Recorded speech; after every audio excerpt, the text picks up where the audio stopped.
Hey guys, welcome to MODNTUNE. We're getting started on our next build here, which is this 2001 Honda CR-V LX. It's a pretty run-of-the-mill CR-V, but it should be a good platform to start with. It has the factory B20 Z2 2-liter engine that has 150 horsepower and 140 foot-pounds of torque. It has an extremely clean interior, a full-size spare out back. And check out these cool 15-inch factory steel wheels with center caps.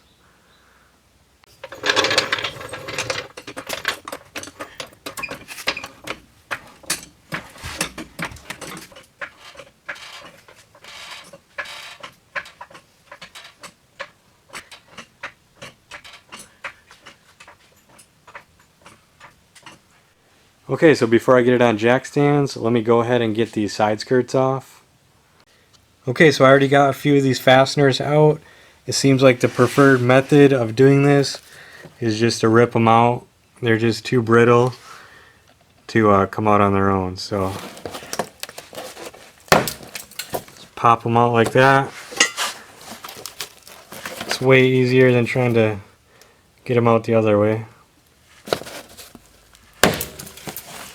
There we go. So all the fasteners are out of this side skirt. And then typically you just hit it in one direction and it should pop off. So I'm going to push on it.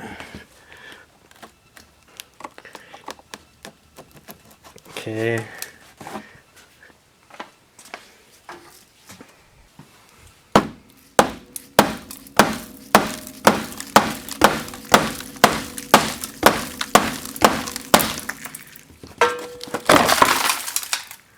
There we go. Let's take a look under here. So I was expecting rust.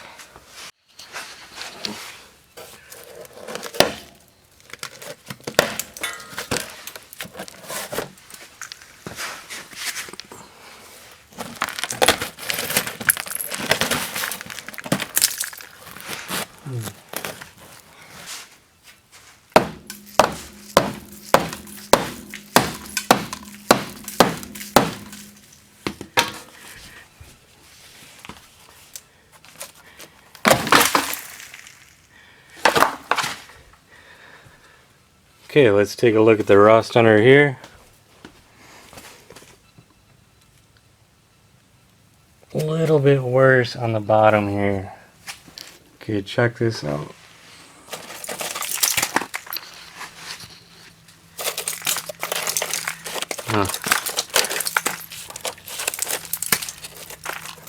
That's nice.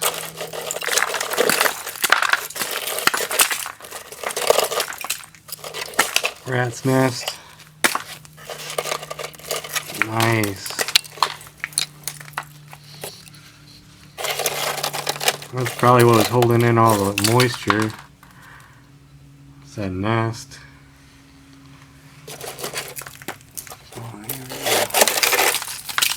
Just want to check it real quick with the Rust Checker 5000.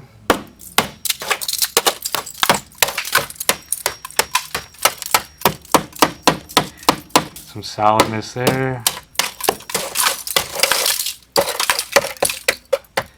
That's nice. Alright, so we made a whole valley.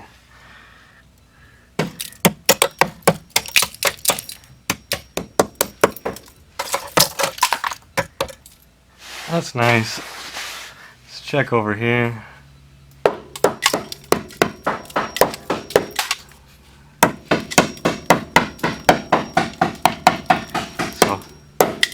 Fairly solid back here, so we might have to run a little bit of sheet metal over here. It's just a flesh wound.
Alright, let me go ahead and show you guys the front end here. This thing was definitely in a fender bender at some point.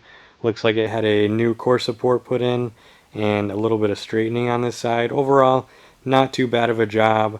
One thing that was a little surprising but not unexpected was this huge rust hole in the fender here. So I'm going to have to do something to take care of that. We also have the suspension right here, which is going to need some love. So let's just get into it, guys, and start tearing this engine out.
Alright, time to pull the engine. Everything is disconnected except for two motor mounts. I'm going to get my engine hoist set up and I'm going to get the car jacked up higher than it is so we can get the engine dropped out the bottom. Alright, I have the engine hoist in place and I also jacked up the front end a little bit to give it more clearance to get the engine out. This is where I got the hoist hooked up to. I have the transmission down here, one of the bolts, and also on the back of the head here there's a larger bolt to hook up to, so seems pretty solid. Only thing left now is to get these two motor mounts on the side, and we should be getting this out.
Alright, well that could have gone a little bit better. Got snagged up on a few spots and ended up dumping a couple quarts of transmission fluid on the ground, but no big deal.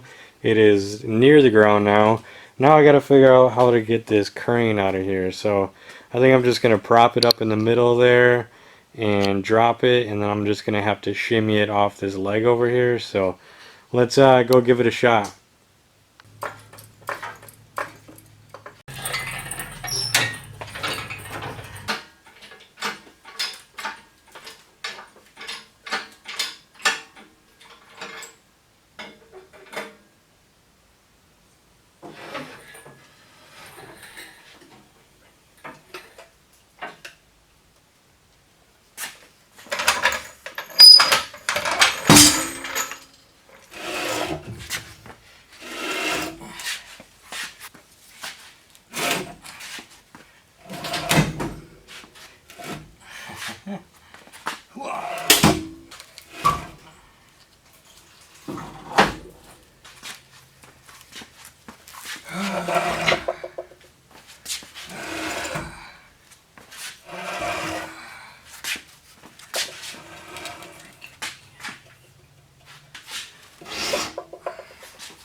Alright, I got that thing dragged out of there. Didn't go quite as smoothly as I wanted, but it's out, and that's all that matters. Made a little bit of a mess here, so I'm going to have to clean that up, but very happy I got that thing out, and now I'm going to go take a break because I'm super sweaty. Alright, we're back. I did a little bit of a reset. I got the floor cleaned up. I removed the drive shaft and exhaust, so those are out of the way, because the next step is to get this subframe out, which is held in by 8 very large bolts. So the Milwaukee Impact is going to be putting in some work. It's still connected to the suspension, so all of that should come down in one piece and make things super easy. So anyways, we're just going to get into that right now.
Alright, we're just 4 bolts away from dropping this entire subframe. I just have to get these 4 on these struts here.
Alright, let's go ahead and look at this subframe assembly. The bolts actually came out really easy. We've got some busted coil right here. Same thing on the other side. Busted coil. Very strange. Let's go ahead and flip it over.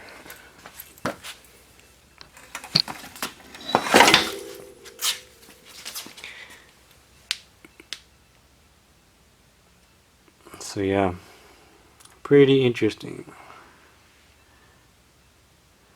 But good thing we're not going to be reusing pretty much any of these parts, so it doesn't really matter. Alright, the next logical step for this build is we're going to be doing the same thing we just did in the front, but in the back. Getting all these parts out, so let's just get into that right away.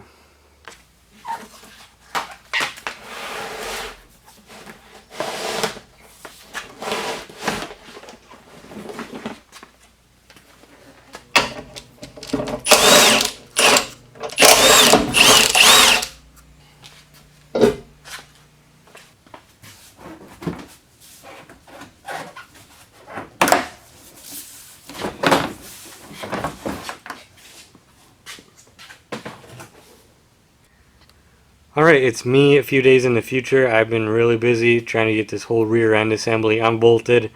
As you can see, we're dealing with a pretty significant amount of rust, but I was able to get pretty much all the bolts out. Last thing right now is just the 2 strut bolts on top, and this whole thing is just going to drop down. So let's get this thing down, and I'll...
Alright, we're making big progress on the CRV build. We got both subframes removed. We got the engine out of there.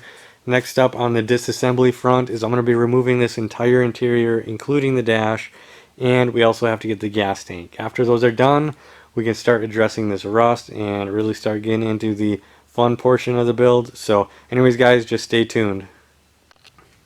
Okay, so while the exterior might look like it has 400,000 miles, the interior definitely looks like that of an 86,000 mile car, which will be nice because typically these old Hondas are just nasty and not cared for. So anyways guys, we're just going to get into this and start pulling the stuff right away. So alright, I've been working on getting this interior pulled. Thought I'd take a quick break to update the progress, and also wanted to show off the CRV table.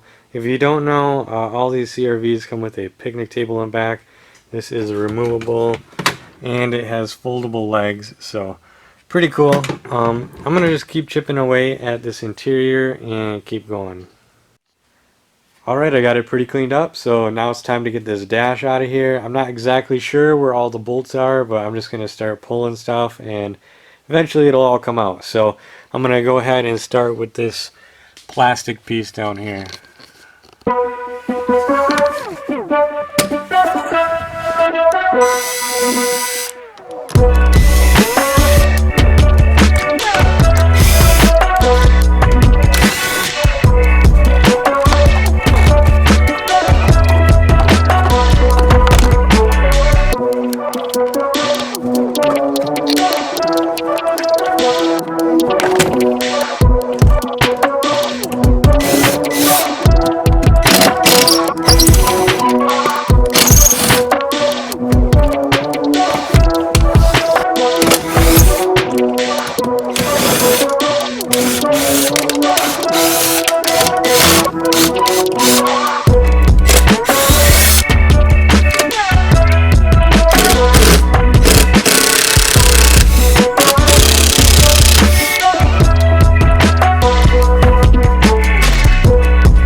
Alright, I got that dash out of there and it is looking bare in here. Let's check this out.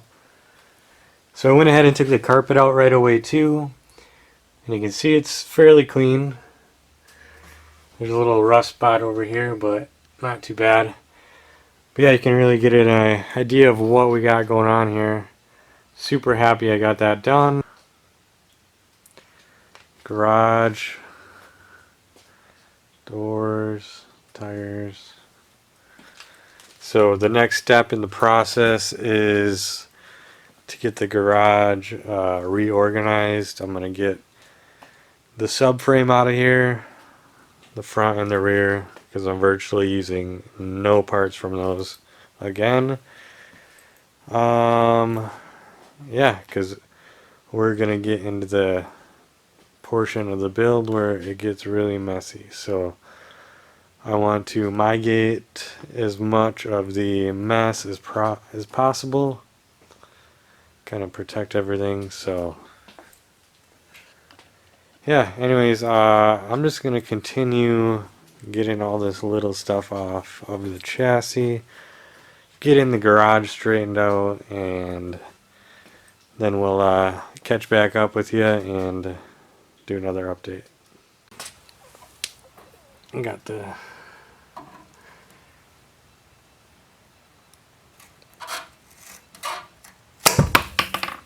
it's one, and here's two.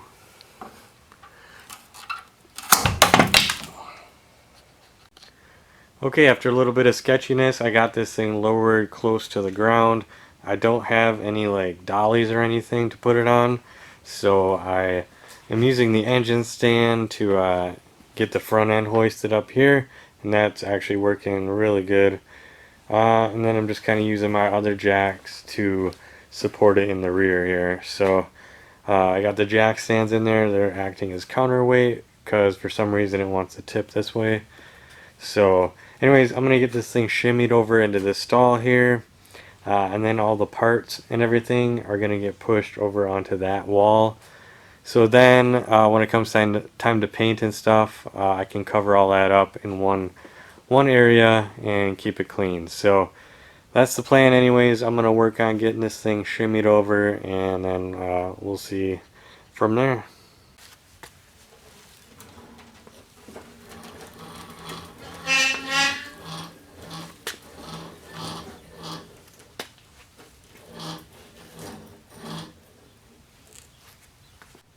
Alright, I got it moved over. I was able to use my little parts cleaner bin as a dolly, so I got that sitting on that, and then the front end is using the engine hoist, and I can pretty much move it wherever I want pretty easily right now.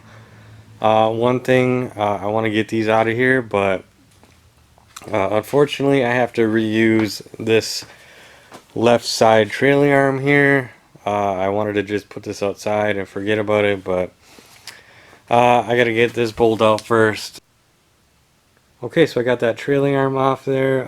So the bolt is rust welded into the bushing, so I was able to spin it out, but I can't get the bolt itself out, so I just cut it off on both sides. Anyways, that was just to get this trailing arm off. As you can see, I have all brand new parts for everything else. So I can finally get this big hunk of metal out of here. Side note, I was also able to get the diff out, so that's good. But I'm going to go ahead and get this garage set up differently for painting and body work and metal work. So yeah.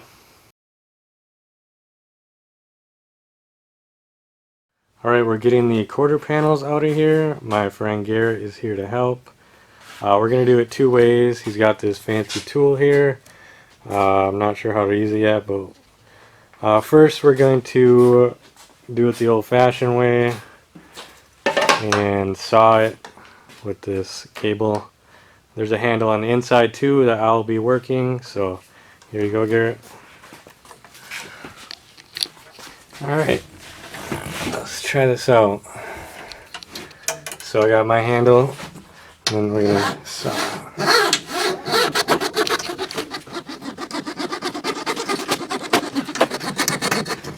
Alright, that's working pretty good. I'm gonna go ahead and just get this window done. Alright, so we were able to get this back area here, but I can't get around this corner without tearing up my seals, so we're just going to try to use his machine here and see if that works. So we'll give that a try. Alright guys, so we got the machine set up and Garrett is spinning it now. We have of course forgot the tool to turn it, so we're using an adjustable wrench, which is not ideal, but as you can see, the wire spins on that little deal and it's pulling through the back here. So very slow process, but seems to be coming. This Honda bond is like made out of steel, so it's a little bit harder, but we'll just take our time. Alright, so it's coming along. I'm heating up the outside to get that adhesive a little bit loose, but it's coming slowly but surely.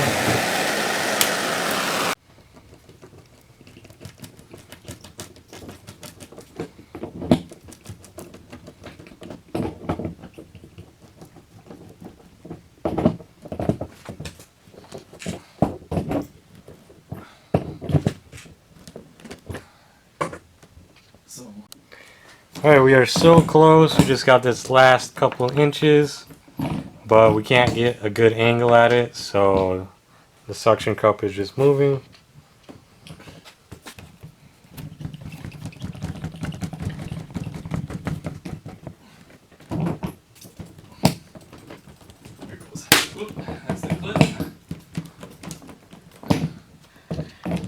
See that little yellow line in there? It's just cutting along. I think we're at the point where we're gonna have to cut it. Alright, we're gonna try to cut the rest. Alright, we were able to get that window out of there. You can see that big coating of adhesive. Stuff is tough, but yeah, we're gonna move on to the next window and get that done.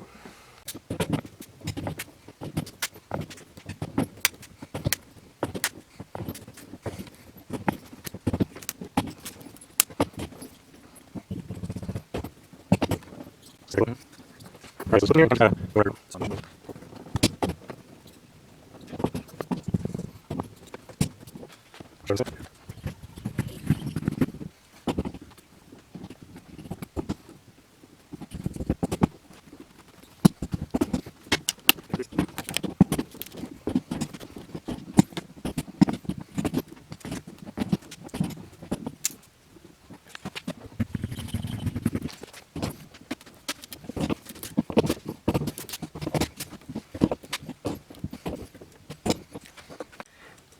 okay, so the machine can't really get in this corner, so we're just using the razor blade to separate it.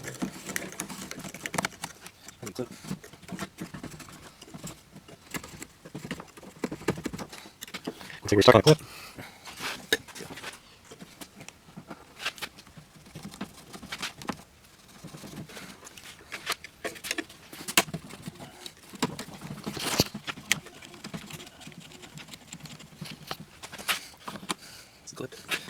There.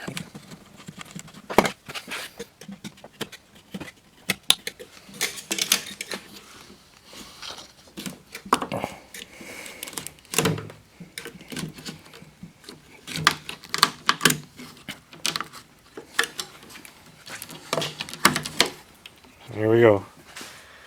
One more window out. Alright, let's go ahead and check out this CRV shell here. So I finally got it to the point of disassembly where we can move on to the next phase. I drove this thing in here as a running driving car just 8 short weeks ago, and I finally got it to this point where I can get into the, in my opinion, fun stuff of building. That's why we're here, and I get to use my creativity, and you guys can see what it's all about. But this is just like the beginning of a movie. You know, you got to go through the slow portion first, got to get the setup in there so you guys will really understand where this is coming from and you don't just see a pretty picture at the end. You're gonna know exactly what it took. So this windshield, that's gonna be staying in here. I wanted to take it out, but the risk is just too high of breaking it, and that's just adding more funds that I have to pay for onto the build. So we're gonna leave that there, do a nice tape job. But yeah, looking good, guys. All the parts got stashed over here. I don't want to go too far away with them, because I feel once you start stashing stuff away in places, you're setting yourself up for a build that's longer than it needs to be. So we're just going to just shuffle stuff around and do it that way. So here's all the new used subframe parts that I need to go through. That is probably not going to be till the third episode. This next episode coming up is going to be all about this shell here and the body work and the metal work and all that stuff. So that's going to be real fun. We're going to set up some plastic in here to help keep the mess down, and got a few tools to help me out here. I went and bought a new shield and goggles, and I also got this nice Ingersoll Rand body saw with this wire wheel as well. So I think if you have the proper tools, it's really going to help make things go a lot smoother, a lot quicker. I don't want to dilly-dally on this stuff. So anyways, guys, if you're still watching, thank you so much. Hit the like button, hit the subscribe button. We probably got, I think, 3 more episodes coming up, and it's going to get wild. So just stay tuned to see what's coming up, and we'll catch you guys in the next one.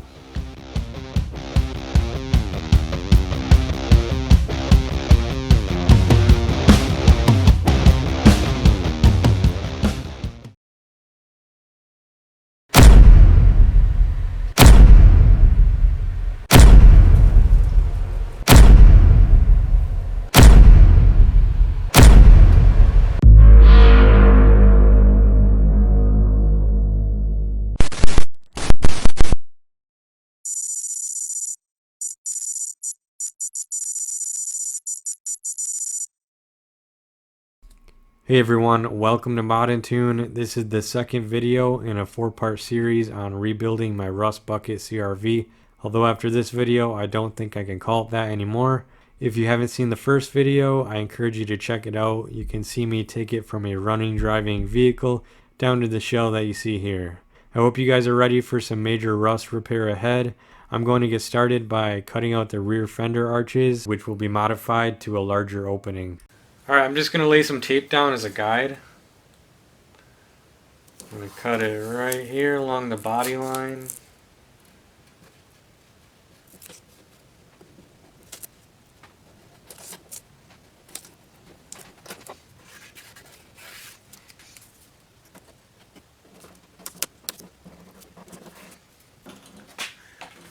Alright, so check out this Ingersoll Rand body saw I got. So I spent a little more money and got this really nice one. It's really smooth, so I guess let's give it a shot.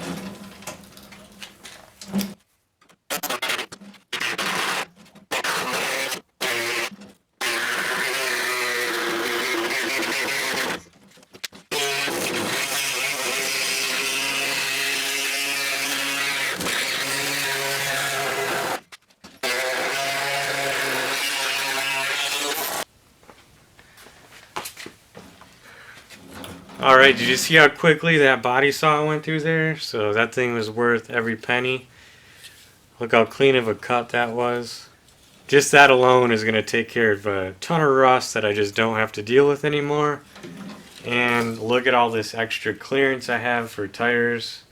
I mean, it looks factory. Alright, so there's quite a few directions I could go from here, but I'm just going to stay in this area and kind of tackle this area.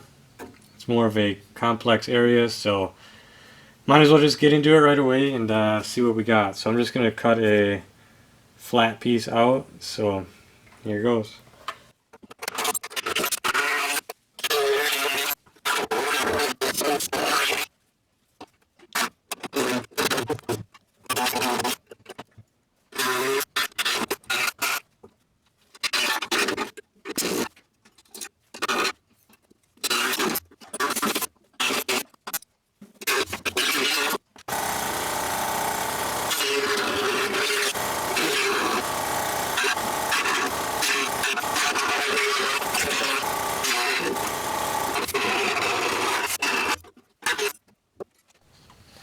Alright, let's take a look at the progress here. So I've been going at it with the needler tool down here. That's been doing a really good job at taking all those big rust flakes off. It's obvious we're not going to get 100% rust removal, but we're just going to get as much as we can and leave it at that. So anyways guys, I'm going to go to the other side and kind of get it this far and we'll go from there.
Alright, so before I get too carried away, I'll show you the progress here. So I got a lot of this cut out. Probably going to have to cut a little more out still. And then before I do this with the needler, I'll just show you what it looks like.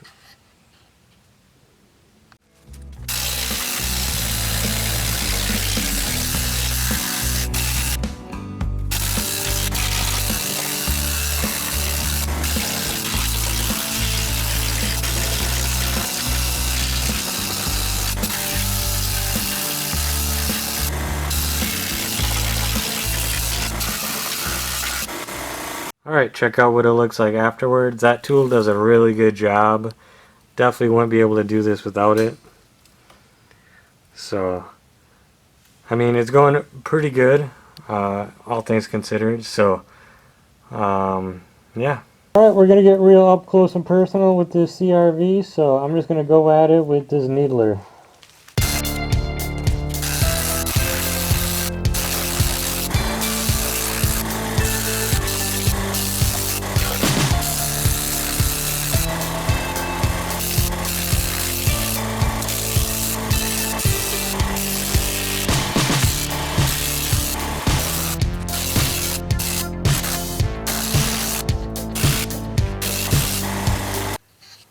Alright guys, let's check out the progress. So I'm probably not going to film like this entire process because the dust is getting everywhere. Definitely not good for my camera, but you can see the work that it's doing. Little hole right here, but there was like a drain plug right here. But otherwise, it's very solid, despite all the rust. Alright, we're back under the vehicle. The dust has settled a little bit. This is the side that I just did. Looking really good. And now I'm going to do this side next. So I'm going to keep going at it.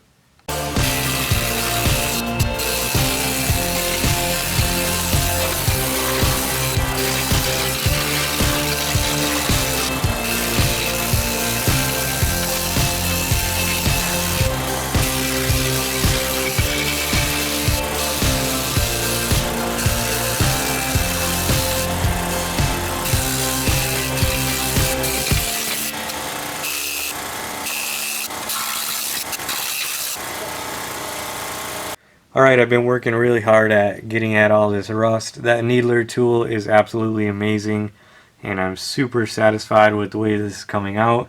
You guys saw how it was before, so I mean, it may still look kind of bad now, but compared to before, this is worlds better. So I'm definitely happy about that.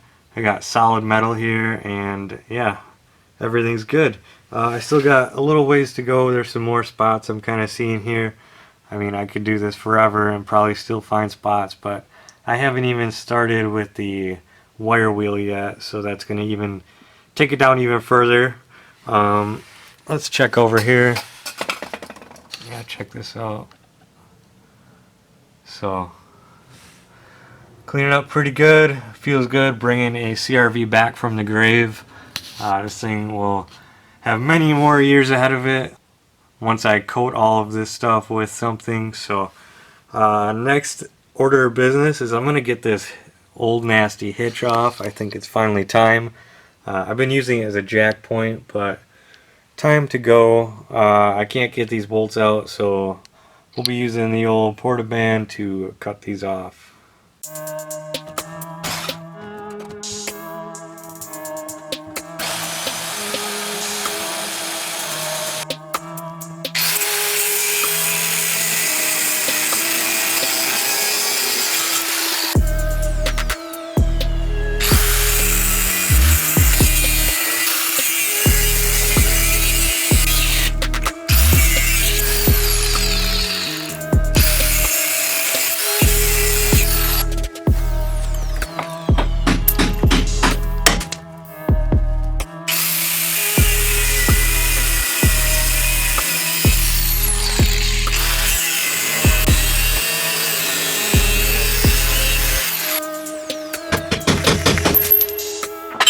There we go, she's loose.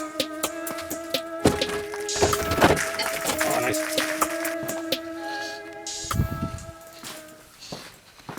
Alright, I got a hitch for sale, barely used. Got that rusty piece of crap out of my life, so.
Alright, check this out. I went over this area with my wired cup wheel right here, and check out the difference.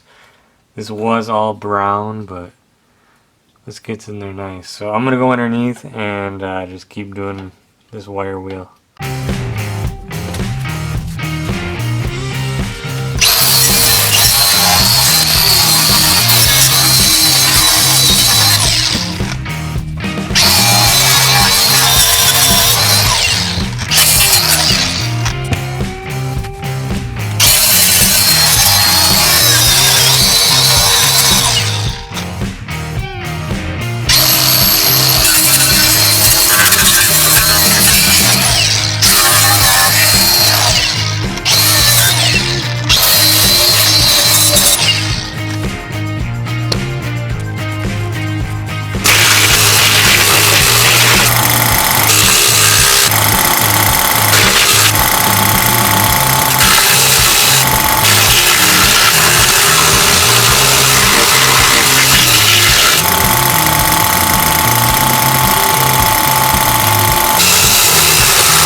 Alright guys, shout out to this Nikon D3400 camera. This thing has been a trooper, getting hammered with rust, but if you ever wanted to know what I use, it's this camera right here. Just seems to work the best for my needs. The cell phones and the GoPros, the sound is horrible. I've tried to get mics and stuff, but just nothing has ever worked besides my trusty old DSLR. So anyways, moving on, we finally get to do some additive building on the CRV. Hard to believe up until this point it's just been all destructive and tear down, but yeah, I've just been busy for 5 days with this needler tool, which has been absolutely essential to getting this rust taken care of. But yeah, you can see the dust. It's just nasty, but we're just going to keep going on this. First thing I'm going to do is wipe it down with this paint thinner, the best I can at least, and then we're going to hit it with this rust reformer, and then probably later tonight I'll go back with the primer. What that's going to do is close out the back half of this build, or at least seal the back half. I got it needled to the best of my ability. It's not going to get any better than this, so once it's coated it should last a long time. Once it's deprived of oxygen, it can no longer form new rust, so just got to take care of it and everything will be fine. This is a functional utility type build that I'm building for myself, so I really don't care. But yeah, we're going to get this back half closed out, probably about up to the jack stands. Then the next phase is going to be rebuilding these rockers. So and then there's also some more needling that needs to be done on the bottom there, which I'm not as concerned about, so that shouldn't be too bad. Hard part is definitely behind me, and now we can start creating.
Alright guys, that's enough B-roll. I'm gonna turn the camera off so I don't destroy it. Alright, let me try to give you the best look I can. This is completely transformed under here. Looking so much better. I can go under here without rust falling in my eyes. I used pretty much that entire can.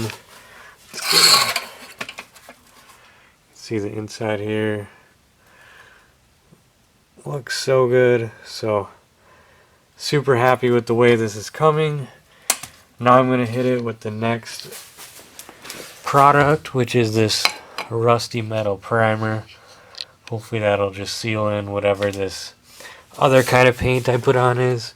This is more of a rust and neutralizer, so I just figured it'd be good to seal that up with just standard primer. And probably we'll be going over it with something else again, something black, like a black top coat. So that is the plan. Alright, so after a bit of a reset, we got the CRV repositioned on the jack stands to get up a little higher. I also have it held up in the back and the front, so I feel safe going under the belly of the beast. Let me just show you guys what's next. So, viewer discretion advised. This is not for the faint of heart. That's what we're dealing with underneath here. So, I promise it's worse than it looks. That needler is just going to smash that rust away and take care of that. So, not worried. And then we just got this front bulkhead type area that we have to address. So just to remind you what we did back here and how awesome that looks. So just got to repeat the process and address this. First thing we're going to do is cut out these rockers areas and get all this crusty metal out of here.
Alright, so I've been busy cutting at this and finally got it roughed into a point I find acceptable.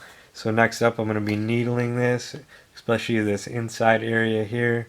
It needs to be done up pretty good, but yeah, you can see this whole channel here. It's all opened up now. Creatively, I would like to do something crazy, maybe put some rock sliders in, but I think for time's sake, I'll just be capping this off with some metal. So should actually be pretty straightforward for how bad it was. I'll cap this whole bottom off and then I'll be able to rebuild this corner. So yeah, that's it.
Alright, now you guys can join me in my CRV cave where I've been living for the past 2 weeks.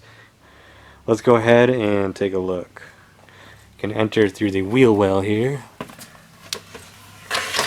Let's take a look. So yeah, this is the bulkhead area, I call it. And as you can see, there's still areas of brown, but I'm telling you, I've needled and scraped and picked. This is as good as it gets. So everything is still structurally very, very solid, so I'm not even worried.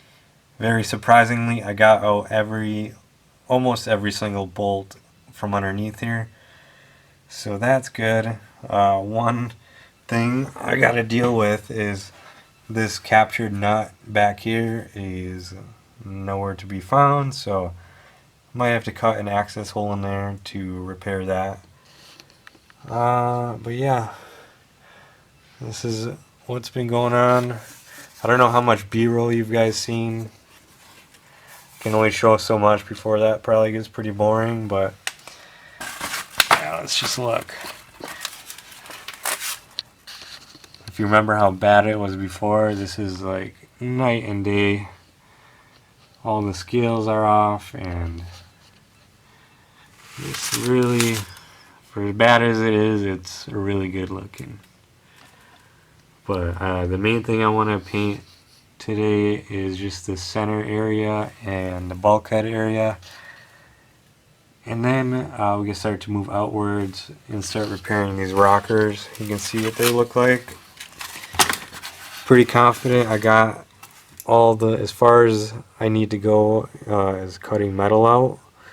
We're in solid territory now. I might have to do a little edge cleanup still, but yeah, we'll have to rebuild this. Same thing on this side.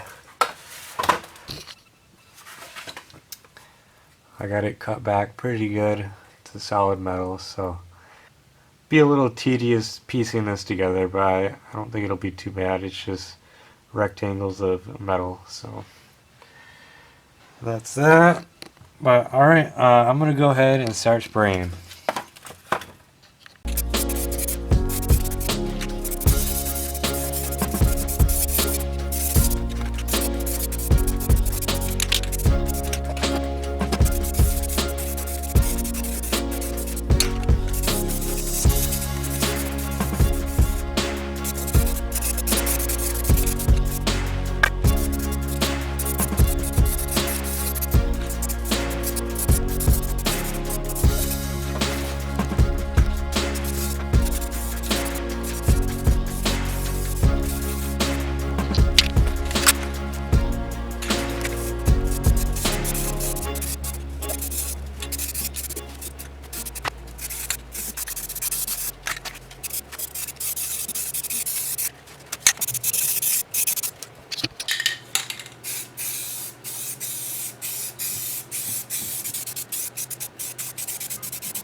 Alright, so the last footage you saw was me putting on the black rust reformer coat.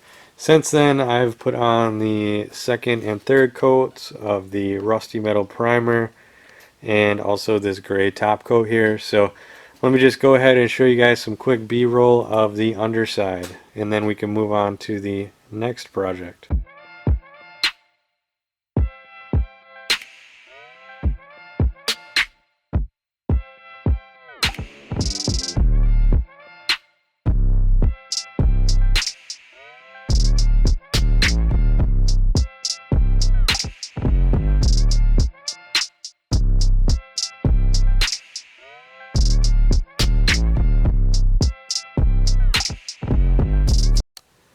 Alright, so finally done with the underside of the CRV. I get to move on to these front fender wells here. So as you can see, it's pretty toasty up in here. Other side is not quite as bad.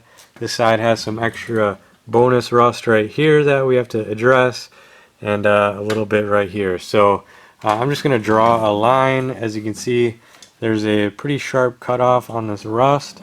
So we're just going to stay outside of the line here.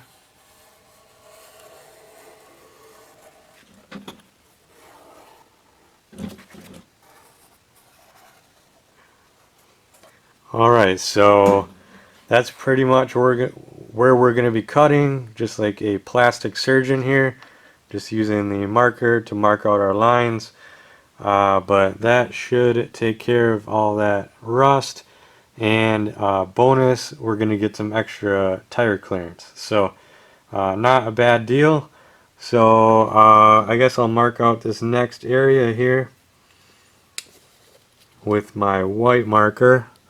So we're going to have to come in about here and just try to stay in the good metal here, about right there. So that is about where we're cutting. So yeah, I'm just going to go ahead and start chopping away.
Alright, I got that cut roughed in, and it is already looking so much better without all that rust there. And we're going to have a ton of added tire clearance, so all in all, really good. And then we got this bad area here near the strut tower. Got most of that cut out, so we'll have to do a little more work with cleanup, but it is coming along nicely. Before I move over to that other side, I'm going to take care of the rust in the rear quarter here. So I'm just going to go ahead and draw another line with my marker. So we're going to go right on this body line here. Make sure we get all that rust out. And I gotta go with this part because there's rust underneath here. So there we go. I'm going to go ahead and cut that out.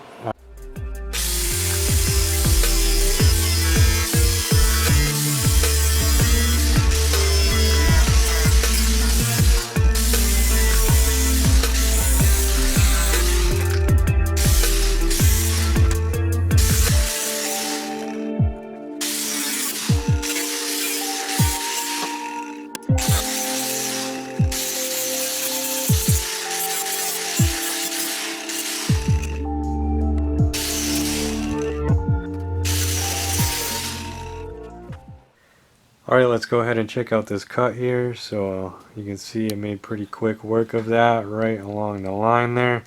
And I went ahead and cut out the inner fender as well, as it was in pretty rough condition. And there was a bunch of seam sealer up in this crevasse here. So I'll have to do my best to pick that out. So anyways, making quick work of this rust, let's go on and move to the front.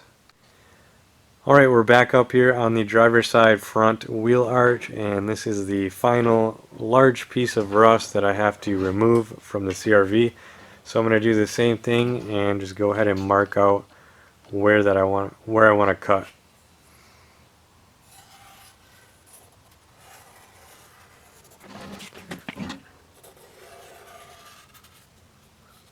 Alright, that looks pretty good. Luckily I don't have to go too far into this area here, so I'm probably going to just vertically cut up behind here and carve that out. So let's give it a shot.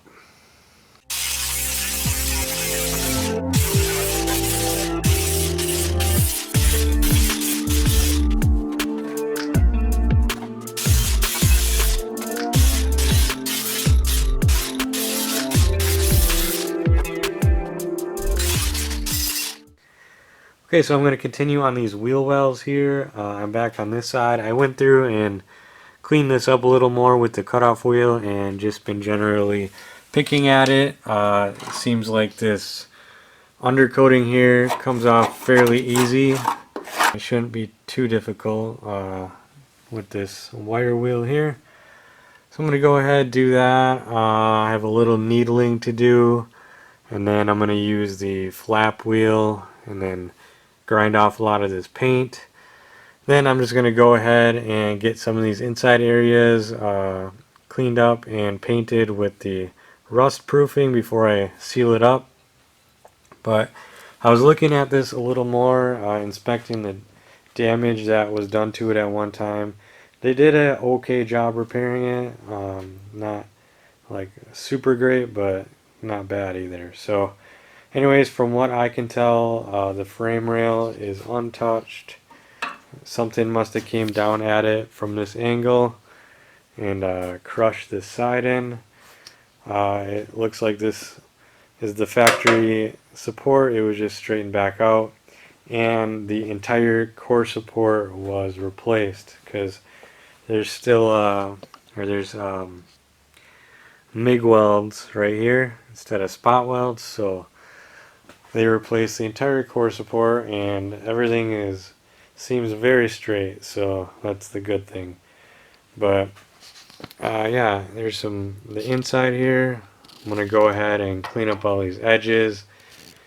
Then we can start making cardboard templates and start getting this patched up. So yeah, let's just get it done.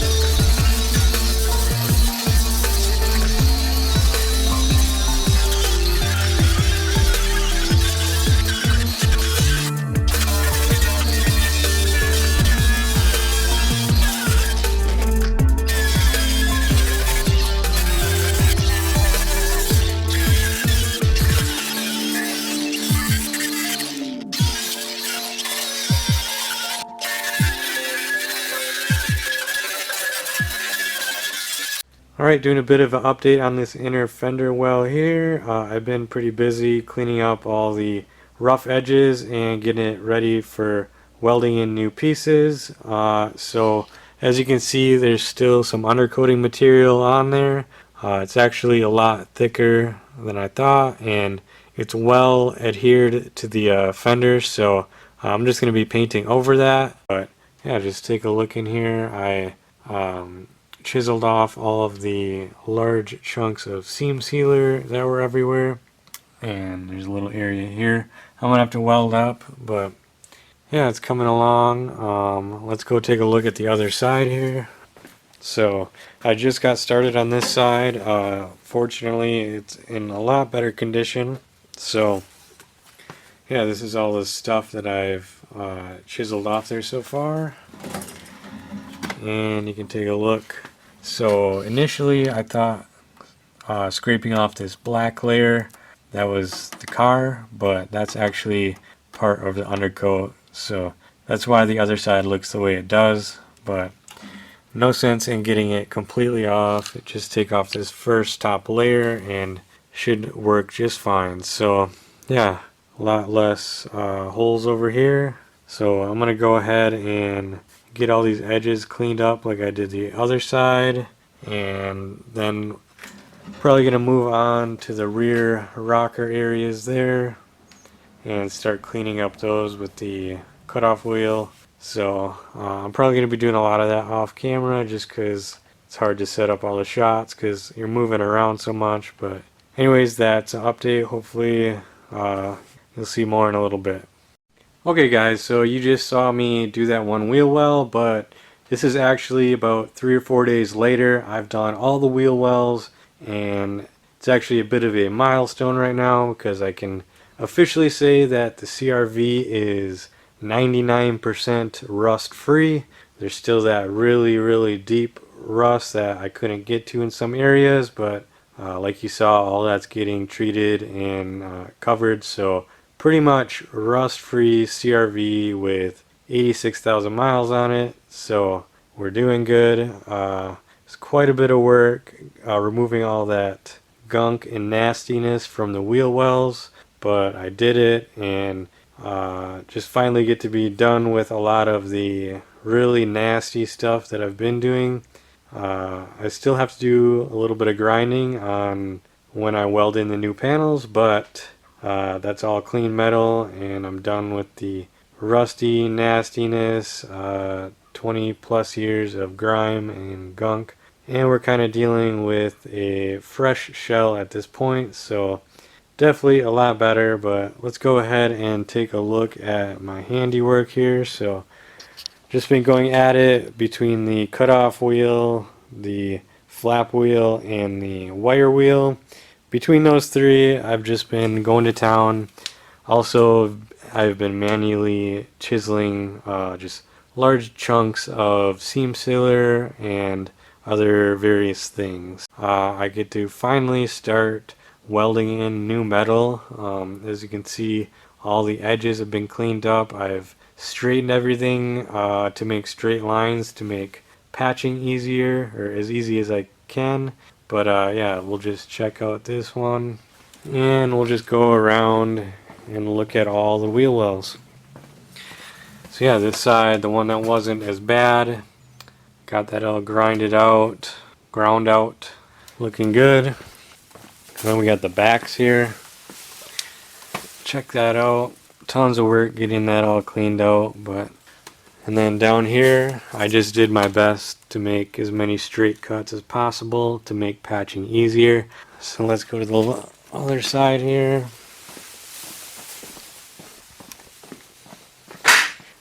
So yeah, check that out. And then another thing I did here is I trimmed this inner fender, so we have a pretty even little filler strip that I can add in there, which won't require a ton of work.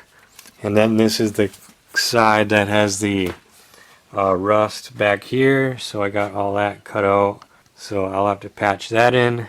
But overall, coming along nicely. I really want to start on the front, but I think the best plan of attack here is to get these rear quarters finished out, because this is probably the next hardest thing on the build.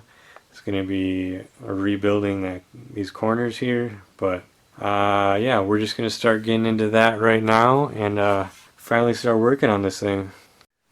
Okay, so I'm finally set up to start welding here. I have my donor metal, started making some templates as you can see here. So we're going to be starting out on that rear quarter there. So I got the template for the inner fender, and then this is the template for the outer piece. This is the donor metal that I'm going to be using. So this is 18 gauge steel. The steel on the car is 20 gauge, so this is just slightly thicker. And then I got this filler strip here for that other area. I think the plan here, since this is so thin, is just to rough cut it out a blank here, and then fine tune it here with the vertical bandsaw. Yeah, I made this little jig table here so I can cut vertically, because I'm too cheap to buy one of the ones off the internet.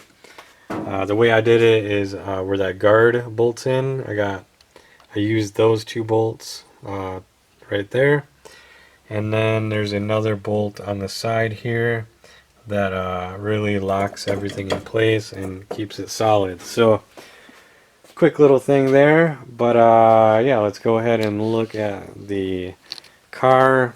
So this is the inside.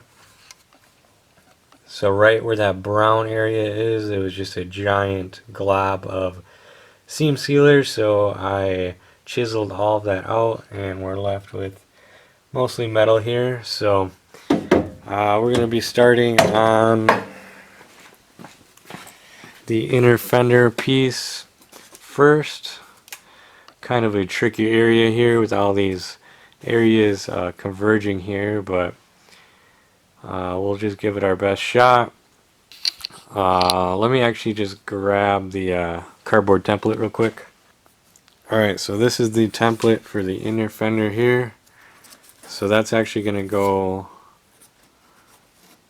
behind there, and I'm going to just I'm not going to butt weld it, I'm just going to lap it over there, and that'll be rebuilt. So that's first on the agenda.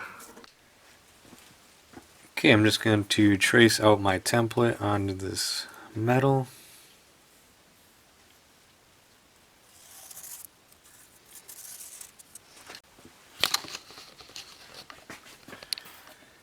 There we go. Okay, got it clamped down on the edge of the table here, and I made myself some straight lines to hit with the cutoff wheel, so let's give it a go.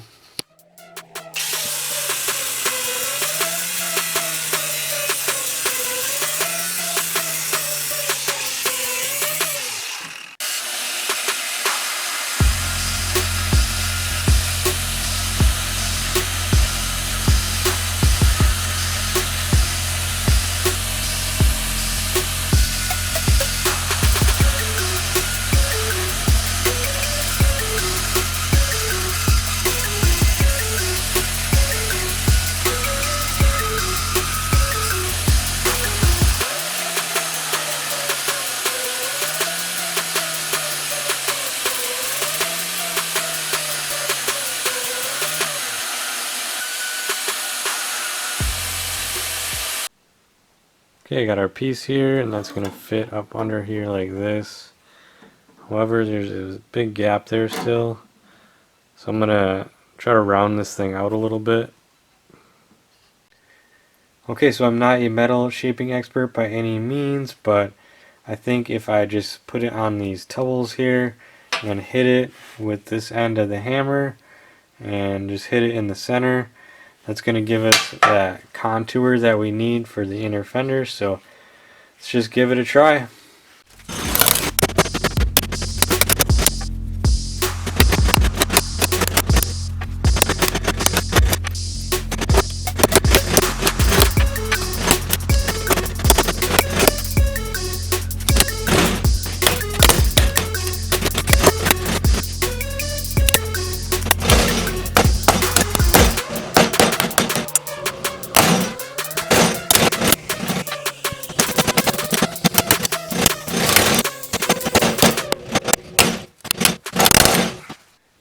Okay, so that's working out pretty good.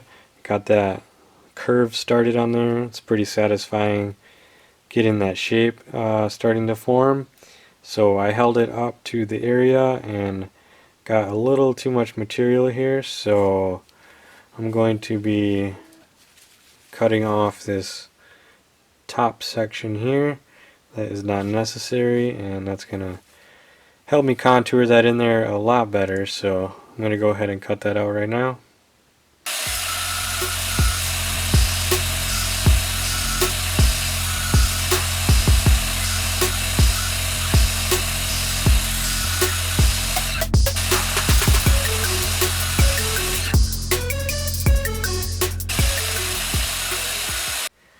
Alright, all that work for this little piece of metal, but I think I got it pretty good here, so go take a look how that fits.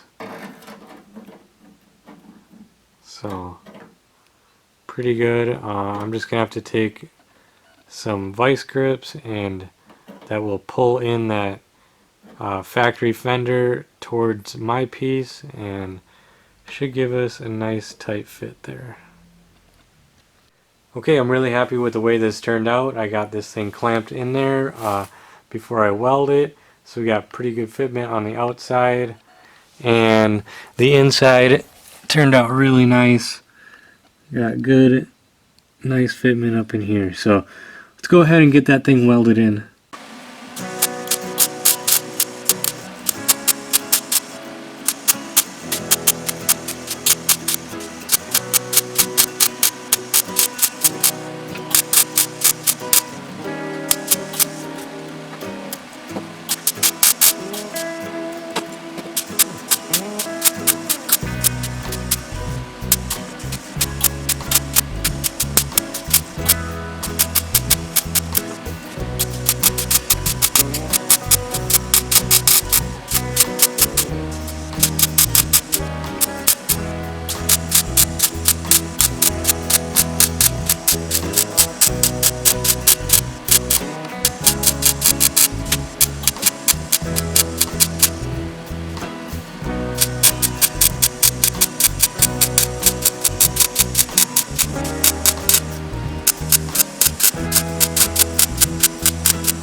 This area was my first spot, and it was super thin, so I definitely could have cut out a little more here, but I got it sealed up the best I could. And then over here you can see I got the hang of it more, little dots all the way around here. So that is all sealed up now, and I'm going to move over to the outside.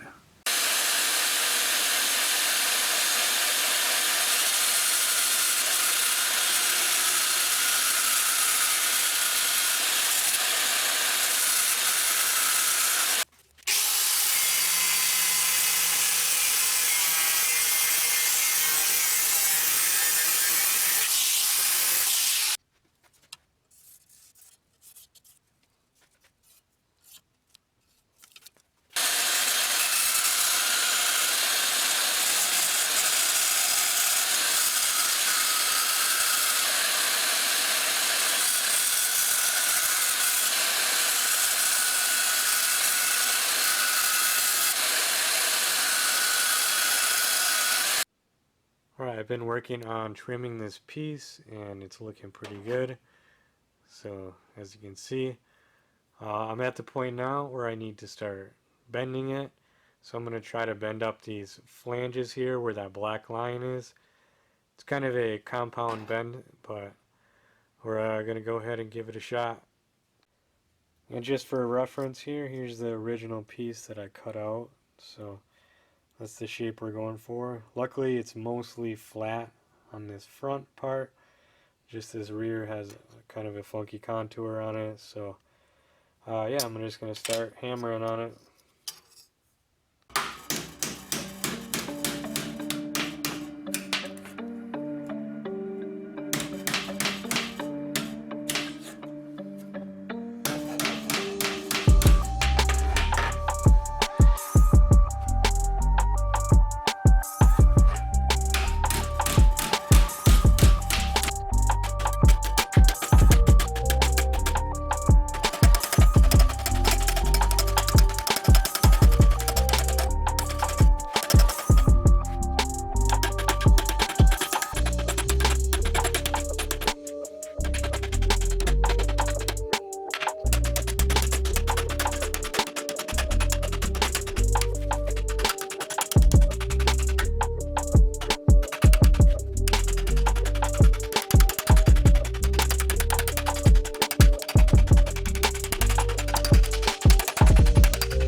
Alright guys, so the patch panel is done, and check this thing out.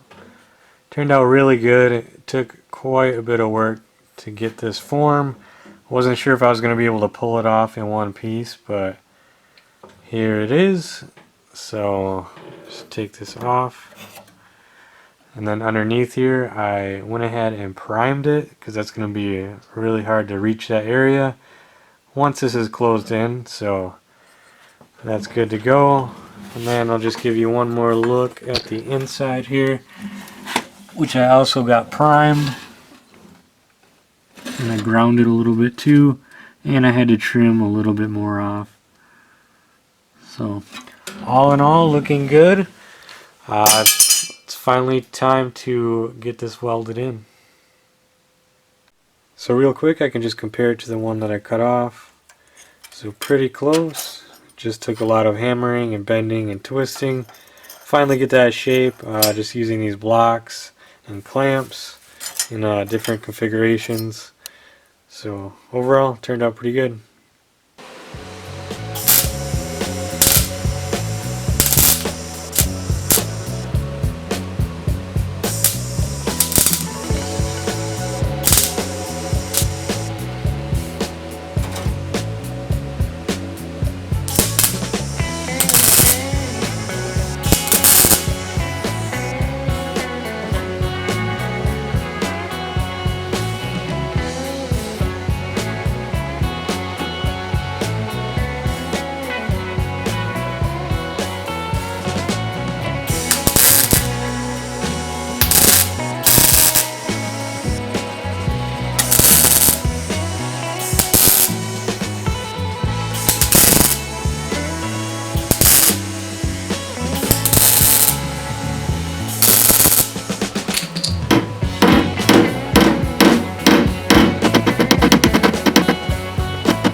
Alright, let's check this out. Finally got it in. All things considered, it turned out pretty good. You never know what's going to start happening once you start welding. Everything just starts moving around right away. So, looks pretty good. So I'm going to just be really cautious and try not to warp this and let it cool a lot between welds, but I'm going to be welding that whole seam with just little tacks like that.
Alright, let's check this out. So I think it turned out pretty good considering we just came from a flat piece of metal and just used hammer and clamps.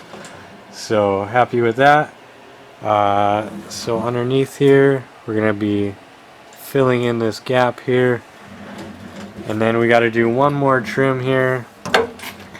So I'm gonna have to take a little bit more out of this inner fender. I don't know if you can see, my finger is flat here, and then as we move it up, my finger is at an angle, and then it flattens back out. So I'm going to trim this out so it's flat all the way around. So let me just go ahead and mark this out with the Sharpie. So I'm going to start, hopefully you can see that, start right here, kind of just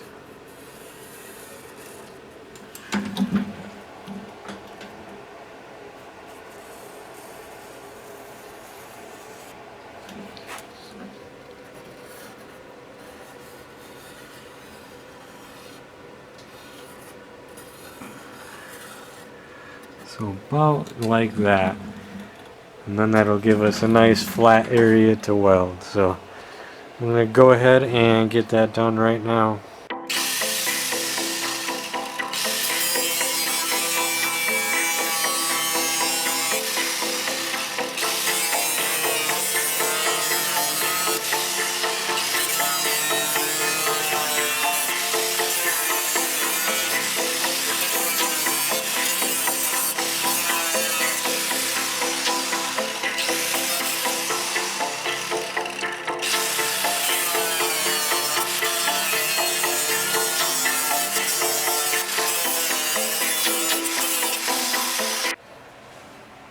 Alright, so that little sliver here made a huge difference. Now if you look, my finger stays flat the whole time. So now I can start working on getting this filler strip cut out and fitting in there real nice. Alright, so I transferred the template onto the metal, and then I ran it along on both sides just to give me some extra. So yeah, that's what it looks like. I'm going to go ahead and get this cut out right now.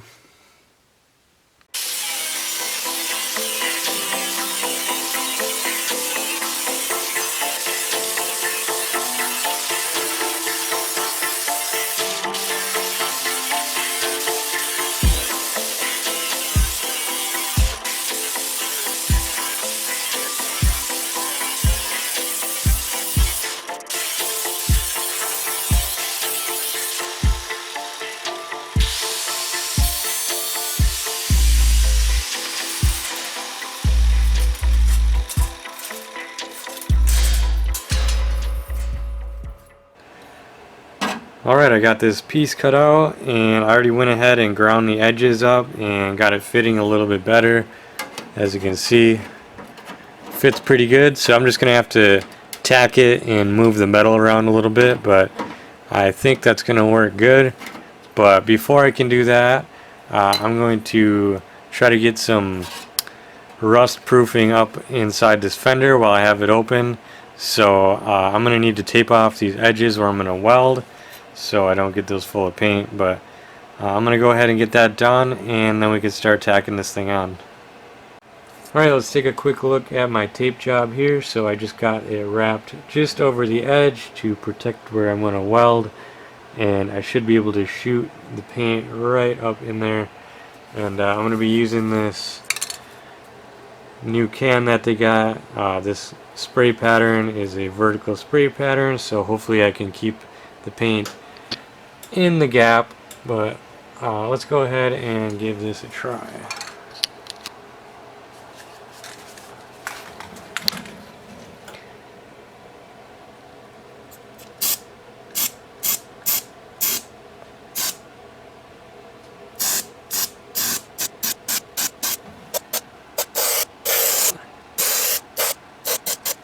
So yeah, as you can see, I was able to get a lot of paint up in there.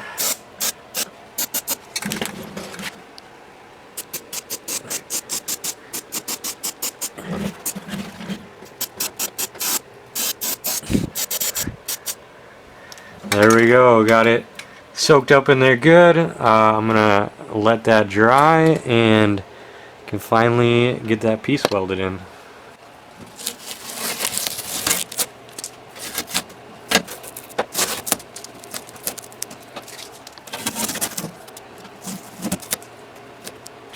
Alright, one last look before I weld it up. You can see I got pretty good fitment here. So that's going to clean up that edge really nice. And then I'll just have to work the metal around as I weld it up. So yeah, let's give it a go.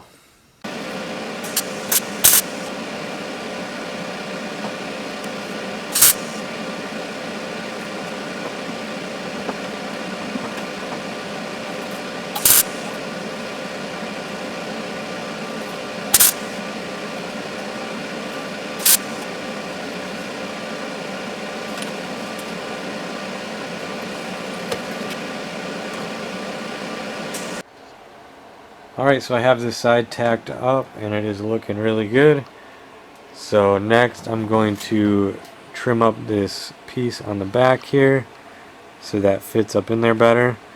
And then this will go right up in there. A couple more tacks. Then I'm going to put more tacks on this side so I can hit it right here and try to bend this lip in a little bit more. So that's the plan. Okay, so I got this piece of metal trimmed up here. I'll show you what I did.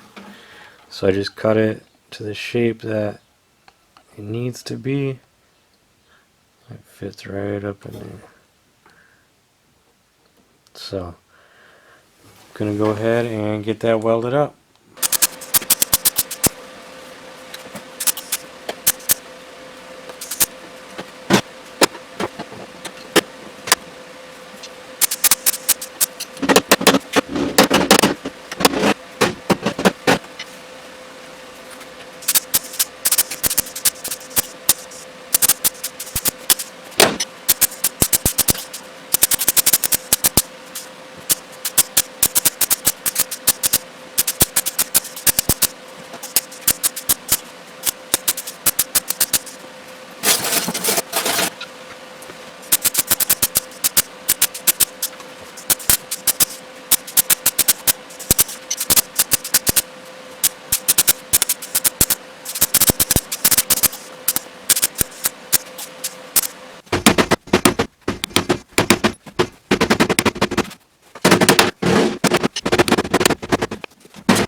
Alright, check it out. I got that entire seam welded up. I'll try to get you a good shot of what it looks like. Got it welded all the way down. And then I got this little jigsaw puzzle over here welded up. So I still have to weld the back side of this. And the back side actually has pretty decent fit up back here. So yeah, everything's coming together nice. So yeah, I'm gonna go ahead and probably grind this backside a little more and weld it up. Alright, I'm in the inner fender well. I'm trying to get a good shot for you guys, but I went and cleaned up this edge to meet up with the inside fender, and it turned out really good. Check out that fitment. And then here's this area back here. You can see our patch piece, the inside patch piece. Still got a little gap up in here, so I'm just gonna drop like a little filler strip in there when I get to this area. But yeah, compared to what we had before, this is looking awesome.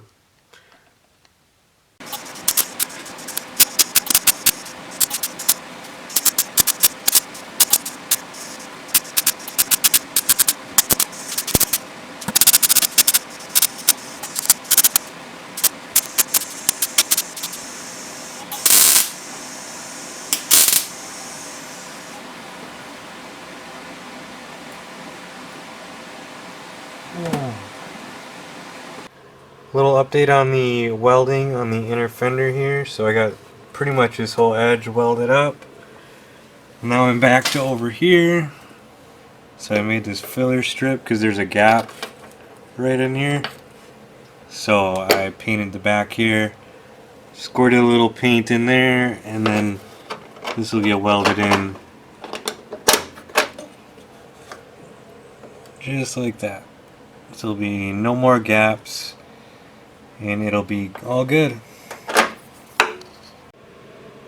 Alright, quick look at the inside here. That was a lot of welding in a very awkward position, but I did get it.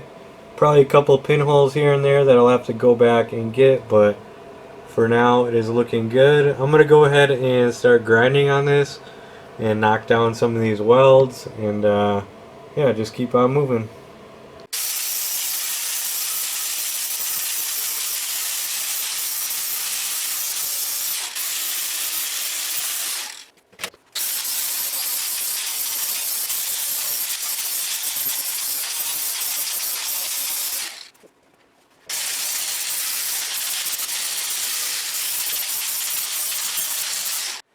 Alright, let's check out this wheel well here. This thing is looking like a work of art.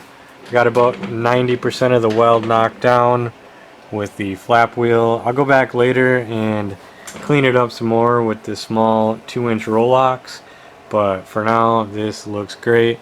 This is incredibly solid right here, stronger than it came from the factory. Let's go take a look at the inside area. It's kind of interesting, but this is what the inside looks like.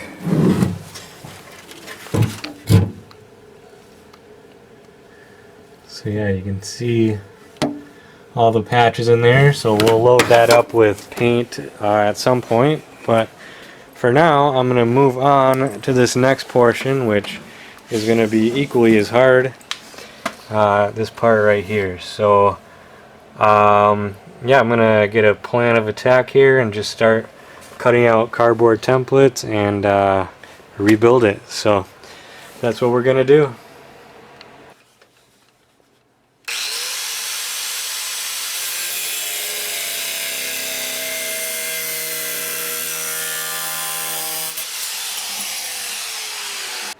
Alright, so I just did a little trim cut on that piece we put in, and now I have the side skirt up there so I can kind of see how that fits into the equation. Looks like I'm going to be chopping that down a little bit. I already got it marked out where I'm going to be cutting it, and then later on I'll probably 3D print a cap just to cover that up. But after that's done, I'll have a good idea on where we need to put metal, and we'll just go from there.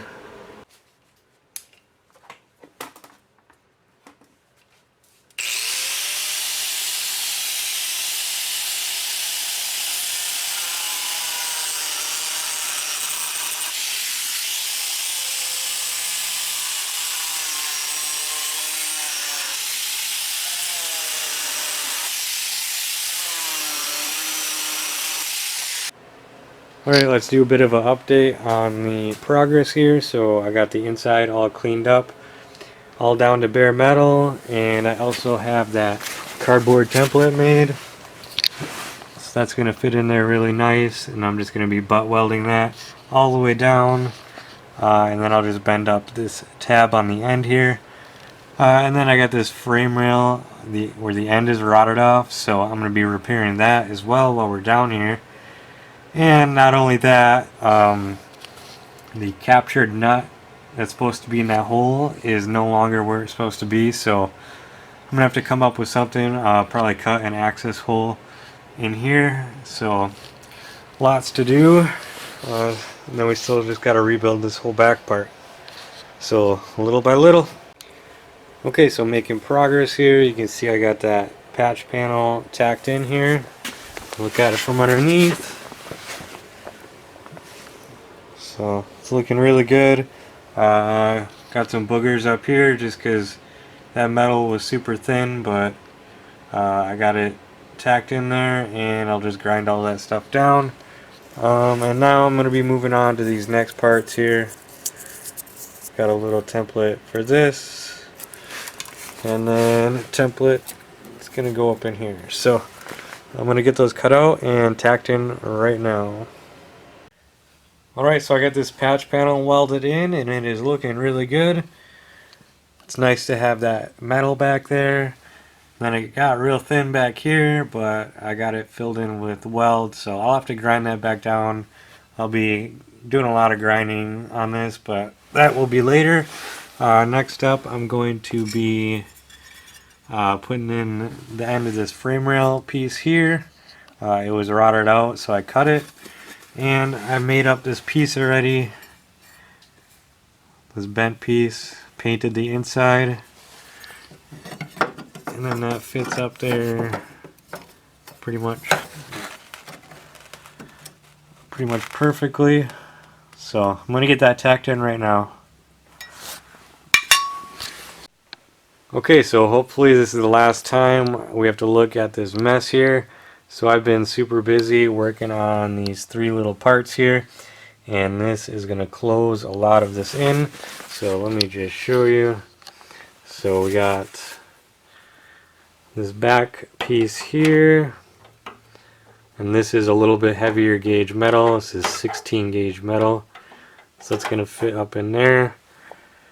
And then there's this stiffener piece up in here, the secondary piece right here, that I'm going to be rebuilding that. So this piece fits up in here like this, and that is going to support this piece here, which is going to complete everything right here. So I'm going to go ahead and get this stuff tacked in. Alright, so I have the next piece welded in.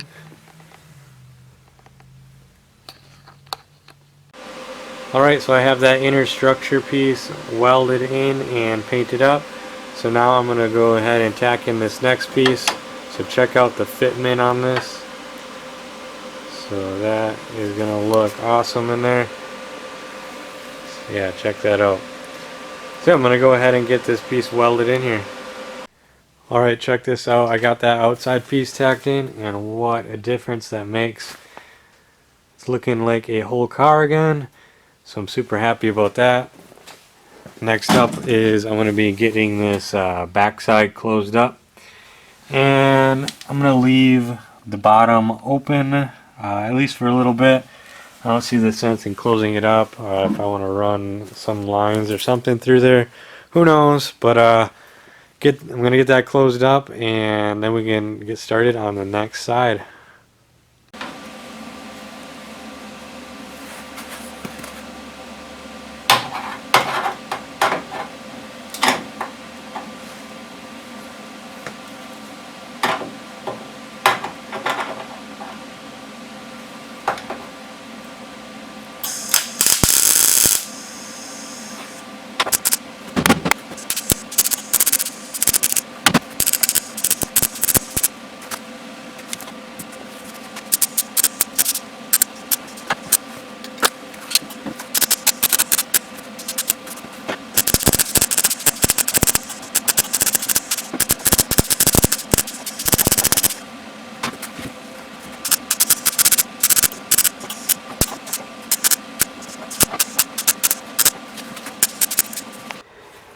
Alright, check this out. I have this welded in.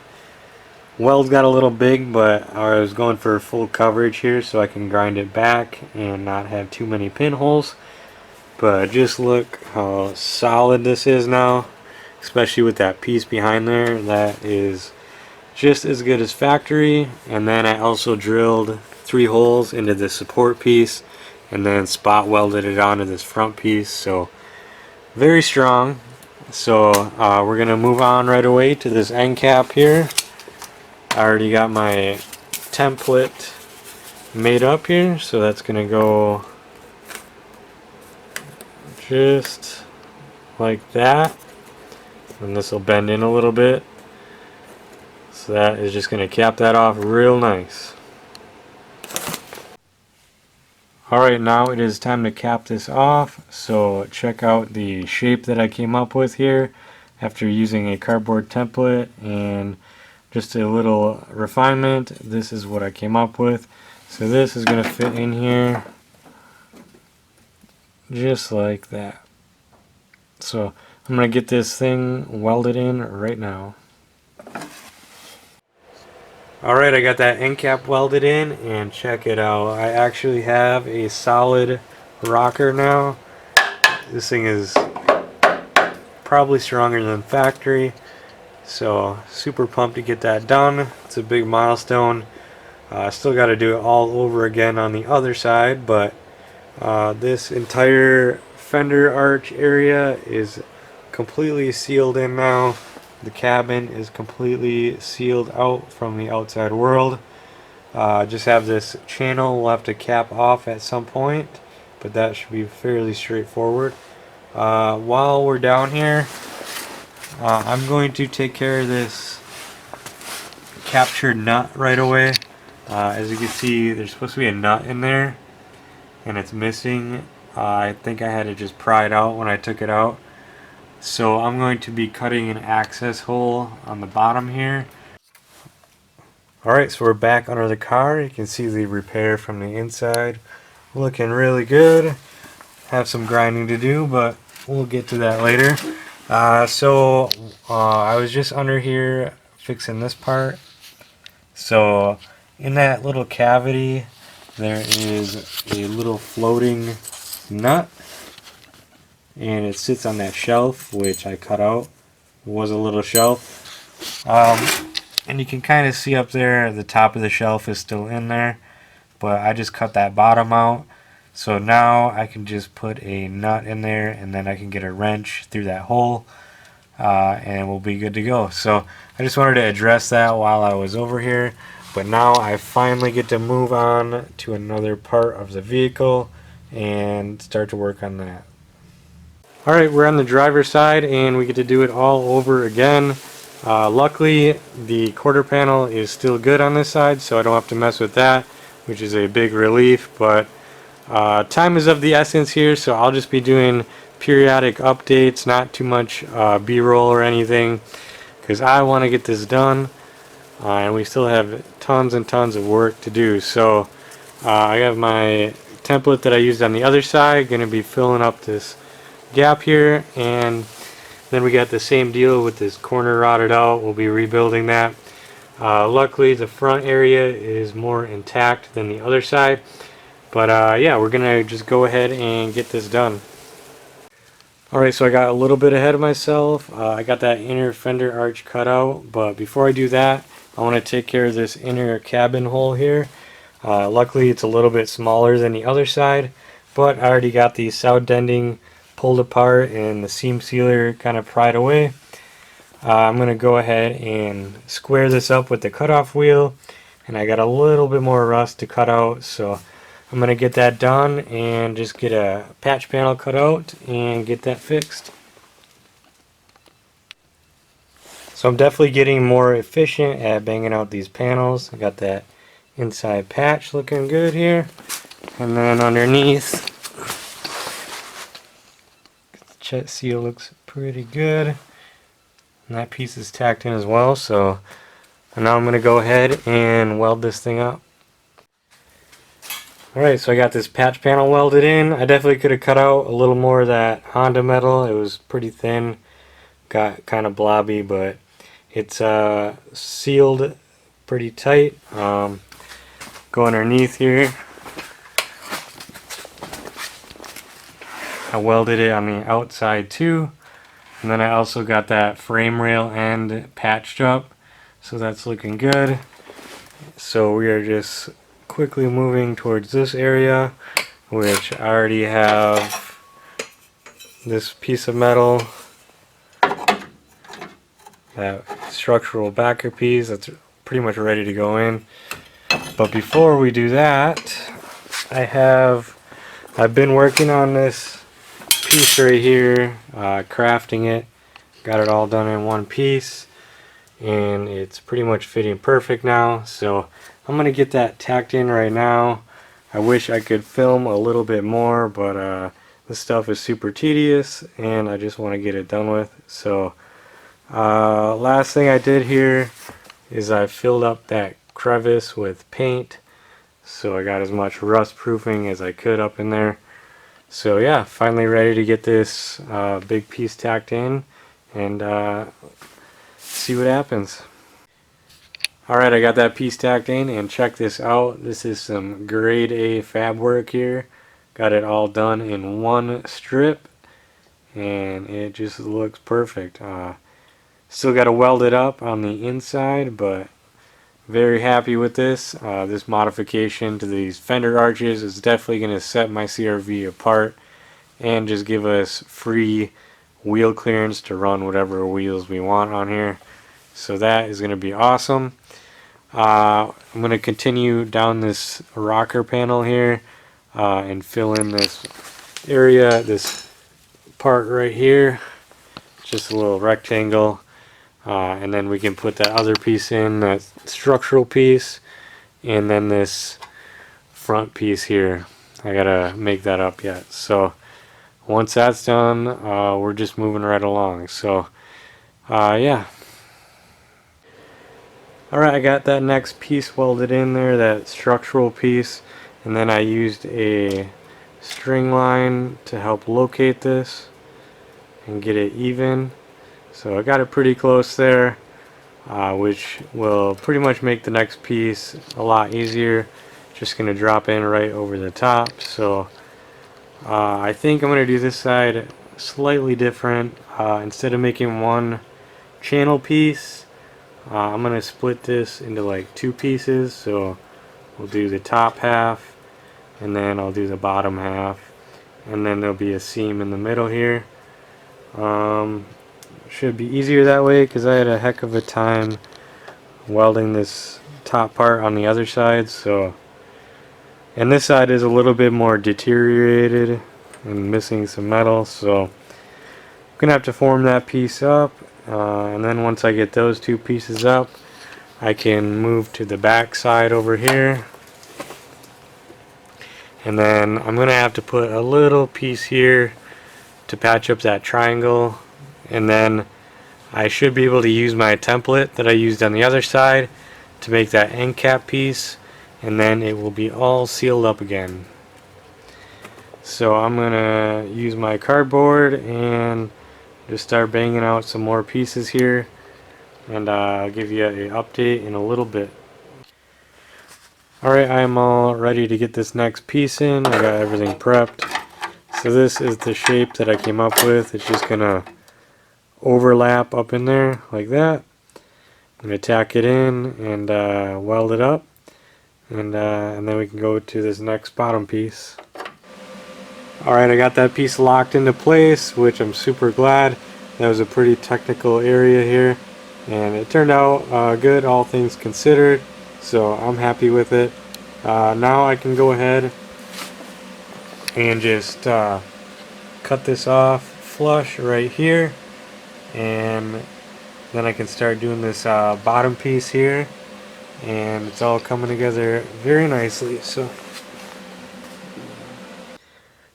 alright, I got this last piece bent up. Check out the fitment on that. Very tedious getting it to this point, but this piece is really gonna make a huge difference right here. So I'm gonna get that tacked in right now, and then just have to cut it off where this other piece is. Just have to cut it straight down.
Alright, I got that piece welded in there, and check it out. I mean, for what I was working with, I'm pretty darn happy. Got that piece chopped off the end here. Now it's time to get this cap done. Alright, I got my end plate cardboard made up here, so I'm going to be cutting this out of 16 gauge steel. Should fit in there really nice. Alright, ready to put this final piece in. This is what I came up with. Bit of a technical piece, but got it fitting pretty good here. So I'm going to go ahead and get that tacked in. Alright, I got this end plate locked into place here, ready to be welded. It was definitely a difficult area to do, but a little bit of hammering and cutting and grinding. Finally got that fitting perfect here, and it is just looking so good having this rocker rebuilt here. Still have to address the bottom, but I'm not even going to worry about that right now. And none of that is really that cosmetic, so that should be pretty easy to fill in. And I just want to leave this area open again, because who knows why I might need access to the inside of here. So we'll just leave that part open. But yeah, I got this whole area to get seam welded up, including the inside, which is pretty difficult and out of position. But we're going to get it done, then move on to the front area.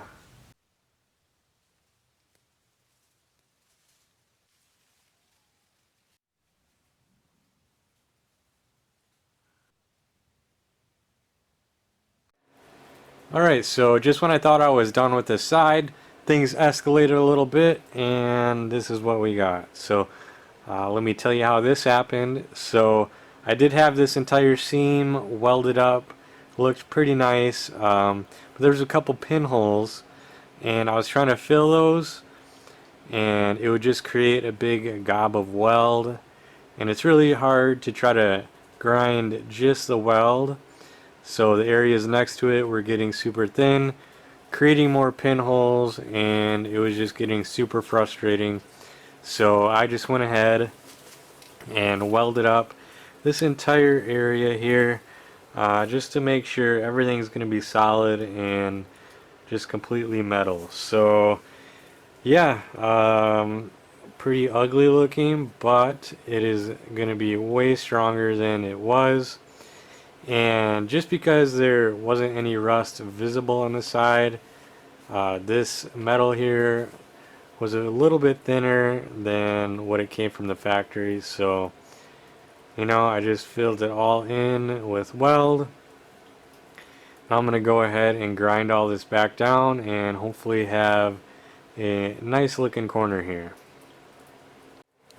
Alright, check out all this grinding dust here.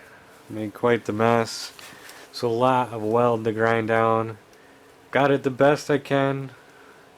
You know, there can always be a little bit better, but I'll lean into the body filler and the primer a little bit, and that should take care of pretty much all the imperfections on here. But considering what we had, this looks pretty good, and it's going to be very strong in this area, so that is good.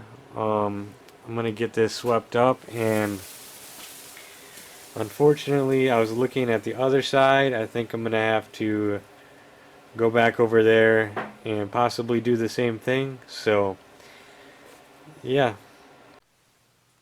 Alright, so I've been back at this side working on grinding it down. I did think I was all finished grinding, and now I'm back to looking like this.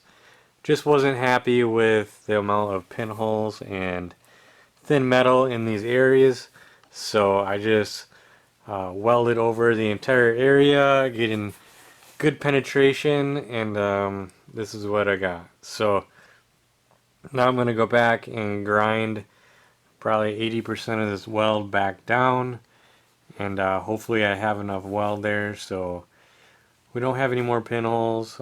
Might get one or two. So anyways, that's what this looks like now. Go and show you the inside here and give you an idea what's really going on. Doesn't look super pretty, but you'll never see any of this. But yeah, you can see all that penetration of the weld back here. Looks a lot better than it did before.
saving this for a while now, just so for this moment right here that I can show you guys how much metal came off of the CRV just in sheer rust alone. So I've been saving all of my sweepings and then everything I cut off. So let's go ahead and put this on the scale.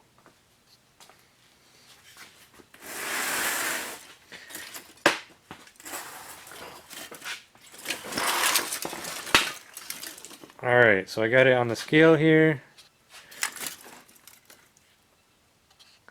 Looks like almost 40 pounds of metal came off here, which is quite a bit. So yeah, I can finally throw this away now. It's nasty stuff. And yeah, on a good note, I basically have a rust-free CRV, which can't say the same when I drove this thing in here. So alright guys, it's the night before releasing this very video. I just want to thank you for sticking around with me. Part 1 did a lot better than expected, and I am very grateful for that. And it gives me a whole new energy for the next videos going forward. This is how the CRV currently sits. I had to take a short hiatus to take care of some things, and the WRX wanted its parking space back, but I'm going to be getting this garage cleaned and set up again so I can continue filming and get back on track. There's a ton more surprises coming up that you're not going to want to miss, so please subscribe, hit the like button, and I'll catch you in the next one.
Hey everyone, welcome to MODNTUNE. I have a video here that I think you're really going to like. 3.5 hours of pure CRV rebuild content. In this video, we are taking the CRV to the next level. If you haven't seen parts 1 and 2, you're definitely going to want to check them out and you can see a complete teardown. We have to tie up a few loose ends from the last fabrication video. As you can see on screen, I'm finishing out these front aprons that had some pretty bad rust. I cut out the bad metal and just welded in some plates to cap it off. Now it looks really nice and we gained some wheel clearance. I also had to weld in some new metal in the strut tower area. Let me take a minute to introduce myself for any new viewers or subscribers. My name is Chev, yes, like the truck. I'm just a normal guy from Wisconsin who has a passion for Hondas and creating. I'm 37 years old and this CRV build is the accumulation of all my skills and knowledge I've obtained over my lifetime. And I'm inviting you guys into my garage to join me in restoring this CRV. Alright, to start out here, I'm sanding the bare metal areas with 80 grit and starting to feather the edge of the OEM paint.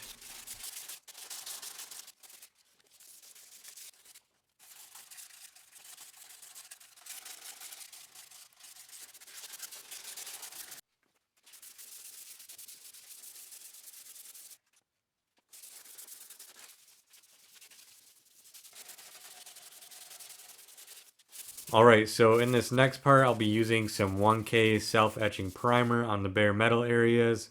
Looking back now, I would probably just skip this part altogether. The main primer I was using already is a 2K direct to metal primer, and I ended up sanding off most of the self-etching primer anyways, so yeah, I definitely would have skipped that if I did it again. Alright, so it's kind of hard to believe that I get to make this update here, but I have all the metal here prepped and ready to go. So let's just take one last look around. Everything's been sanded with 80 grit sandpaper, and it is just looking really good.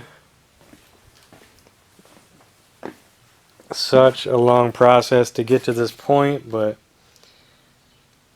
finally get to seal it all in with some self-etching metal primer. So after doing all that work fixing this stuff, last thing you want to do is put a crappy product on it. So what I got here is this 1K self-etching primer here from the auto body store. It's a little more expensive, but this is going to offer the best corrosion resistance possible. Much better than like your regular spray cans that you can get. So anyways guys, that's about it. I'll do a little bit of B-roll on painting, but this stuff flashes so quickly. It has like a 3 to 5 minute flash time. By the time I get back around, I'll be able to put another coat on. So this is going to require probably about 3 coats. And the first one is just going to be incredibly light bonding coat, and then I'll go over it 2 more times. But anyways, that's the update. Finally get to get this stuff done, and we'll see what it looks like.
Alright, we're just moving right along here. Got all of this coated. Looks really good. Have that self-etching primer on there that's going to bond really good with that bare metal. So I'm just going to keep on sanding this stuff, and I'll give you periodic updates. I really want to move this process along, so I don't know how much filming I'm going to do, but I'll definitely keep you guys in the loop. But yeah, check it out. Alright guys, so we're making big progress on the CRV here. We have all the bare metal primed, and it is just looking great. I also went ahead and took all the hinges off, and I got a lot more of the seam sealer off in these corner areas. There were just huge gobs of seam sealer, so pick some of that off. But as you can see, it is looking really good. Got those fender arches there. Pretty hard to believe what they looked like before. So last thing I have to do before I really start sanding here is take off this black adhesive for the windows. I'll be using this oscillating tool here. I already tried it a little bit and it took it right off, so that's good. But yeah, a long time coming. So looks really good. One thing is this whole paint and body work, I'm not going to be really touching anything past this inside barrier, this flange here. We're just going to be focusing on the outside. The interior, we can always come back later and mess with that stuff. But we're just trying to get a running, driving vehicle at the moment. That's our #1 priority. So anyways, I'm gonna go ahead and get that black adhesive off and go on from there.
Alright, kind of hard to believe, but the time has come where I get to start sanding this thing down and getting it ready for primer.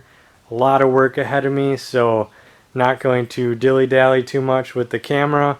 We're just going to do a little montage, and next time I talk to you guys, this thing will be gray. Okay, so real quick, we're going to do something that feels wrong. I'm going to do the first sanding on this very nice paint here, so let's just do it. It just feels wrong.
Alright guys, let's take a look at the CRV here. So I've been putting in very long hours wet sanding this with 320 grit and just cleaning up the remainder of the grime that has been on here. A couple things we have left to do here before we can prime this thing is use body filler on these rear quarters, get those things dialed in a little bit more. And I'm just got to tape off these factory stickers. I want to keep that stuff. I did leave the door latches in. I don't think, or I left them in on my hatchback when I painted that, and it turned out great. It just breaks the paint a little bit where that latch hits, but looks fine to me. But yeah, guys, check this out.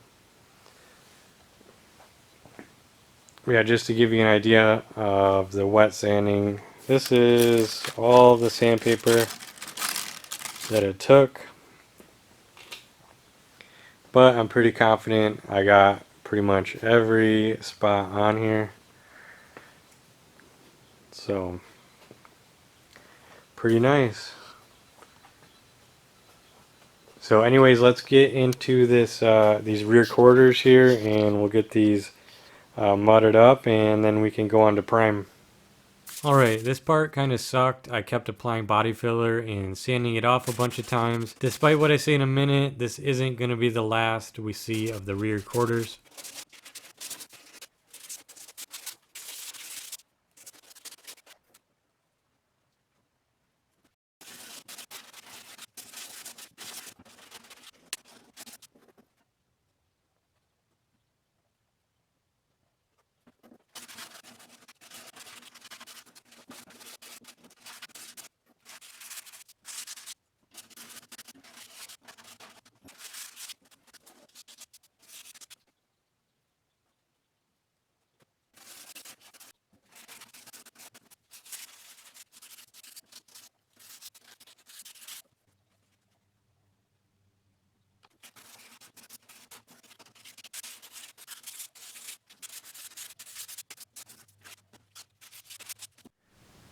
This side definitely went a lot quicker than the other side. It only took one application of body filler versus the 6 or 7 on the other side.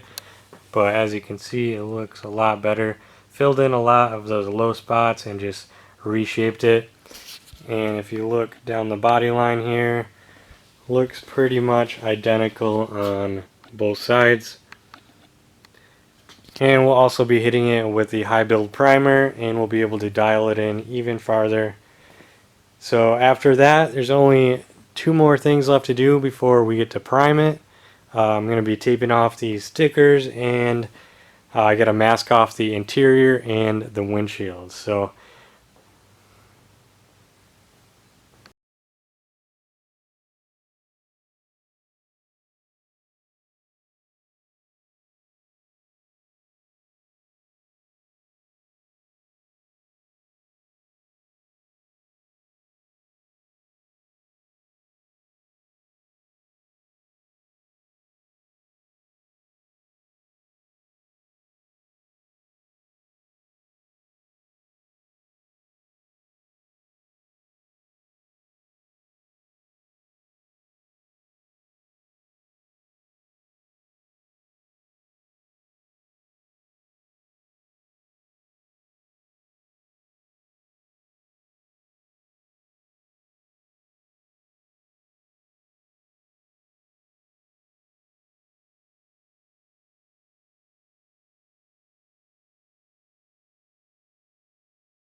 okay, this is the final walk around before priming. Everything has been sanded, cleaned, and is ready for paint.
Alright, this is what it looked like after primer. Overall, it went pretty well. That was my first time spraying in a while, so I was a bit rusty, but I picked it back up pretty quickly. I'd say my biggest issue is with the 2mm tip. It's just a bit too big. I need to get a 1.7 for doing primer in the future. The 2mm works fine, but it leaves a slight texture. Not a big deal in my case, as I was planning on sanding it all down anyways.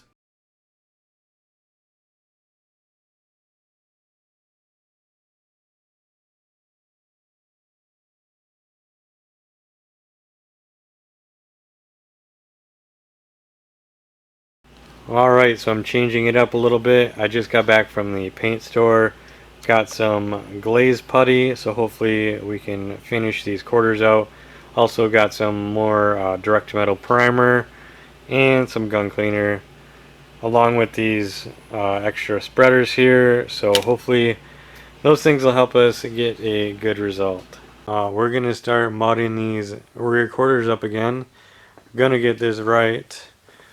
Luckily that body line here still lines up decently, but we're gonna apply more filler on there. I'm gonna continue with the finishing filler. I don't want to go back to the other stuff right now, but I got some more reinforcements here. As you saw, my other block looked horrible, so I finally got one of these Durablock sets, which I've been eyeing up for the past 10 years. And we have 3 grades of sandpaper. I think I got 80 grit, 320, and then like a mid-grade one. Another thing is this sweet body filler sheet thing. It's another thing I don't have to worry about now. While these kitty litter bucket lids, these actually worked pretty good. If you need something in a pinch, I highly recommend it. They clean off pretty decent, but we're switching to the paper so I don't have to worry about any of that. And every time I'll be using a fresh body spreader. So I think with all that set up for me, we'll get this. So anyways guys, let's get back into this and try to make something happen.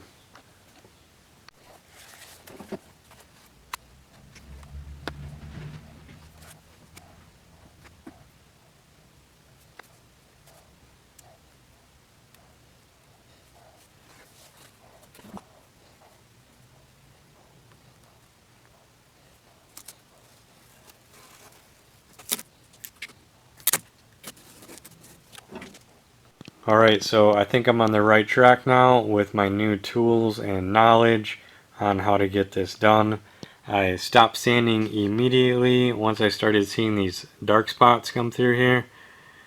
So it looks like I'm going to be doing one more coat, but another thing is I was really overusing that guide coat. It's not that necessary. If you can see, the unsanded filler is a different color. So those are low spots, so I know where they are. So I'll be using less of that guide coat, and we're just going to keep doing this and see what happens.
Alright guys, so I'm glad that I did not give up on this side. This quarter is finally done. Finally figured out what the heck I'm doing. That sandpaper I'm using that I got off Amazon is working wonderfully. It doesn't clog up or anything, and then I can dry sand. So this side is looking good. I'm gonna go ahead and do it all on the other side off camera so we can keep moving here. Alright, finished up with this passenger side. Finally can put these quarter panels to rest. Definitely humbled me a little bit, but I got the right tools and equipment and everything turned out fine, and I definitely gained some skill as well. So these are gonna look amazing. So definitely in a happier mood than I was when I was going through trying to get these done. Those massive wheel openings there, that is what it's all about. So this sanding change that I did really helped. I'm doing a lot more dry sanding now versus wet sanding. I always have done a lot of wet sanding, but that is apparently more of an old school way of doing things. The dry sanding is a lot faster, and you're not messing up any masking jobs or anything like that. So these blocks are amazing. I've only used one so far, but the blocks and unlimited sandpaper is just really nice to have. These sheets, this is another amazing thing to have. Makes things go way quicker. And I bought a ton of these spreaders, so you can kind of have guilt-free applications, not trying to conserve stuff so much. And in the grand scheme of things, if you add up all the extra spreaders and all this stuff, it's only maybe a couple $100, but it's going to save you a lot of grief. So anyways, that's enough talk about that. I have started wet sanding this engine bay. The core support is pretty much done being sanded. This I'm going to wet sand just because it's easier to get into the crevices and everything. So we'll have to get this. And then all these door jambs, that's going to be wet sanded as well. And then I'll dry sand the roof. I know there was a little bit of like minor hail damage up there, so hopefully the high build primer will be enough to take care of those. But we'll see if we have any low spots. But we're really getting down to the wire here of actually getting color on this thing, so I cannot wait. But anyways, I'm gonna just go on to the next part.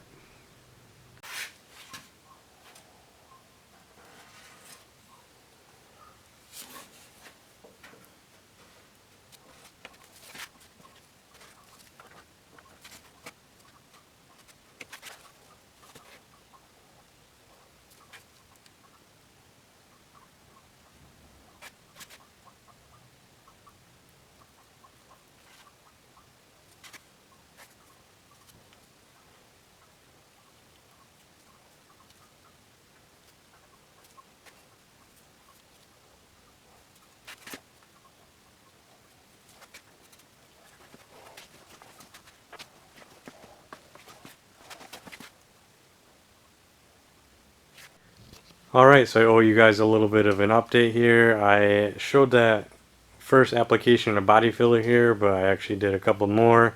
Got it looking really good. Glad I decided to mud that area instead of just leaving it.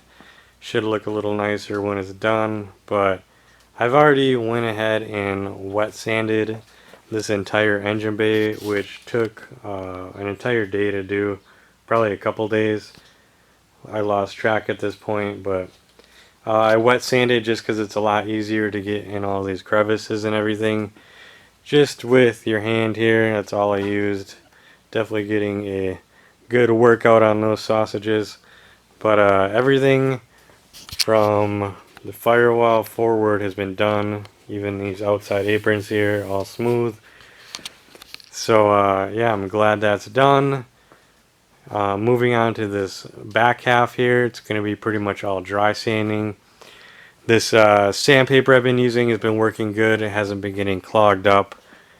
And I just have my air hose right handy, and I'm just constantly cleaning out all of the sand particles. So I did this area here. See if I can get a good look here.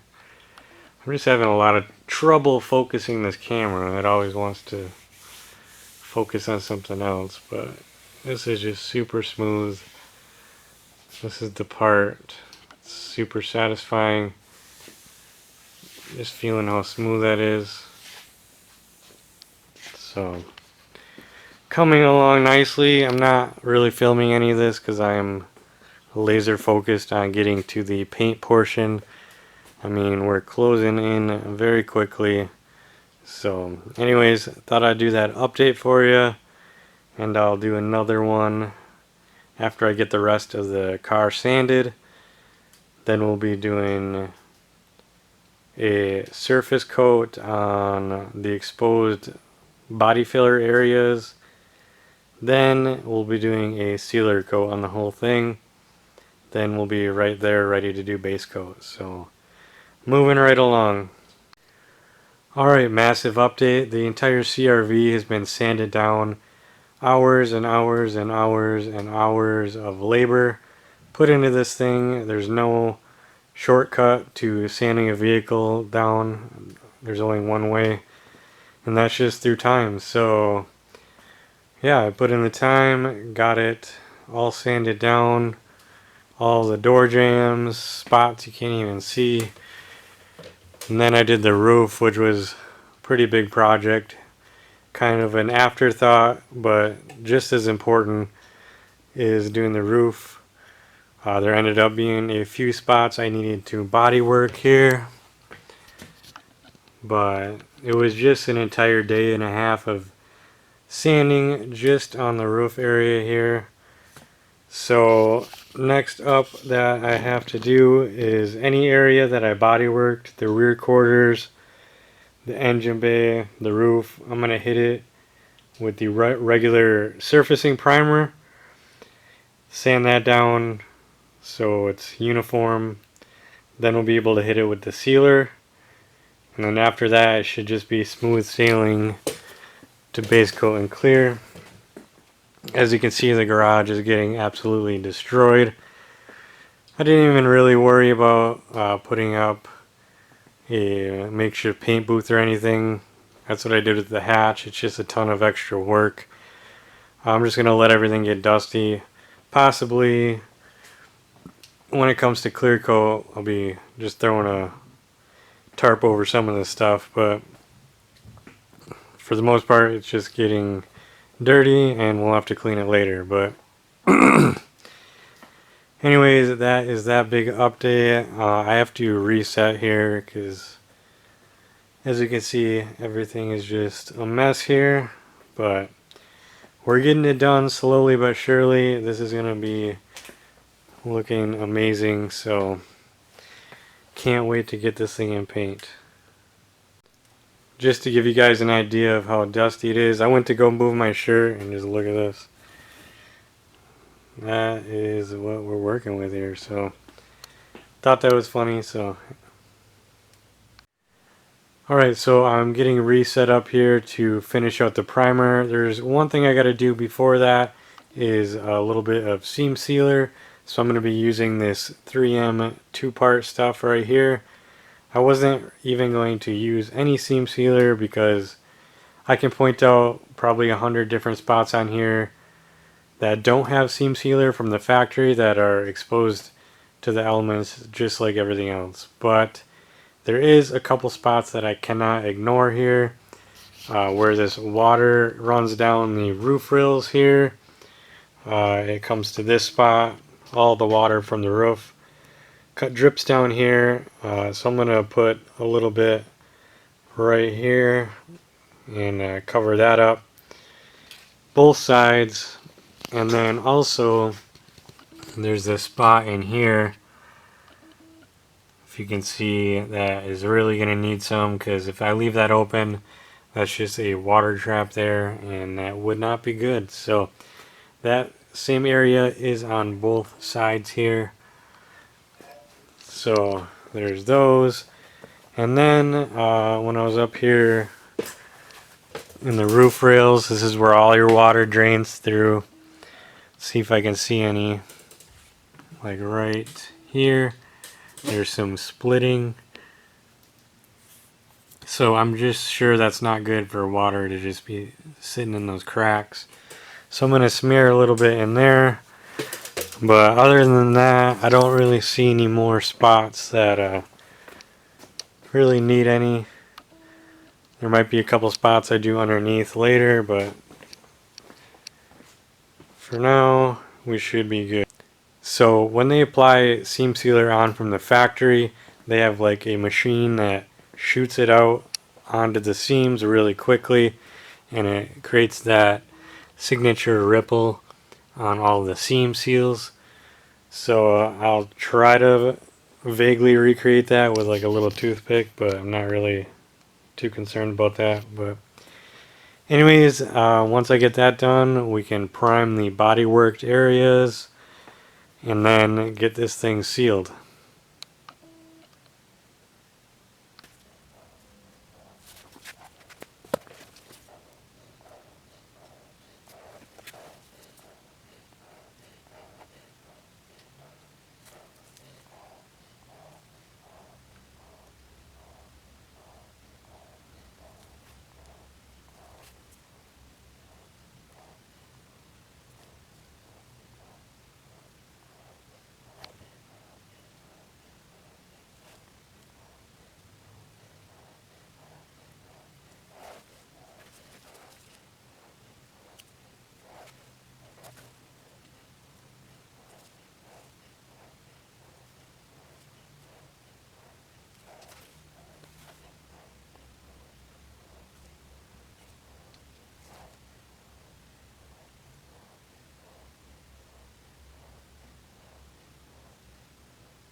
Alright, so I got that 3M seam sealer on there.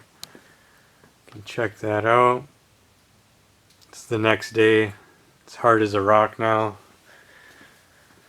Definitely don't want to get this stuff anywhere you don't want it, because it's not coming off. And then I did the roof rails up there. I smeared it in there with my fingers. But this thing is pretty much ready to go. So let me explain what is going to happen here, or my plans at least. So there's no way I can do this thing in one shot. I tried that, or I did that with the primer, but it just gets so, like, it just becomes too much. So we are going to break it down. I'm going to do the roof first, get that out of the way. That's the biggest panel. Tape off the sides and the engine bay, and just we'll complete the roof. We'll do the sealer, base coat, clear coat. Then I will tape off that whole section and probably do the engine bay after that. Actually, the whole front clip. And then we'll do the two sides one at a time. So broken down like that should really help with just everything. And if you get errors or something, you're not jeopardizing the entire paint job. So let me go ahead and show you my paint guns here. So I have a dedicated primer gun and a dedicated base clear gun. So I'm switching things up a little bit. I'm going to be putting the 1.4 millimeter tip that I typically use for base clear onto this primer for the primer sealer and these touch-up areas I got to do. Because that 2 millimeter tip I have, this thing kind of just lays on the paint really thick, and it usually doesn't leave as good of a surface. I wish I had like a 1.7, 1.8 millimeter tip. I would use that for the surfacer, but we'll put the smaller tip on my primer gun and see how that works out for us. So yeah, let's go ahead and get started here.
Okay, so we should be done with the primer surfacer now. Got everything covered up.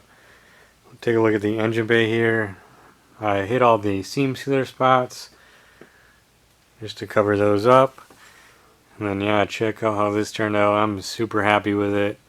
Obviously not like extremely perfect, but compared to before, that massive hole we had there, looking good. So let's take a look at the rear quarters here. These just look amazing. Can't believe how good these turned out. Alright, it's the next morning. Let's go ahead and look at the roof.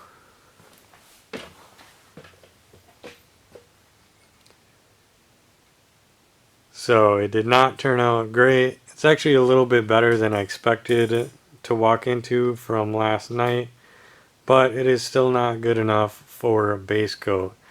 So the issue that I was having here is kept getting air coming through the line instead of paint. That's basically because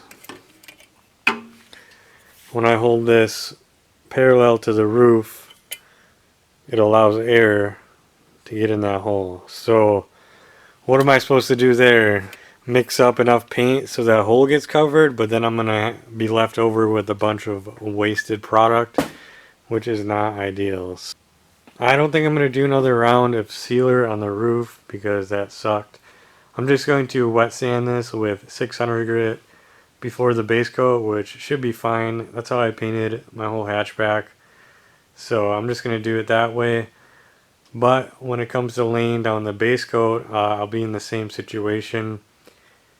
Having to mix up all that extra product to get that hole covered. So I'm thinking what I'll do is try to get the engine bay done at the same time. So I can mix up a lot of paint, get the roof done, and then I can spray the engine bay with my gun more vertically and use up the rest of that paint. So another thing I want to do to help this be successful is I'm going to go get some slow reducer, so hopefully this stuff doesn't flash off so quick, and hopefully that'll help. So anyways, I'm going to go ahead and get this roof wet sanded and see where we're at from there. Alright, so it's a few days later. I have this roof wet sanded with 600 grit. It's all blocked out and looking very smooth and very straight here. So I formulated a new plan. My friend Garrett's going to be stopping by later. He's a body man by trade. He does this every single day. So between the two of us, we should be able to get it done. You might remember him from the first video. He helped me remove this rear quarter glass here, and that was a huge help. And he's also got his own YouTube channel. He hasn't posted much, so go over there and rate his channel and leave a comment and tell him to make some more videos. But besides that, he's also gonna bring by his spray gun, which is probably a lot higher, more higher end than mine, and it's got a different cup configuration, which will allow it to spray horizontally without letting air get in like mine does. So that's going to be what the plan is. I'm just going to keep getting ready. He's going to be by a little bit later, and we're just going to knock this thing out. So that's the plan, at least. Keep watching and we're going to get it done. Alright, we're getting ready to spray this roof. I have Garrett here. He's going to give me a hand. We're just getting ready to mix it up. So I didn't even share the color yet. This is a color called Oslo Blue. It's a Porsche color. So we're gonna see how that works out. But we're just getting ready to mix it up right now, and hopefully it works out. It's very humid today, but I don't have many options, so we're gonna run with it. You know, whatever happens, happens, and take it from there. Recording. Alright, so I'm going to be pouring this, hopefully not make a huge mess. It's a 2-to-1 mixture, so.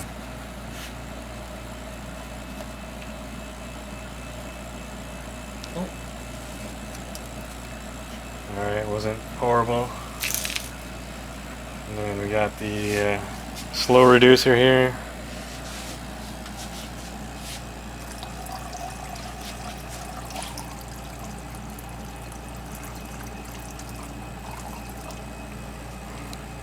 There we go.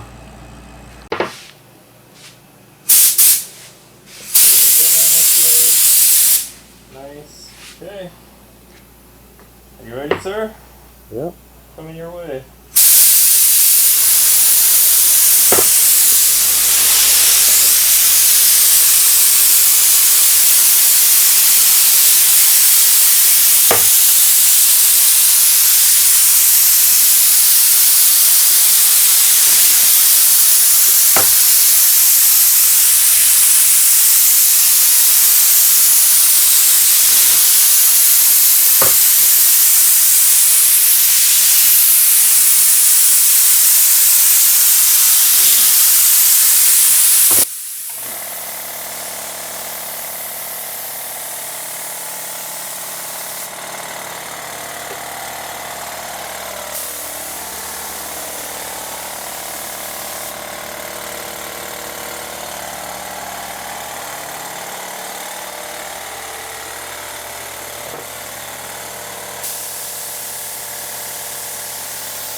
my friends, is why Garrett is the GOAT.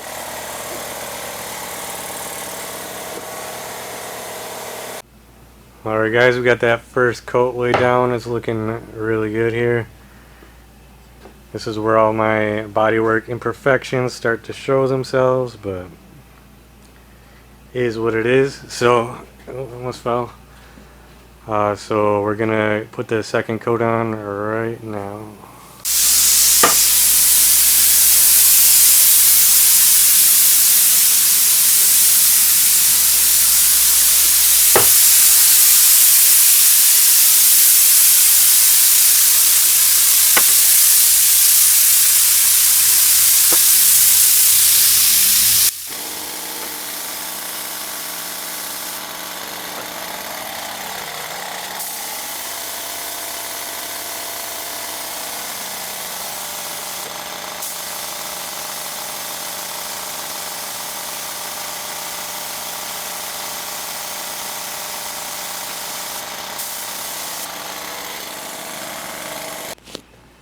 Alright, we got that second coat of base on there. Everything's going really good, so we're going to go ahead and start the clear coat. Alright, so we're mixing up the clear now. This one is a 4-to-1 ratio.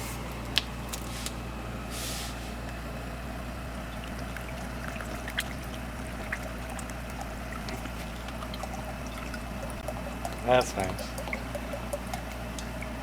You can tell I'm a professional.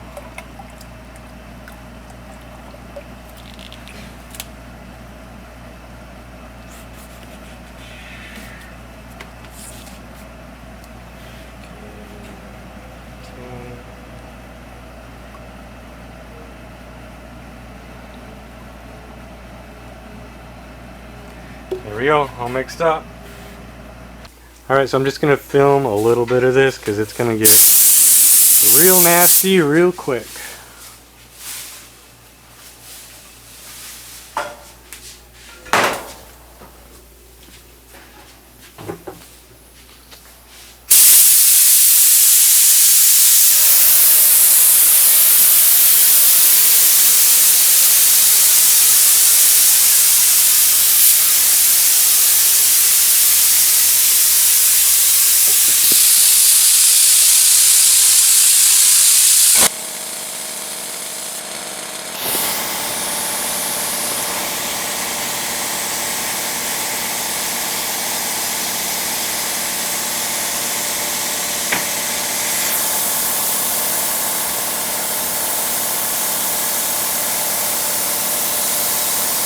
Yeah, this clear is ridiculous.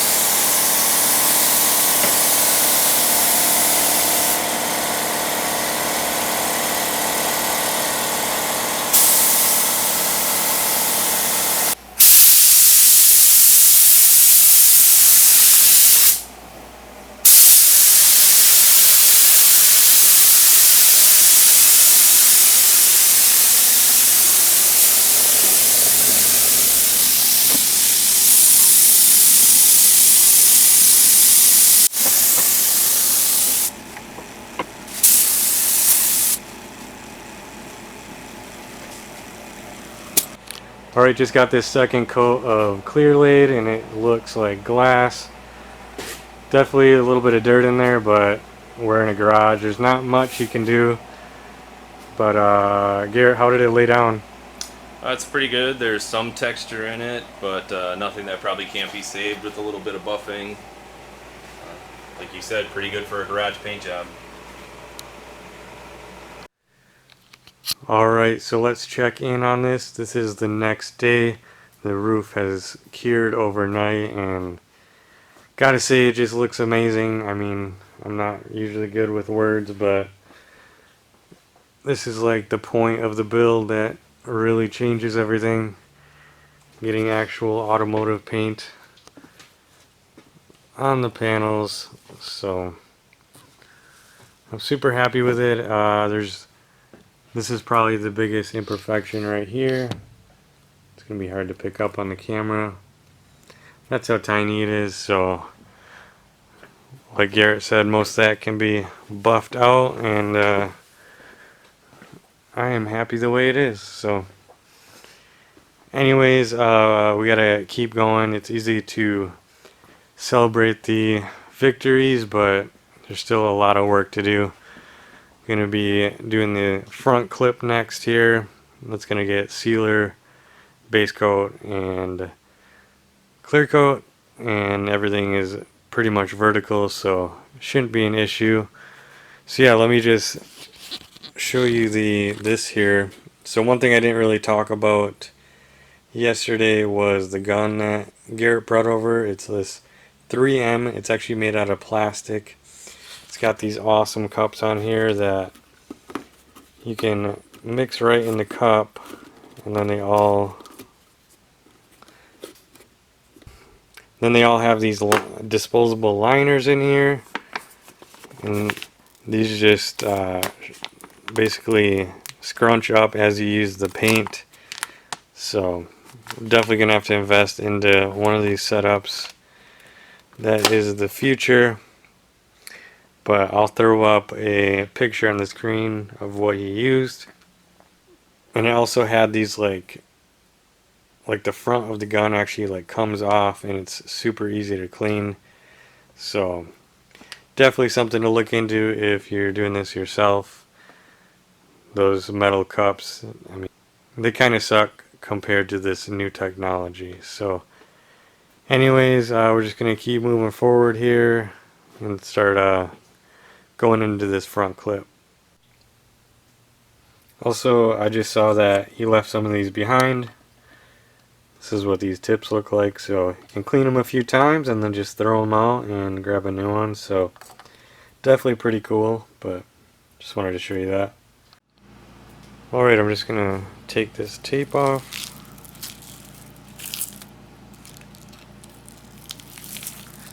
So this part was pretty hard to tape off. Probably gonna have a few spots that will need touch up, but it's better than taking the windshield out.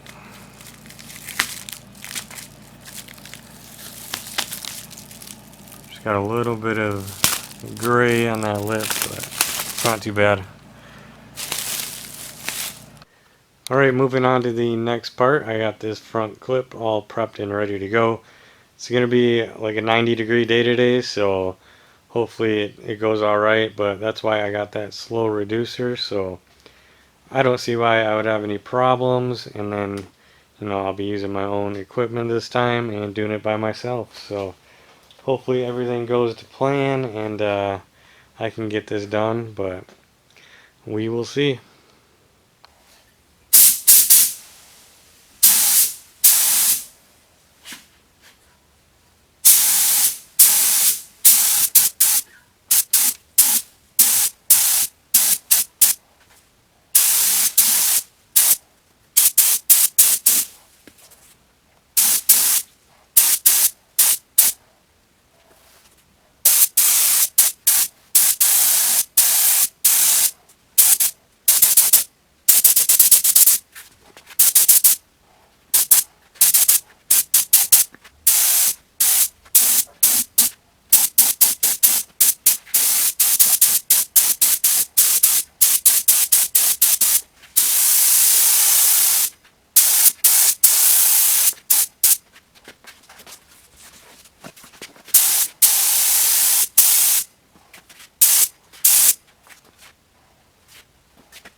Alright guys, so I got that coat of sealer down. It turned out really good.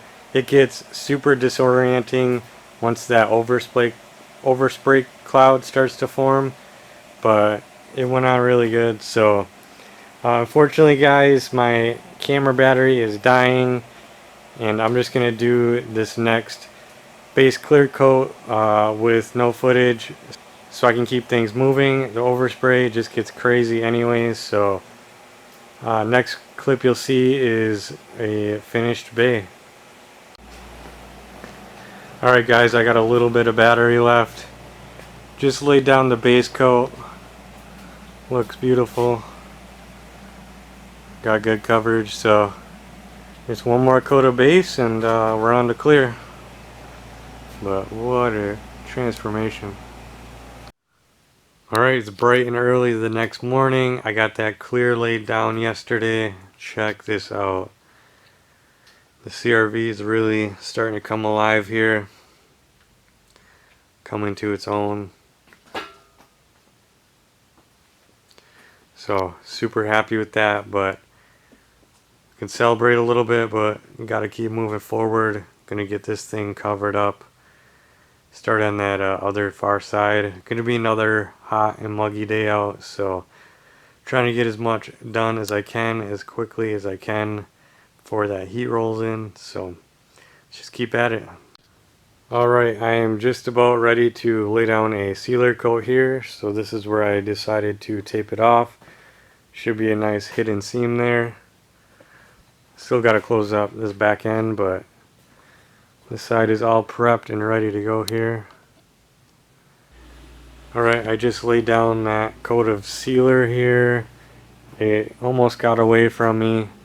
I have a few dry spots on the roof here. I was trying to conserve my slow reducer, so I used the medium reducer. And I should have just bought another slow. It's just too warm out. Flashes too quickly to cover a lot of ground, so but I don't think there's going to be any issues, so we're just going to run with it. Definitely glad that I don't have to sand it down again, so just got to keep going. Alright guys, it's a new day here. I got that passenger side finished up with the base coat, clear coat, and it looks amazing. I'll show you that in a second here, but the garage is getting absolutely destroyed. I upped the number of fans here to help evacuate some of that overspray, but it just gets pretty crazy in here. But anything that I didn't cover or put away is pretty much ruined or changed forever. But there's nothing in here that I can't really live without, so much rather have a cool CRV with a good paint job. So anyways, yeah, just check out this floor here. I don't know how much the camera picks up, but pretty caked with overspray. But alright guys, so let's check this out. There we go. Hopefully the camera does a good job of picking up how nice it looks. In person it just looks crazy. Super happy with this color. Everything laid down really nice.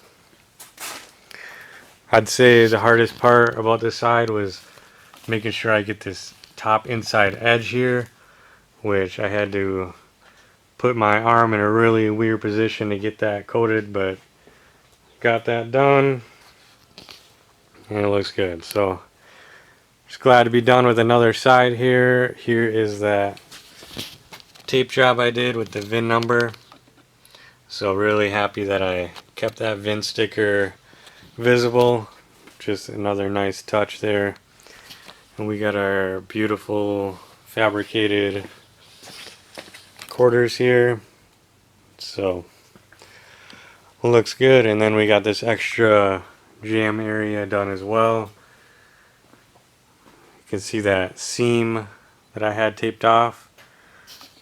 So when I do the next part, I'll just tape like an 1/8 inch in, and that seam won't even be visible. So like I said, it's a fresh day here. I just have this last side to get knocked out before we can start moving on with this project. So I'm just gonna keep prepping here and getting this side prepped for paint.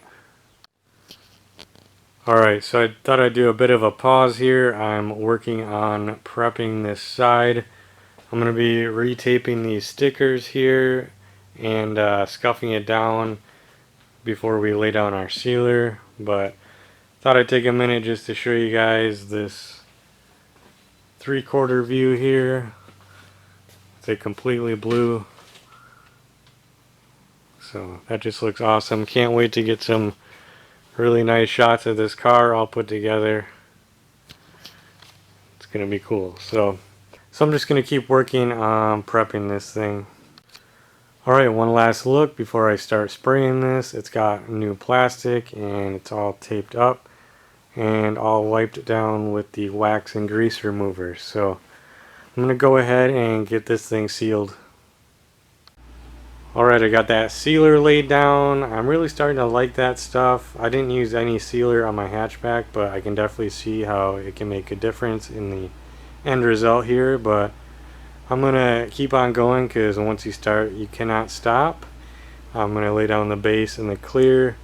Sadly, I think I said I was gonna film it. I'm not going to because it just gets way too chaotic in here, and I'd rather focus on getting it laid down properly. So that's what I'm gonna do. I promise I'll get some footage of the doors and the hood when it comes time to do that, hopefully at least. So anyways, I'm just gonna keep going, and next time you see this, it will be painted. Alright, I just laid down that base coat. Figured I'd take a break and show you guys how it looks. So the thing with base coat, you don't need that wet look. Even if there's like a little dry spot here and there, it's all gonna get taken care of with the clear. As long as the pigment's there, it's gonna be fine. So just wanted to show you guys this real quick, and now I'm gonna hammer this clear on. Alright, it's actually done. Cannot believe it. This is literally crazy. Another successful application here. Probably the best one so far. Laid it on super wet. Just have like a very slight clear buildup right here. I don't know if you can see that. It's so tiny. Definitely fixable, but that's actually a good thing because that means I was really at my maximum amount of clear that I could put on there. So yeah, this side turned out even better than the other side. Oh, another run right there. So that stuff is fixable though, so not a problem. Yeah, that's pretty crazy. So since I'm done, I can unwrap this thing and reveal it to the world. I'm going to take a minute real quick and take off this masking off of these stickers. It's got to be really delicate so I don't pull up any clear, but I just painted it an hour ago, so hopefully we don't have any problems, and it's still soft enough to tear up. But anyways guys, that's pretty crazy. So yeah, what can I say guys? Hit the like button for real paint jobs. I always see these Rust-Oleum turbo cans are getting millions of views. So let's get a like for real paint jobs. So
Alright, so that was pretty satisfying, removing that masking tape.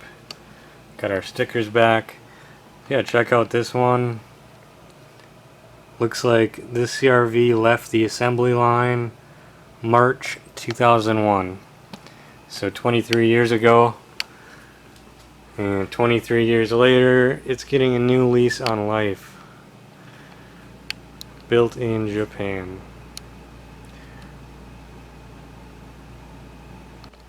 Okay, so I've been waiting to do this for a while now.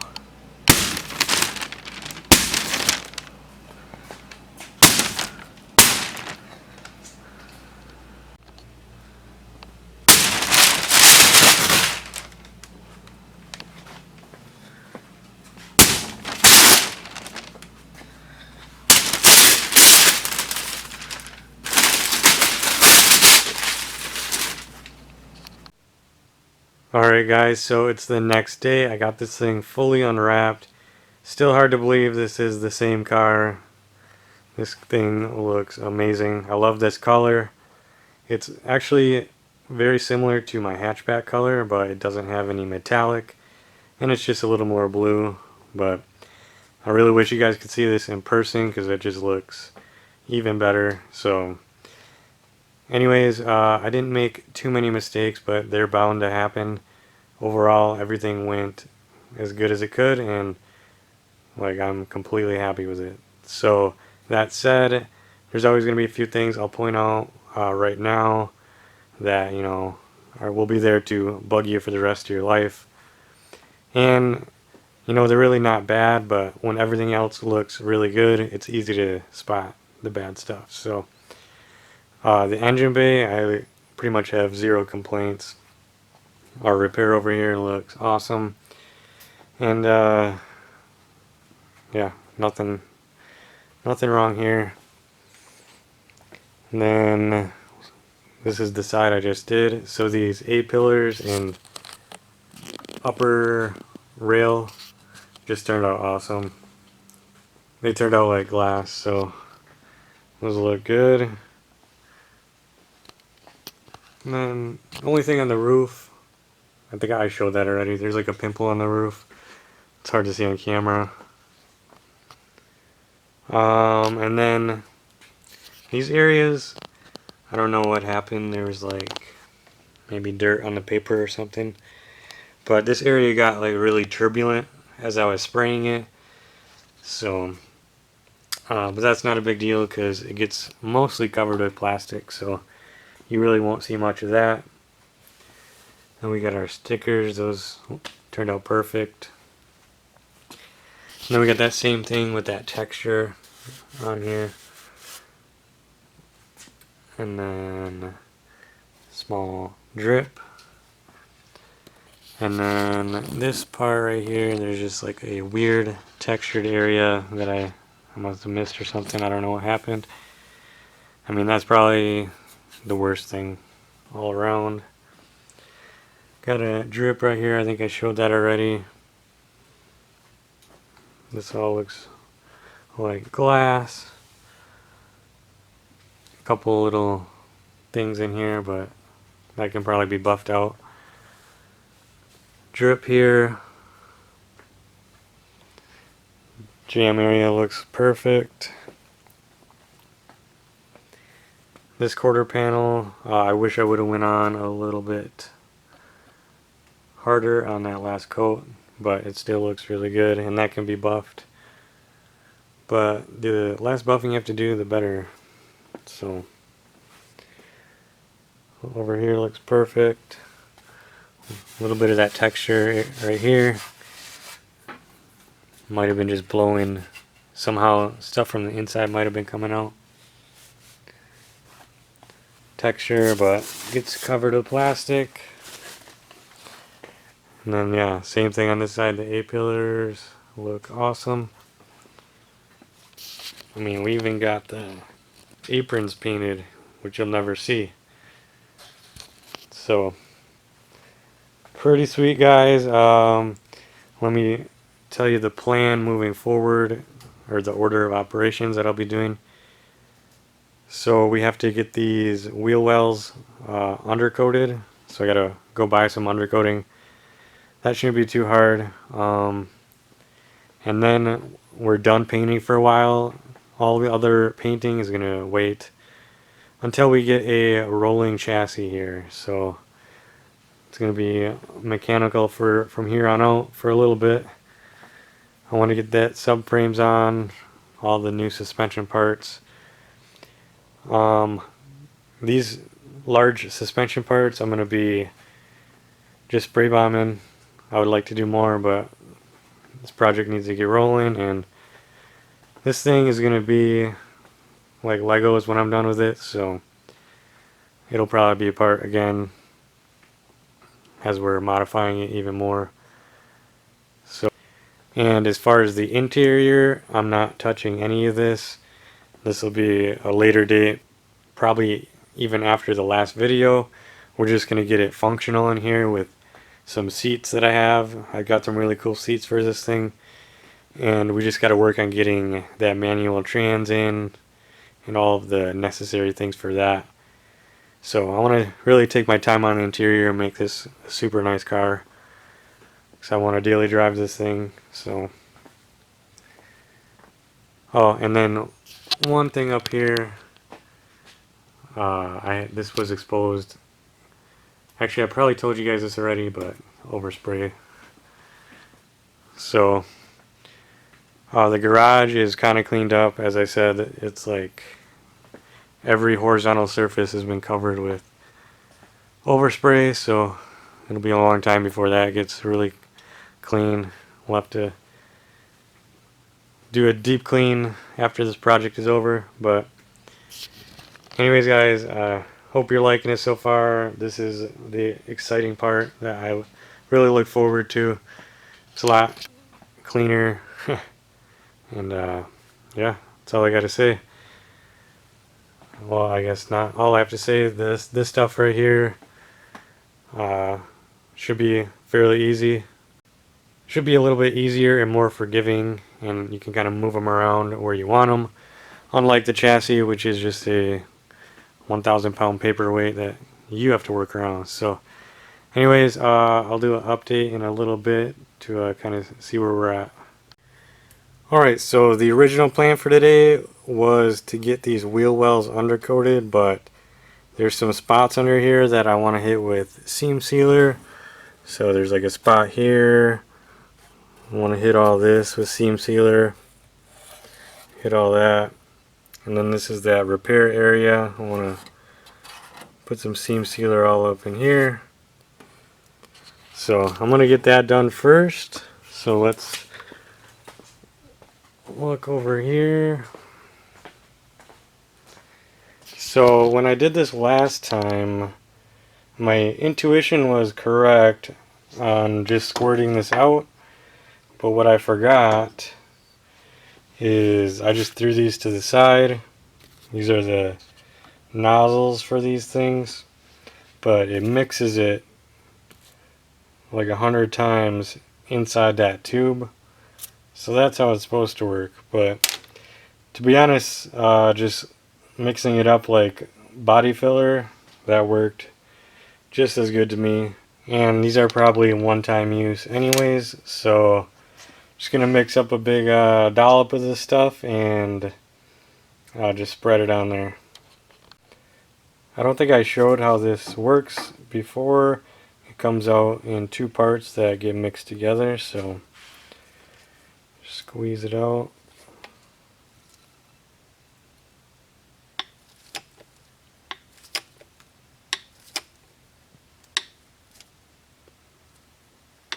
Do 6 pumps. Should be enough for one wheel well, and then if I have any left over, we'll just go to a different wheel well.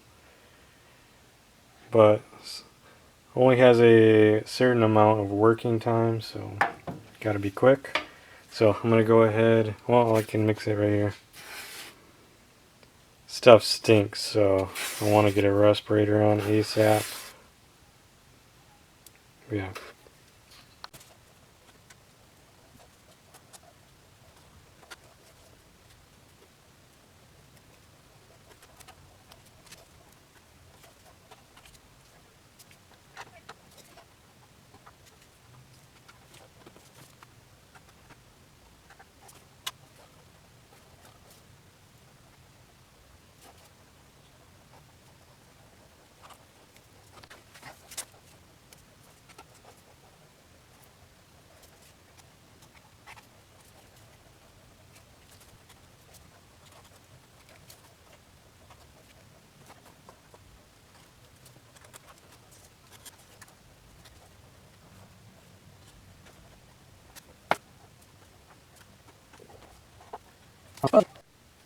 Alright, I got the passenger side done. Definitely going through a lot more than I thought I would. I ran out of the tube that I was using, so yeah, I like this seam sealer stuff. I really didn't think I was going to be using a lot of it, but definitely seems like it adds some good protection. So here's where I ran out. I just got those 2 spots here. And I ordered this new tube. It came overnight from Amazon. So what I used before was a urethane seam sealer. This is an epoxy. I got this one because it was like 20 bucks cheaper and readily available. And from what I can tell, there's really no discernible difference between the two. Urethane might be a little bit more flexible, but this is gonna work, so I'm gonna go ahead and mix up some more of this and get it applied.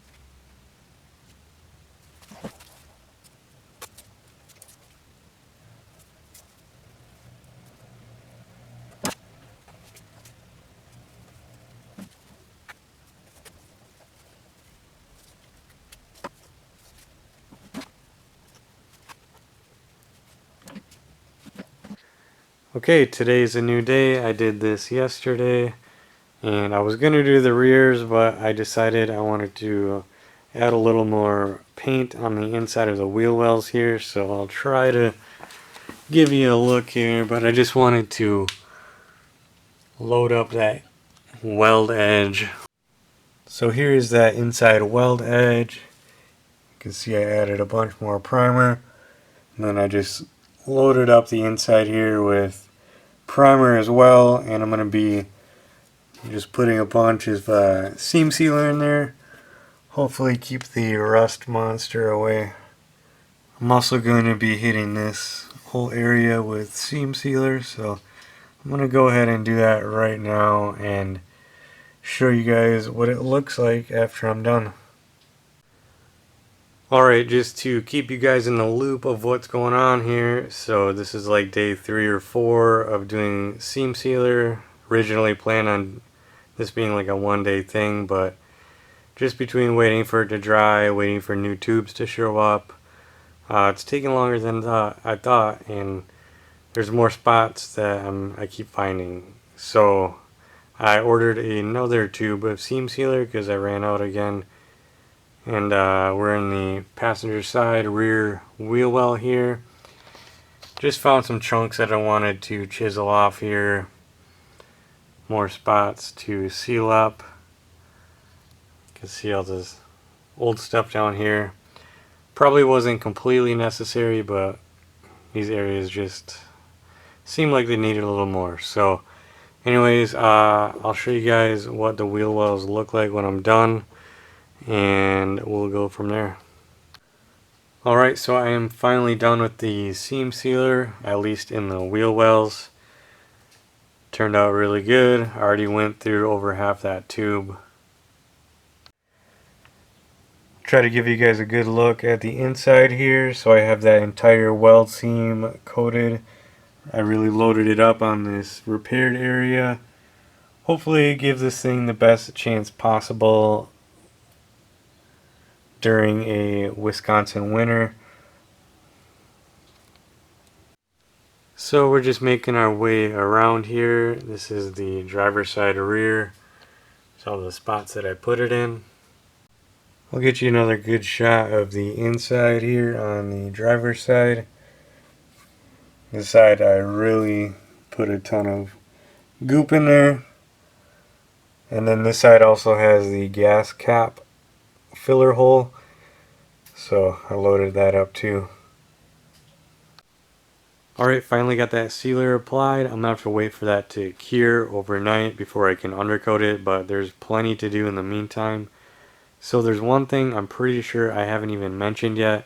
If you saw one of my other videos, I leaked it, but I'm doing a full 5-speed swap on the CRV. I already have all the parts, so I guess I'll just start over here. I have this shifter box plate here from a manual CRV. That's got to get installed right there. I'll probably just tack weld it on. But first I'm going to have to remove all this sound deadening in this area. And also there needs to be a hole for the shifter cables to go through. And they're actually right here.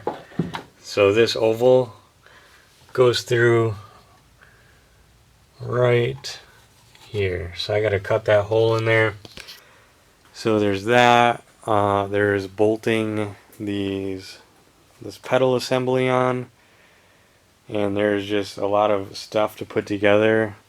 And you got to remember, I took this thing apart over 6 months ago, so I forgot probably a lot of where things go. But I just use a lot of context clues and like where they are, in my piles to kind of just figure it out. Plus I have all the diagrams from the service manual that show all the systems, so it's really not too hard to figure out. So let me just go over here. So we have our pedal assembly here, shifter box, and then something I've been procrastinating a little bit is I got to get these suspension parts coated. So I'm not going to be getting these sandblasted or anything at this time. We're just going to knock off the rust the best we can, degrease it, and then I'll just be hitting it with this flat black paint. So we'll be able to get all that stuff bolted on. So that's kind of a basic rundown of where we're going here. One thing I just saw, I'm also getting I have to get these trailing arms done. So they require pretty much a complete rebuild. I just bought this to remove the lower ball joints on these spindles over here, and I can't wait to show you guys. I have a mountain of parts that I bought from Rock Auto, so as soon as I can get the subframe and everything coated and I can start bolting parts on, I'll bring all that stuff in the garage and we can take a look at it. So I guess next step here is just going to start on this shifter box area.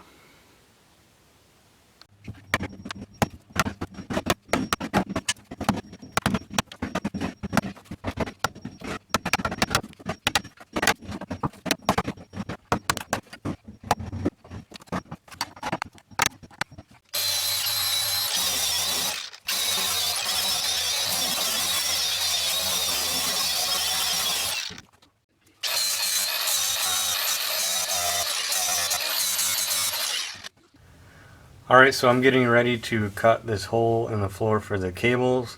So I was able to find an old Honda Tech thread with the location. So this is what a stock manual CRV, what it looks like. And I got it pretty close here. So I'm just going to go ahead and mark this with a Sharpie.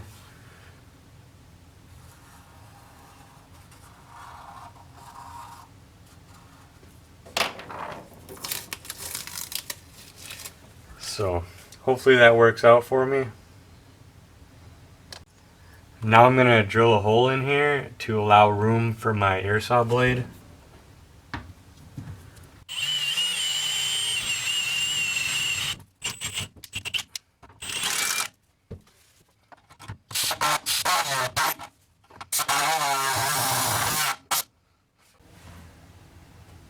Alright, so my SD card decided to be full 45 seconds into cutting this, but I'm not entirely mad because it was pretty gnarly, but I did get it. You can see the blank here. So now I'm going to go ahead and deburr the edges.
Alright, now I'm going to go ahead and test fit these cables.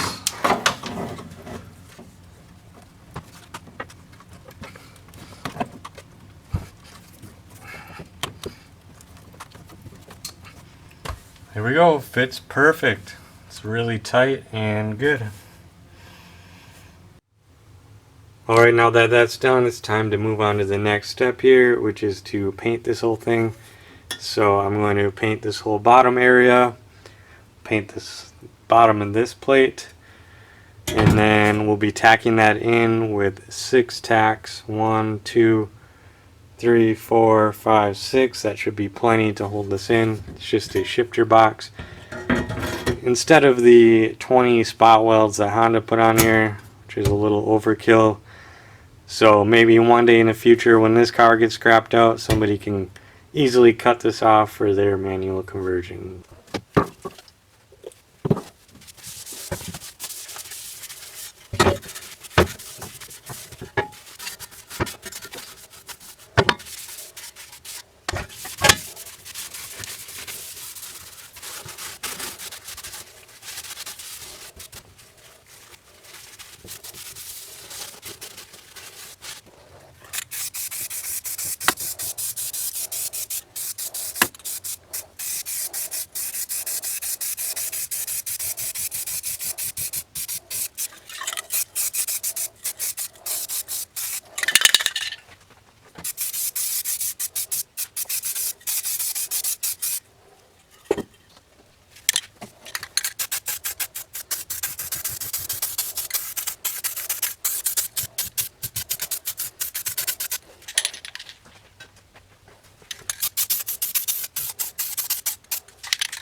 Alright, this area is pretty much done. I got my hole put in there.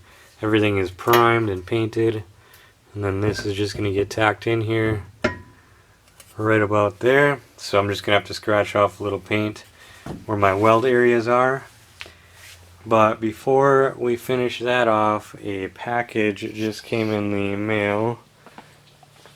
So I ordered brand new fenders for this thing because I was looking at my other ones and they actually had some pretty like deep pitting rust like in a couple spots. So for as cheap as these are, I just bought two more. They're like $40 a piece.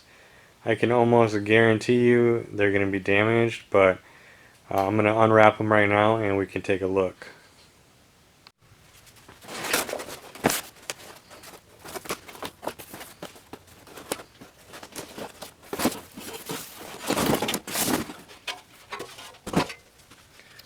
Alright, let's take a look at the first one.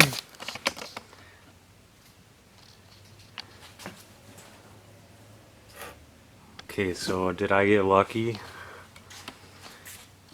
I don't see any initial damage here. Oh, usually these are just like bent in. I might have got lucky on this one. Should be a first. Sweet. And these I'm actually going to be modifying. We gotta cut them like the back fenders. It's gonna get cut along this edge. Alright, let's open up number 2.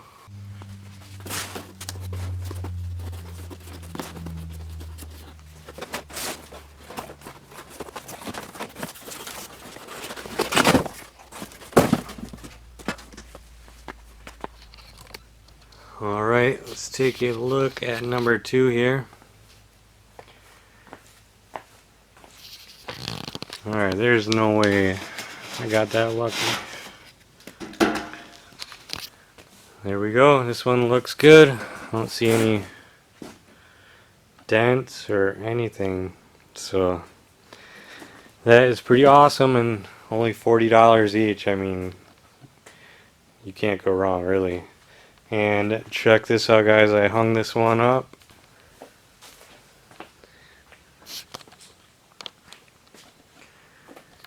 That is what I'm talking about.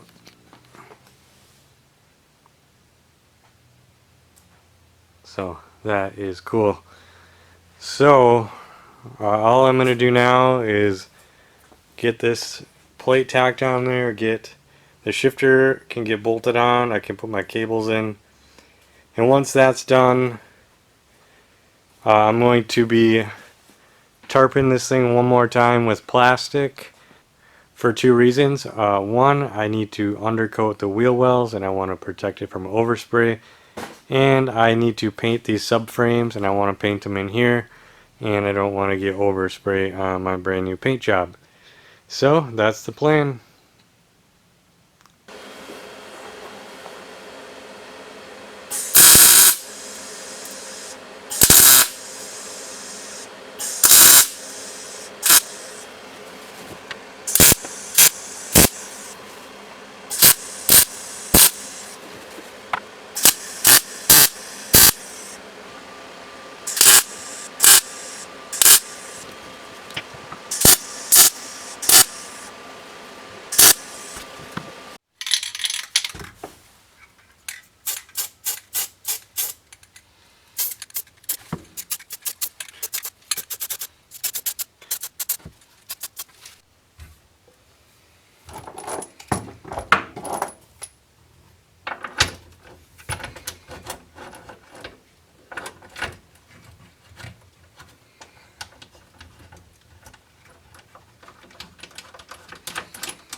Alright, check it out guys, I got this shifter box installed. This looks amazing.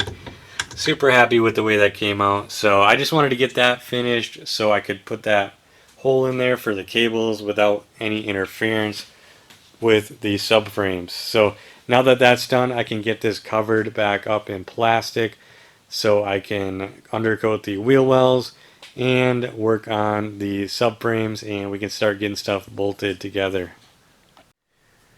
Alright, the CRV is wrapped back up and I have these wheel wells taped off. Take one last look at what they look like. A lot of prep work went into these. I also tried to scuff it up the best I could. So the product that I'm going to be using is this SEM rubberized undercoating here. This is a professional grade brand. So hopefully that'll work out good.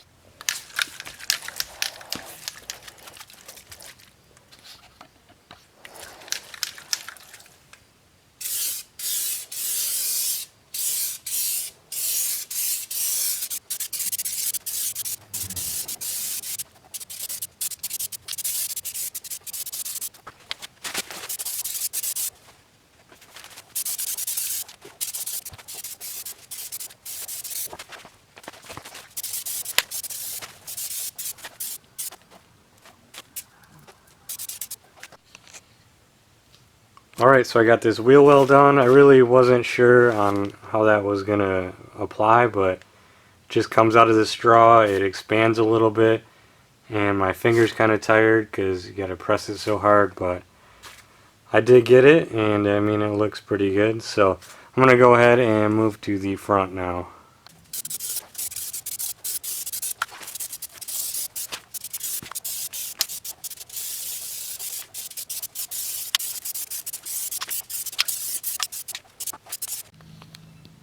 Alright, so of course I ran out of undercoating, so tomorrow I'm going to have to go get another can. But this stuff looks amazing. Super happy with the way this is turning out. So I'll just have to wait so I can finish the passenger front and touch up the rear a little bit. But in the meantime, there is still plenty to do here. So I'm going to covering this thing back up. And get started on these subframes. So yeah, we can just take a look here. So just a little bit of needling, and we'll be hitting it with this Rust-Oleum paint. So that is the plan. So I'm just going to go ahead and start doing that. Alright, so I figure I'll start with the hardest ones first, which is going to be these rear trailing arms. The passenger side looks a lot better because that's one that I got out of a part out. But I'm going to have to reuse my driver's side, which is in a little bit worse condition, but structurally it seems pretty solid. So there's a couple things I'm going to have to do, like this bolt that is broken off right here. I'm just going to cut that off and use a bolt and a nut. So that shouldn't be a big deal. Still have to get this front link off. I'm sure that bolt is frozen in there, but we'll get that out. And then we got these larger bushings right here. Those have to get hammered out and replaced as well. So plenty of work to do on these things. So I'm just going to go ahead and get started.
Alright, so I'm going to give something a try here. These bolt heads on the back here are impossible to get.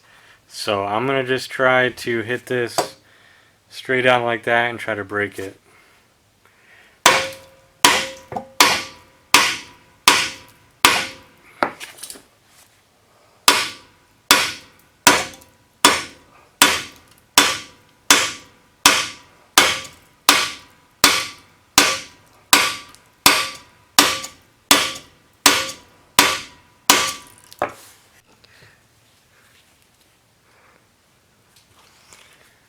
Alright guys, so somehow a miracle happened and I was able to loosen up these bolts with the vice grips.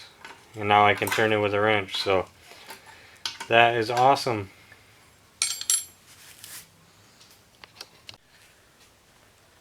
Alright guys, so I think I got this thing loose, so I started pounding this out. I actually started pounding from the other way at first, but I looked it up and that is wrong, so you want to hit it back to front. So I'm going to go ahead and finish this. I got it just moving a little bit, so I thought I'd turn the camera on and finish it off.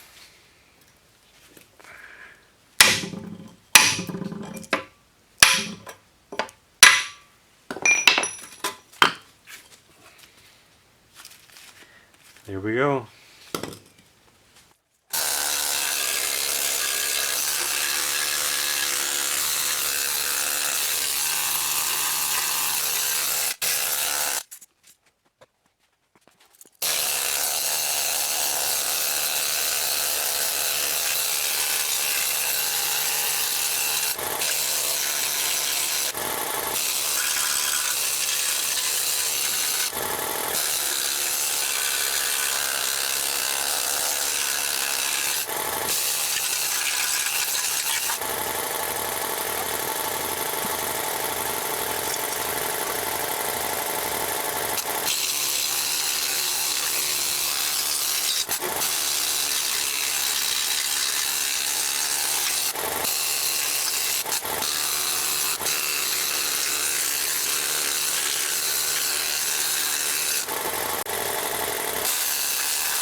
Alright, that's about as far as I'm going to go on this trailing arm. I'm just going to leave the parking cable in because I can't get the bolts out anyway. And this brake line, that's just going to stay there. I'll just run it next to that. So this is stuff that, you know, I can always come back to later when I have it torn apart again, which is inevitable. Like, I'd like to put new bearings on here, but that's just extra time and money. And if that fails, typically you're going to know ahead of time it's going to make noise or something. So it might make noise right away. I don't know. But I'm just going to get this bushing surface cleaned up nicely. And then just basically spray bomb this and move on to the next one right away. So yeah, getting her done. Alright, now time to hit it with the greatest restoration tool known to mankind. That would be this flat black spray paint here. So, got it looking pretty decent, got all the chunks knocked off, and it should be good enough for now. So, I'm going to go ahead and get this thing sprayed.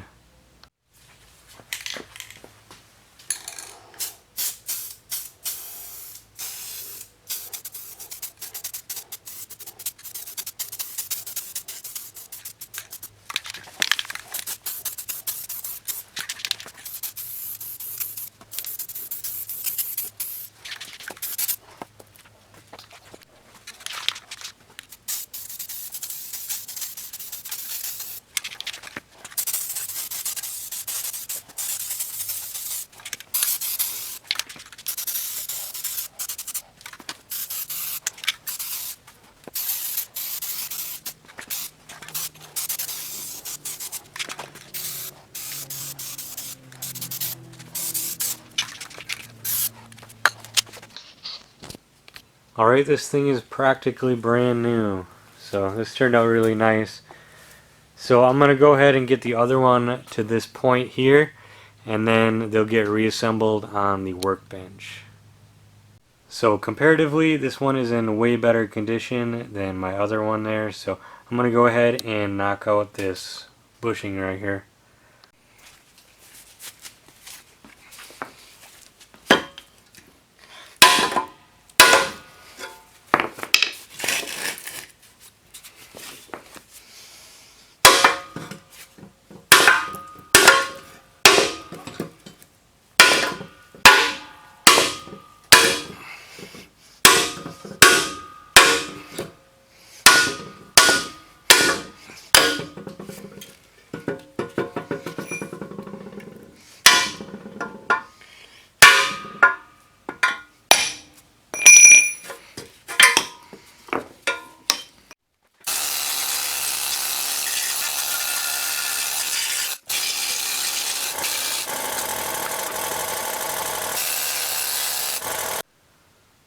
Alright, so I got this one scuffed up with some 320 grit. This one's in way better condition than my other side, but I'm going to go ahead and hit it with brake cleaner and then paint it.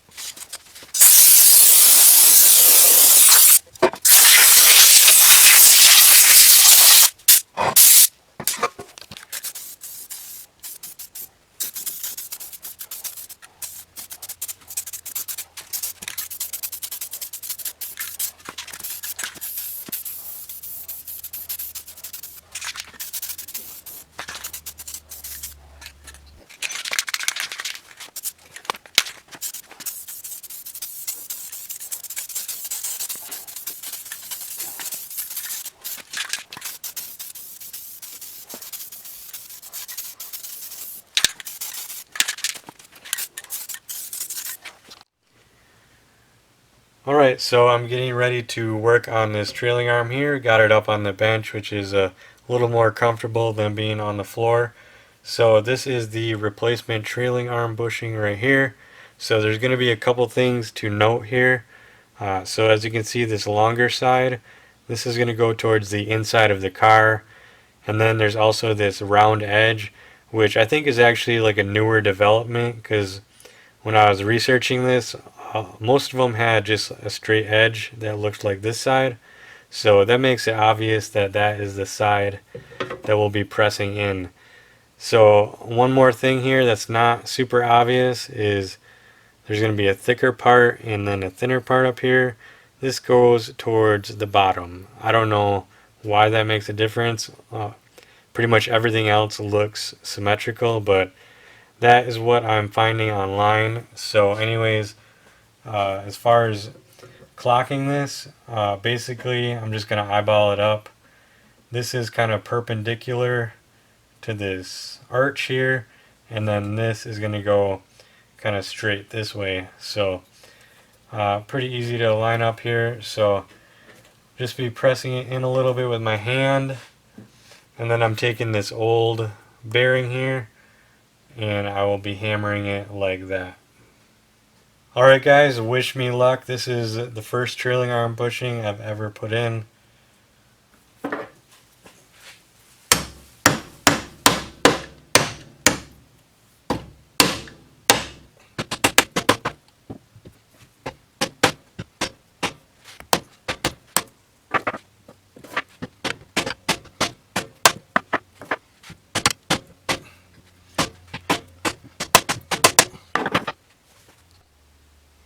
Alright, so that did not work, so we're going to see if we can use the laws of thermodynamics to help us out here. This has been in the freezer for like 20 minutes, so I'm going to try to pound it in again.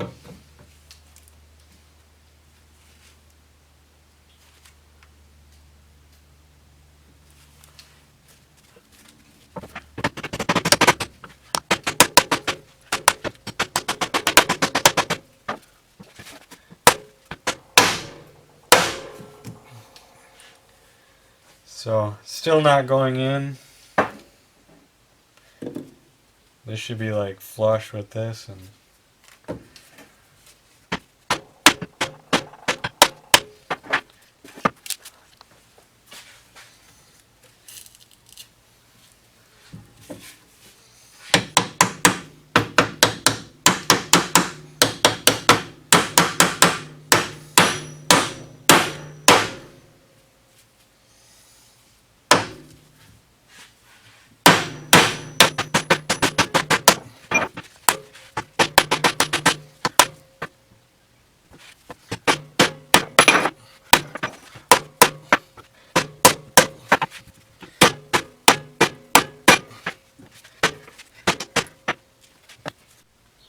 alright, so I was able to get that bushing hammered in there.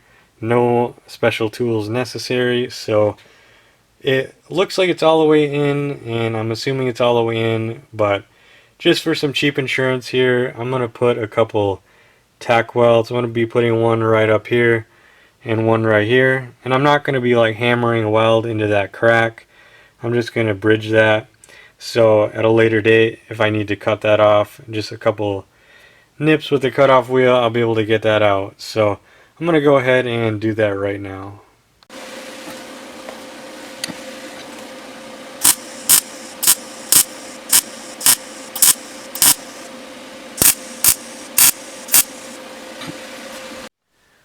Alright, got those welds on there just to make sure that thing stays put. So that is officially done. I'm going to go ahead and start assembling these drum brakes. Should be a little bit easier on the bench here versus on the car. So I'm going to gather up my parts and do that. I'm getting ready to put these rear brakes back together. It looks like I'm going to have to reuse a few of the old parts. This silver piece here, this piece, and this piece. Everything else will be brand new. So let me go ahead and try to get these put together.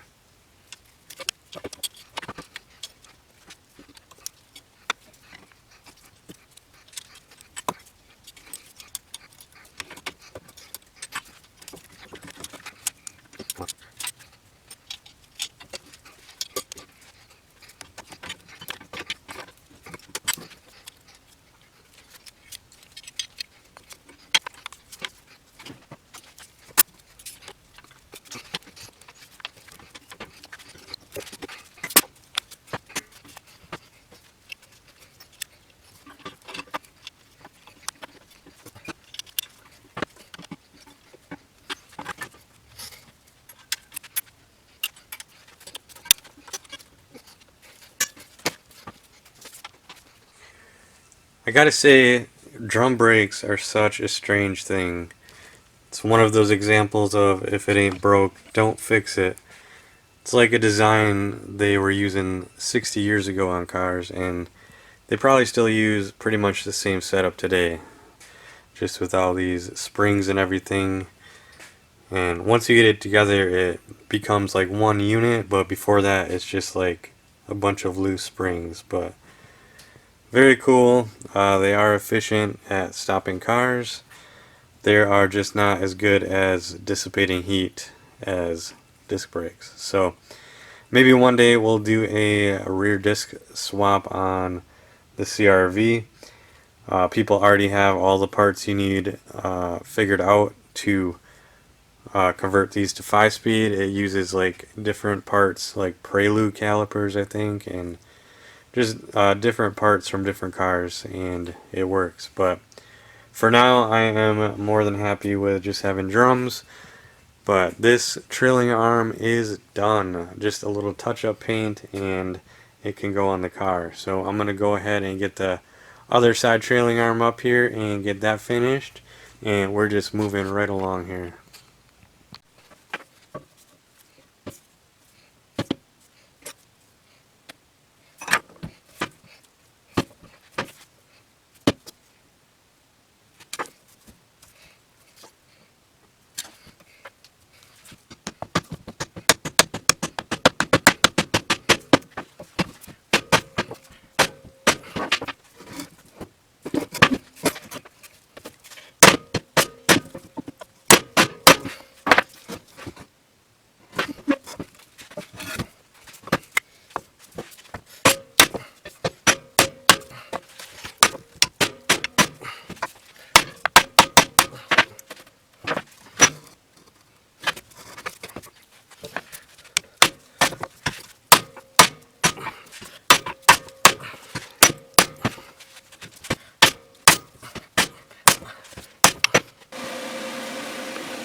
Okay, I have this trailing arm done. This side definitely went a lot quicker than the last side.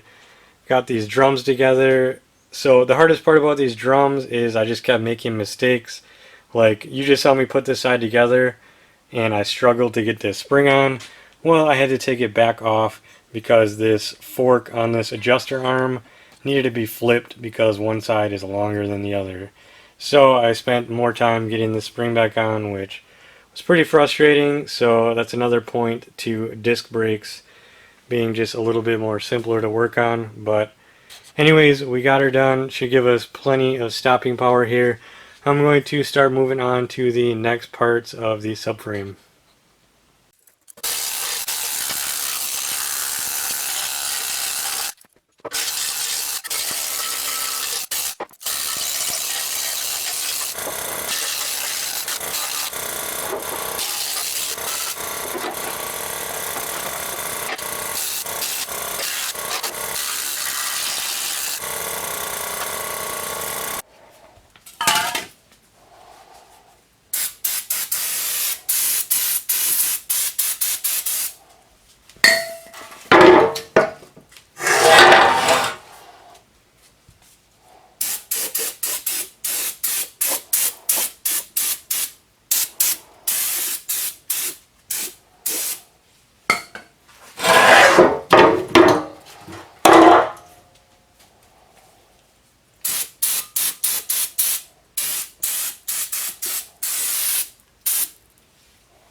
Alright, so I got this subframe prepped up pretty good. I hit it with brake cleaner, degreaser, scuffed it up.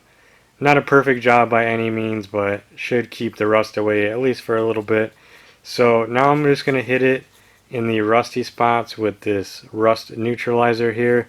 So there's no need to put this on the parts that are good. You can see a lot of this subframe is actually in pretty good shape with that factory finish on there. So yeah, let me go ahead and just spray this on.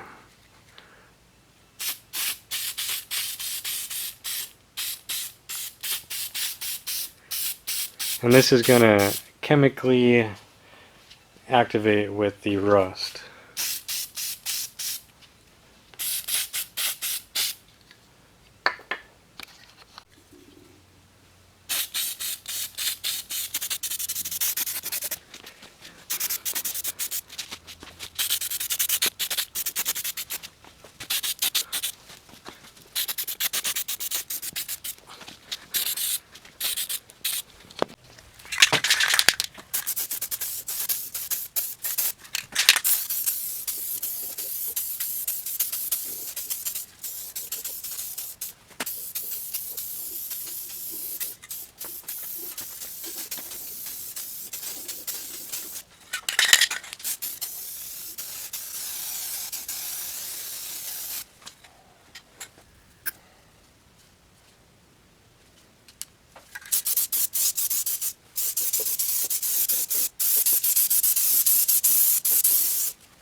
Alright guys, it's a new day. Yesterday I finished up that front subframe and trailing arms. We are so close to being able to start bolting this stuff together. So what I have here is the rear subframe and diff mount along with a piece from the front subframe. So I already started scraping them a little bit and wire brushing them. I'm going to have to needle them a little bit. Then I'll be hitting it with some degreaser and getting the stuff painted.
Alright guys, new day, new project. Yesterday I finished up these rear subframe parts and they are looking amazing. So we are winding down on all these suspension parts. We just have the front spindles left and the shock forks. So I already started a little bit on here removing these old ball joints. I got this one removed.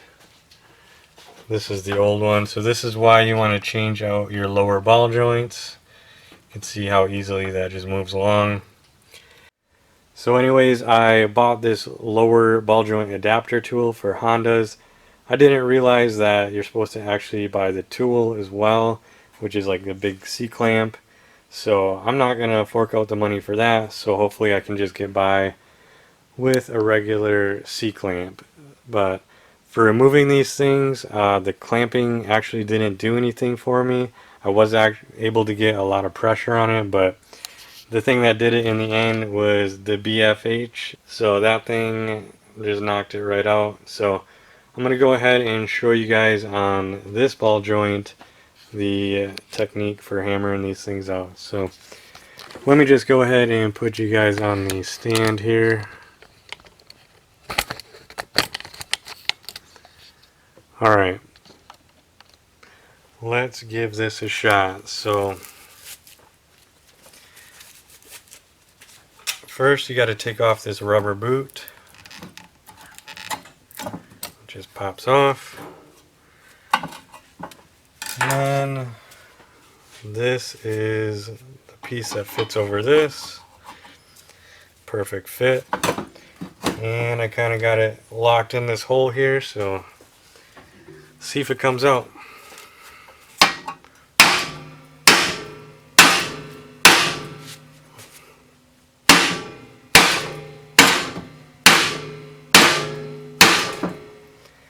So we're starting to get movement over here. You probably can't see it, but it is coming out.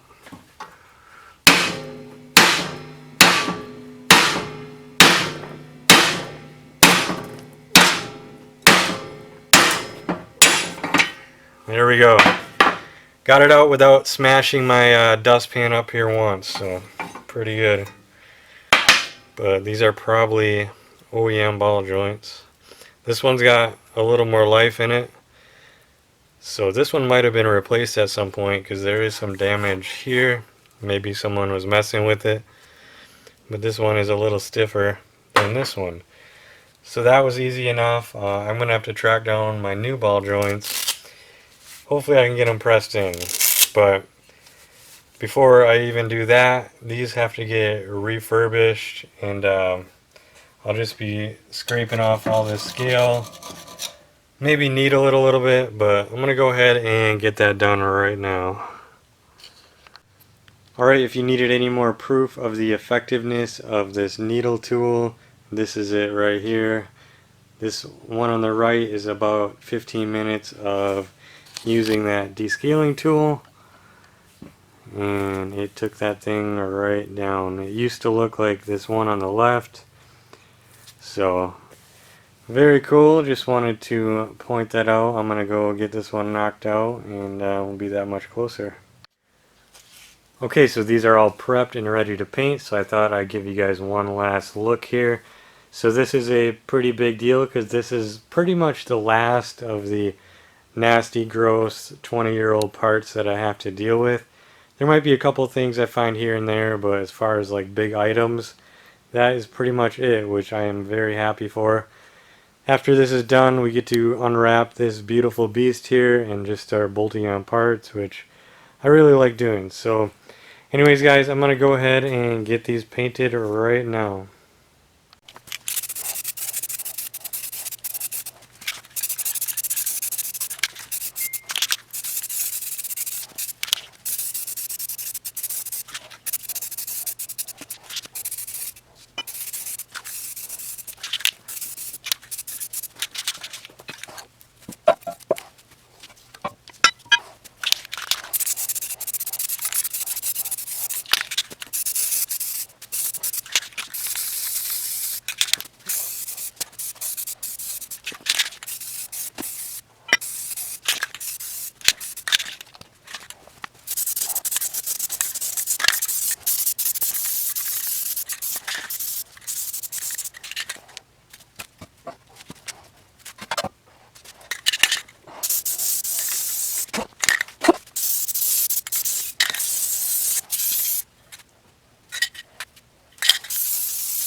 Okay, so I got these spindles done and I'm getting ready to install the lower ball joints. I already went ahead and cleaned up this surface area in there.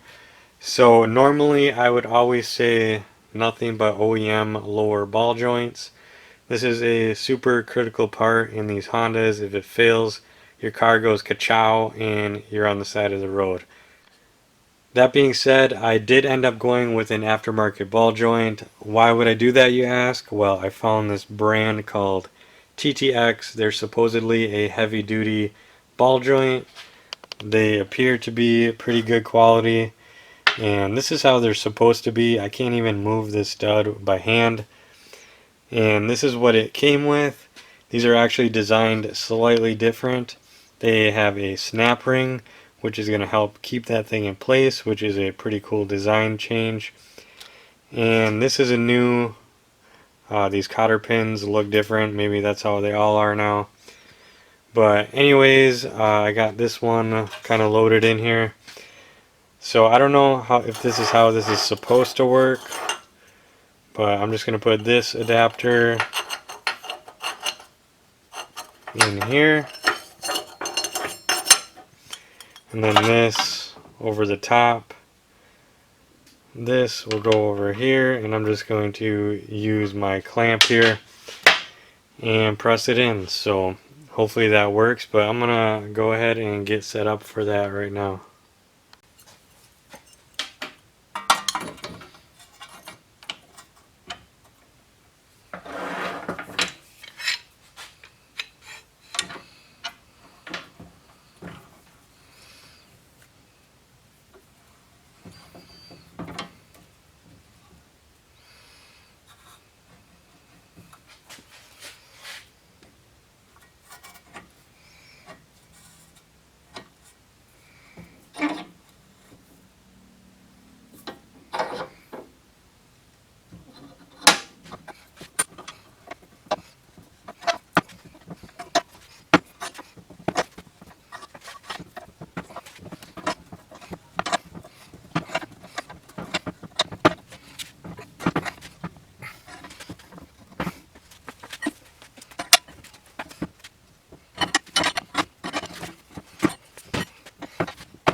Alright, check it out. That actually went way easier than I thought it was going to be.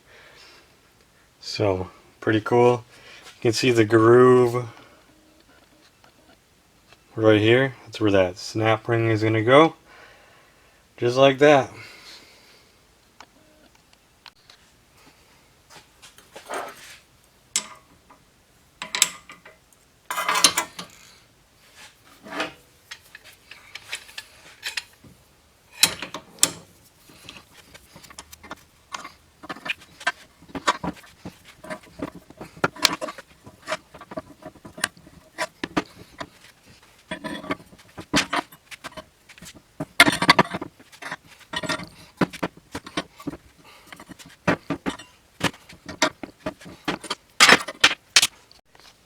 Alright, these spindles are looking great. I'm going to have to hold off on the snap ring because I don't have a snap ring pliers, but moving forward, I have one more dirty thing to do before I can unwrap the CRV and start bolting on parts. I have to get these wheels and tires sorted out so I have something to set the car on. I'm not going to do a real crazy job on these. I'm just going to spray bomb the faces, not tape the tires off or anything, because I have a whole new set of tires that have just been waiting to get mounted. So I'm going to go ahead and get this done right now.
Alright, these wheels are prepped and ready to go. I hit them with the 320 grit, wire brush, Scotch Brite pad, and wax and grease remover, so that should be enough to get a good bond on those wheels. There's been a slight change of plans here. I was looking for some primer in my basement and I came across this brand new can of Rust-Oleum aluminum colored paint here, and I was thinking I'm going to use this instead of this darker gunmetal one that I bought. I think this is just going to be a better contrast for the camera and everything instead of having dark wheels. So it doesn't really matter anyways. I mean, I can change it in the future if I want, but I'm going to hit it with the aluminum. But before that, I'm going to do a light misting of this white to try to make everything kind of uniform. Then I'm going to go through with 2 more coats of that aluminum silver color. So anyways, I'm going to go ahead and get this done.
Alright guys, check out these wheels. They look pretty amazing. I'm glad I went with the silver color.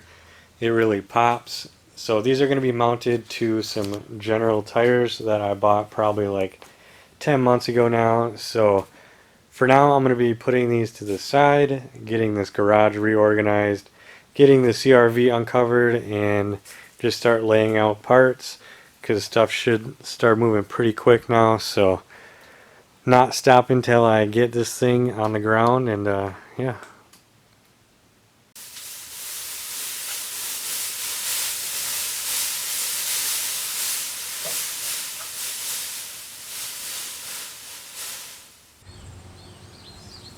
Alright, I just wanted to show you guys real quick before I get these tires changed out how bad of condition these are in. You can just see all that dry rot. So the way to date a tire is to find the 4-digit number that is on the sidewall. So the first 2 numbers are the week and the last 2 numbers are the year. So this was made in the 42nd week of 2007. So these tires are 17 years old. So I think it's time to get them changed out. So I'm going to go ahead and get the new rubber put on these things. Alright guys, going on a little bit of a field trip here. I am going to the body shop where Garrett works. He's going to help me get these tires changed out, and I don't know if he's going to let me film, but we will see. I got the Mercedes loaded with tires in the back, so let's go ahead and get it done. Alright, so I'm not allowed to film here, which is understandable because it's a nationwide collision shop, but we're here. I'll just film the back of the Mercedes. We've got the new tires here, so just getting them unloaded and bringing them in the shop, and they'll be done in a jiffy. Alright guys, if you haven't hit the like button by now would be the time, because I'm about to reveal the CRV. I got all the parts staged and it just looks awesome. So without further ado, here we go. Check this out guys. This is what it's all about. It's what we've been working so hard to get to. A lot to unpack here. I'll just start out at parts mounting, which I've been talking about. Been hanging on to these for a few months now. Probably not that long, but it's been a while, and we're getting ready to bolt the stuff on. Sway bar end links, control arms, fuel tank, fenders, brake lines, everything we need to get this thing together. And then there's of course these tires you just saw me put together. Check out how meaty and amazing these things look. I spent a long time going back and forth on what spec tire I wanted. I ended up going with the 215 75/15. Couldn't be happier. Then you may have noticed we got some SI seats that we'll be rocking in the CRV. So if you don't know, these are from 06 to 11 Honda Civic SIs, and they're super comfortable. They're Alcantara, and they have really good bolstering, especially if you're a skinny guy like myself. So that should completely change the driving experience. Then I've just been bolting on a few miscellaneous things just to get them off the floor. And as you can see, it's starting to look like a car again. And you may have noticed these pretty sweet coilovers down here. So after the last two CRV videos, Max Peating Rods reached out to me to review their coilovers, which is mind-boggling to me. I just feel like a really small YouTuber, so that's awesome that they reach out to small YouTubers like myself and allow us to do this. So that video will be coming up shortly, and I think they look awesome, so we'll see how they perform. And of course, you know, we have our suspension that we just rebuilt, so that should go back together like Legos. And yeah, overall, just really happy with the progress I've made so far, and this is just going to be one heck of a CRV, and I don't know, I guess that's all I got to say about that. So we're going to start bolting stuff together and move this build along.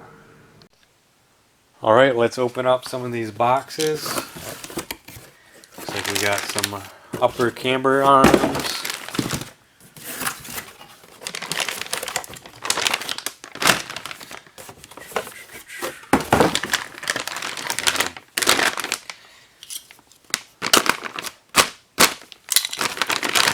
Let's take a look here.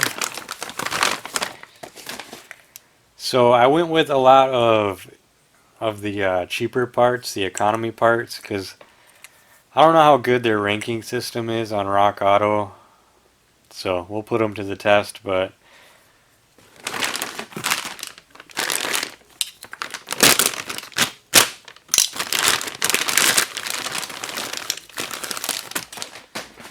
alright, so in this box I opted to get a new steering rack. I might have got by with my old one, but anyone who knows CRVs knows that they're really hard to change once it's on the car. But it is still an aftermarket part, so there's no guarantee that it'll be a good part.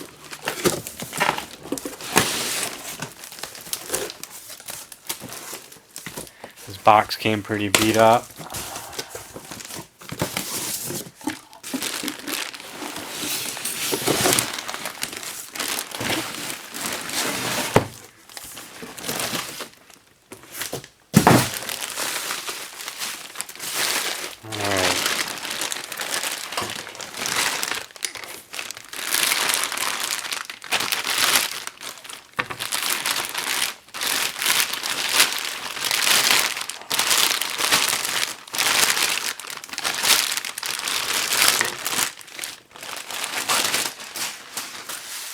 Alright.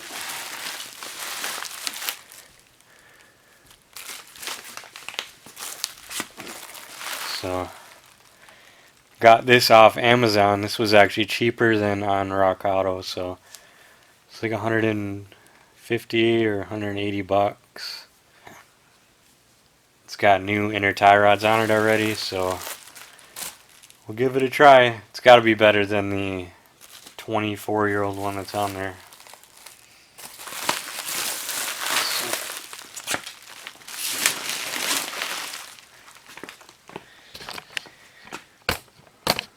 Alright, this isn't pizza. These are control arms.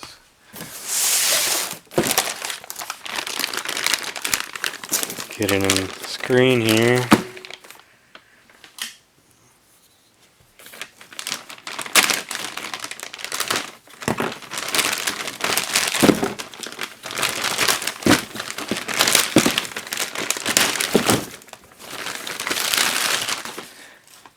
There it is. And these parts are just so incredibly cheap. It's crazy. So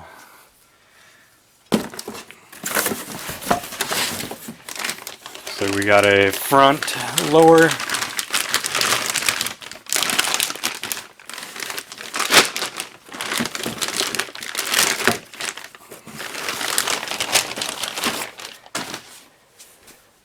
Take a look at this guy.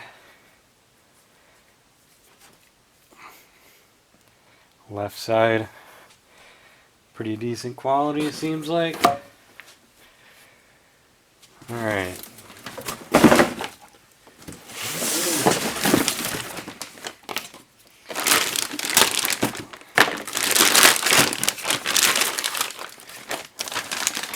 Another arm.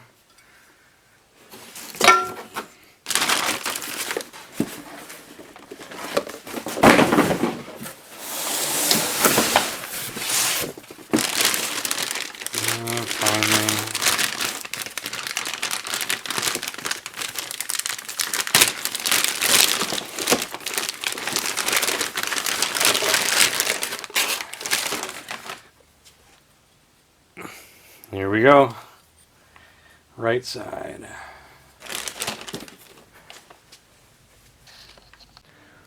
Alright, I got my front subframe on the bench here along with my new rack. Looks to be of pretty decent quality. It's an Amazon special, so we'll see long term, but overall it looks decent.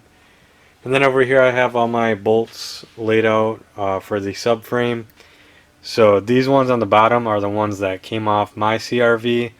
I'm not going to be using those because the heads aren't in great condition. Probably still usable, but I have a whole spare set here that I got from the Part Out CRV where I got all my other parts. So these are in good shape, and that's what we'll be using. So anyways, so I looked up like 6 videos because I could not get this rack into the subframe, and everyone would like skip over the part where they're actually putting it in the rack because it's a pain in the butt. So I'm going to film putting it in the subframe. So first thing is to get this thing turned all the way to the passenger side here. So this part is as short as possible, and I'm going to put this on the tripod here and get this installed. Alright, so this is how you put the rack in. You put this side in first.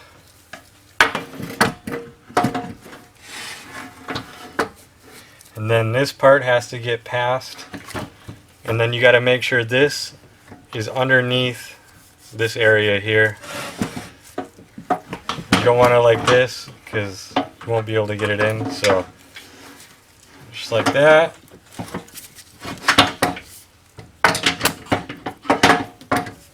And it slips right in. So it's pretty difficult, but once you know how to do it, it is easy. So anyways, that is it. Alright, so I am back under the CRV to check things out before I bolt these subframes in. So I actually have to finish these areas over here. I never finished painting these, so they got to get prepped and wire brushed. And I need to go get some more paint, and I'll be taking care of these areas with some more of that rust neutralizer. So I got to get this done before I bolt in the trailing arms and everything. So, and I wanted to check these bolts too, make sure the threads are good. and they are. So as soon as I get this stuff painted, I can get this stuff bolted up. Alright, so I just prepped this area with the wire brush. Now I'm going to hit it with the rust reformer.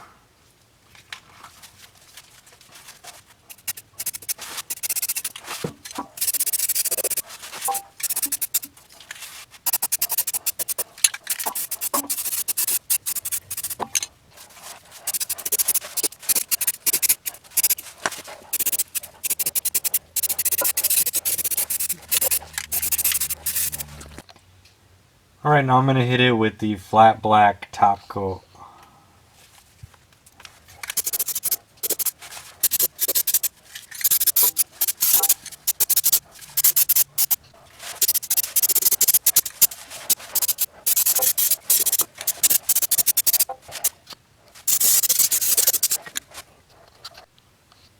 Alright, everything's pretty well coated down here. Now time to get that subframe on.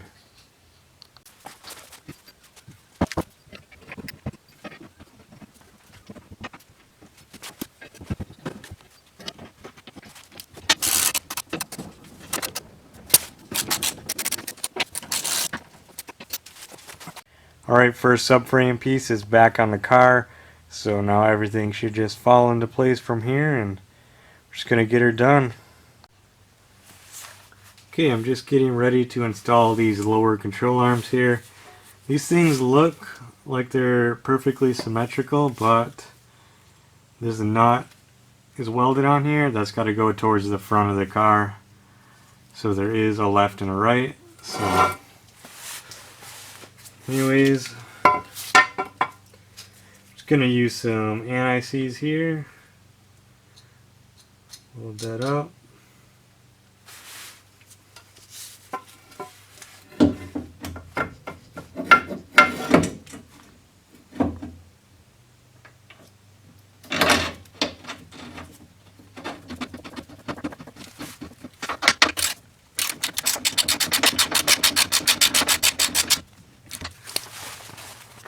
So the thing with all of these suspension bolts is you don't want to tighten them until the car has all the weight on the ground, or else you're going to tear up your bushings.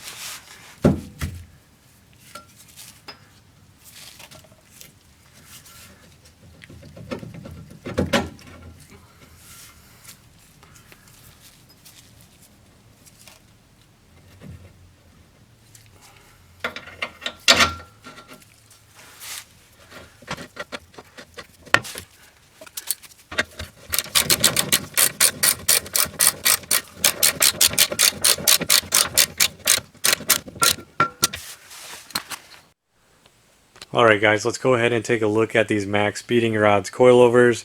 They sent me these to do a product review, so big thanks to them for looking out for the smaller creators. So we're going to be doing a separate video review on these, but for now we're just going to take a look.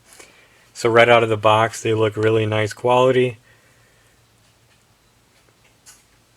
I believe these are their T6 model, which is their latest revision. It also features a 24-way adjustable dampering to adjust the stiffness, so we'll have to play with that, but overall these things look really nice. So I'm gonna go ahead and get these installed on the car.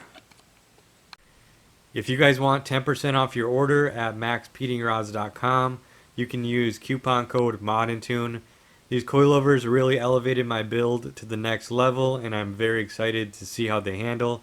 They also have a lot more than just coilovers. They have turbos, engine parts, suspension parts, electronics, and all kinds of other goodies for your car, so go and check them out.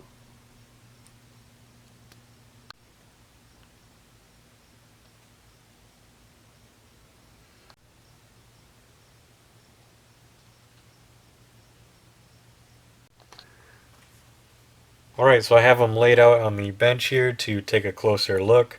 I actually unscrewed the bottom of this one all the way just to see how much thread was in there, and you can see we got quite a bit. So one thing on my Skunk 2 coilovers that I have, a feature that I like that this doesn't have, is they have a sight hole drilled in here at the lowest point that you can safely do it. So like if these are spec to have like at least this much in to be safe, or this much, that hole would be right there and you would see it before you unthread it too much. So that's something they could probably improve, but other than that, they appear to be really nice quality here. So just a quick interjection here. I'm not one to read manuals, but I did look in the manual and it said to keep 25 to 30 millimeters threaded in for safety. There's also this part of the threads here that is machined differently. It looks like that's where you should stop, but there's nothing explicitly saying that, so I'm not sure. So from the factory, it looks like these were set at just over an inch. So I'm going to bump that up to 2 inches. I have no idea what that's going to settle to all in the end. I'll probably end up making some adjustments, but at least I'll get them all even and we'll go from there. It looks like these collars are already tightened from the factory, or like in a good spot, so I'm not going to mess with those. So yeah, anyways, I'm just going to get these set and put them on. Alright, I have all these set to where I want them, and when I said change it from 1 inch to 2 inch, I was just referring to this gap right here. That's going to set your ride height. That's not related to how low it's going to be. I'm going for a stock or slightly less than stock ride height. So I just raised these a little bit from the factory, but I really don't know where it's going to be once it settles. So anyways, that should be good. I'm going to have to get these shock forks installed on here, so I'm just going to go ahead and do that now.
Alright, so I've been working on prepping the rear trailing arms to be installed.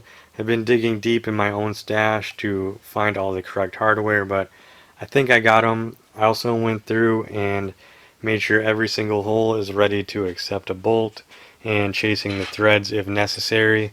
So starting over here, we have the front linkage here, it has 2 bolts. This is the big trailing arm bushing. This is the upper linkage, and then this is the lower control arm. So everything is set and ready to go, so I'm going to go ahead and get these installed. Alright, now I'm going to go ahead and get this trailing arm installed.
Alright guys, this is looking amazing. Check this out. Got those drums on there too. Nice to know they actually come painted now. They used to just send them bare steel and they would rust right away. But anyway, I was going to do the front, but I am super impatient. I want to see this thing on the ground on those meaty tires.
Alright guys, here goes nothing.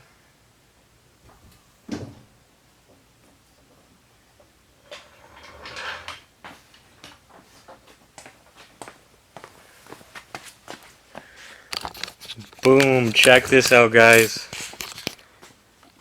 She's on her own wheels. We need to get a back away shot. Holy Moses. So it's definitely going to settle a little bit, but I mean that's a pretty decent ride height. So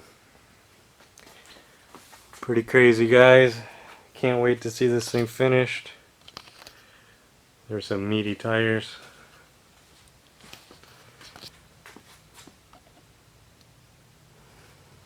So pretty sweet guys. It's hard to believe this thing is on its own wheels again. It's a long time coming. So anyways, now that that's done, we get to move to the front.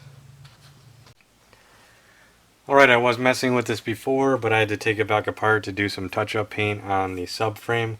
I'm going to show you how to install the steering rack on a first gen CRV from start to finish. First we put in the rack, slip in this side first, and then have this turned all the way that direction to make this as short as possible, and then keep this low underneath here, and it just slips right in.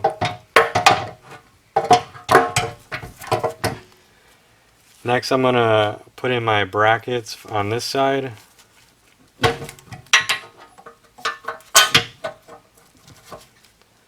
And then the rubber bushing.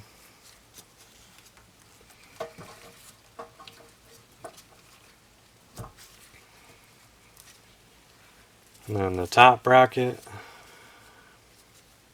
which will go like this.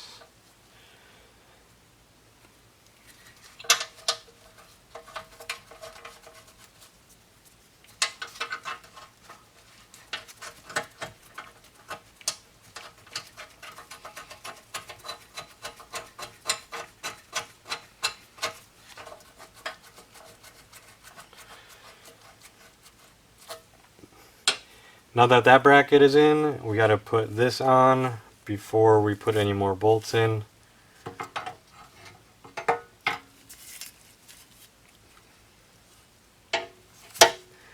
Because this bracket shares bolts on the power steering rack.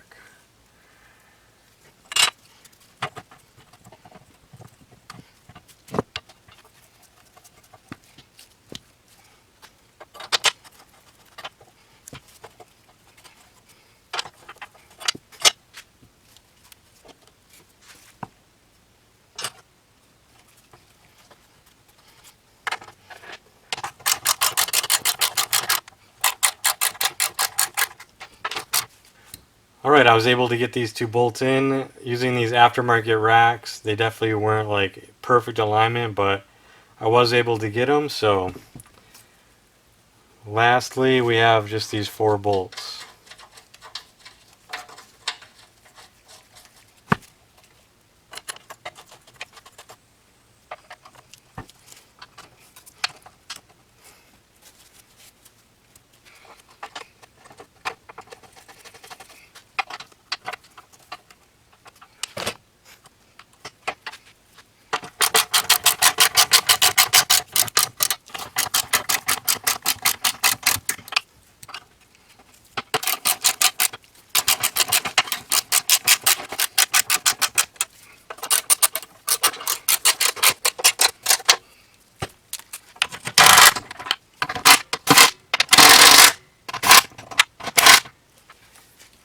There we go, it's installed.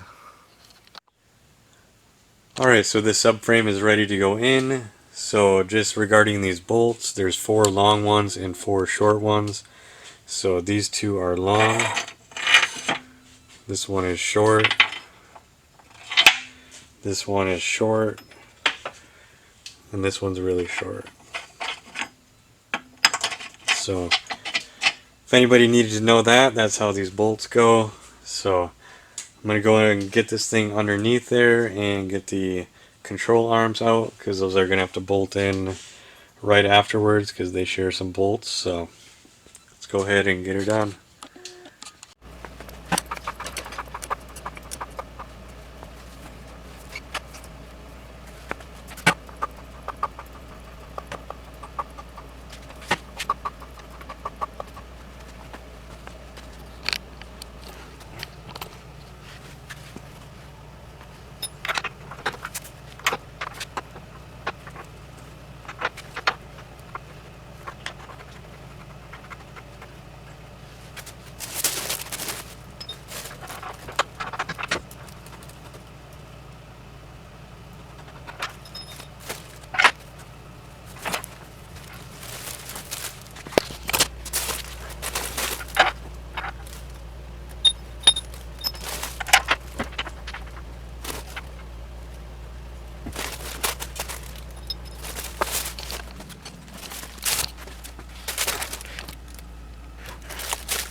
Alright, so the subframe is bolted up in place. I'm going to go ahead and get the lower control arm installed now.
Alright, just getting ready to install these upper control arms here. I got all my bolts.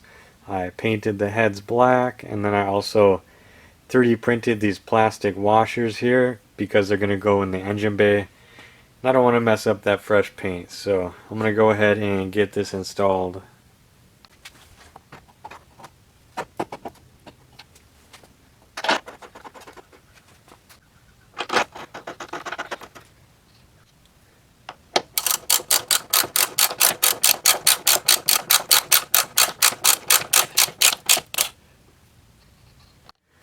Okay, so I have those upper arms in on both sides, so now I'm going to go ahead and install this coilover.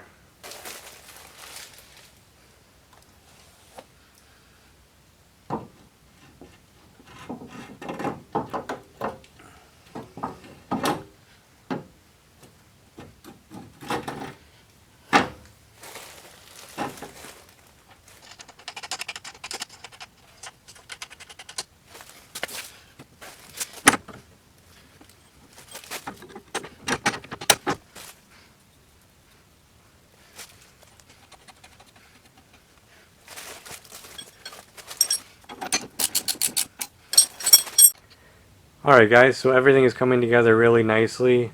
Let me tell you why these Hondas handle so good and why they're so sought after is because of the design of the suspension. They have a double wishbone suspension, which means they have this upper arm here. Most modern cars, or I'd say pretty much all modern cars, use a McPherson strut design, which does not have that upper arm, and the shock mounts directly to the top of the spindle. So it is a simpler and more robust design, no doubt. That's why they use them, for cost savings. But if you want good handling characteristics, this is so much better. When you turn the car, the wheels actually camber with the car, so you always have a full contact patch with your tires. The McPherson strut style, it's not capable of doing that. You lose contact, you know, when you're doing hard turning and going fast. So anyways, just a little bit about that. So now all I gotta do is get these spindles on, and we almost got this thing on the ground.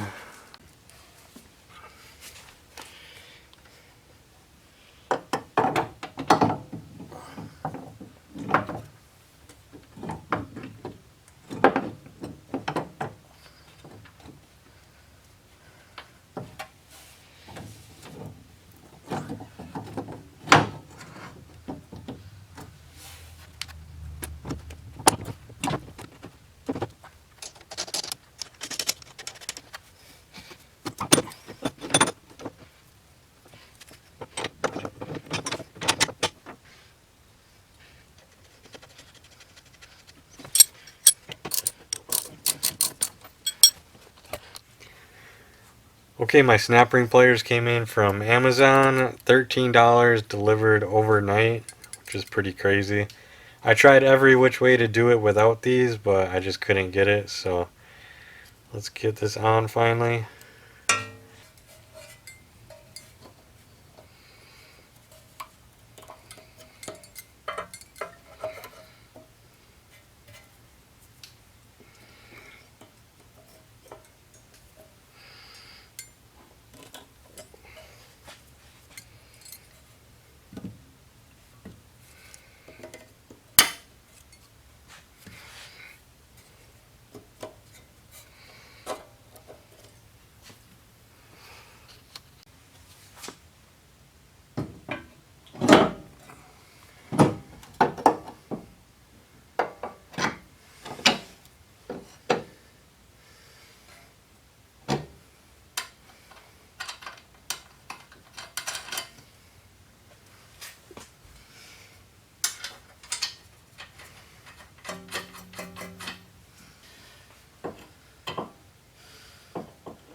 Alright, so I'm just about to get these wheels on here. I thought I'd take a minute to just appreciate this beautiful suspension here.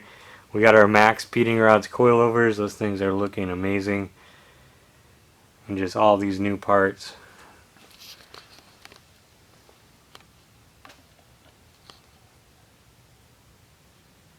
So looking very awesome. I'm going to go ahead and get these wheels mounted and get this thing on the ground.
Alright guys, check this thing out. It is looking amazing, better than I could have hoped for. I'm open to all comments. I'd love for the comment section to get filled up. If you love it, let me know. If you hate it, let me know. That's the beauty of YouTube, is the human interaction. I like comments because you guys bring things up that I would never even think of, and it genuinely makes the videos better. So anyways, the CRV has been sitting for the past week and a half while I edited the 5 full 32 gigabyte SD cards into the 3.5 hour spectacle you just saw. It was a real brain blender, but I got it done. I'm definitely starting to improve my workflows a little bit. If you notice, there was no music besides the little bit in the intro, which really helped speed things up. And I'm not sure how much value the music was actually adding to my videos to justify all the extra time. I'm not going to stop using music, but definitely use it more sparingly.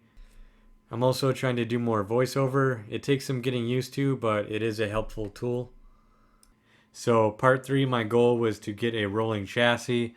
I previously intended for this part just to get all the painting done, but it made more sense just to paint the shell, and then I could just start bolting everything on that was on the garage floor, as space is pretty limited. So this feels like a nice break point, and in the next video we can finish out the remainder. There's still a lot of work to do, but I purposely made this only a 4-part series, so you know every video is going to have big progress in it. I think that was my mistake with my first WRX wagon build. I would just arbitrarily start and stop at random points on the build, and there was no real goal in mind, and I just stopped when I had a chunk of footage. So anyways guys, I'm going to be bowing out. I wish I could tell you when part 4 is coming out. I would guess a couple of months to finish it, but it just depends how smoothly it goes, and partly on how well this video does. If it does really good, it will definitely motivate me to go faster. Right now, I'm all about just putting out the highest quality content I am capable of. Hopefully in the future, I'll be able to make quicker, interesting content, but as a small YouTuber trying to make it, I can't afford to put out poorly performing videos. I'm just trying to be seen in the YouTube arena, which is difficult, but I don't think it's impossible. So anyways guys, I have to end this video somewhere. I could definitely just keep talking, but I'm going to go get scheming on the next video, and I'll see you in part 4. Thank you for watching.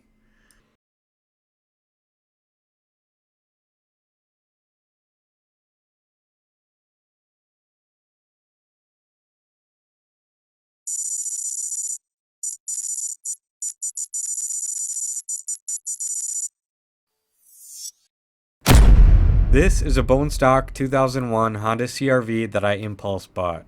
Having 6 cars already at the time, I thought, what's one more? Not too often a low mileage CR-V comes up, so let's just buy it and worry about what's wrong later. How bad can it be, right? Well, turns out things can be pretty bad. Peeling back the layers one by one, it became very apparent that I was in deep. The Wisconsin winters had taken its toll, and to anyone else, this car would be functionally totaled. The rockers were rusted out, the suspension was shot, the brakes were shot, and it was a hot mess. But I was up for the challenge. So I disassembled everything, including the engine and interior, and removed 40 pounds of rust from the chassis, patched in new panels from scratch, and added my own touch by cutting out the fender arch plastics to make wider wheel openings. It's come a long way so far, and I've been filming every step of the way. I must be doing something right because I'm starting to get companies to send me parts, which is every car YouTuber's dream. This is episode 3.5. Let's get into it. I'm starting out by laying the engine and chassis wiring harnesses out side by side on the floor so I can get a better understanding of how they go and the differences between the manual and auto harness. If you didn't know, this was an automatic CR-V and I'm converting it to manual. Instead of trying to make the automatic harness work, I'm just swapping out the entire thing with a donor from a manual CR-V. I figure it's easier that way, It will be exactly how a manual car came from the factory. First, we have to get all the systems back up and running. We have the electrical harnesses, the manual one and the old auto one, the entire fuel system, the braking system, and the HVAC system. Alright, let's get started. I've been pretty busy since the last video, just getting a lot of the tedious work done, and I'm now ready to bring you guys up to speed. I've been working on all the brake and fuel lines that run underneath the car. The brake lines are made of copper nickel tubing. It's really easy to bend and work with compared to traditional steel lines, and they don't rust out. I also bought all stainless steel fittings, a new fuel filter, and partially reused part of the stock fuel line. Let's go ahead and go around to the back of the vehicle here. So these rear brakes are all plumbed up here. We got our piece right here. Let's get underneath here, guys. So I've been spending a ton of time underneath here, trying to make sure this area is perfect before we put this gas tank up, because once that's up, we're not getting back under here. So anyways, guys, check out this. Everything's just looking really good here. Trying to make it nice and tidy. So basically we have our two rear brake lines here, the fuel evap, and then this is the return line. So that's everything needed back here.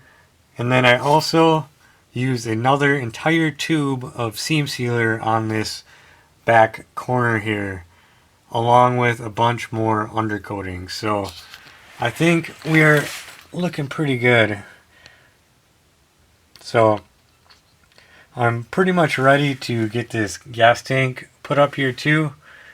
So that's looking good, guys. So I need to do a little bit of line management. The original plastic is broken and discontinued, and there's not much out there in the aftermarket. So I decided to 3D print my own brackets. And like typical, I can't just be happy with 3 basic brackets. I went a little bit overboard and made about 20 prototypes, and eventually I got 3 perfect fitting brackets using the stock mounting holes. And I didn't stop there. I designed and made snap-on covers that run the length of the car. I figure they are pretty important parts, so I might as well keep them protected.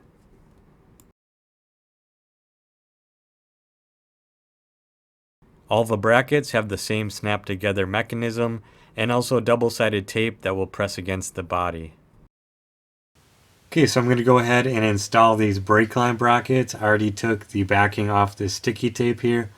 This is just going to bolt into the factory hole right here.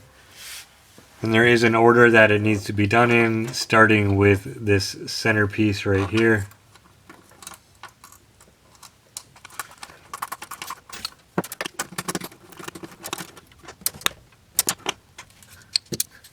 So I'm just going to tighten this up just a little bit.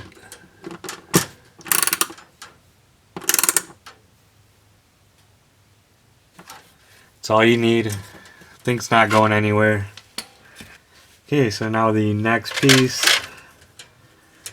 is going to go in. Just hook it on the back here.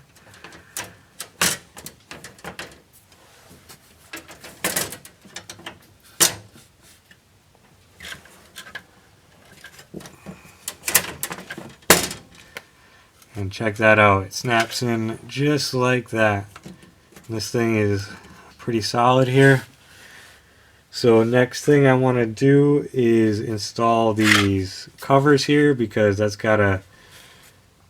you gotta put it in over here and then slide it this way to clear this bolt here.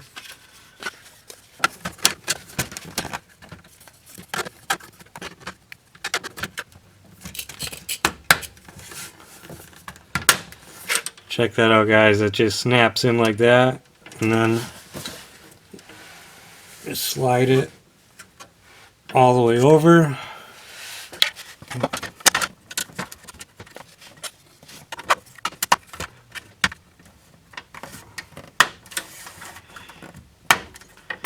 Alright, that one is installed. And I made these ones just like a little bit too long. So this side is really tight.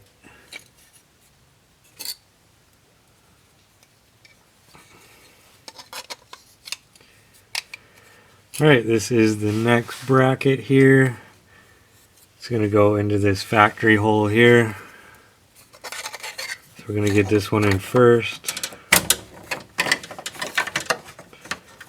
And then kind of got to bend it out a little bit to get that to latch.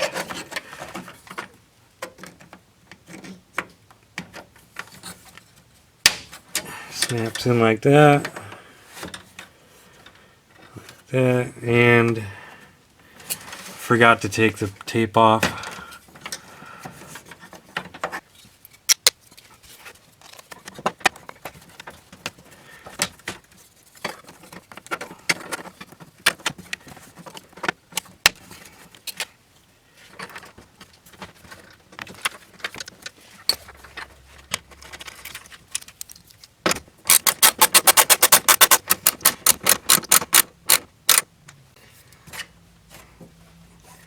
Alright, it's not going anywhere.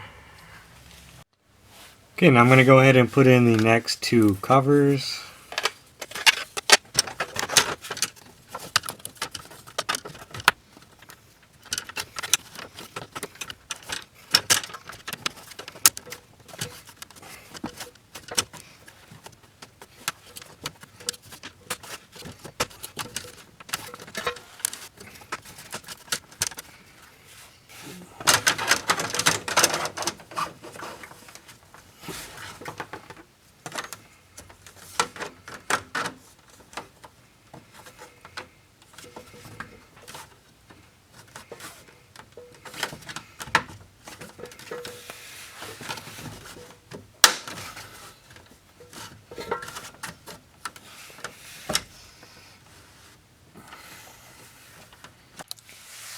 Okay, time to get this last bracket on here. I actually just had to take this all apart again because I had the two rear lines crossed here. But it's all good now, so we're going to get this rear bracket on.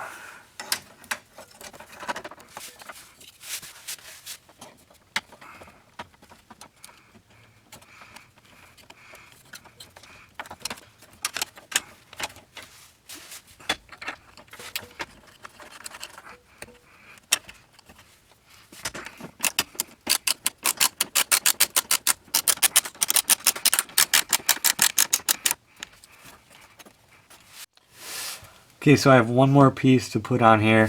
Let me tell you what I did for the fuel line. This has worked out for me in the past here. I keep the stock fuel line and then I just cut it off. There's still a few feet of the stock one.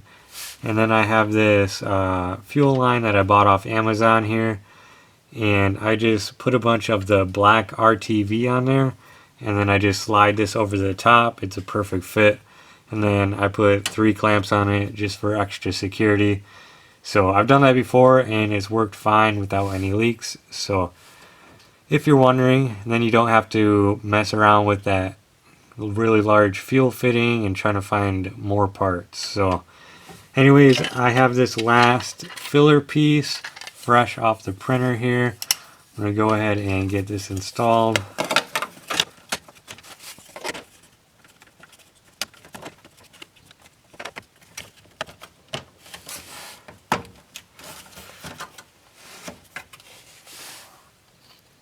Alright, all finished up, guys. What do you think of these parts? I'm really happy with the way they turned out, and the lines should be well protected from the elements.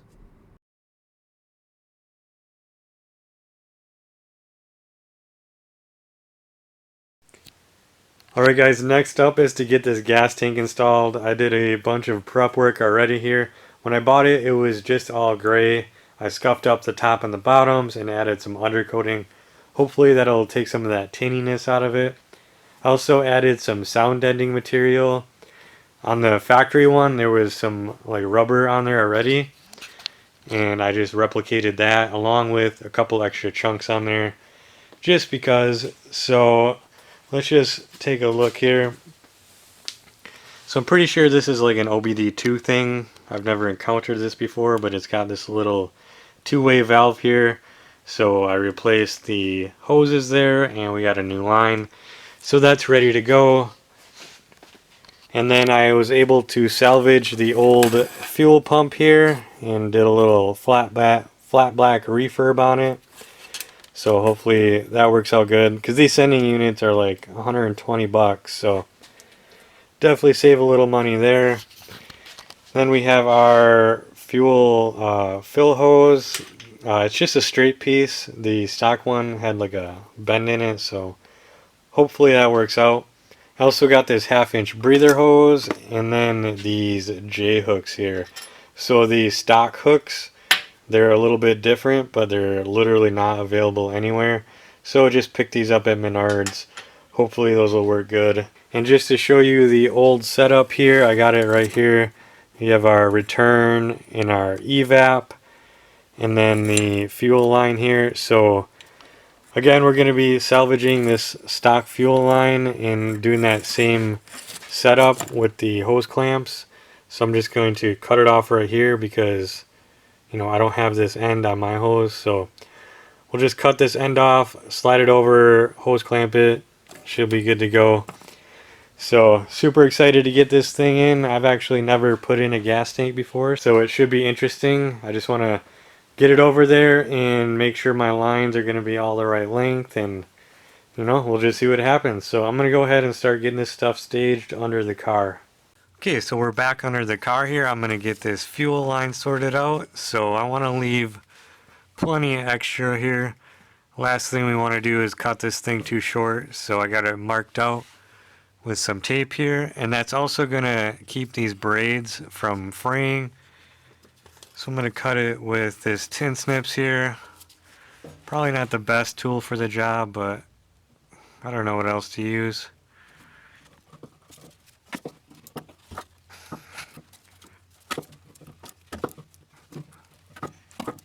Alright, tin snips are not working. Okay, I didn't want to use the cutoff wheel here, but seems like we have no choice.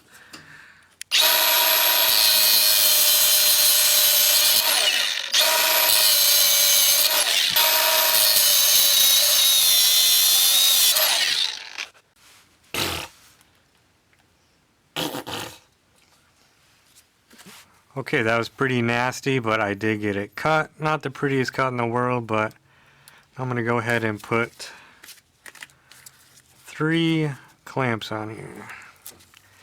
Maybe overkill, but it's better safe than sorry. So put these up here.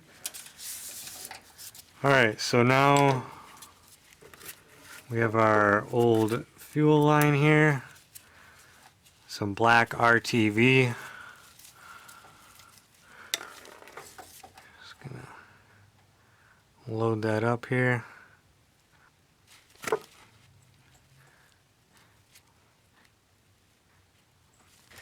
Alright, now we're going to go ahead and just put this in here. Shove that thing in there.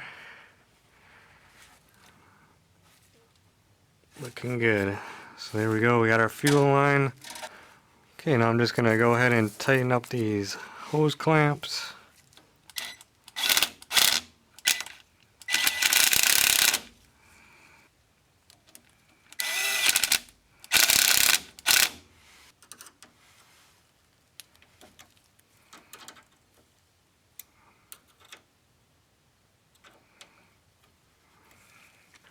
Alright, there we go guys, we have a fuel line.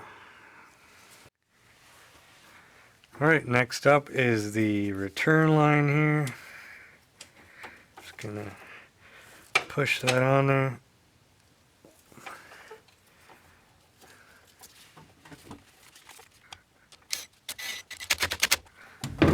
So that's gonna reach up, be like that. And then this is that evap line. Just gonna put that on there.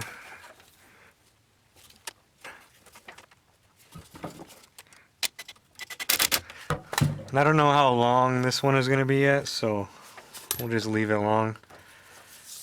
But there we go, guys. Look at all that plumbing. This was a ton of work. Just trying to figure all this out, but pretty happy with it. So, alright, so now I'm going to go ahead and install the fuel pump. I'm going to be reusing the old gasket. Probably should have bought a new one, but it's what I got. So I'm going to put this in now.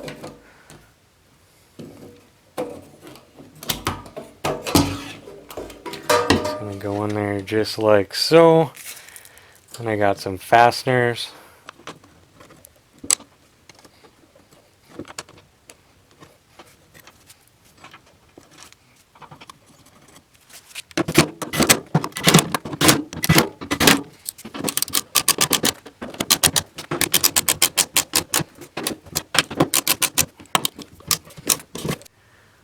Alright, so I'm just getting ready to install this gas tank. I have the straps installed and ready to go.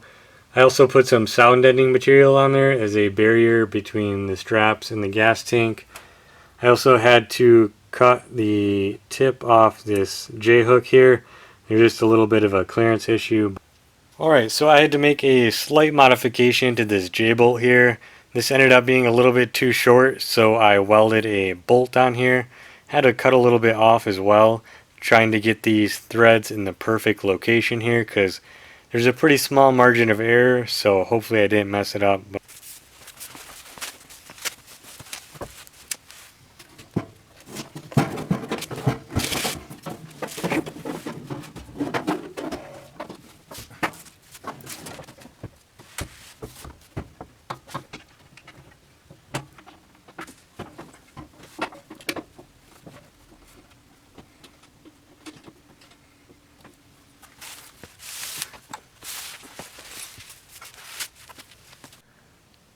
Alright, the gas tank has been installed here. I ended up hitting a bit of a snag when I went to install the fuel filler hose. These straight sections, they will not work. You have to buy the molded rubber hose specifically for the CRVs, which I have the bag right here. So something I found kind of funny here is I peeled back this label and there was another label underneath. So it just goes to show you with these parts, you really never know what you're going to get. But it's kind of hard to mess up a rubber hose. So anyways, guys, a couple more things I got to do underneath there is I got one more plate for my brake lines, and then I scratched up my gas tank here, so we're just going to put a little more undercoating on there. So anyways, we get to finally move on to the next step here, so let's just get this done.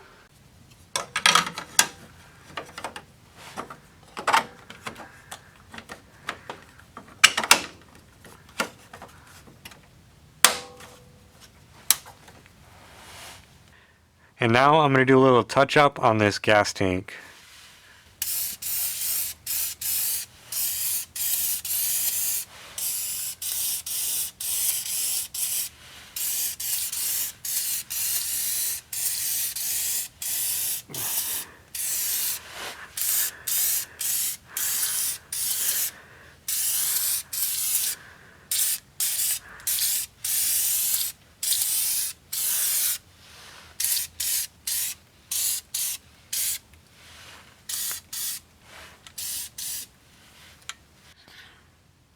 Alright, so I just wanted to show you real quick how I think these parking brakes go. I had them in the wrong spots earlier, so I just wanted to make sure to clarify this.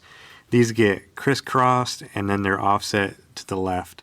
I think this one is for right-hand drive vehicles, so these would just be moved over like this. Just wanted to share that real quick so no one gets confused. Alright, up here you can see the fuel filler hose that I installed. And then also the custom J-bolt. That seems to be working well. Alright, next up is I'm going to be installing these SI seats.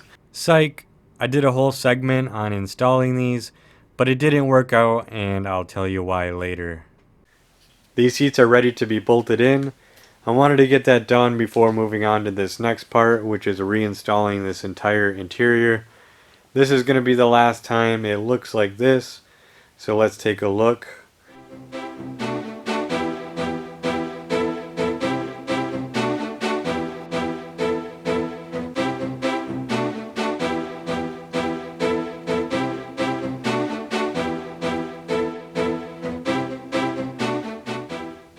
We have our 5-speed shifter box installed. The handbrake is installed and functional. Both of the cab corners have been repaired and seam sealed.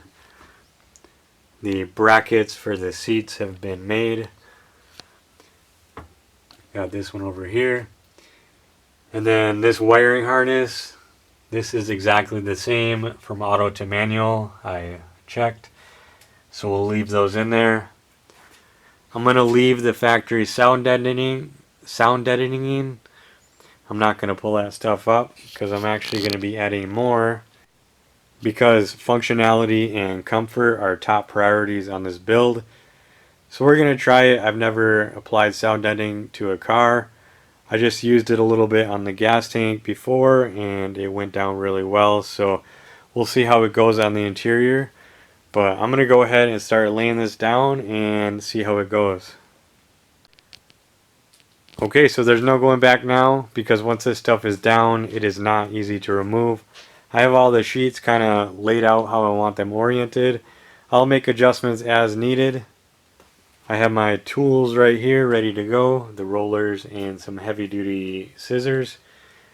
So I'm going to go ahead and get this done with an old-fashioned time lapse.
Alright guys, check out this interior. This looks amazing.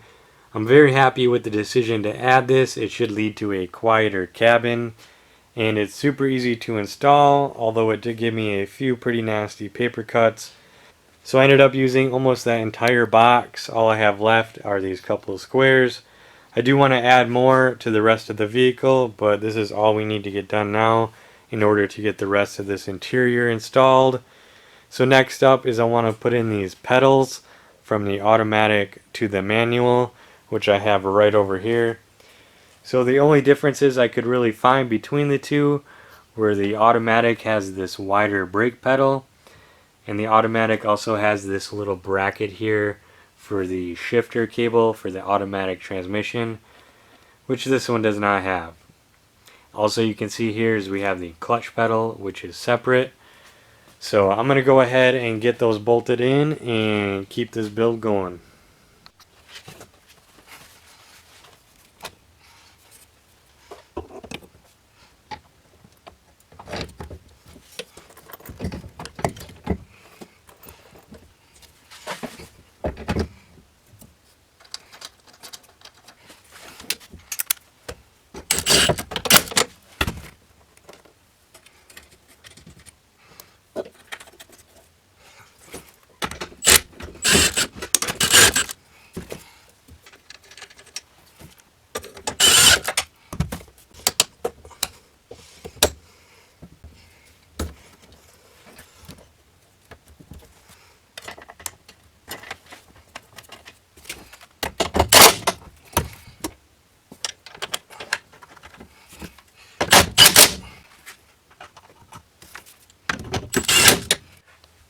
Okay, now I'm going to go ahead and install the clutch pedal. Of course, this never came with a clutch pedal, but it still has the provisions here for the master cylinder and the pedal.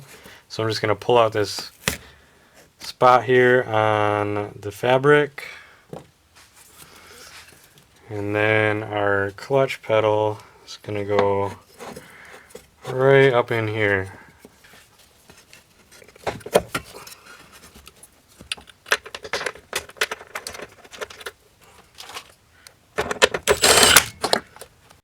Alright guys, check it out. We are now part of the 3 pedal gang and things are looking up here. So next up is I'm going to be removing this main body harness here. I'm going to be replacing that with the manual one, and then we'll lay them out. And I'll show you the difference between the two. So this one goes from up here, and then it splits off. One side goes up here, and it actually terminates at that plug right there. And then this side comes up the side and ends over here. And then there's 2 more harnesses back here that I'll be able to reuse from this car. And that would be this rear hatch harness. This controls all your rear hatch functions. That's still in good shape, and I compared them 1 for 1 and it's identical. And then there is the bumper reflector lights. That would be this harness here. Plugs in back here, and that's just gonna do your bumper lights. I have the spare one, but it's all cut up. Along with the hatch one got all cut up too from the donor, so we'll be reusing those. So I'm gonna go ahead and get that out so we can get the new one put in.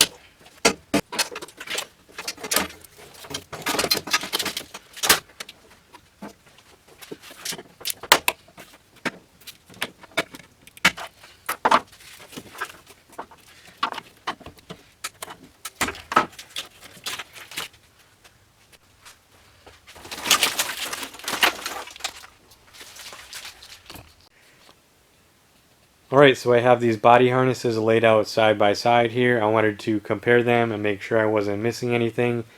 Turns out they are nearly identical in every way. Only difference being is my donor harness has these orange plugs, which are for ABS. So I'm going to be putting the donor harness in just so I have that potential functionality for the future. And I'm going to be putting it back in exactly how it came out.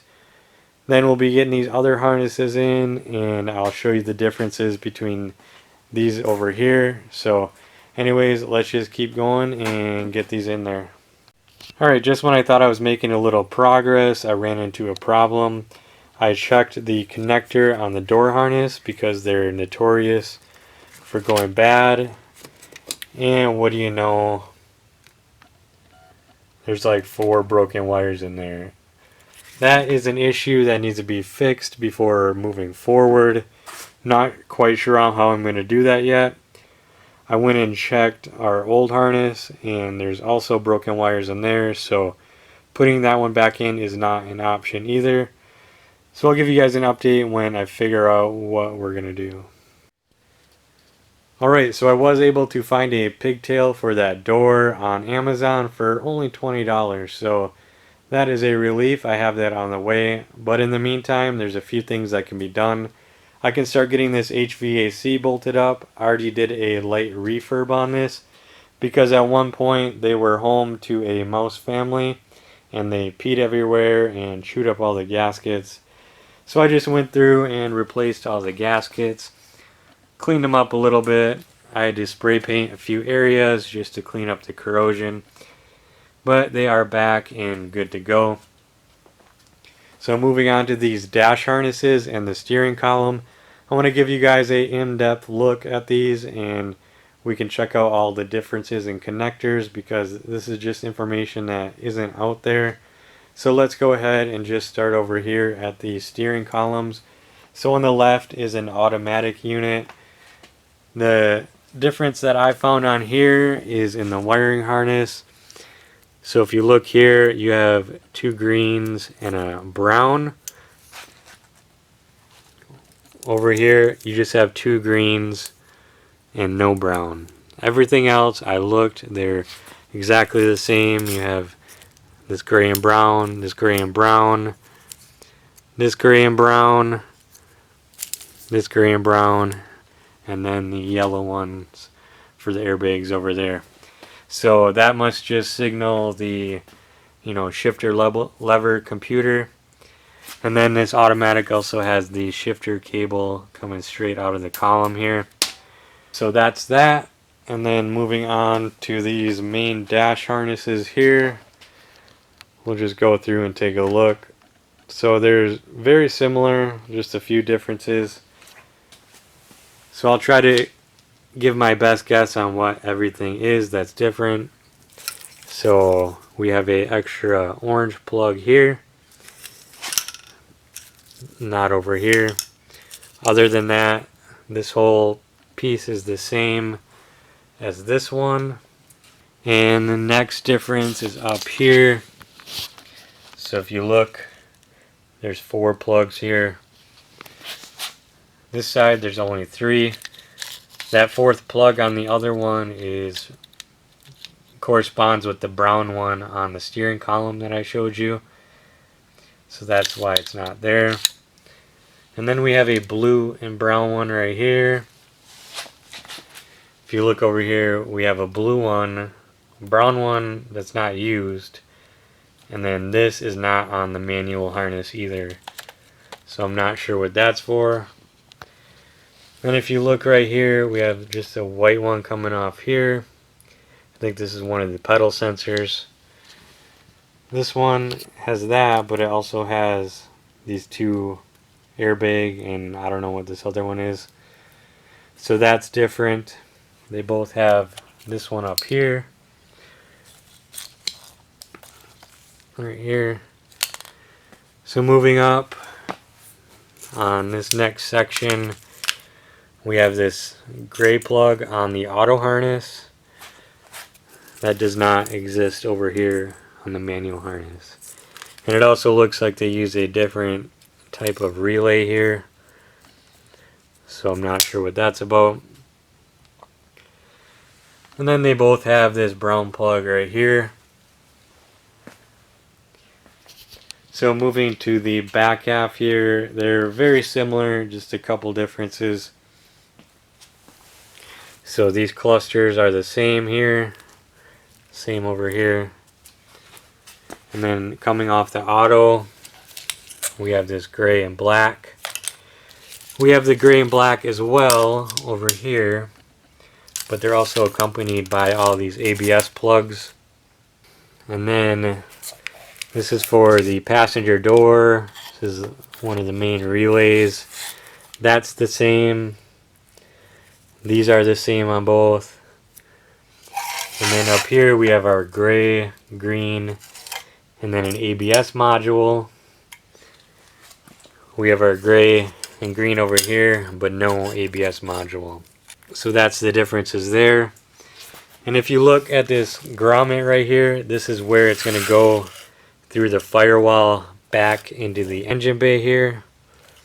So that is all the differences on the dash harness. We're going to go ahead and start getting this installed. We'll go through the other harnesses as we do them, just not to overwhelm you with information here. So hopefully that helps someone somewhere kind of know the differences on these harnesses and why you might want to just swap the whole harness instead of trying to mess with these electrical, because electrical is not my favorite thing to do. I'm not like super well versed in it, but I know enough to get me by. I'm sure there's ways you can bypass some of this automatic stuff and make everything work. People have done it in the past, but I'll just do things the easy way and swap out this whole unit here and we'll be done with it. All this also came with the manual ECU, so everything should work as it came from the factory. So anyways guys, let's go ahead and start getting this stuff bolted up. I'm going to get the dash harness in first because some of that snakes around the HVAC. So let's get into it.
Alright, everything's coming together really nice. I have the HVAC in, I have the harnesses partially in. Before I can put the last piece of HVAC, I have to run the engine harness through the firewall. So I'll take an opportunity here to show you guys the differences between the manual on the left and the auto on the right. So really quickly, starting at the end here, the manual only has 3 plugs. Auto has 4 with this extra one right here. And then it's the same until we get to this cluster here where I marked out all the differences with orange tape. So this part is a little confusing, but they both have an 8-pin and a 3-pin right here, which can be located on the other side right here. And then the manual one has these plugs right here. Those are located right here, so that's the same. Then this one has a 3-plug here. Same over here. So where it's different is this is not on the manual plug or harness. Neither is this. And then this whole branch here, that's all only on the auto. So moving up, these two connectors, they do not exist on the manual harness. They're kind of just coming out of the middle here, not over here. Everything after that is identical plug for plug. These are like the fuel injectors and all those connectors. So hopefully that helps someone out and you can understand why you'd want to just swap the entire harness instead of trying to make all these connectors happy and not throw a check engine light or have any other issues. So anyways guys, I want to do a small update on these door plugs. So I was able to find some pretty cheap connectors off Amazon, only $20. And as you can see here, I redid all the connectors with these butt connectors. These have solder in them that you just heat up with a heat gun and it melts the solder, and they seem pretty solid. So hopefully that works out, because that's not something I would ever want to do again. There's 23 wires on this one, and I also did the other one which has only 11 wires. So anyways, let's go ahead and get this engine harness pulled through the firewall.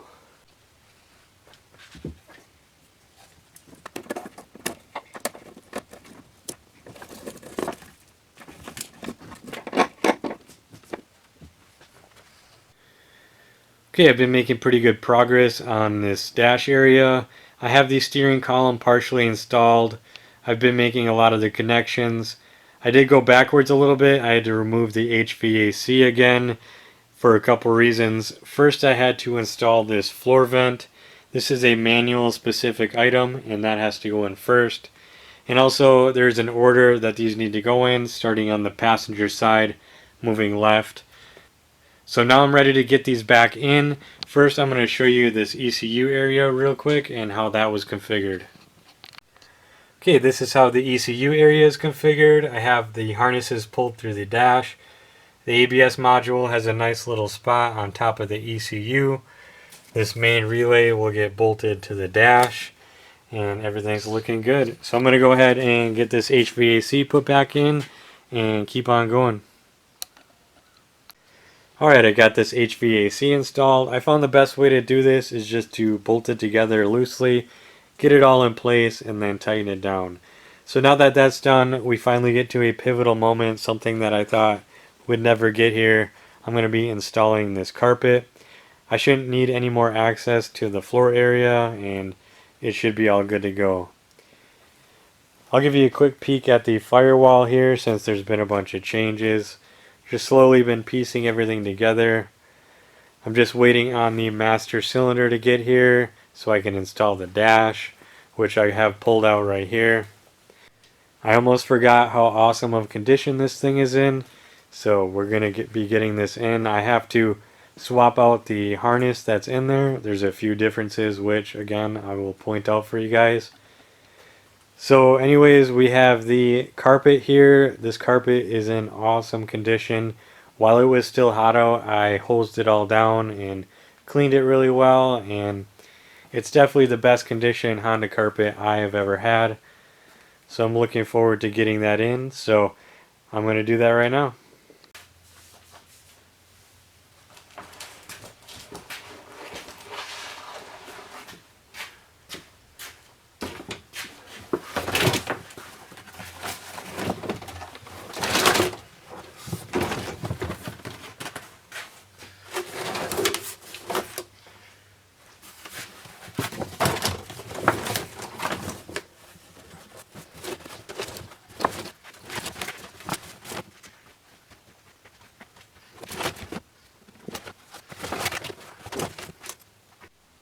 Okay, so I'm going to need to cut a hole in this carpet to make room for this shifter box, since this car was an automatic.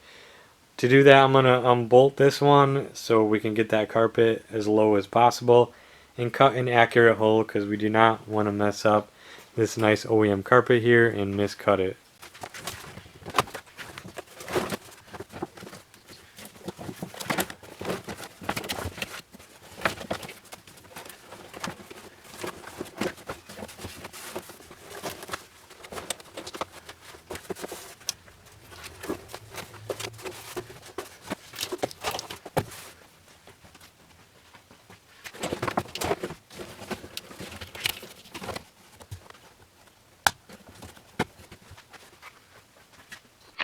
Alright guys, check this out. The carpet is back in and it is looking amazing.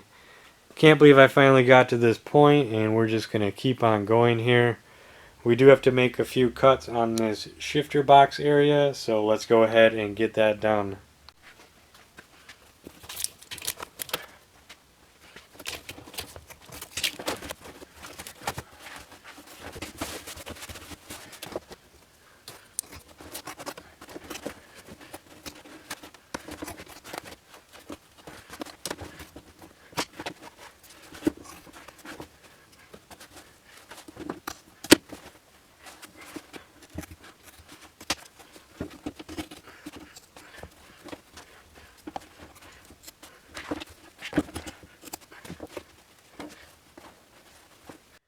Alright guys, check out this dash area. It's looking really good. I just wanted to do one last look before we put the dash cover back in. Alright guys, so I actually got that carpet installed a few days ago. I've been pretty busy just kind of getting parts together and trying to figure out the order everything needs to go and how we're going to get this build done. So I think we need a good old yapping session so I can get everything in my head out to you guys, so we can get this build moving along. So starting out here is the dash. That's going to be going in shortly. I just have to get that harness swapped out with the manual one, which we'll be going through just like the other ones and showing the differences. And I'm also going to be getting this headliner put in right away. I think it's time to just get all these interior pieces in and off my garage floor, and that's the best way to do it, is just to get it installed. It's not super fun. It's kind of tedious trying to find all these fasteners. I didn't do a very good job labeling everything, but it is what it is. So we got these SI seats. Those are ready to go in. I got those brackets bolted on the outside of the carpet here. They didn't even need to, I didn't even need to cut the carpet or anything, so that was nice.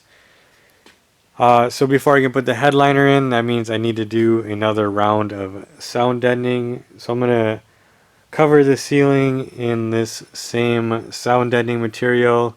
I'm just going to get that done. You guys already saw me do the other part, so I just want to get that knocked out. I think that's going to add a lot of, soundproofing and somewhat insulation on this roof that's paper thin here. You can see these factory ones. These are mostly just for anti-dampening, so like the wind doesn't catch it. And I tried to kind of like peel them off, and if that's any indicator of how this stuff peels off, that stuff isn't coming off. You can use like dry ice and stuff, but any way you do it, it's not coming off easy. So I also got a few plastics in here. We have our center console looking really good here, along with the e-brake shroud. And I have more of the interior parts cleaned up and laid out over here, ready to go in. And over here, I've just been pulling out every bracket I can find. I'm not sure where all of them go, but I got them all semi-restored with our favorite thing, flat black spray paint. So we'll just take a nice look here. But I scuffed all this stuff up. I degreased it the best I could, gave it the best chance. I don't want to spend too much time on this stuff, but I'm really liking the flat black. Usually I pick like a satin black, but I'm digging the flat black. So here's just some of the fasteners for the dash. This is the cruise control. We got our clutch master cylinder.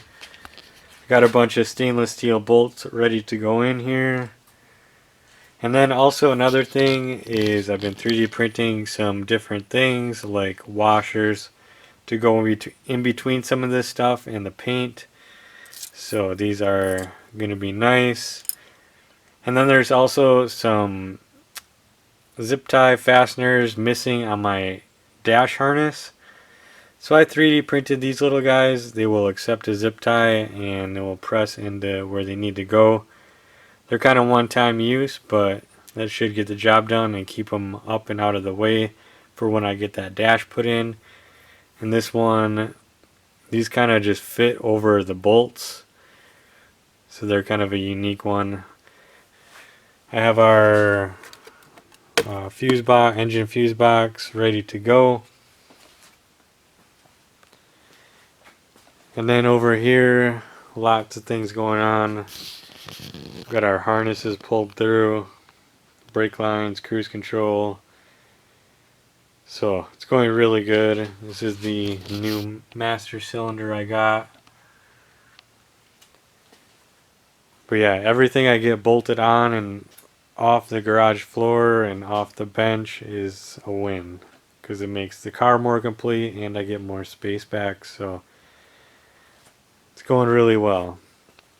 And then I've been digging through these boxes that have just been sitting here for a long time, slowly just picking and choosing different things to pull through. And it's going pretty good. Still look from the passenger side. So I'm going to be doing this ceiling like I said. If I have any left over, I'll start doing the back seat here, but it's not a super high priority. And then we have the doors and the hood just sitting here mocking me, asking me when I'm going to get these done, but they will get their time and hopefully those go pretty quick. It's a lot of square footage of paint, but we'll get it done. And then I got the seal on the back hatch here with some of the wires pulled through. So that's about it on the yapping session. Just wanted to get all that out to you guys so you know what's going on. Things are coming down. I wouldn't say to the wire, but they're coming together. So I'm going to go ahead and get that sealing done and then bring you back in and tell you what's going on. Alright guys, check out that roof. It is looking amazing. Hopefully that really helps keep that road noise down, and I'm super curious to hear how it's going to sound once it's on the road. I also had enough left over to do this rear back seat area. So that means I went through 2 full boxes of that sound deadening material. The shipping weight on those was 18 pounds a piece, so that's over 30 pounds added onto the chassis, which I'm not really concerned about weight on this build. In some cases it's good to have more weight, so I'm completely okay with that. So anyways, now it's time to put the headliner in. This thing has just been sitting in my basement for who knows how long. It's in pretty good condition, a couple little marks here and there, but overall not too bad. I'll go over here and show you the fasteners. So this is just what I've been sorting through. I should be able to just get it up there with these 4 push pins and then these 2 nuts for that interior light. And then I can go around and just start putting everything else in. So I'm going to go ahead and get that done.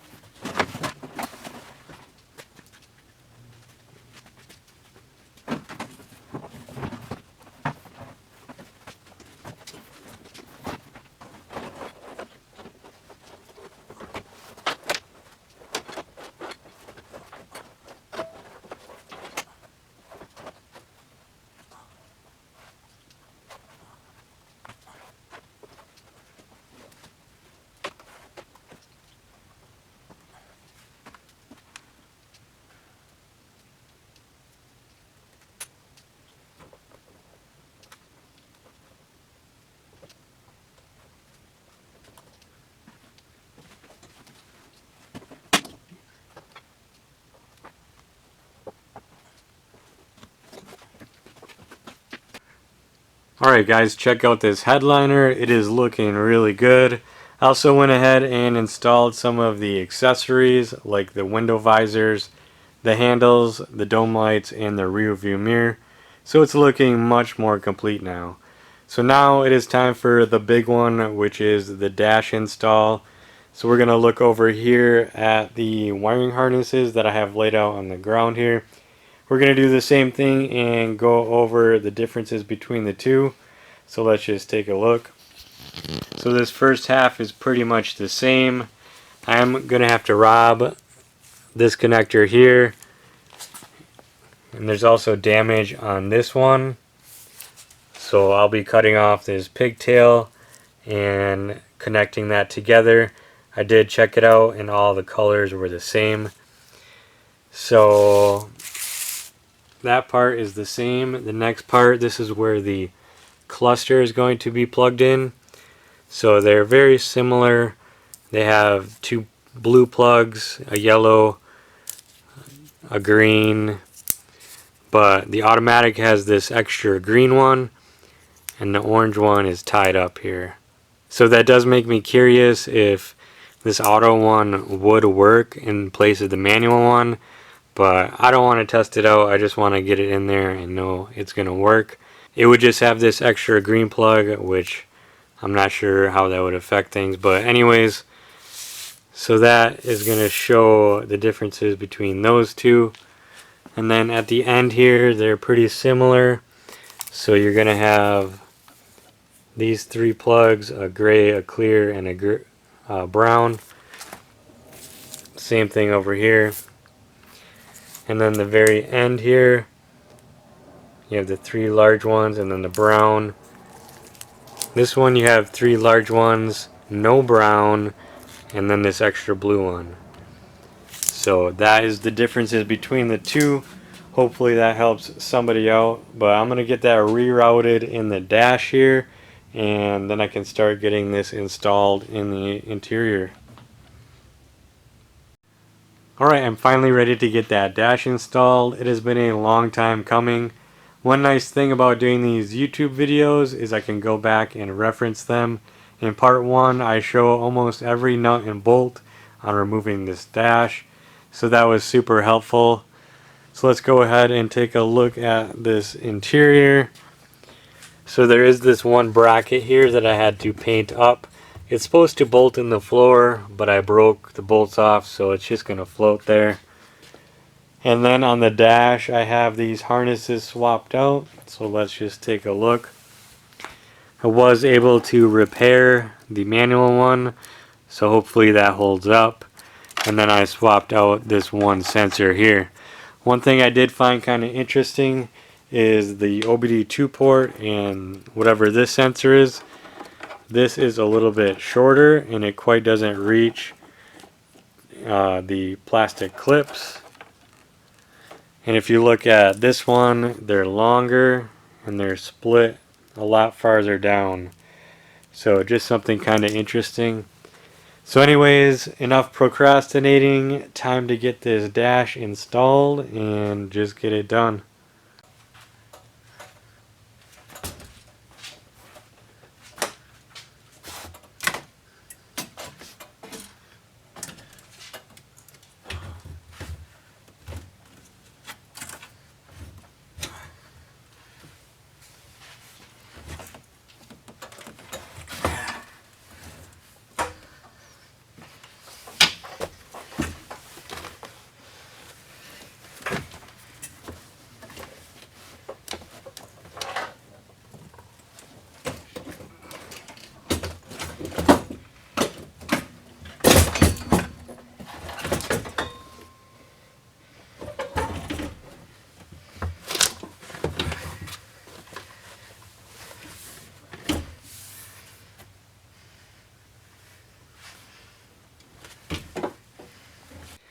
Alright, I have that dash bolted in place and man, it looks amazing. Super glad to have that back in there, and I was a little bit worried about being able to like service anything once it's in and behind the dash, but as you can see, everything is still pretty much in plain sight and easily accessible. So that is a good one to get knocked out. I'm going to go ahead and get this thing back on its wheels before we assemble the rest of the interior. So just another added detail here, I designed and 3D printed these large center caps, which I've dubbed the saucer center caps. Makes the wheels look a lot more complete in my opinion. Alright, check this out. We got her back on the ground and the center caps installed. It is looking amazing. It's looking more and more like a car every day. I finally have the dash installed. So now I'm ready to install some of these plastics. I can put the seats back in. And then we'll start bolting stuff into the engine bay here. I have a bunch of miscellaneous brackets and stuff ready to go in. I already went through and tapped a lot of the M6x1 holes just so everything bolts in really easy. So I'm going to go ahead and get this done right now.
Alright, I have these seats put back in, and there's a couple issues.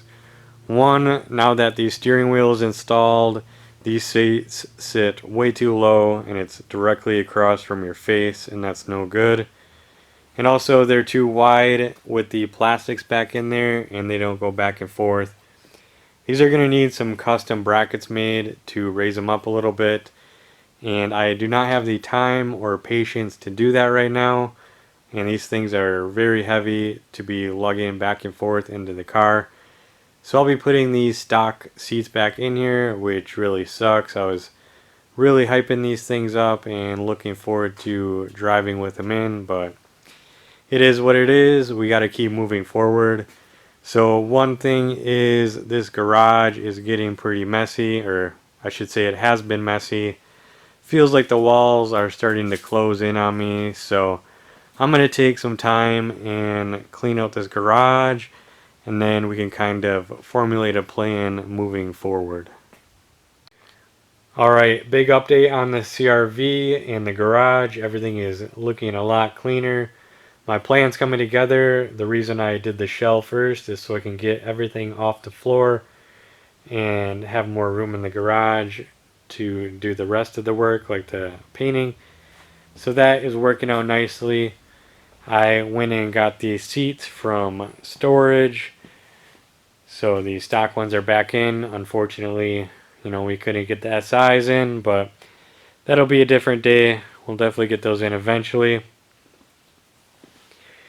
And then just moving around here, the engine bay is filling up quickly, getting ready to accept an engine. Over here is much cleaner. I can actually walk over here now. And there's all the parts that got to get painted still. Countertop is partially cleaned off. There is the engine that's going in the car. I did a partial rebuild on this already. And coming up next is, I'm going to be putting all of these miscellaneous engine brackets in. I had to go through, clean all these up, wire brush them, scuff them up, flat black them, and finally got them all ready. I even went the extra mile and 3D printed all of these little washers to go between the paint and the bracket to keep everything nice and clean. And it comes with stainless steel hardware as well. So that is nice. And then I also have to paint all of the door hinges, the hatch hinges, and the hood hinges. I'm just going to be doing these up in regular black. I would like to color match them, but I want to play it safe and make sure I do not run out of paint. Because once you run out of paint and have to color match paint to your old paint, bad things can happen. So we'll be flat blacking these. And I finally got my parts cleaner dug out as well. I had fluid, dirty fluid in here for like over a year, and I just kind of turned it into a table, but I finally got it cleaned out. There's definitely some more mods that I want to do to this thing just to make it a little more user friendly, but it's working out for now. I got the part solution in here, and I'm gonna dump these hinges in here. Try to do this one-handed. That's why I put it all on this little lid here. Alright, let's give this a try.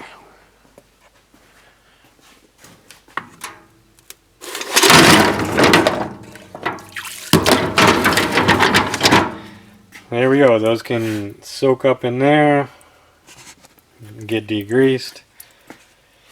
And yeah, that is the big update, guys. It's November 23rd, 2024, and we're trying to get this done. Hopefully it'll be soon, and what can I say? Let's just keep going.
Alright guys, let's go ahead and take a look at this engine bay now that I have all these brackets installed. It's definitely looking more and more complete every day. Just getting ready to drop that engine in here. Let's go ahead and take a look at the hinges that have been soaking in the parts cleaner for a few days now. Just fish one of them out.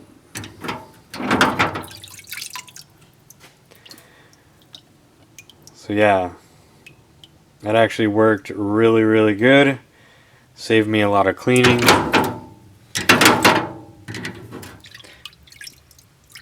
Yeah, these turned out really good. I was thinking about like taking them all apart and all the pins and everything, but I'm glad I didn't. This is definitely clean enough for what they need to be. And you can definitely see a lot of that gunk in the bottom there. So I'm going to pull these out one by one.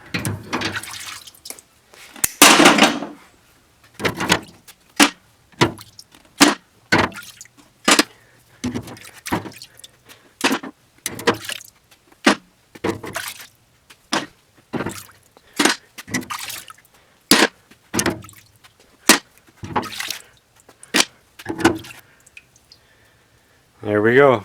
So I'm going to let these dry for quite a while, and then we'll get them ready for paint. And I still have some semi-clean parts cleaner in here, so we'll have to find something else to clean. Okay, while those hinges are drying off, I'm going to start pulling out the hood and doors. Say goodbye to the CRV for a little bit. I'm going to be covering it up with this $10 car cover that I got at Aldi. And I'm just going to pull out the doors and the hood and see what we're working with here. How much repair I'm going to have to do. They've just been sitting in this corner. I probably put a ding or two in there just from handling them. So I'm going to pull these out, get this covered, and get back at you.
Alright guys, real quick, I just want to point out that I put these hinges into a water bath to get all that chemical off and dislodge any more of that dirt.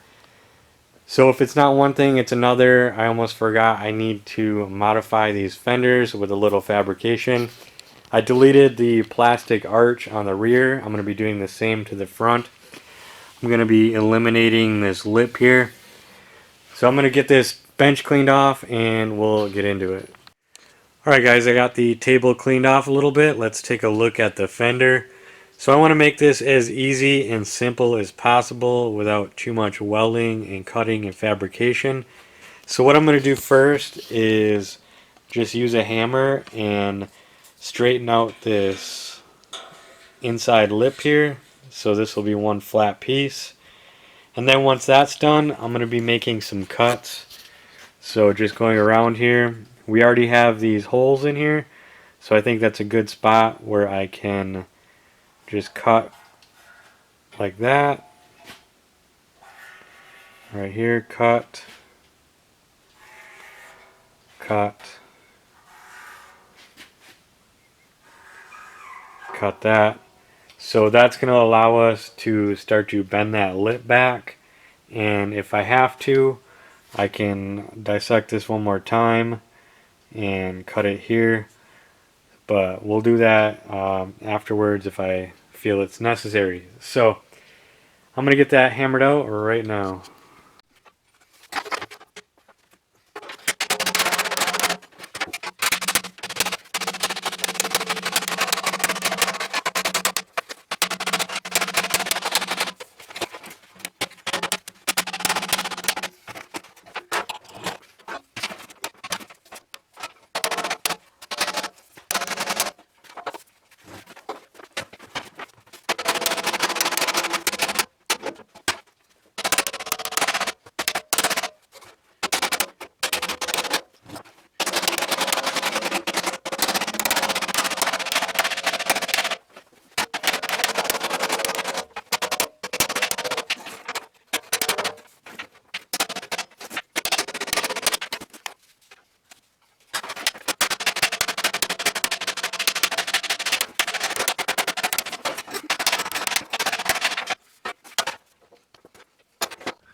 Alright, so I was thinking to myself, how the heck am I going to hammer all these in without messing up this arch here? Turns out, you just bend these by hand. It's one of the benefits of having paper thin sheet metal.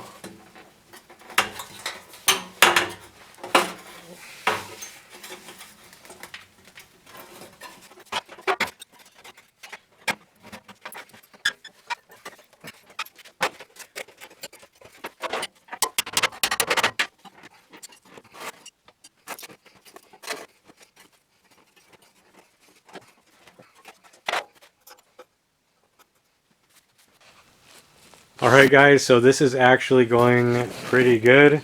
This is not a lot of time working on this so far, and I'm already this far. So over here where the radius is a little tighter, you can see there's like some tension right here. In the more flat areas you don't see that.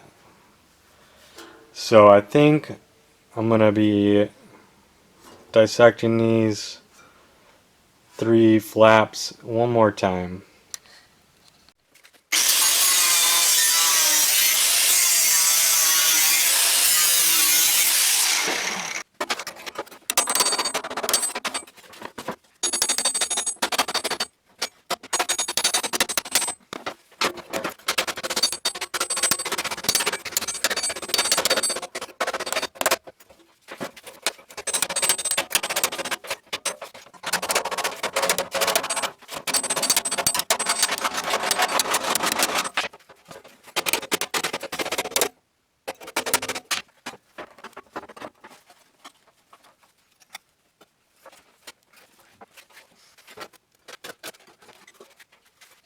Alright guys, got that lip turned in, and for the effort I put in, I'm more than happy with it.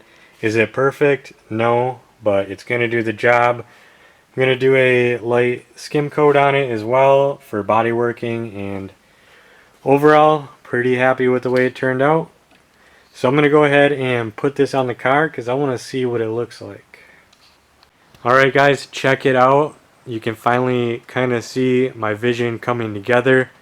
It's kind of hard to see when it's been in a bare bones shell for the past few episodes, but we're coming into the light now, and this thing is going to look sick. Pretty good wheel height here, and that's going to compress a little bit further once the engine's in. So I'm going to get this other fender to this point, and then we can move on. Alright, I got the other fender modified. It went really smoothly. Both of them are hanging on there right now, and it just looks so good. I'm going to get these off, welded up, and body worked. Hopefully that doesn't take too long, but I'm going to go ahead and get that done.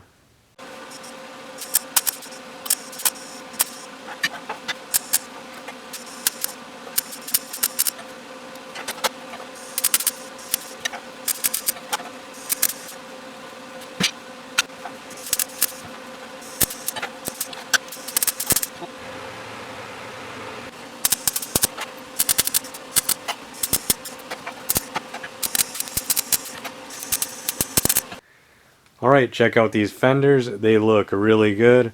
I wasn't sure going into this how well it was going to work, but I am happy with the results. Just a tip, if you weld on stuff like this, grind off as much of the coating as possible. This was letting off some really smelly and toxic fumes. I had to wash all my clothes and take a shower. My garage still stinks, so definitely grind as much off as you can. But overall, turned out pretty good. I just welded up as much as I could. This one I ground down already. It's roughed in pretty nicely. So the stock fender looks like this. It's got that plastic on it just for reference if you've never seen one. So I'm going to go ahead and start body working these and get it done. Alright, the metal work has been completed. I have everything ground down and I've just been working that lip with my hands and a hammer and dolly. Just trying to get it as perfect as I can, and really happy with the results. I can't believe I was able to turn that thing all the way in like that. And just a unintentional bonus. So my welds were fairly consistent on how far they went. So that kind of created a new bending point, and I was able to bend that lip all the way up here. So you can't see it. But overall, turned out really good. Luckily, I don't have to touch anything above this line here, so that can all be taped off. And I'm just going to work on the arch area. So I'm going to go ahead and start on this body filler.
Alright guys, let me show you the aftermath of the fender saga here. This actually took me 4 days to complete and get dialed in just right, but I think they turned out awesome and they are finally ready for primer now.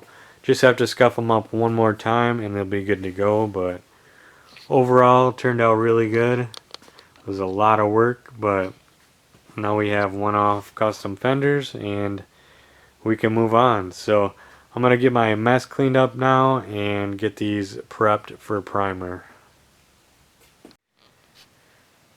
Alright, these fenders turned out really nice. It's exactly what I was hoping to do. And if you look in here, now that I cut and patched that front apron, there's just a ton of room for more tire. So overall pretty good, but there's a lot more work to do. I finally pulled all the doors and hood out of this corner here, which freed up a whole bunch more space. But now I'm going to be getting these all prepped and ready for paint tomorrow. My friend Garrett is going to be helping me out. He works at a body shop and has access to a paint booth. So together we're going to knock things out. And surprisingly, for as bad as this car ever was, like all these panels are in great condition. I'm actually not going to be doing any body work on them. There's really no noticeable dings or dents. So it'll make things a lot easier. I'm going to be skipping the whole primer step and everything. All I have to do is scuff them up with a Scotch-Brite, and we'll be hitting them with the base coat and clear coat right away. So that's a lot of work. I got to get these things cleaned off. You can see all that dirt. But they should clean up nicely, so I'm going to go ahead and get that done. Okay, finally time to remove the American flag. I found it funny on this completely bone stock CRV. The one modification was this American flag postage stamped on the door. I like it, but unfortunately it's gotta go.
Alright guys, I just been working on getting these panels scuffed up. I have the door pretty much done here. So this is what I was talking about not priming it. I'll be able to base coat straight over this OEM finish. I just scuffed it up with 320 grit and then Scotch-Brite pad. Gave it this nice dull finish here, which is what you want to see. So this is pretty much ready to go. I also got the tailgate section done over here and it is looking good. So I'll keep you guys in the loop and keep going on this stuff. Alright guys, today's a big day. I'm going to be taking all this over to Garrett's work where we're going to be getting it all painted. So far I got 3 of the doors prepped and the tailgate. I'm still working on this door and I need to do the hood, but we'll just kind of get those done as we go. So I'm going to go ahead and get my little trailer loaded up with parts and head on over there. Alright guys, we're in the old ML 430 right now, headed over to Garrett's shop to get this stuff painted. I got one fender right there, fender in the back along with the tailgate. And then there's 2 doors in the trailer. Alright guys, I got my boy Garrett in there. He's doing a fantastic job getting this stuff painted. This is saving me so much time, and it's really nice having this paint booth here.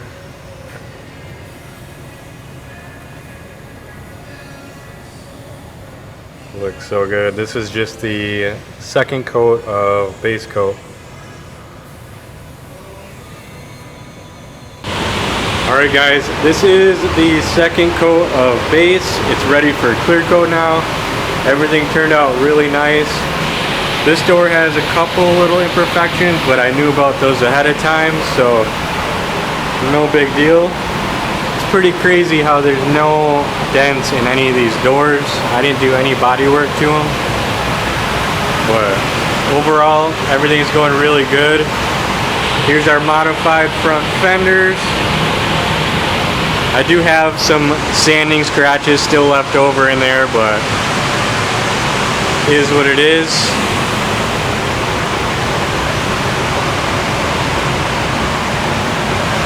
And then we got the tailgate.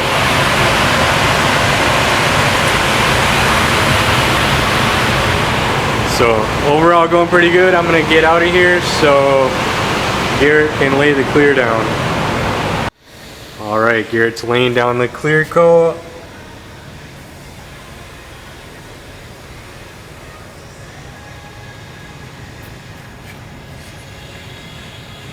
Looking good. Alright guys, the first batch is done. Looks amazing. Everything's just coming together really nicely.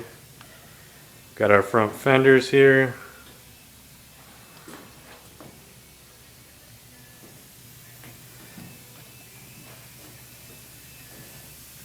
We got the big old tailgate.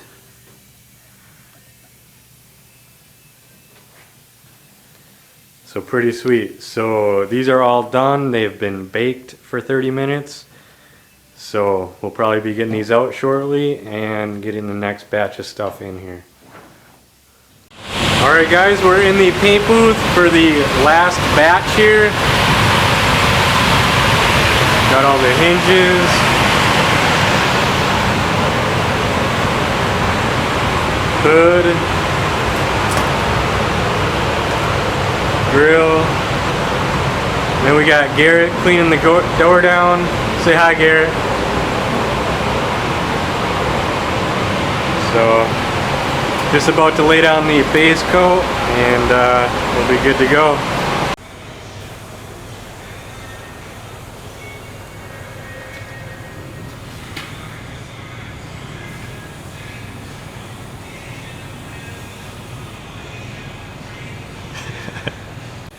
Okay, Garrett's laying down that last coat of clear and we are done. Which is pretty unbelievable. I think we have like 6 hours into this just at his shop getting this done, which would have took me probably 2 to 3 weeks to get done. So pretty sweet.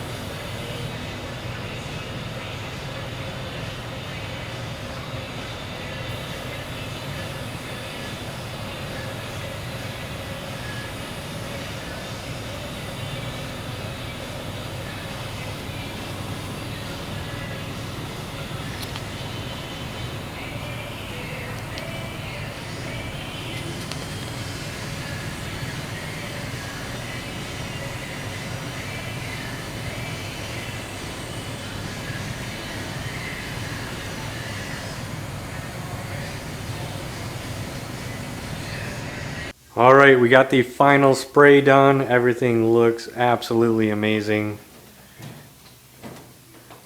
I'm really happy with the way it turned out. We got the front grille here. Hood looks really good. Everything's just good. Got the gas door here. The rear hatch lid.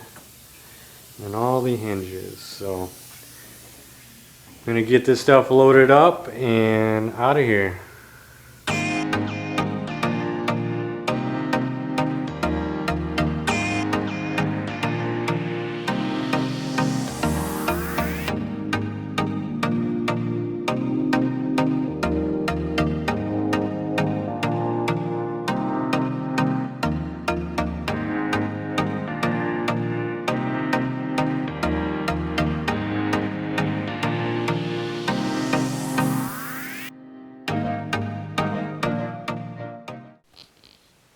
Alright guys, I think we got our thumbnail. I'm back at home with all the parts. This is 2 days later. Garrett and I knocked that out in 1 day, which is pretty crazy. That's by far the fastest I've ever done bodywork prep. It was really cool being at the body shop for a day, and Garrett kind of showed me how they do things there and just how quickly and efficient everything happens, and it's just super interesting. So definitely check out his channel, Wrench and Tinker. It's got a lot of motorcycle and small engine stuff along with paint and bodywork as well. So anyways, let's get into it. Everything turned out really good.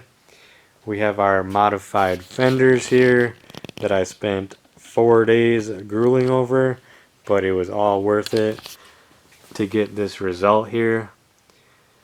Looks freaking awesome. And then we got the tailgate. I just pulled that out of the dirt a couple days ago and she's looking brand new. Hood looks really good. The last coat of clear may have been a little drier than we wanted, but still looks amazing, and can always do a cut and buff on that, which I really actually don't even care, but maybe if I'm really bored one day. And then we got the doors that I did no body work on. Only had one little dinger there. And then these chips here, which I knew about ahead of time. But other than that, they look dang near perfect. So all in all, pretty cool experience, and really glad to get this stuff done. It was kind of just hanging over my head. And now all we got to do is get this thing assembled and on the road. Okay, I think a good place to start would be with all the hinges and just bolting them on. I have all the fasteners ready to go and they're all laid out, so let me show you something real quick. Okay, so before I took these brackets off, I made a few center punches in here to help me locate where it's going to go. So there's one that lines up with that little dashed mark, and then there's one that lines up with the corner of the bracket. So that should help me get it as close as I can to where it was originally. Alright, the hinges have been bolted on. They look amazing with that color match. I also went ahead and installed the gas door, so check this out. Functions perfectly. And then perfect fitment as well.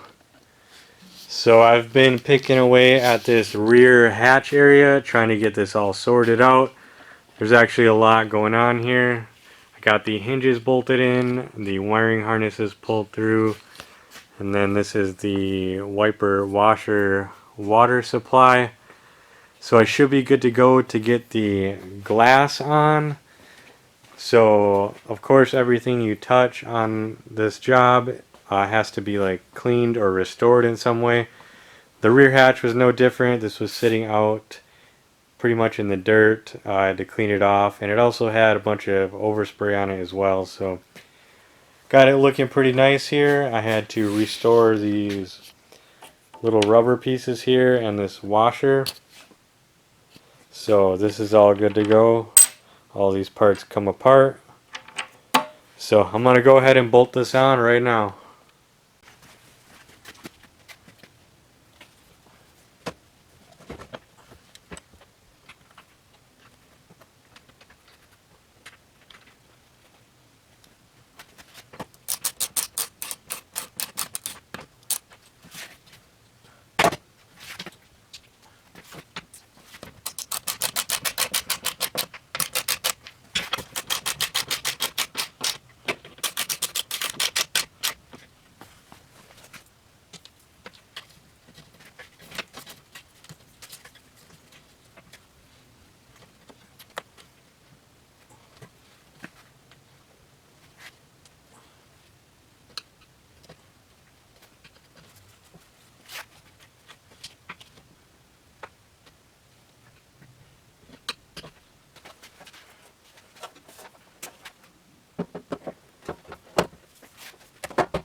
Alright guys, another piece on. This rear hatch glass has been installed along with this upper panel here. It's looking really good, and also the rear shocks completely functional. So that is nice. So now I'm going to go ahead and get that rear tailgate installed. I'm going to need a little help for my crane. So I'm going to fish it out of the corner there and get it back over here.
Alright, I can't tell you guys how happy I am to get this rear hatch area back together. It is looking awesome. I really like the way these Hondas are engineered. You can open the glass if you want. If you need to get in more, open up this tailgate. So pretty cool stuff, but I'm gonna keep on going now and get at it. Alright, you guys getting amped up. It may not sound like it very often, but I am super excited to get these doors back on. I spent the last few days putting them back together. It took me a little longer than I'd like to admit. It was just a very tedious puzzle. There could have been a video all in itself. My biggest piece of advice would be to look at the service manual ahead of time. Definitely would have saved me some frustration, but I got them all together. And we're just moving right along here. So I got the the driver rear door rigged up here. Be bolting that in shortly. And then I got the other two doors put back together. Pleasant surprise, all the door handles were black already. Couldn't remember if they were silver or not, but that saves me some painting time. But they are just looking so good. So let's go ahead and get this door bolted on.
Alright guys, I got this side put together. It was pretty difficult getting this all lined up, but I finally got it.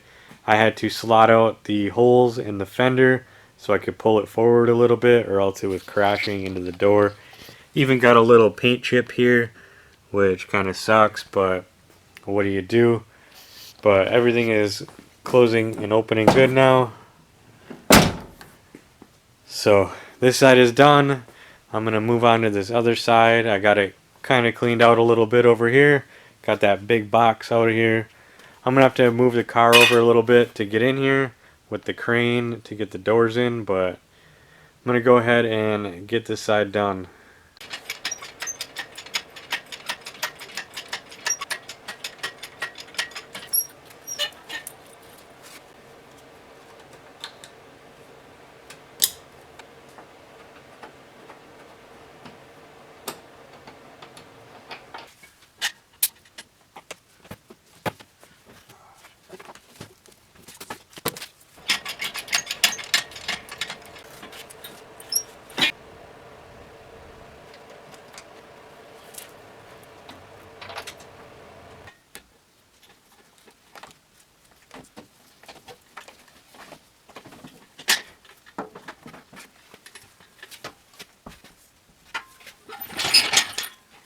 I found the best way to line up the door with the striker is to loosen up the hinge bolts and put a jack in the front and back.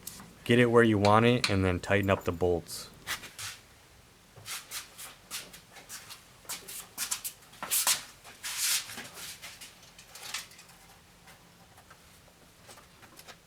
What's that first? Let's go your way.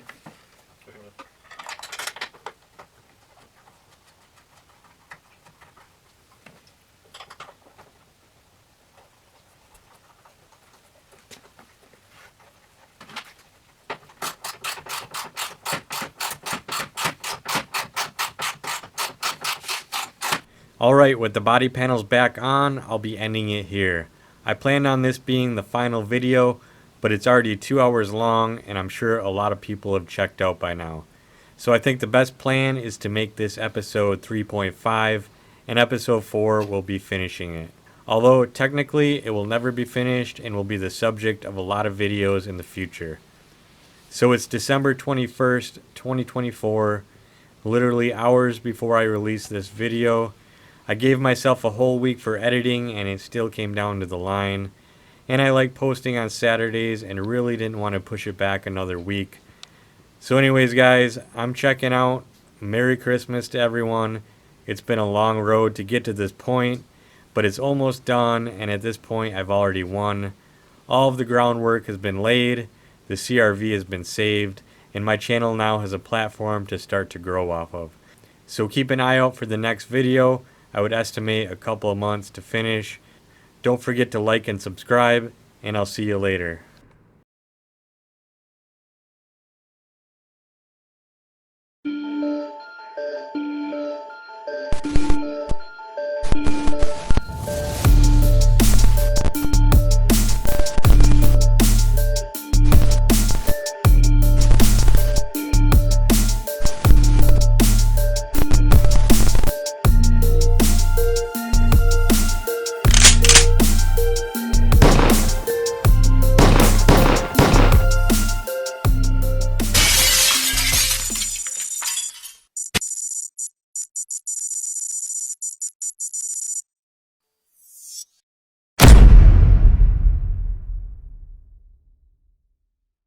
Hey guys, welcome to MODNTUNE. We're getting started on our next build here, which is this 2001 Honda CR-V LX. It's a pretty run-of-the-mill CR-V, but it should be a good platform to start with.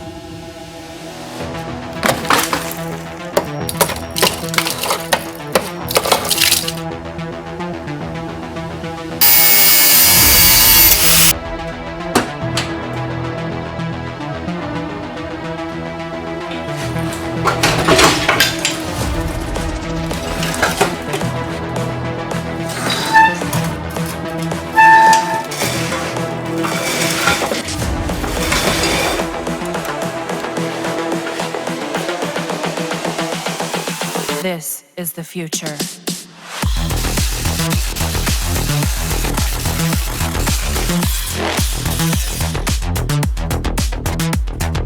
Evolution.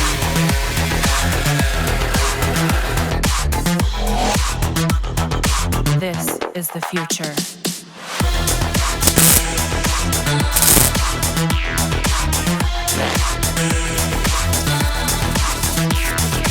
Evolution.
This is the future.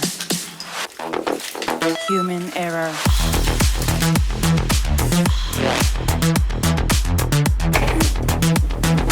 Evolution.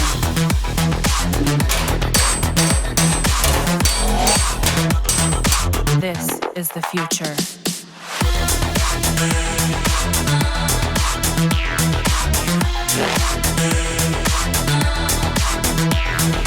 Evolution.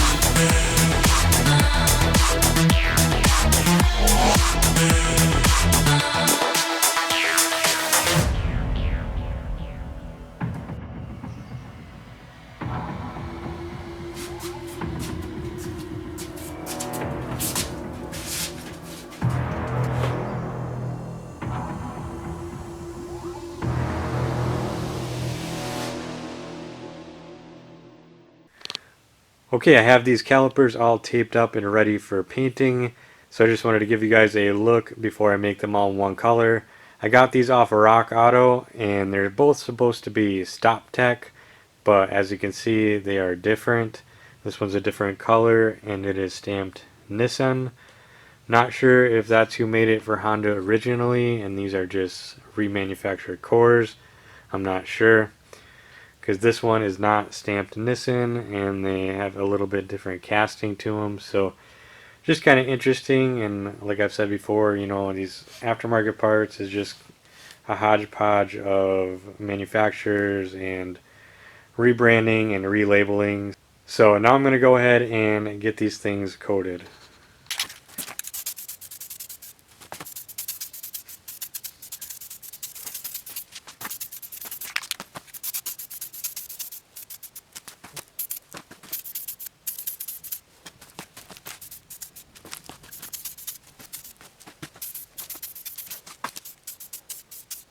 Okay, a little interesting development here. I put those first two coats on, and it's not quite sticking great. I did scuff these up as best I could, and I forgot to prime them, which I wanted to do, but got a little bit carried away. So we're off to a great start here, but I'm going to let these cure up and figure out a game plan going forward.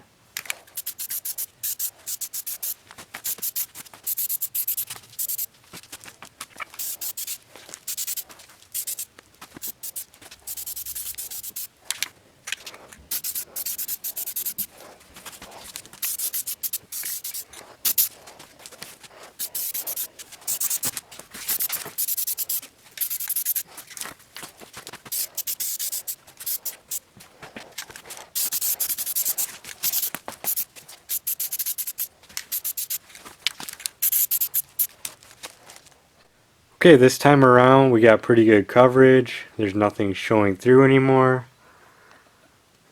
So now we are ready for the top coat again. So I'm going to get that done.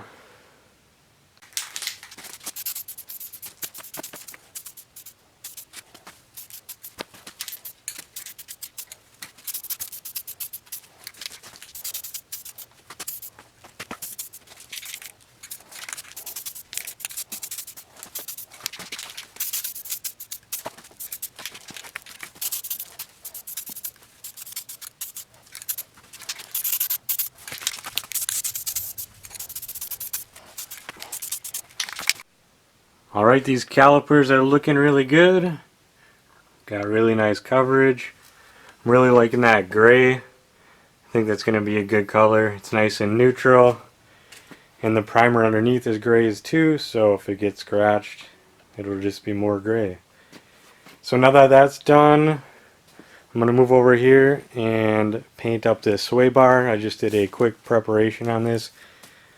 Wire brush, a little bit of sanding, and Scotch-Brite. It's not perfect, but we're just going to coat it, and it'll look nice anyways. So I'm going to go ahead and do that right now.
Alright, so this stuff is looking pretty good. I am done painting, hopefully for a little bit at least.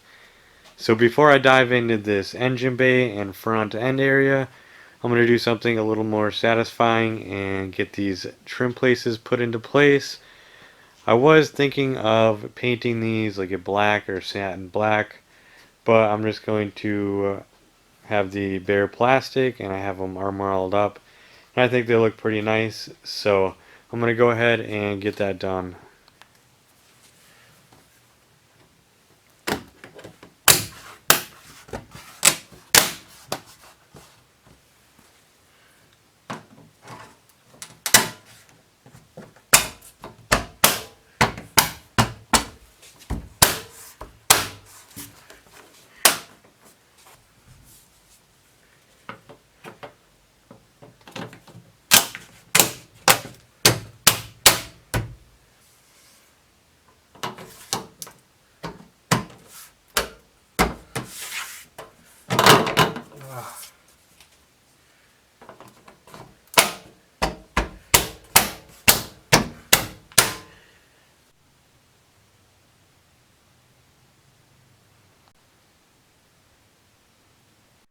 Alright guys, I had to put the hood down for this one. Those moldings look awesome. Changes it way more than I thought it was going to. Starting to look like a normal car now. So we're just gonna keep going. Alright, so moving forward, we have some more work to do in the engine bay. You can see I have all my motor mounts laid out here. And then I have this other little part here. This is the cable bracket. It holds the shifter cables in place. And all I have to go off of is this broken piece. And then I found one picture on eBay. And that is it. Other than that, you can't find any information on this thing anywhere besides right here. So you guys know I love my 3D printer. So I went ahead and printed one out. It took me 3 iterations to get it dialed in just right. This is the first one, and then the second one is slightly different but not strong enough yet, and it broke. And then this is the final version right here. It's very strong. It's got this 3D printed hinge mechanism over here, which is kind of cool. And then that just bolts into place with a captured nut right there. And once it's bolted in, this hinge is not structural at all. It's just to keep the two pieces together. So moving on here, we have these new sway bar end links. These are the sway bar bushing brackets and all of the motor mounts right here. So on Rock Auto, they had a difference between the automatic and manual motor mounts, which is kind of weird to me, because why would they be different? Like on the driver's side at least, because that's the engine side, not the transmission side. But sure enough, I would put these flat, but I'm holding the camera. The automatic one is slightly taller than the manual mount, which puts that would mean the engine is higher, which seems kind of odd to me. So just something kind of interesting for you guys to think about when you're doing these swaps or anything. And then we have all of the OEM mounts, or OEM style mounts here. They're all aftermarket. So with all 5 mounts in place, this thing should be really good and have a nice OEM feel. There is a super Honda boy thing to do where they take windshield sealant and they will actually fill up these crevices here, and that's supposed to give you a stiffer mount. I actually thought about doing it, but having 5 new mounts is going to be more than enough in my opinion. So now we can go ahead and look in the engine bay here, and what I got going on might be a little bit different since you last saw it. Here's the shifter cables, and then that bracket I made is going to bolt to these 2 bolts here, and it's going to kind of hold them up in place where they need to be. And I also got the power steering plumbed, so that was kind of fun. I had to salvage this fitting off of my old rack, and then I also salvaged all the lines. They were still sitting out in my yard connected to the rack full of fluid, but I got them, I cleaned them all up, painted them flat black, and then I added these new hoses here. So the OEM ones, they're all molded and nice, but you can get by just with the straight sections. It's definitely a lot cheaper and easier. Just had to put this one little zip tie right here to kind of keep it away from the engine. So yeah, that goes up here. Goes up here to your reservoir. And then I bought a new hose for this one. Comes out the bottom, and then this is going to go right to the pump when the engine is in. And then here is the high pressure line that comes out of the pump, and then this goes into your rack, and then you have these little brackets right here kind of holding stuff in place, and then there's that one sensor. So that's pretty much all I needed to show you guys in here. So let's get a few things installed here and keep on going.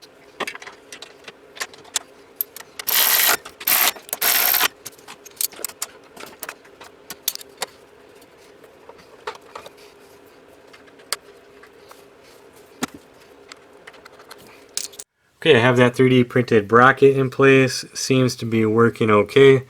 Could it break? Very possibly, but there's really no other alternative, so we'll just run it, and then the motor mount is bolted in place right there. Now we're good to go to get this thing up on jack stands and really start getting into it. Alright, I got this thing in the air, and now I'm going to be putting in the front brake lines. So luckily I was able to salvage the old ones. I kind of thought I was going to have to make all new stuff, but I inspected it. Looked like it was in pretty decent shape, so I sanded it all down and gave it some flat black paint, and they are sitting right here. So I was just looking at this passenger side one. Looks like I'm going to have to take some of this stuff back apart But that's just the realities of working on cars and just something you have to deal with. So I'm going to go ahead and start getting these brake lines in. Okay, so I have these two big holes on the strut tower. The one on the left is where the brake line goes through, and the right one is just a blank. Can't find any of the original grommets right now, so I came up with a 3D printed part. In hindsight, I would have just bought the $6 rubber grommets, but I'm already this far, so we're just going to use this. So basically, these are just little pass-throughs. You bolt it on from each side of the strut tower, and that'll pinch it in place. And then this will go in like that. I'm just going to fill this with RTV. I kind of had a different plan, but that's just going to be the easiest. So I'm going to go ahead and get these installed.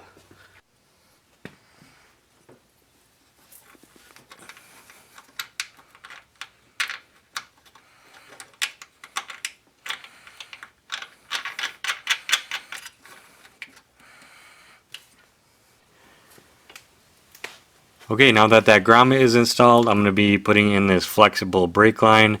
If you notice, there's a flat spot right here. That's got to be clocked a certain direction so it can seat properly.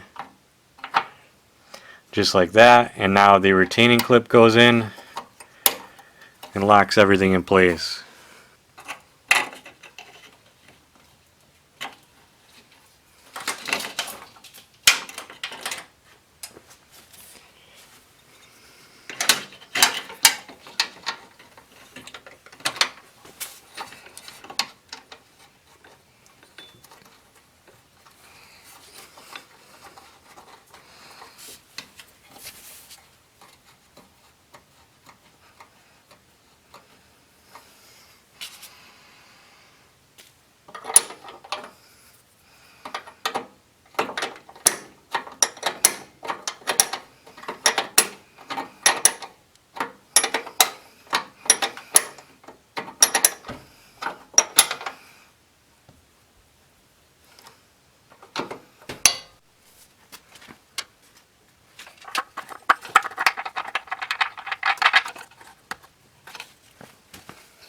Alright, you can see this side with the brake line going through, and then this side I just made a blank. Alright, now we have the front brake line here hanging out of the strut tower. Looks like it got a little bent up just from being handled, so I'm going to go ahead and get that put in place.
Alright guys, I have these brake lines all installed and ready to go here.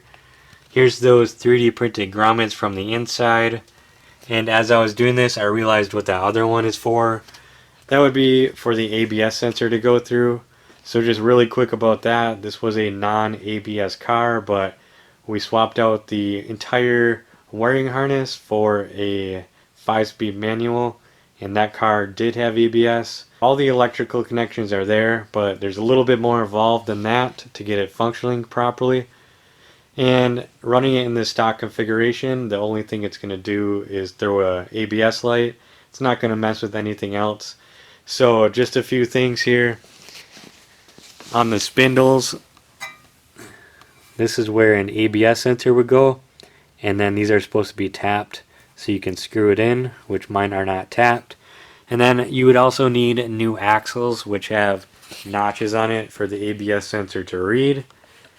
And you would also need this, which is your ABS pump, which I have one right here in not great condition, but it's got a whole bunch different lines and it's a whole project all in itself. So one day in the future we might get into that, but for now we're just gonna rock it with the non-ABS brakes, and you just got to be a little extra careful and know what you're doing. It's really not that big of a deal. So this firewall area is pretty much good to go. I can't think of anything else I need to do before I put this engine in. Probably missing something, but we'll find out as we go. So now we are getting to the engine. This thing has just been sitting in here. You guys have seen it. This came out of a CRV that I parted out a long time ago. I already did a slight refresh on it with some gaskets and timing belt and stuff.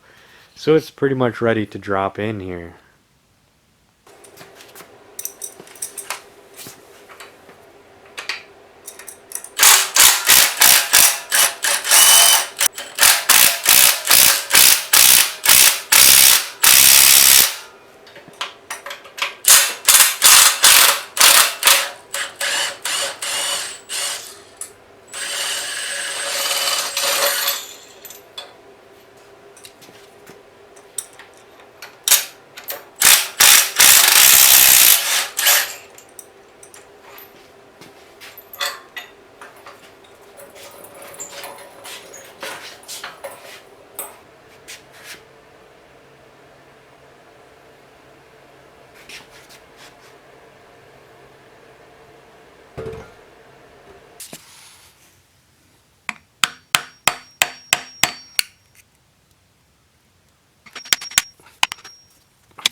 Alright, this clutch and flywheel are installed and ready to go.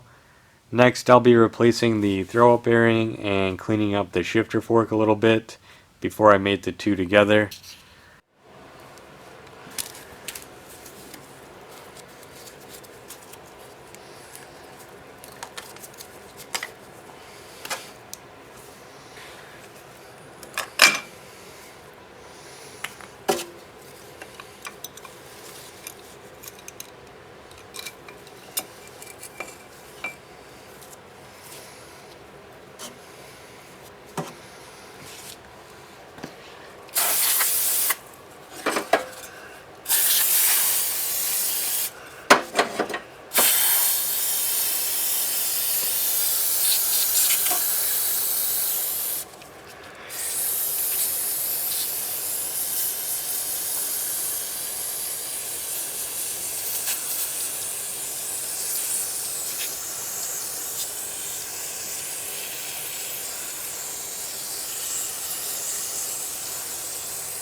Alright, so I have to do a little bit of maintenance before I can get this engine in. So the number one way to ruin one of these engines is not checking your valve clearances. These exhaust valves can get really tight and cause catastrophic issues. So here's some notes that I took straight from the service manual. If you just want a down and dirty list here. And then the cylinders starting from the cam side here is 1, 2, 3, and 4. Right now it's at top dead center for cylinder number 1. And the clearance on the exhaust side is supposed to be 0.18 millimeters, which I have right here. So this should just slide in no problem, just with like a little bit of drag. And as you can see, I can't even get it in at all. So those are too tight. So I'm going to crack these loose.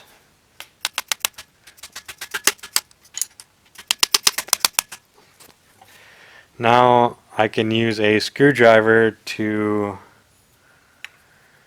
adjust this. So if I just back it out a little bit,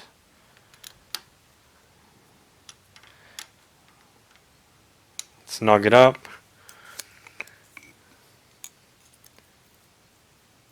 So got it pretty much perfect on the first try here. Just a little bit of drag on that feeler gauge. So now I'm going to go ahead and make sure this nut is snugged up here.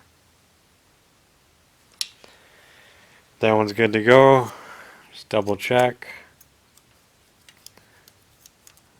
I'm happy with that. So I'll back this one out a little bit.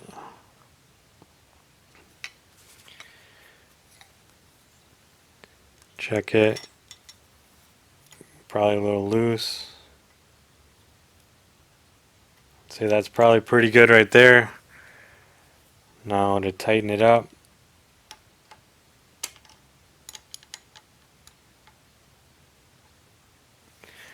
Just check it again.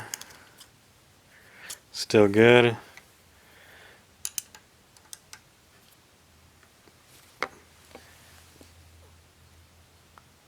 And good and snug. So the exhaust side is done. Check our feelers one more time. Feels good. This one's good too.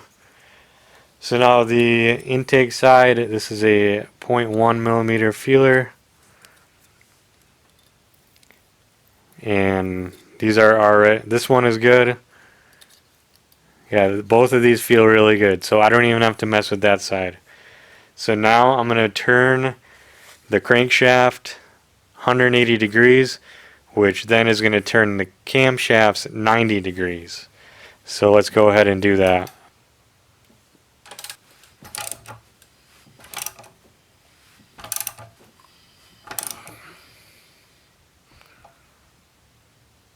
Okay, now that I turn that 90 degrees counterclockwise, the number 3 cylinder is going to be at top dead center. So let's check them out. Do the 0.18. Can't fit it in. This one's not too bad, but this side does not fit. And then just a quick point, when you're spinning this, it doesn't need to be like perfect as long as you're off the lobe. And the lobe is just this raised part here, you're fine. So now I'm going to go ahead and get this cracked here.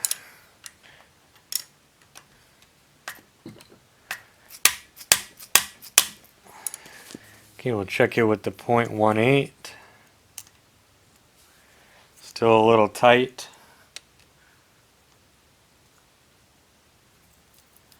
Alright. Feels pretty good right there. Tighten down the nut.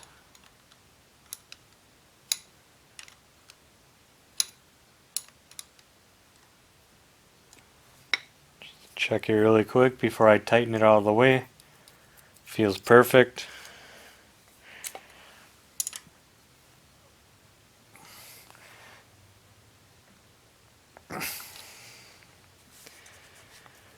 Alright, so that's good.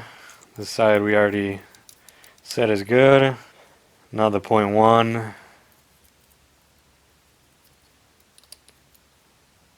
goes in nicely, maybe a little loose, but should be within tolerance. You really just want to avoid being too tight. So I'm not going to mess with those. Now I'm going to turn it another 90 degrees.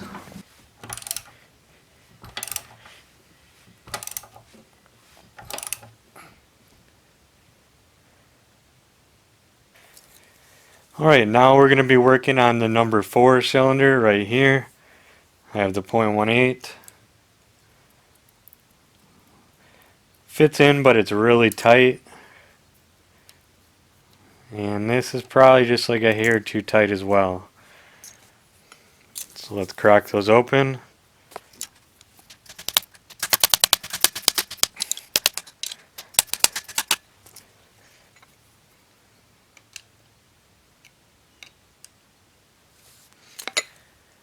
Okay, we'll check them. Feels pretty good.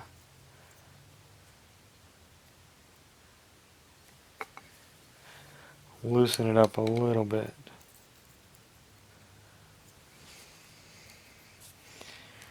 Alright, now I'm going to tighten this up.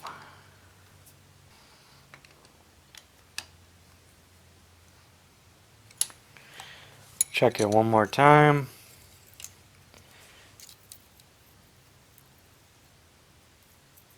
Feels pretty good. That one feels good too. So we'll go ahead and tighten this down.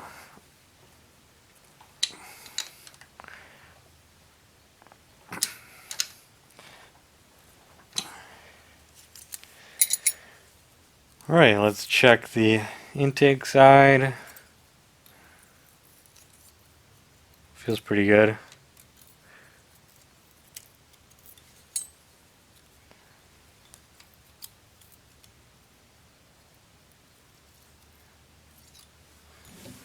Okay, that one feels a little loose, but I have this 0.13 here. We're just going to try that one. Okay, 0.13 goes in, and that actually goes in both sides, so that's over tolerance. So we're going to have to tighten those ones a little bit.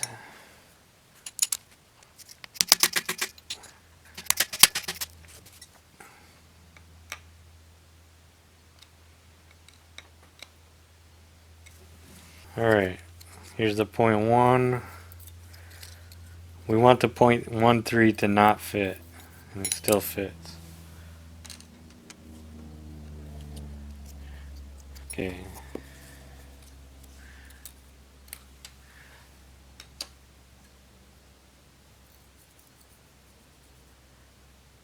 Alright, that's pretty good right there. Okay, that's good.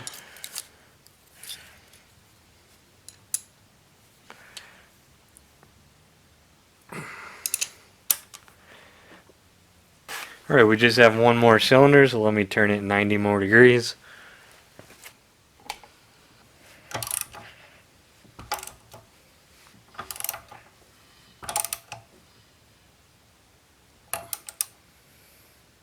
Alright, last but not least, cylinder 2, which is right here.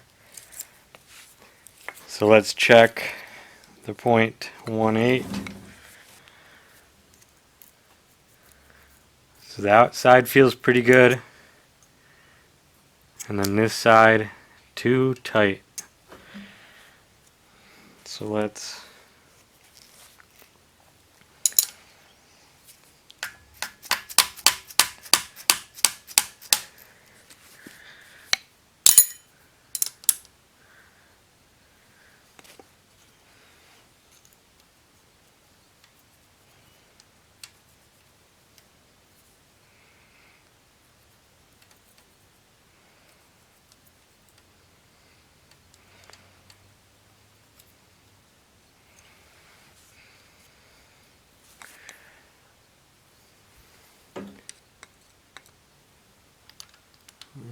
Tighten this one up.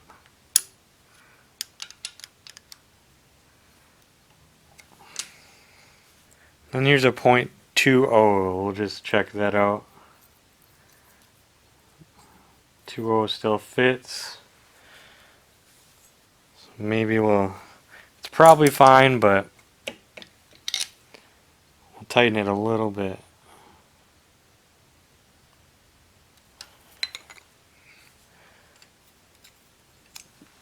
I'd say that's pretty good.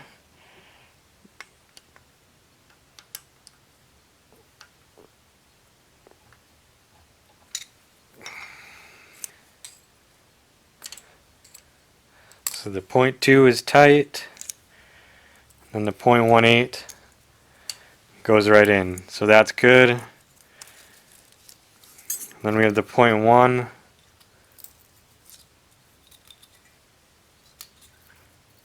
So this one, it's really nice to have that bigger one because it's kind of hard to tell, but she's pretty sloppy still. 0.13 goes in no problem, so that's out of tolerance.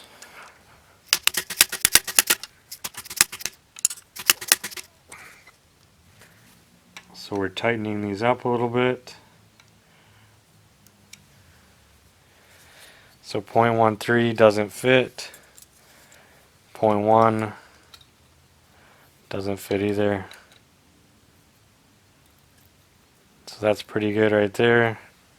Okay, 0.13 doesn't go in. 0.1 goes in.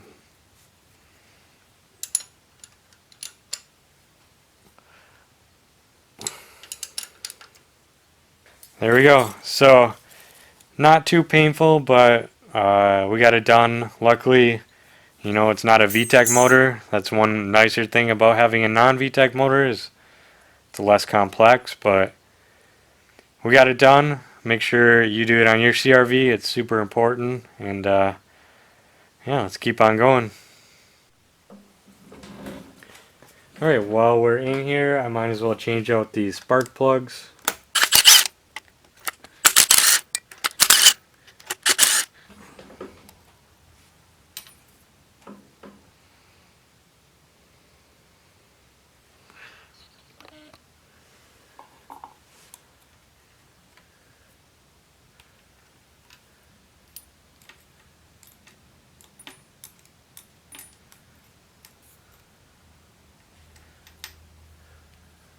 Alright, so these look like they're in pretty okay shape, nothing out of the norm.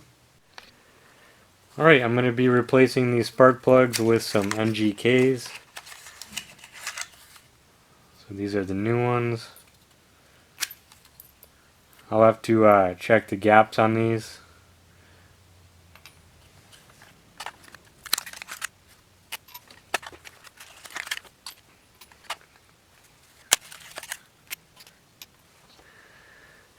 Alright guys, so it's really important to check the gaps on these spark plugs, even more so if you have a turbocharged car. So the spec on this needs to be 0.04, and I have this little gapping tool. So I already did this one. Wherever it stops, that's where your gap is, so this one is good. Now this one is a little bit tight, so I'm going to put it in the gap opener. It's really easy to overdo it, so we got 0.04.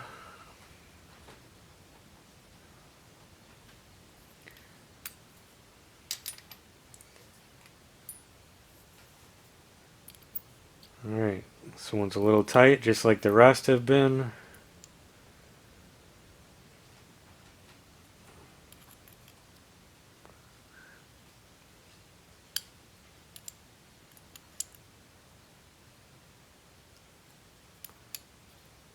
So that was too much. So I'm going to close it a little bit. I would normally do this on the table, but we'll just do it right here.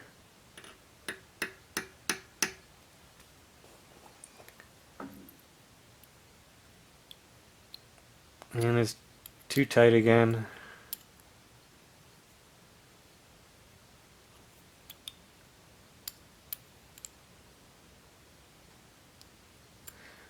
Way too much again.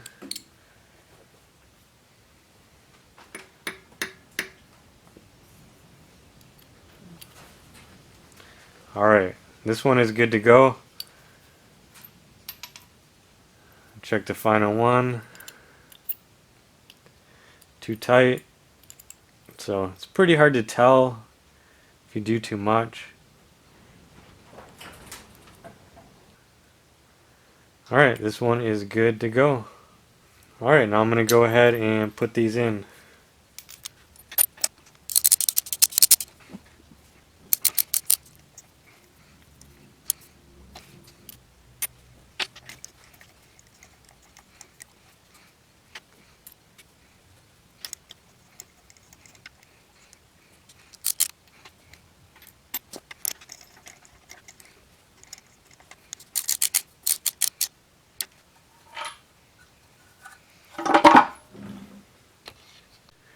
Alright guys, I have the engine all rigged up here. So I always have a little bit of trouble getting these things perfectly level, but I think I finally have it figured out now. So I put one on the transmission bolt, and then one on the back of the head here.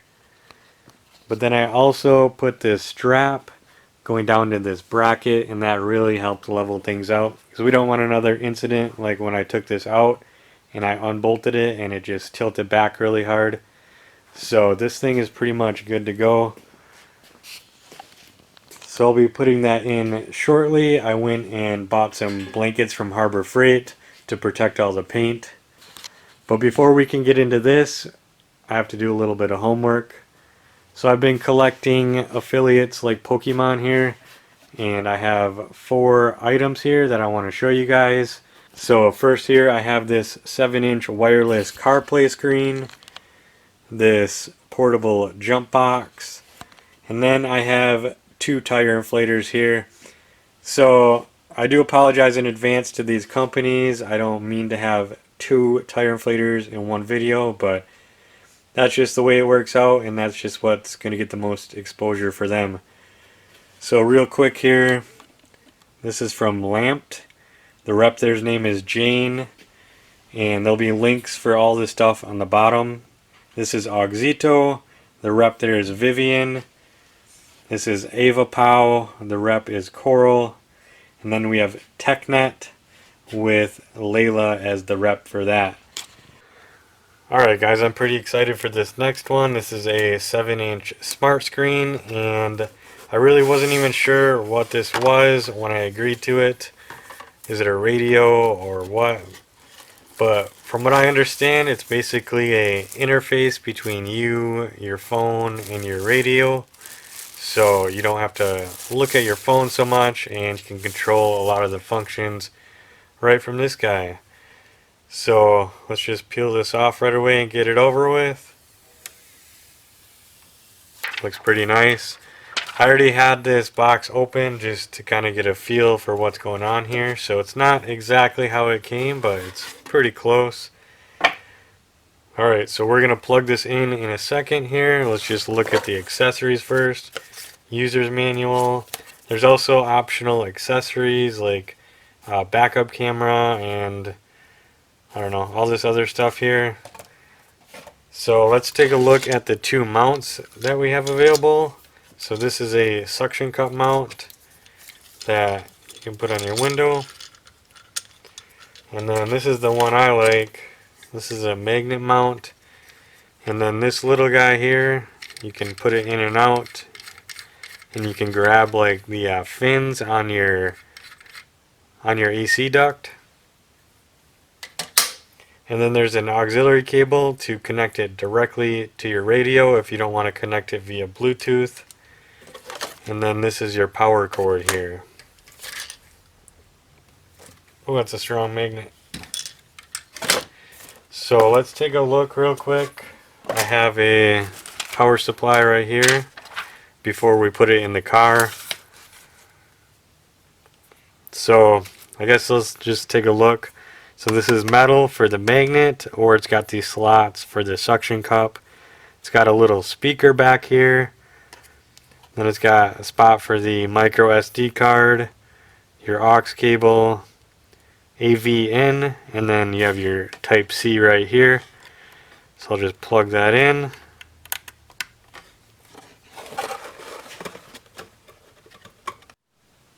Actually, let's take a look at it in the car, and for demonstration I'm going to be using my daily driver here, the WRX wagon. Let's go ahead and check this thing out. Okay, I'm quickly going to go over the features of this device. I have the mount already attached to the vent, and it's plugged into the cigarette lighter here. So this just connects like that. I'm going to turn the car on, and it's going to start to boot up.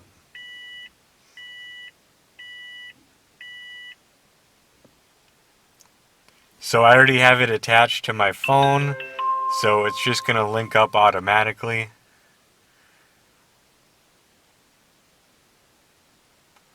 Alright, now it's connected to my phone, and you get a bunch of different options here. To get back to that original interface, you just hit Smart Screen.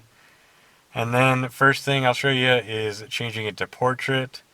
We're going to do that right now, and it's just got to kind of reboot. And that's going to flip the screen this direction.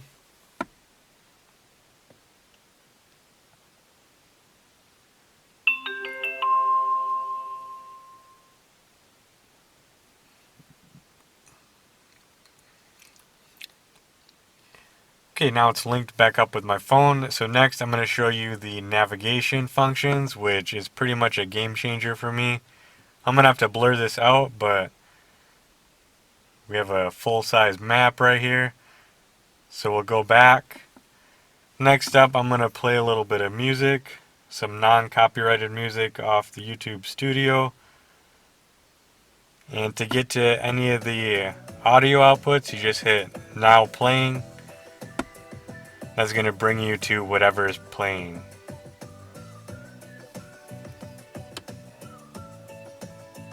So we'll pause that.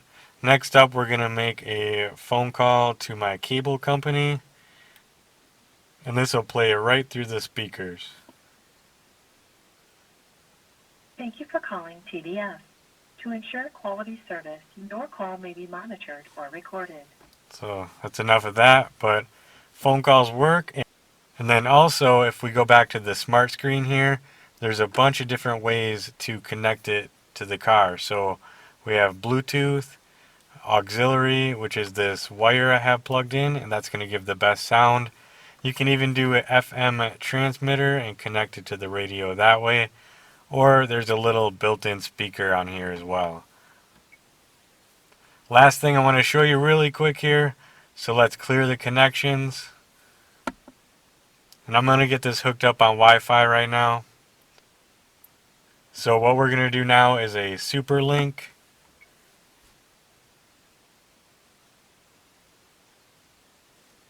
I downloaded the app on my phone, and then I can connect it directly using a Wi-Fi signal. So right now on my phone, I'm connecting to the Eve-Link via Wi-Fi. And what that's going to allow me to do is use the iPhone's built-in screencasting. Now I have the smart screen on there, and we can mirror it. And we can watch videos if we want.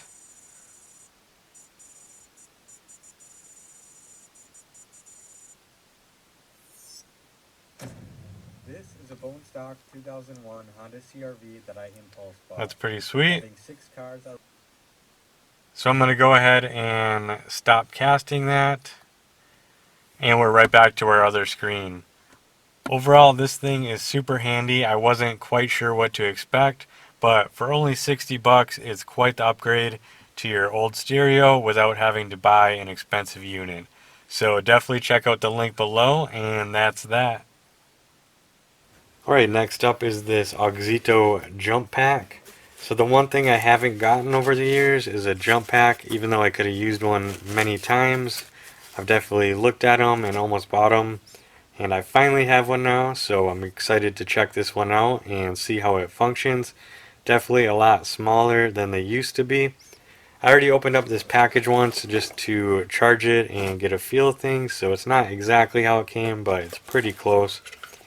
So we have some leads here, a carrying case, and a charger, USB-C style, and then this just plugs in to this little port here, just like that. So I'm just going to go over some features really quick. So this is suitable for multiple scenarios like power outages, emergencies, hurricanes, home, and hiking. It's 12 volts. It can do up to 40 starts, and you can even do bigger motors like 7-liter gas motors or big diesels. It's very lightweight and compact. It's got this 2000 lumen giant panel light on it, so to activate that, just hold this down and then you can cycle through the modes. You got your strobe and a red light as well, so that is pretty neat. It's also got this hanging design here, so you can hang it from your hood or a tree or whatever. It's got a very strong magnet on it, so if you just need to put it on a panel or something. It's got 7200 milliamp capacity, type C input, and then also a USB output, so you can use this as a power bank as well, which is very handy. This is listed on their site for $79.99 right now, and if you can use the link below and also the code MODNTUNE for 15% off. So that's pretty neat, guys. I'm going to go ahead and try this out on the Subaru. Alright, for science, I drained the battery on the Subaru, and to prove it, we'll go ahead and try to start it.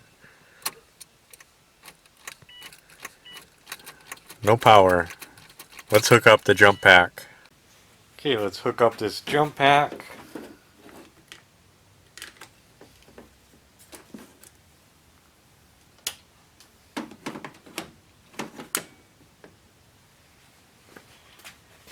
Now I'm going to go ahead and try to start the car.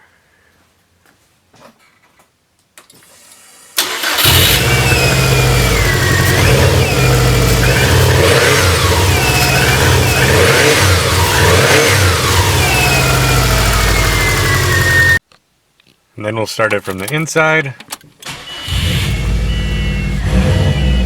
I love the way this thing sounds.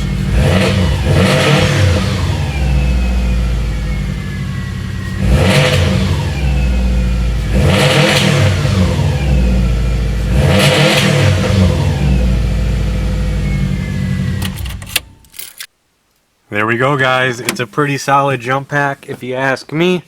So check it out in the link below. We're gonna just be doing the tire inflators right now, and I'm not going to be putting them in competition or anything. I'm just going to be laying out what all their functions and everything, and you guys can decide which one you like better.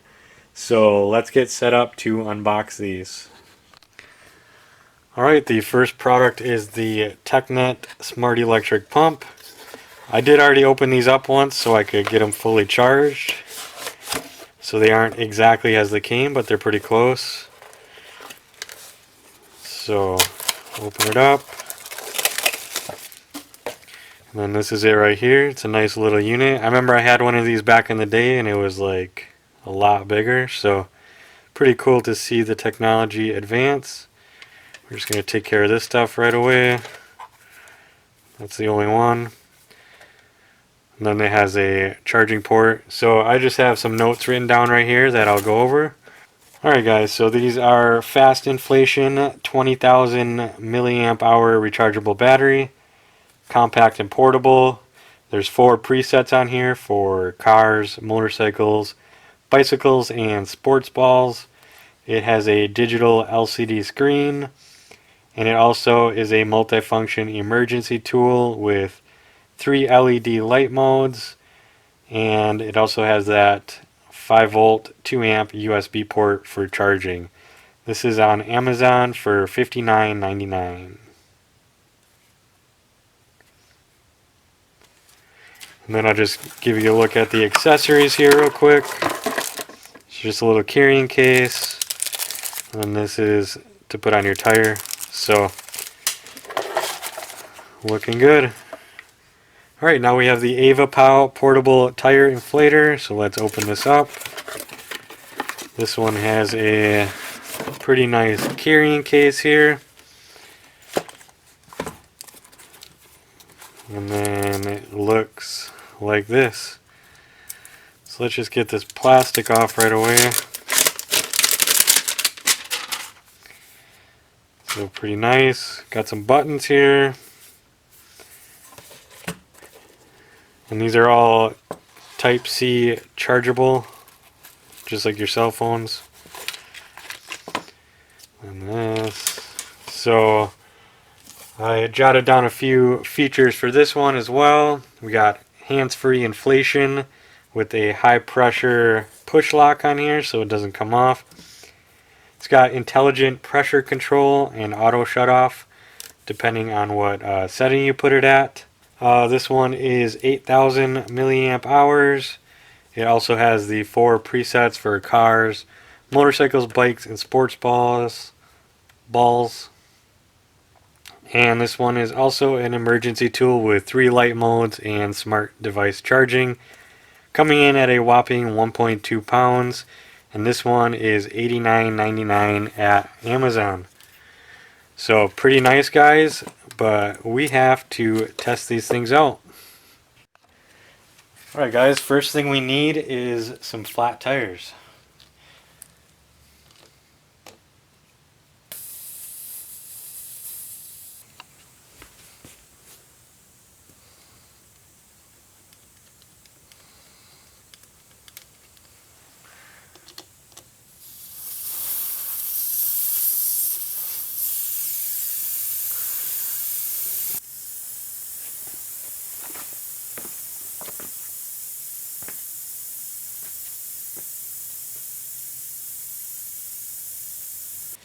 Alright guys, let's start out with the TechNet unit here. So I'm just going to put in the hose.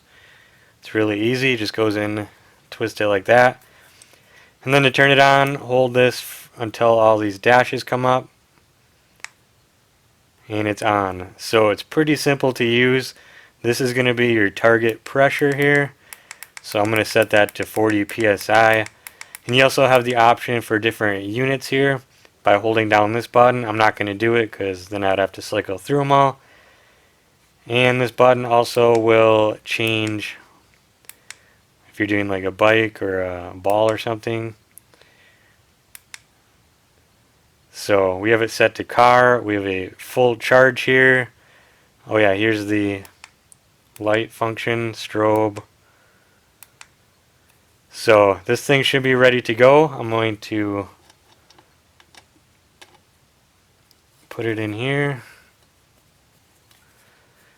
And another nice thing is once you put it in, it reads the pressure.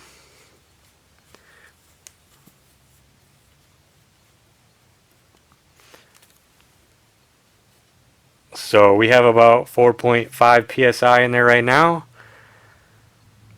I am just going to turn it on and let it pump up. Oh, I just turned it off.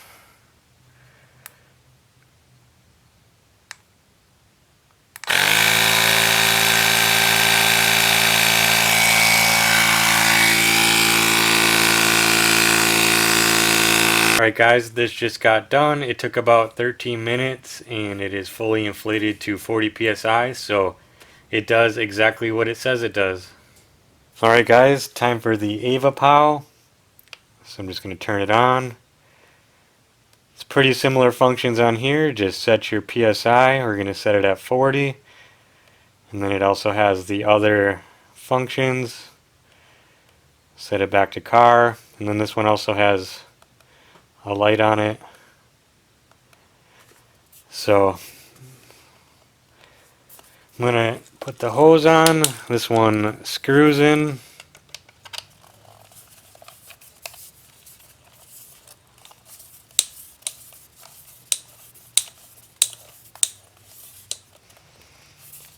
Alright, so this one has a different type of lock.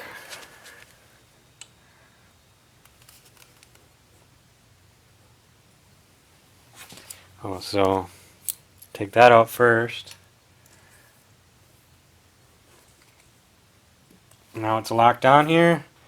So I'm just going to start this thing and let it run. Right now it's at 6.5 psi.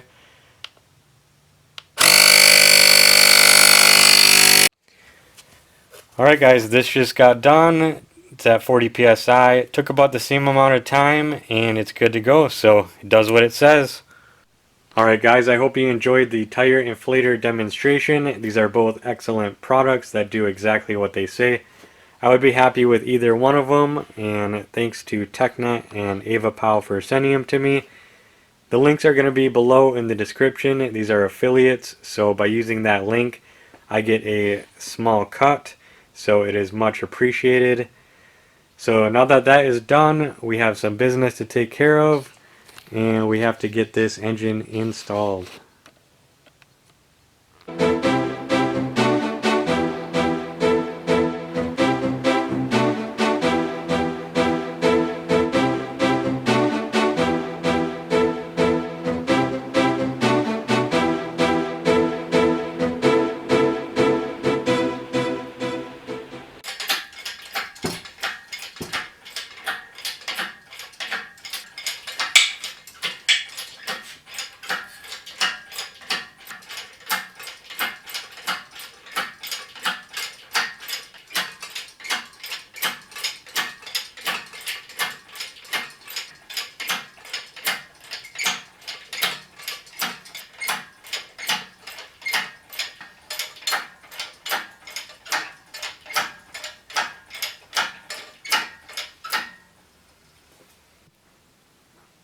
Alright guys, today's the day I get the engine back in the CRV. I have the hood in the service position. I have all the motor mounts bolted in place and ready to go. Engine is on the hoist here, so let's go ahead and take a closer look at this. This is not the original engine that's over there in the corner. This came out of the same car I got that 5-speed wiring harness out of. And I already did a slight refresh on it, changing out most of the gaskets and the timing belt, and just generally cleaning it up a bit. This is the B20Z2 engine, which has a bump in horsepower over the earlier models, and you need every bit you can get with these cars. And from my understanding, is the transfer case is also a little bit beefier as well. Anyways guys, there ain't nothing left to it but to do it. I'm going to go ahead and get this engine installed.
Alright guys, I have the engine back in. It is looking really good. That could have went a little bit better as far as filming, but it is what it is. And then you can learn from my mistakes. I had a little issue with this side motor mount here. I took it off thinking I needed it off to get the engine in, but then you can't get the motor mount back on. You really need to take off this bracket here in order to get the proper amount of clearance here. So a little bit of extra work, but it is in there. And then there's this motor mount in the back. It just has that single bolt there. So overall looking pretty good. Now we just gotta hook the rest of it up. Okay, so I broke the 3D printed cable bracket. To be fair, I was pushing on it pretty hard, but I think I have to put this in after the fact so the cables can settle where they need to go. But I printed a new one right here, and this one is a little bit beefier as well with 100% infill, and then I also added 6 perimeter passes. Should be a lot stronger. I'm going to install the cables first, and then I'm going to put this back in. Okay, back to the shifter cables. These are a lot easier to move without that bracket installed, but they just go in like this.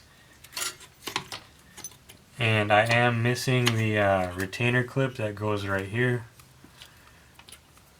This just goes on this post right here, and then you can see it goes back and forth inside the cable. Just slide that on. And then I'll have to get new cotter pins, but these will work for now.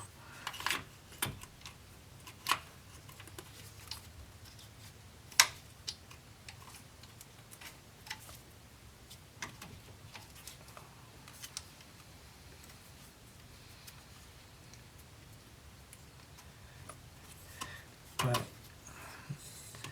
those are good to go. I'll just have to get those clips.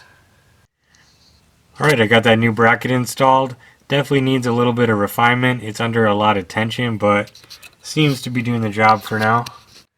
Alright, next up I'm going to be installing these heater core coolant hoses.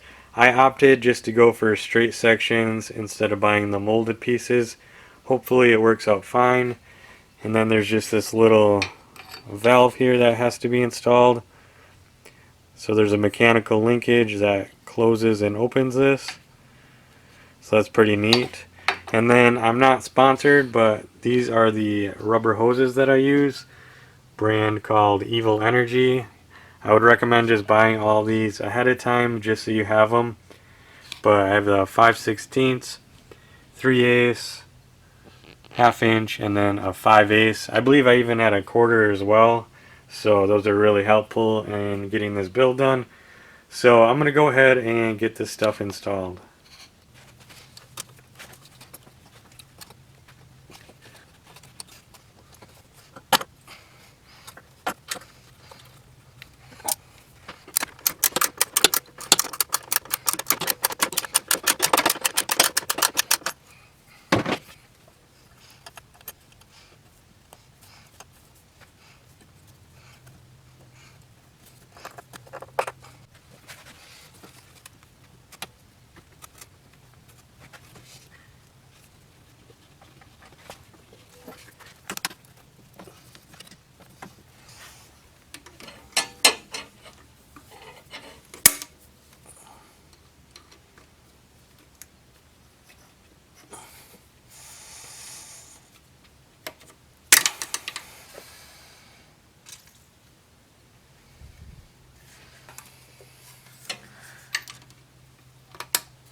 Alright, all these heater hoses are installed and looking really good. If you care more about ease of installation, definitely get the molded hoses, but this is a little bit cheaper and I still have 8 feet of coolant hose left over. So now that that is done, I'm going to move on to getting this alternator installed. I just took this off my other engine that was sitting over there, and I'm just going to go ahead and paint up this top bracket here. This one is already bolted in place on the motor, so I'm not going to worry about that. So I'm going to go ahead and get that done. Okay, since I can't really fit the camera in the engine bay, I'm going to show you on my other engine here how the alternator gets on. So it goes in this bottom bracket here.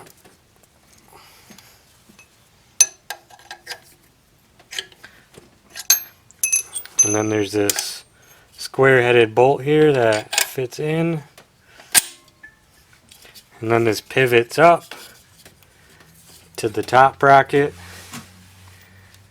And then there's another bolt, and this one has a square head on it that fits in that slot. And these are super easy to tension. You just put the belt on and you just pull it back a little bit till it feels tight, and then tighten this up. So I'm going to go ahead and get this put on my car.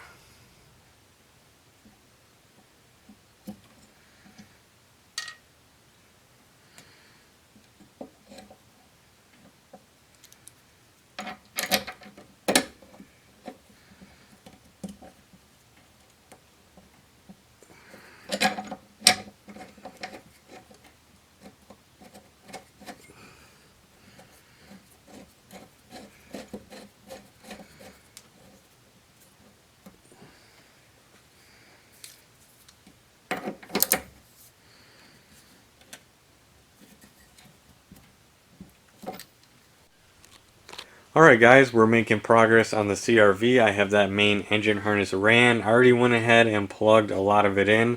I also went through and plugged in a lot of the vacuum lines and some of the coolant lines. So let's just go over that real quick because this is hard to find information.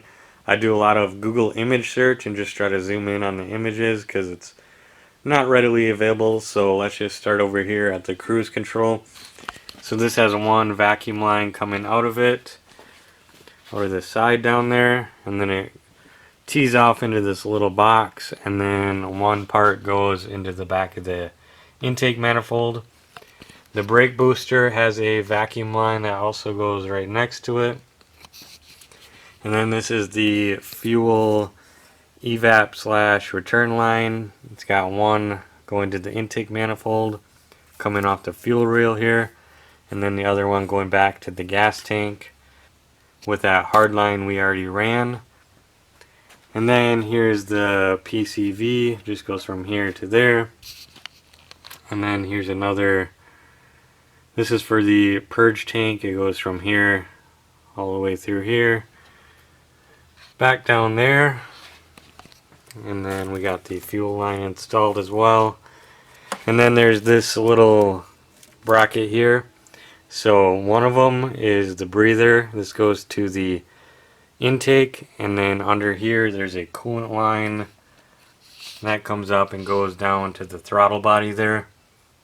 So I think that's mostly it for the lines. And I also got 2 more wiring harnesses installed. So there's this positive cable one, and it's also got this extra unit here for ABS functionality. My original auto, I have it right here. This doesn't have that little box, and you can see it doesn't have that extra lug coming out of it like this one does. So that's power for this little box, and we're not running ABS obviously, but we'll have that in there so everything works good. And then that one also plugs into this main fuse box, and then this one is from the engine harness.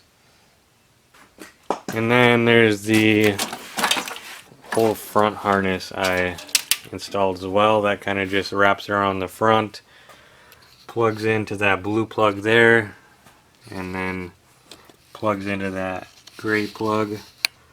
It's hard to see, but right there. So that is that. We're going to keep going on this and keep knocking stuff out.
Alright, got a few more things installed. I have that starter bolted in.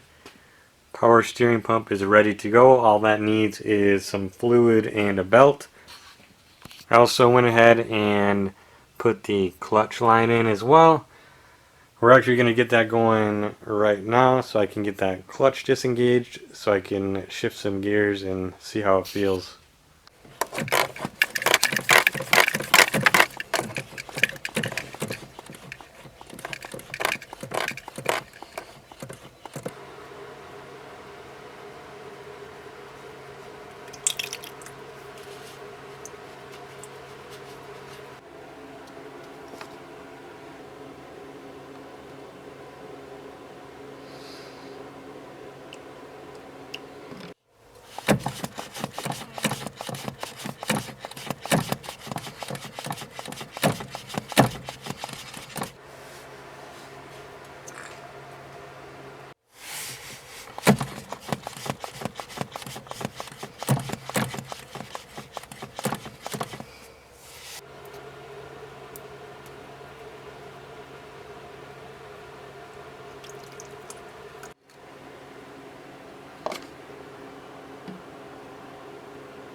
Alright guys, bleeding any kind of line, whether it's brake or clutch from empty, is always super annoying trying to get all that air out, but as of right now, there's no air coming out of the clutch line. So let's just go inside and test it out. So the clutch is working, but I don't know, it just doesn't feel like it's coming up all the way. So I'm not sure if there's still some kind of air trap somewhere. I really got to figure out how to do vacuum bleeding one day, but I think for now this should work enough to get us moving here. And then the shifter, so I'm still missing those 2 retainer clips, but I can just show you the shifting on this. They eventually will come out of the hole and I gotta reset it, but we should be able to get through the gears once. So we got first, second, third, fourth, fifth, and then we also have reverse, but I'm not going to put it in there yet till we get those clips because it kind of just jams everything up. So anyways, that is done now, so let's just keep going. Alright, next up I'm going to be getting these calipers, rotors, axles, and sway bar installed. So just a little info about these axles. If you're doing a manual swap, the driver's side we can reuse that, but the passenger side we need a manual specific one. So I have this one right here, and in the spirit of buying all the cheapest parts possible, this was the cheapest one I could find at $70. And you can see these have the ABS ring on them, which can be used in a ABS or non-ABS car. I already went ahead and got the CRV on jack stands here, so let's go ahead and get it done.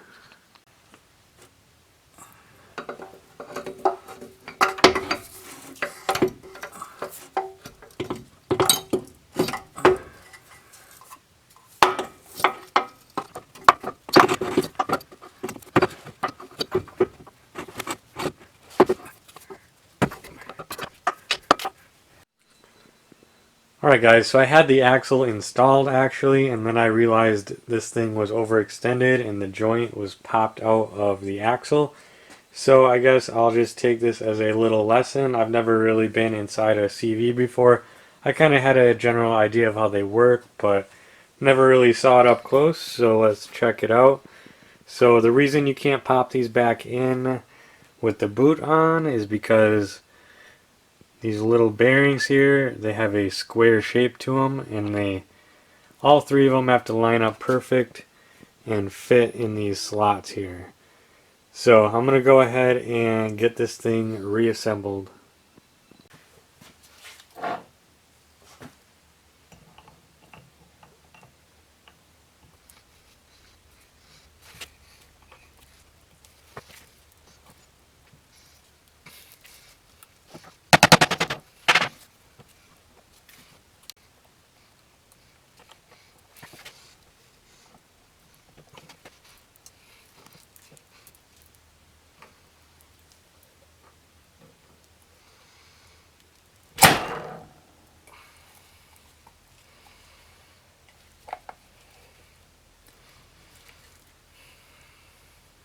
Okay, that was interesting to say the least. I finally got that back together. They have to be just right in order for those little bearings to slide in where they need to go.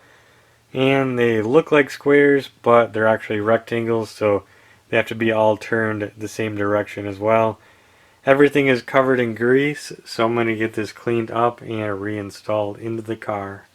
Alright, this thing is cleaned up and ready to go back in. I just wanted to point out that I was able to reuse the boot strap. It's always nice when you don't have to buy extra things. So this is ready to go back in.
Okay, not sure how I missed this before, but both of these sway bar mount bolts are broken off right here. I'm going to try to extract them, but if I can't get it, we're just going to move on. Well, I'm not even sure why I attempted this. I knew this was going to happen. The extractor broke off and I can't get that out. So we're going to be running without a front sway bar for a little bit at least. So I'm going to move on to the brakes now.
Alright guys, would you just look at that? That looks pretty amazing. I have the calipers installed, rotors are on, the brake lines are plumbed, the castle nuts are tightened and secured, and this is all ready to go. So as much as I'd like to get this radiator in and get this engine running, I'm going to get these brakes bled first, so that's one less thing I have to worry about later. So I'm going to go ahead and get that done.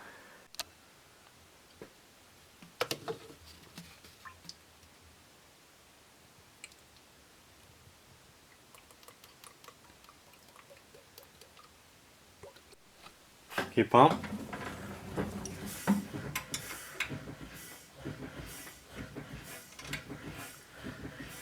Okay, hold it.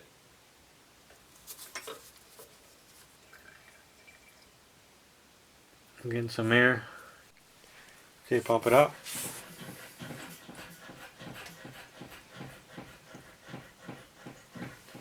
Okay. Pump.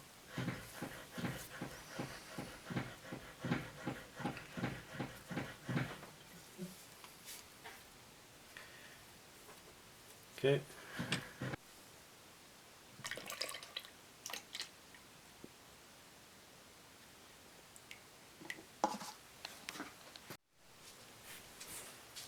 Alright, pump it up.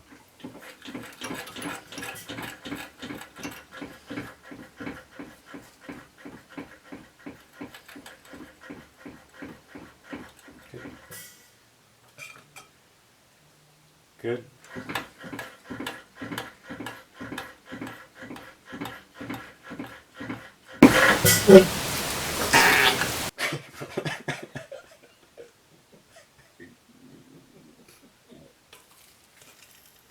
Okay, pump it up.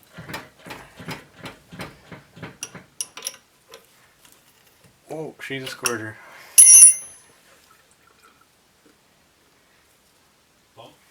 Yeah, pump it up.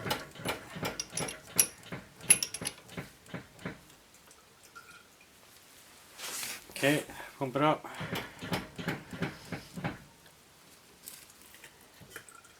Okay, pump it up.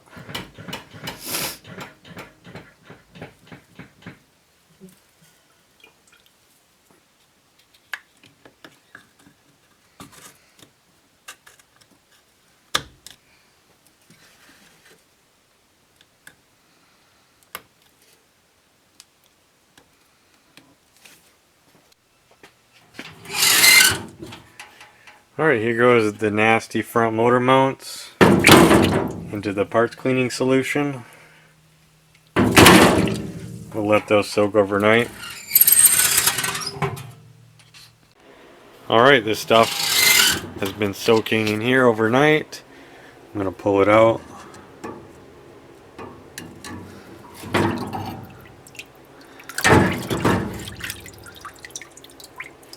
And put it in this water.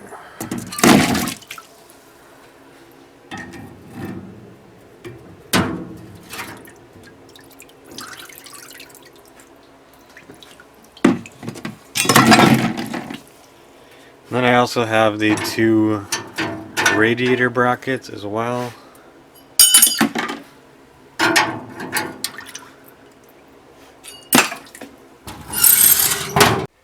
Alright, now we got brakes. Nice firm pedal. Alright, I have the brakes bled, and this thing is one step closer to being on the road. Next up, I'm going to be installing the front motor mounts. These cleaned up pretty decent, so I'm just going to leave them as is. And we have to modify these front torque mounts I bought because for some reason the automatics are different, and there's a piece welded on the frame rail which would crash into this. So we're going to modify these right now and cut these apart.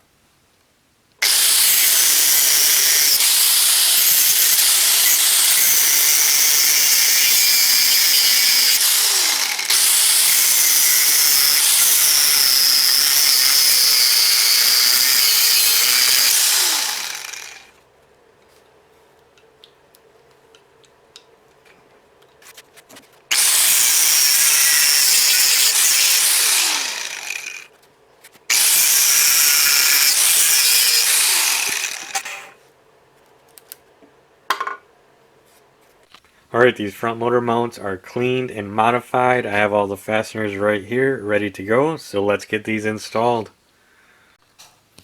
Alright, just for reference, this is what I've been talking about. This piece of metal here is spot welded onto the frame, which is apparently only an automatic thing.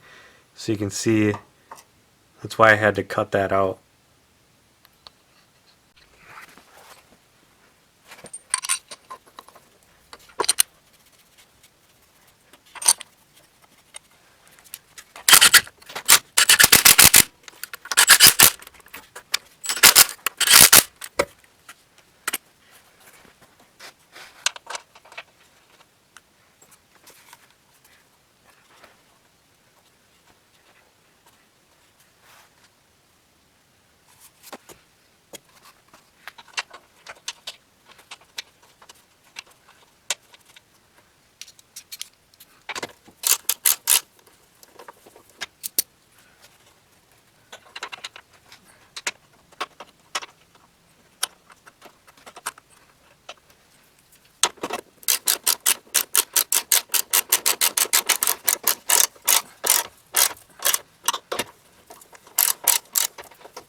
Alright, next up I'm going to be installing this header. I already did a little bit of prep work on it, so let's check it out. So this donut gasket right here, we're going to keep that on. Probably should replace it, but it's doing its job for now. And then I had to cut off the bolts that were rusted in there for the flange. So that's good to go now. And then I removed this O2 sensor because it's a lot easier now than when it's in the car. It was very hard to get out. I had to use my crow's foot here, and these are made for O2 sensors. The wire can go in the slot here, and then it's offset so you have room for your wrench. I'll anti-seize that up, and hopefully in the future that'll be easy to remove. And then the flange here, I probably should do a little more work on this, but I just did a quick blocking here, and that's going to be good enough. Because as of late I've been using this gasket maker for exhaust on any exhaust connections, and that seems to do a pretty good job. Have the new flange gasket here, so I'm gonna go ahead and get this thing installed.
Alright, I have that header installed. You can see all that orange gasket maker squeezed out the sides there. Hopefully that gives us a good seal. Next up I'm going to be installing this radiator, and being that this was an automatic car, it also had a transmission cooler, which is these two fittings on the bottom here, which I already took off. This one I just ripped off with the vice grips because it's just brass. I don't need to plug those either, as it's a separate system from the cooling system. And then I have these radiator hoses ready to go with some black Amazon hose clamps. Next up I want to install these shifter cable retainer clips. They finally came in from eBay. Everything in my hand right here was $33 shipped. And it also came with new washers and cotter pins. So I'm going to go ahead and get these installed right now. Alright, I got that new hardware installed along with those retainer clips. Now I can shift all the gears with ease.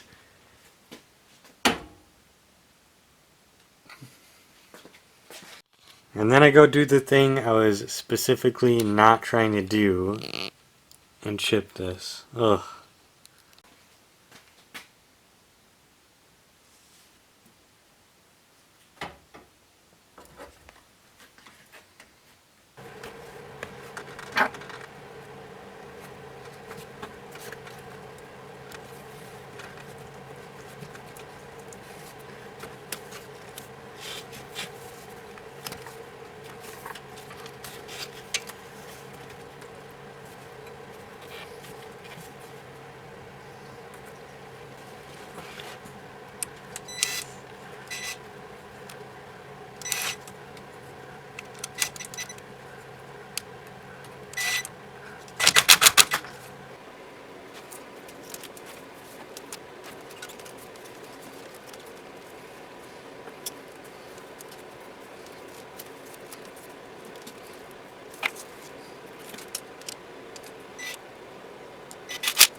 Alright guys, I got that radiator installed and looking good. So I'm going to keep the heater on over here because it's literally 0 degrees and I can barely keep the garage warm. So anyways, moving on here, we're going to move to the interior. I'm going to get the cluster installed and the climate control piece. So I have 2 clusters right here. This is the original 86,000 mile one. And for anybody doubting that, I can assure you that is original miles. I know pretty much the entire history of this car from the guy I bought it from. It was owned by an elderly gentleman since new, and I can prove that right here. This Wisconsin State Parks sticker here is for senior citizens, and from what I understand happened, it got rusty, the brake went out. Some of this is, I'm just filling in the blanks, but I'm assuming the rear brakes went out. The grandson got it. When I bought it, one line was already fixed, the passenger side. So the grandson got it, probably drove it for a little bit, fixed that right side brake, and then the left side went out, and I'm sure he's like, I'm done with this thing. Sold it to the next guy, which he was in over his head as well. So he just moved it on, and I bought it. So I have a direct lineage directly to the original owner. 86,000 miles original, despite all the rustiness. But I'm going to be putting in the manual cluster right here. This one has 196,300. So this cluster will always be 110,000 miles over that. So I can just do the math and figure out what the miles are at any time. So I'm going to get this cluster installed. I'm going to put the climate control in. I'm not going to film it because we just got to really keep this build going here. I got the review people that are sending me stuff. They want to see their videos. So we really just need to get this stuff out and moving. And we are very close. So I'm going to get those swapped out. And then I got to get this intake installed. This comes complete with some kind of dead animal inside. I got the oil and coolant ready to go. So I'm going to go ahead and get some of this stuff buttoned up so we can get this car running. Alright, I'm installing this cluster. There's just something interesting I thought I would point out right here. So we have our infamous ABS plugs that are orange. I was like, how can I not find the spot on here to plug it in?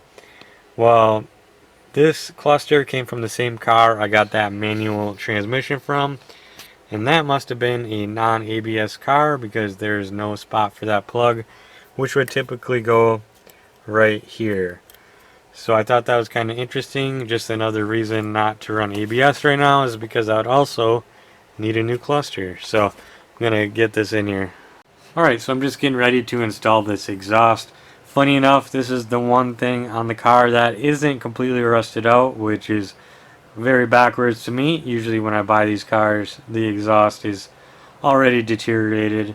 So somebody must have had to replace it at one point. So I was trying to figure out where this secondary O2 sensor plugs into because there's no plugs in the engine bay. And I saw it has this grommet on it, so that indicates to me that it goes to the inside of the cabin here, but there was no plugs to be found, just this one right here. And then I remembered there was this little piece of harness just floating around. This will plug into that and then to the O2 sensor, so that's where that goes. I'm gonna go ahead and get this exhaust installed. Alright, I got that exhaust installed. You can see it hanging underneath there. One thing about these CRVs is the exhausts tend to hang pretty low to make room for the drive shaft. Next, I'm going to get this distributor installed. And I just took the one off of my lower mileage engine. This is the other one, so I do have a nice backup to use. And it looks like at some point the cap and rotor was replaced on this one. but I already bought new stuff, so we're going to swap those out anyways. You can see there's corrosion on these points here. So the way these work is this rotor just spins inside here, and then every time it makes contact with one of these posts, you get spark in your cylinder. Typically, if you have the extra money, definitely get OEM, but I just got the cheapos, so we'll see how that works. But I'm going to go ahead and get these installed. Okay, a little bit of a change of plans. I'm going to be using my other distributor. This one just has a little more corrosion in it, and I can't get the new rotor back on the shaft. I could barely get this one off. It actually broke apart into two pieces trying to. So I'm going to use this one for now and just put it on. Alright, for the valve cover gasket, I'm going to be using this MOL brand. Obviously, if you can afford OEM, definitely get that, but I have no complaints about MOL so far. Definitely, if you can, stay away from Felpro. I've been burned many times. Their gaskets just always leak, or they just aren't shaped correctly. The metal ones seem to do alright. It's like head gaskets, but anything rubber Felpro is bad. They used to be a reputable brand, but now they are pretty much junk. So anyways, these are the spark plug gaskets. And then here's our valve cover here. So typically you have to put some sealant in the corners here. I'm not going to do that yet because there's a good chance I'll have to take this back off.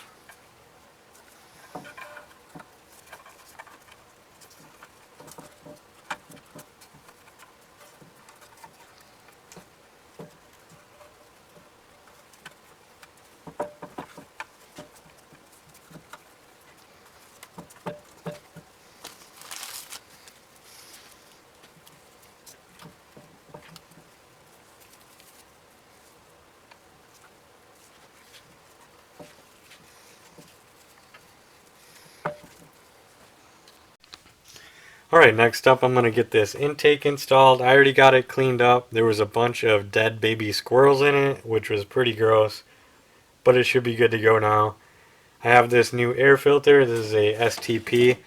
So I don't know what it is, guys. I think we've entered late stage capitalism. All these large companies just no longer care at all.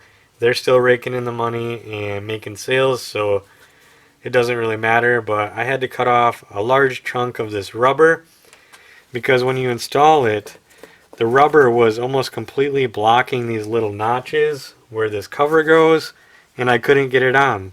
So just kind of another little thing there that I thought was interesting. So let's go ahead and get this in. Now it goes in no problem. And then there's these little clamps here.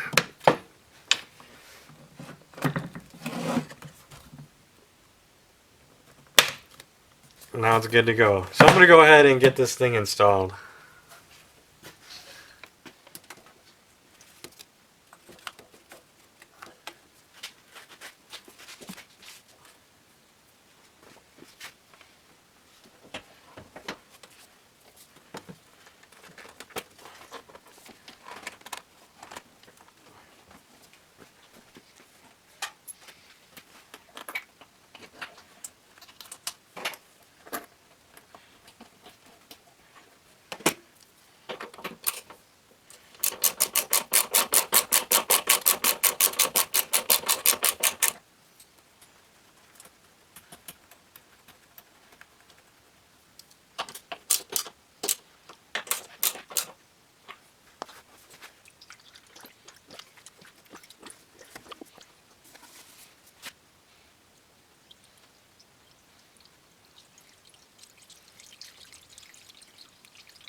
Okay, I just popped off the valve cover real quick just to double check I tightened all the valves, which they were.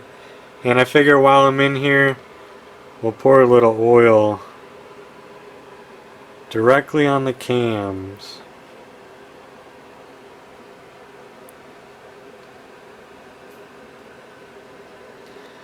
Well, that'll help lubricate everything.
Alright guys, just put the battery terminals on and we got some activity.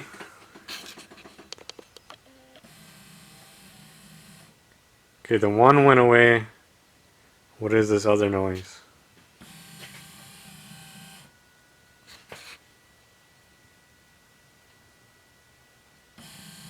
Okay, my wiper motor is moving, so are my wipers on?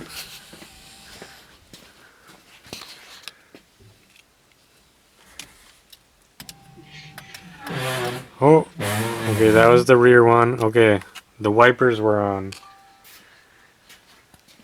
Alright guys, no fires. She's got a little bit of life in her right now.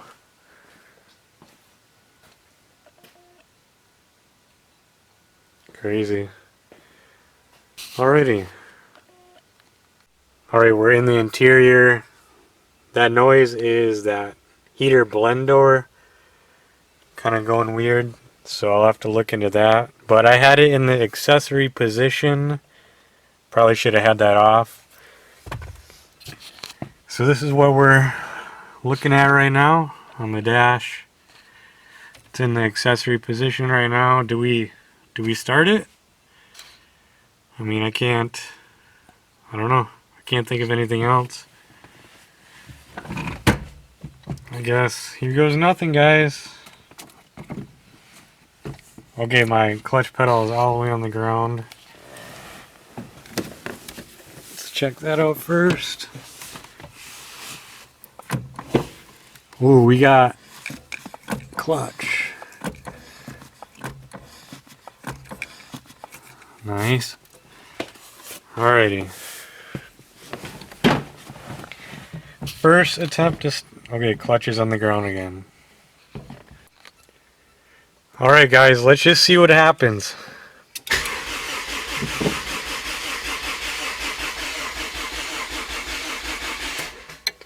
Alright, we got cranking.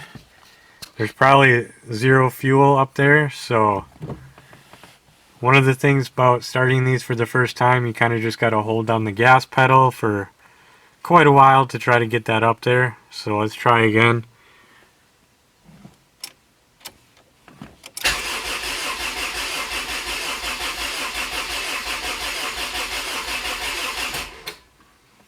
Alright, nothing. Let's go look up front. Make sure nothing's on fire, or if we have fuel leaking. So there's no fuel spraying out or anything. Let's check the oil.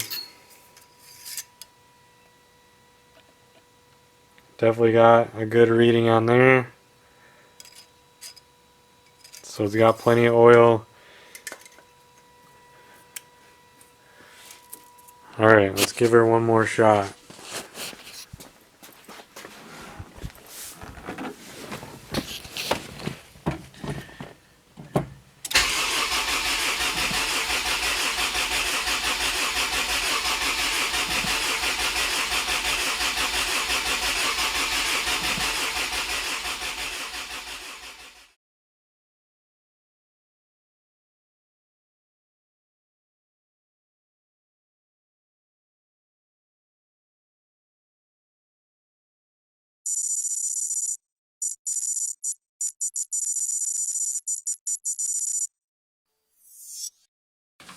Alright guys, we've been troubleshooting the CRV with Garrett here, and we possibly have it narrowed down to a clogged fuel rail. Still not sure, but I'm filming just in case this is the first start. So we're going to go ahead and try it out.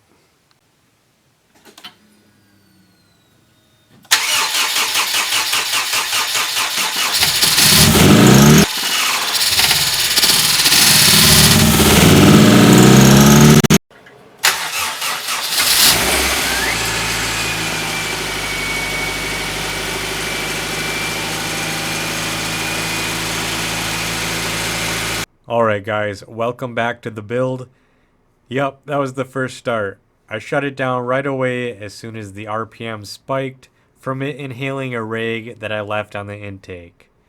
Luckily it didn't go far and I easily pulled it out. Spirits were high and the engine sounded great, but I didn't realize my nightmares were just beginning. Looking under the engine, it was pouring out oil from multiple locations. And after doing a little bit of research on the old Google for common Honda oil leak locations, there's usually three main suspects: the oil pressure sensor, the oil pan gasket, and the rear main seal.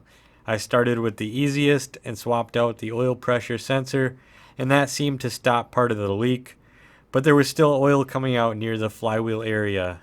This second leak ended up throwing me completely off track and running around in circles. However, we'll come back to this problem later as I had a chance to work on other things while waiting for parts and RTV to cure. So let's get into it. In order to get this car back on the road, all systems must be functioning. So I'm filling the power steering reservoir for the first time and I'm going to bleed it.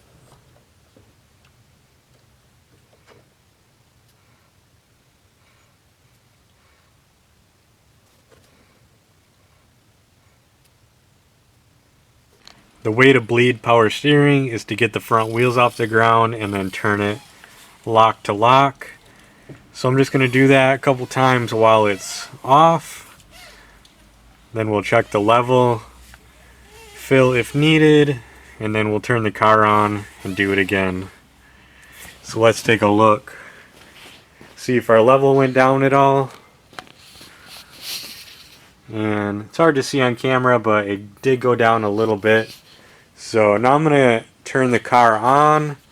We're going to need the negative battery terminal. Let's start this thing up and turn it to lock. You can see the front wheels are off the ground there.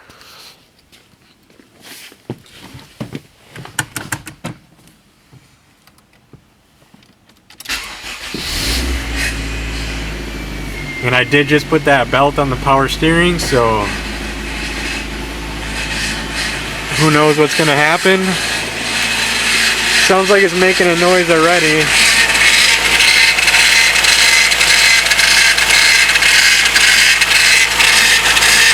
And the level went way down, so I'm going to turn this off and refill it.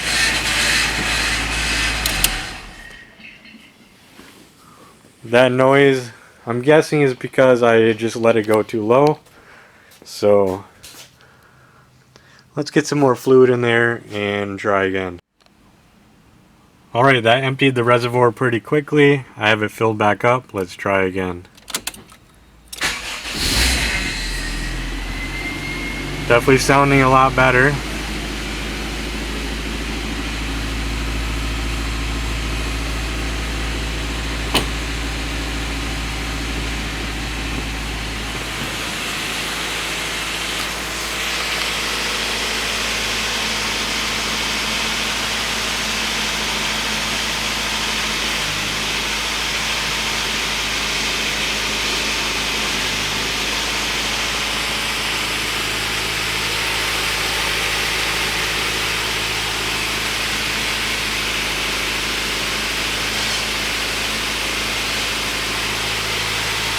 Alright, I think we're in business, guys. Sounds nice and quiet. So, pretty nice. I'm gonna get these rear quarter glasses installed next. Let me just show you guys what I did here. So I just scuffed this up with some sandpaper and a little bit of Scotch-Brite just to give that window adhesive something to adhere to. And there was some factory plastic clips, but I'm not going to be putting those on. Those are mainly just for alignment at the factory. Should be fine with just the window adhesive. So let's go ahead and take a look at these windows. Okay, I have these quarter glasses prepped and ready to go. They were dirty and covered in overspray, but they're looking pretty clean now. I'll be reusing the seals because you can no longer buy those. I also had to remove the rest of the old sealant as well. To assist me, I'll be using the suction cups, and then I have the 3M window urethane adhesive here. I preheated my oven and just set it on top of the oven just to kind of warm it up and get it more malleable. And I also heated up the flange on the car as well. Hopefully that'll help us get a good stick. So I'm going to go ahead and get this installed.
Alright guys, check out the fishbowl CRV. I have all the windows rolled up and that is a lot of glass. Definitely looks pretty awesome if you ask me. These rear quarter glasses fit perfect. This is actually the next day.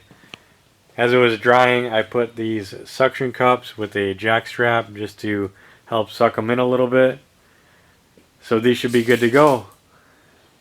Next up, I'm going to get this roof trim put back on, but first I have to clean them up and paint them. I'll hit them with some 220 grit on the orbital sander.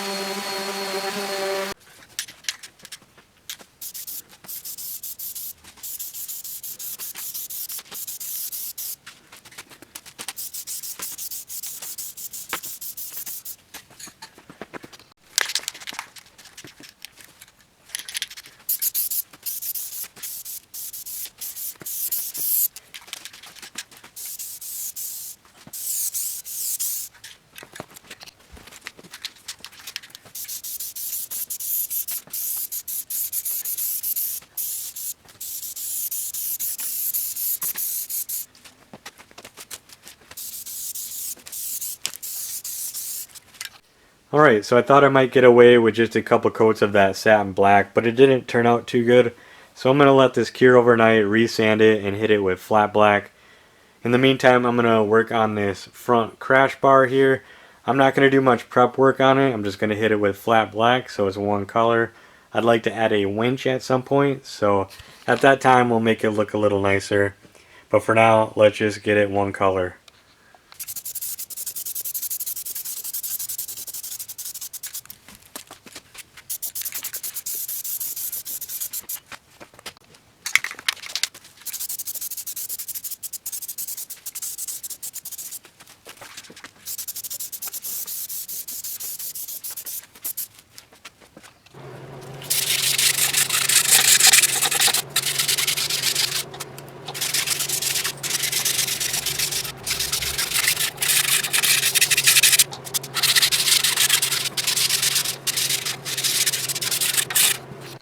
Alright, I have these resanded with 320 grit and Scotch Brite, looking a lot better already. So now I'm going to hit it with the final top coat of flat black.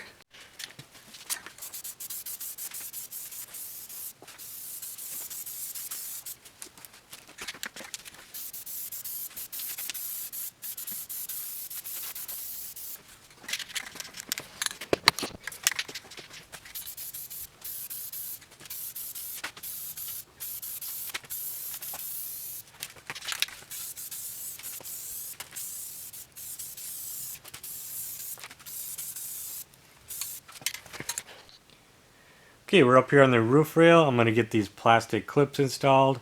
They just go over these little studs, and then you press it this way, and you just clip the roof rail right over the top. One thing on these CRVs is, even though mine never had a roof rack from the factory, it has provisions here if I ever wanted to add it. So I'm going to get the rest of these clips installed, and then we can just clip the trim on.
Now it's time to restore these old weathered bumpers and supports.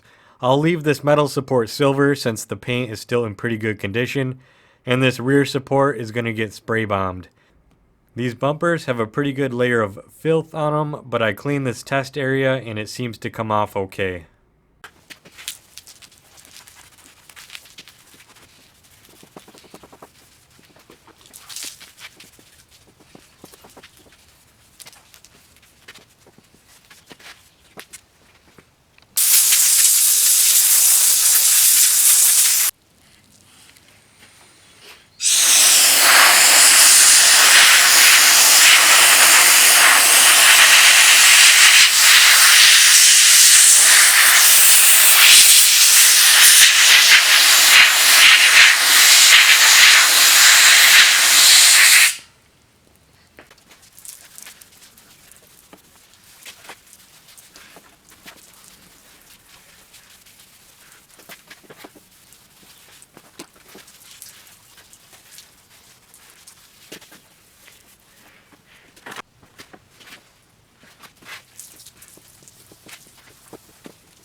Okay, I had to take it off jack stands so we could really get a good look at this thing. Pretty epic moment right here. Looks so good with that bumper on. It's just your normal everyday CRV now. I like it a lot. But I'm going to have to take it back off so we can do a little bit of trimming. Since we cut these flanges off the fenders, we're also going to have to match that on the bumper. And we can just cut it along this line and it'll look like stock.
Alright, I got that trimmed up and it's looking a lot better already. I left that little bottom stick out a little bit. I thought it might look good, but I'm not feeling it, so I'm just going to hack it off. Okay, that's trimmed up and looking way better. Now I have to do the same thing on the rear. I'm going to be cutting right along this body line here, all the way down.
Okay, I got that rear bumper put on, and there's just one problem.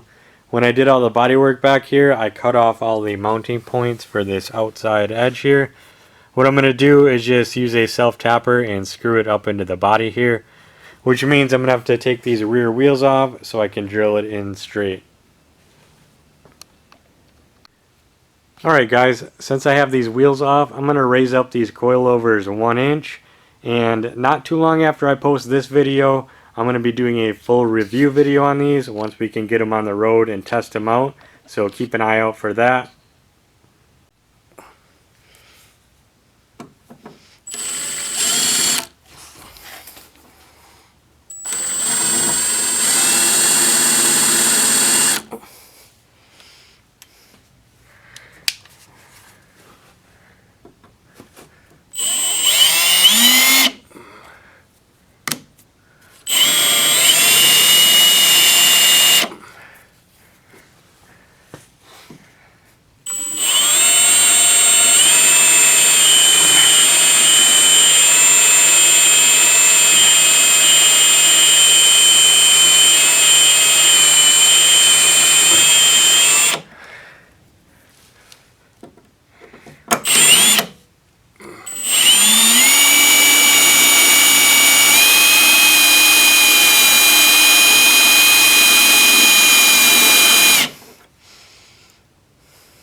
Alright, check it out. Looking pretty good with that rear bumper on. That body line transitions nice into the bumper.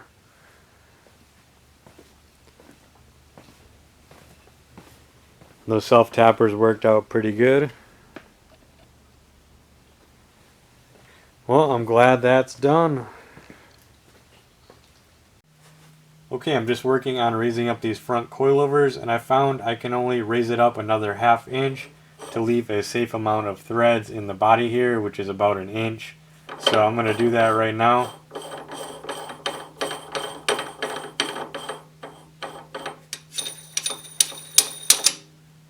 Alright, let's take a quick break to do a couple product reviews here. I reached out to the companies that sent me stuff last time and asked them if they had anything they wanted to feature in this video, and this is what they sent me. We have the AVAPOW Jumpstart Pack and also the AUXITO LED lights.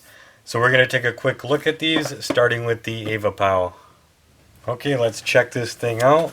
I already had to open it once to charge it. So the one thing I like about AVAPOW is their cases. So this is what they sent me last time, this tire inflater, and you can see it as that same style case, which is pretty cool to see that across the brand. Let's open it up. And the first time I opened it, I was like, wow, the design of this is pretty neat. It's got a little handle carrying case. It's got all your outputs on the side for USB, Type-C, and a DC output. And then to turn it on, it's got 3 bars right now. If you do a long press, it turns on the flashlight. Short press cycles through all the different modes. And now it's off again. The other stuff in here would be your leads to connect to the battery and USB-C cable. Let's see what else here. It's also equipped with a force start function. It's got 6,000 peak current amps. You can use it as a power bank as well. And that is pretty much it. So we're going to test this out on a dead car and see if it works. And one thing I just noticed as well is it has this cigarette style adapter for the DC output. So that's pretty cool. Alright guys, my poor Subaru is the test guinea pig for all these jump packs. I left all the lights on and killed the battery, and as you can see, it's completely dead. I'm going to put on the AVAPOW jump pack and we're going to test it out.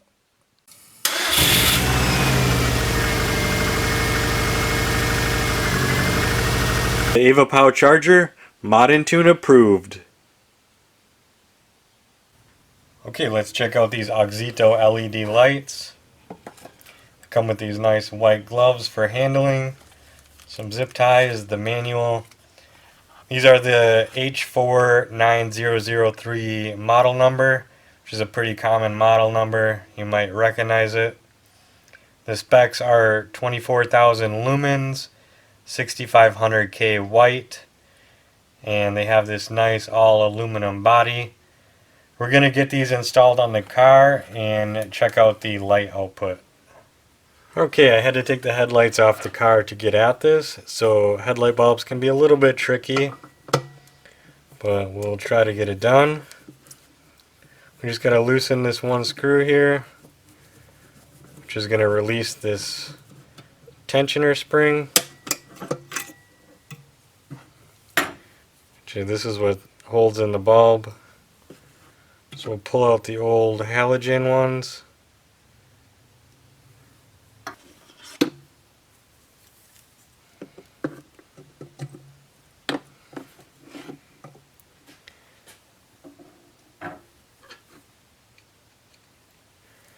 Okay, we need a screwdriver with a magnetic tip on it to get that screw back where it needs to be. And then this, so this is in its slots. And by the way, these have little fans on them. I've never seen that before. That's pretty cool. So this is going to hook into there.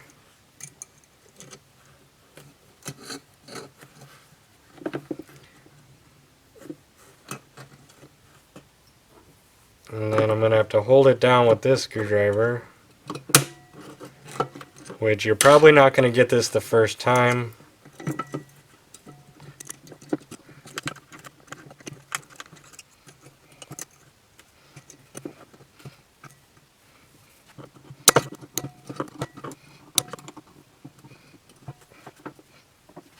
Not a pretty install, but it's in. Now it's time to get these back on the car and see the light output. And one thing to note here is this no longer fits like it did before. So I'm going to have to trim this out a little bit to make room. But I'm going to do that later. I want to get these back on the car and check out that light output. Alright guys, check out these bright white lights. I don't know if the camera picks it up. You can even hear that little fan running. But so far so good. These things look nice. Let's go ahead and turn off the lights so we can see what it looks like. Okay, here are the low beams. And these are the high beams.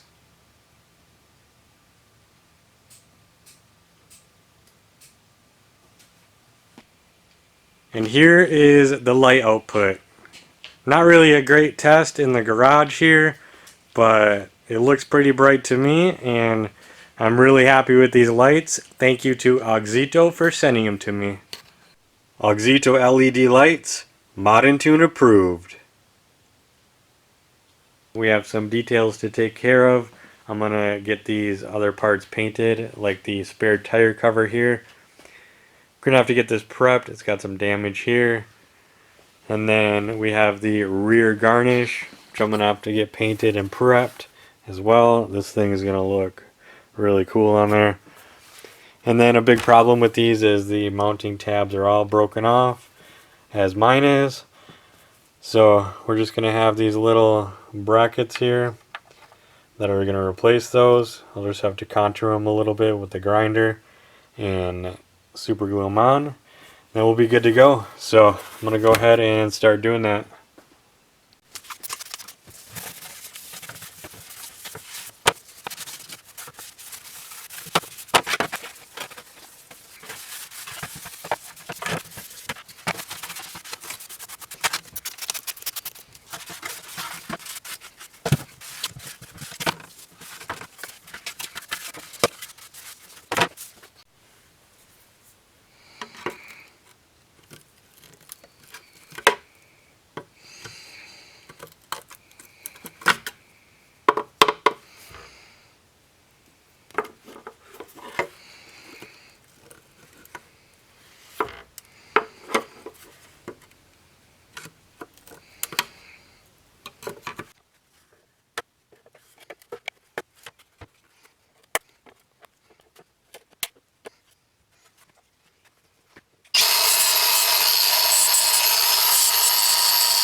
Okay, these little pieces are locked into place with the super glue. I had to tweak them a little bit to get them just right because there's a pretty small margin of error, but I think I got it. And while the super glue is probably enough, we're going to add some reinforcements with this JB Quick Weld.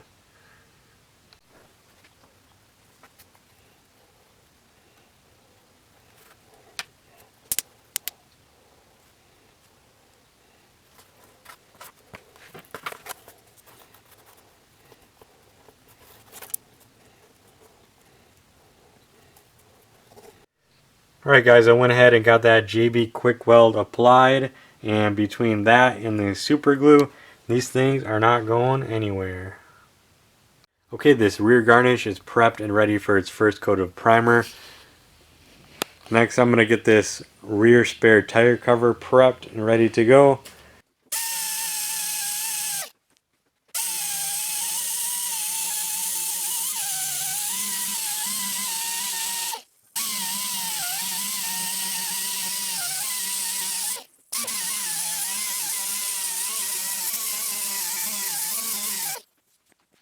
Okay, just getting ready to prime these. I'll give you a quick look at the prep here. I didn't go too crazy, just scuffed it up really quick. Hit any of the deep gouges with some sandpaper and we'll call it good.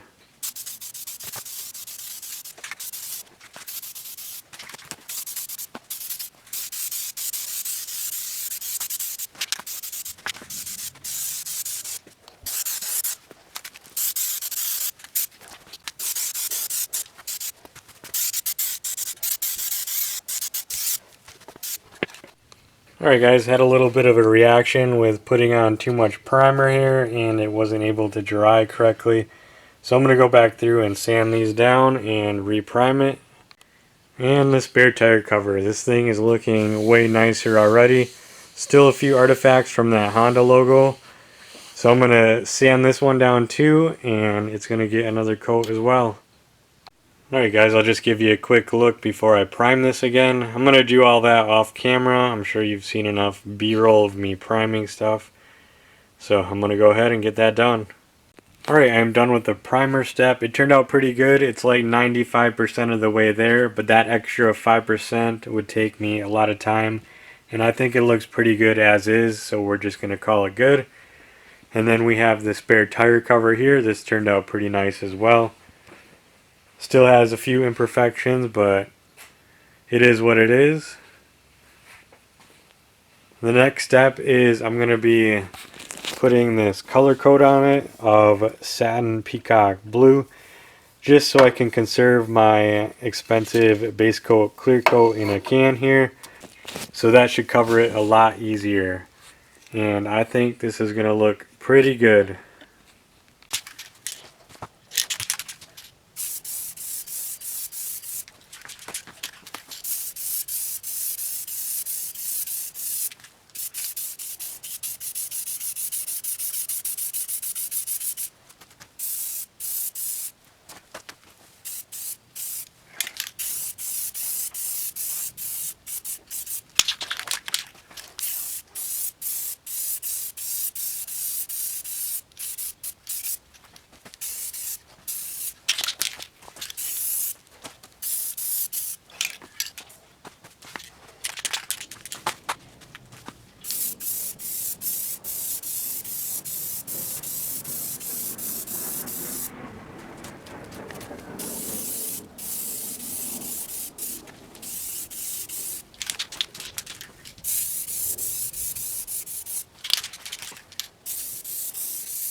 Okay, I have that initial color code on there, and I'm not really happy with all these little dimples.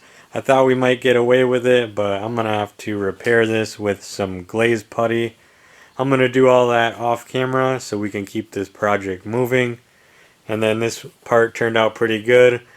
A little imperfections here and there, but I'm gonna hit it with the Scotch Brite. So we're just gonna let this one ride, and that license plate is gonna hide a lot of stuff too. So let's just keep at it. Alright guys, well I just can't win. I'm trying to sand this stuff and the spray paint underneath, it just isn't cured enough and is clogging up my sandpaper and everything's just not working out. So the best thing I can do at this point is walk away for another 24 hours to let this cure up better, and we'll get back at it. Alright guys, slowly but surely I'm digging myself out of this hole. I have this all sanded down, and despite the way it looks, it is very smooth. So I'm going to get a couple coats of primer on there and go from there. Alright, we got this primed and it's looking pretty good. I'm glad I decided to do this. It looks a lot better than it did before. Not perfect by any means, but it'll do. So all I'm going to do now is Scotch Brite this layer. We'll hit it with this color coat again, Scotch Brite that, and then it'll be on to the base coat clear coat. Alright guys, I have this rear garnish prepped and ready to go. If I had to do it again, I would have went straight to automotive primer. I went with spray paint and had a few issues, but we worked through them and it's looking pretty good now. Next, I'm going to be putting on the automotive paint. This is a lot better quality paint. It's just been put in an aerosol can and it's a lot more expensive. This one was $34 and this one was $22. But it should make quite a difference, so let's get it done.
Alright, I have that base coat laid down. It definitely helped having that similar color underneath. Now it's time for clear coat.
Alright, I have these pieces painted and they look absolutely amazing. They're all dry now.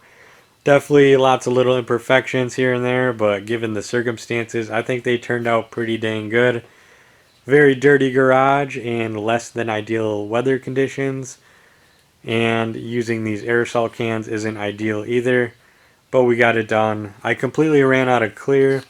Got a little dry spot on this side, but that won't be super visible. And then this rear garnish is looking great. This paint actually covered up a lot more of those imperfections than I thought it would. And I also put the logo back on. When I took it off, I had to cut off all the pegs because they're being held on by these very stupid clips here. So I just used some double-sided tape and then I put some hot glue on what was left of those pegs. So that should be locked in there nice and solid. So now I'm going to go ahead and get these on the car.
Alright, I've been waiting a very long time for this moment, getting this rear end put together, looking like a complete car. This definitely looks awesome. This clear coat is super dry in this area, but not a huge deal.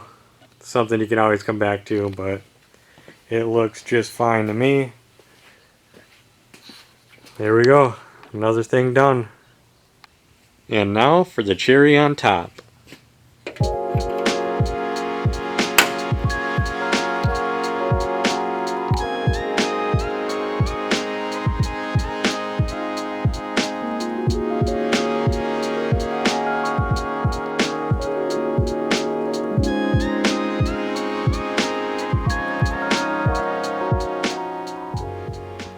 And at this time, I reinstalled all the rear interior pieces and I put the picnic table back in its rightful place.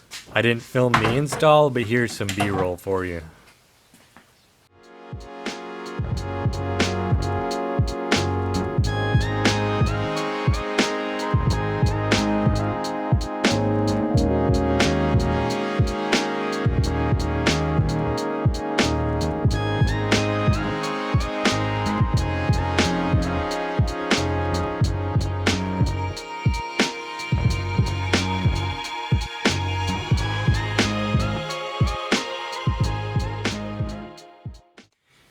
Alright guys, check it out. It's pretty weird having all this back together.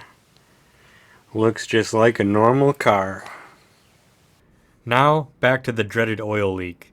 I thought maybe the cheap aftermarket oil pan was causing me issues, so just to eliminate that as a potential problem, I bought this sweet 5-quart aluminum oil pan from 1320 Racing. It's made from fabricated TIG welded aluminum with a completely flat flange. It comes with a new high flow oil pickup, and it has provisions for turbo lines with block off plugs if needed. And it also came with new studs. It also has this little trap door to help prevent oil starvation at high Gs. Overall, I'm impressed with the quality at a price of $300.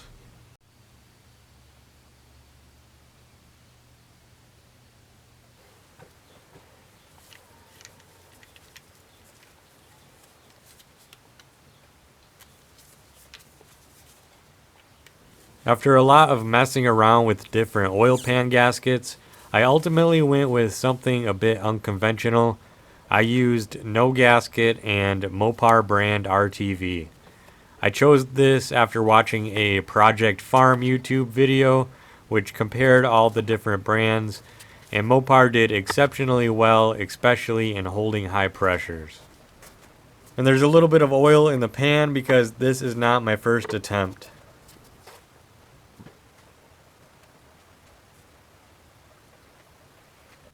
And this is what the final application looks like. Before I can install the oil pan, first I have to swap out this oil pickup tube. It's pretty easy, just a few bolts.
Alright guys, I have the oil pan installed with the Mopar RTV.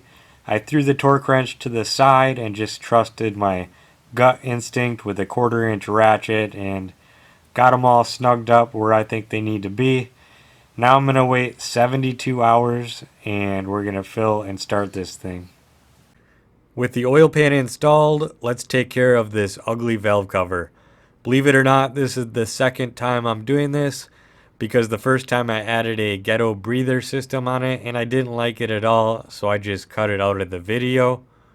And for this reason, I'm doing a bit less prep work on this one because I just want to get it done. If you lay this stuff down super thick, it's going to hide most of your deficiencies in prep work, and this one turned out pretty good.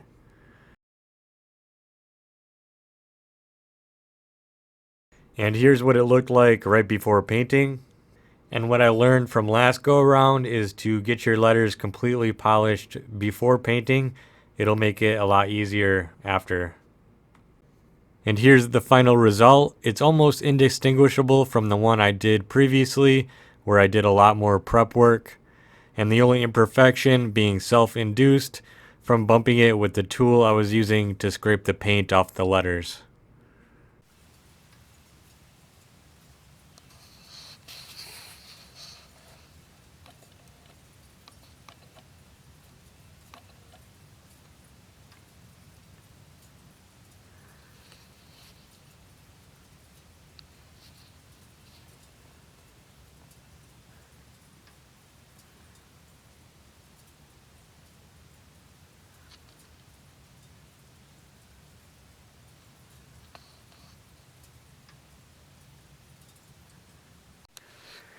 Alright, and we're right back at square one with oil still leaking out of the engine, and I would be crazy to do another oil pan gasket before I check on this rear main seal.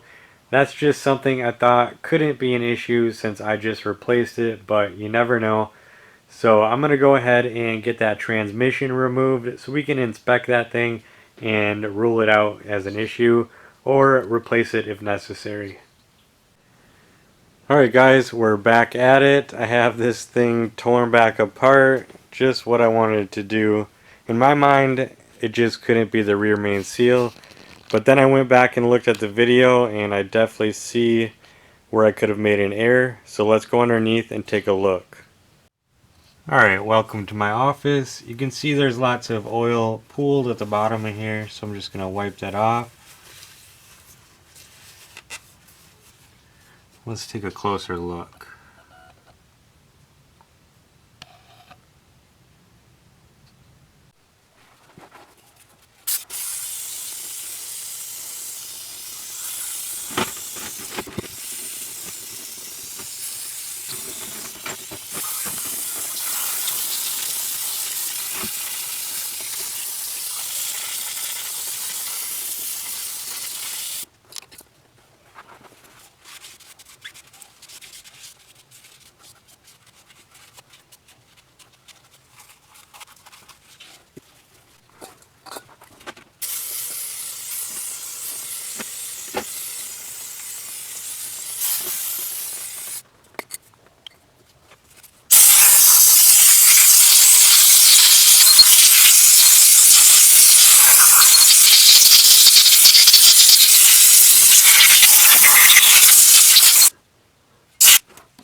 Okay, that's about $5 worth of brake clean, but I think it was worth it. That's some pretty nasty stuff in there. Okay, I already had this out, but I put it back in so I could get the engine cleaned up. But to get it out, you just put a screw in here.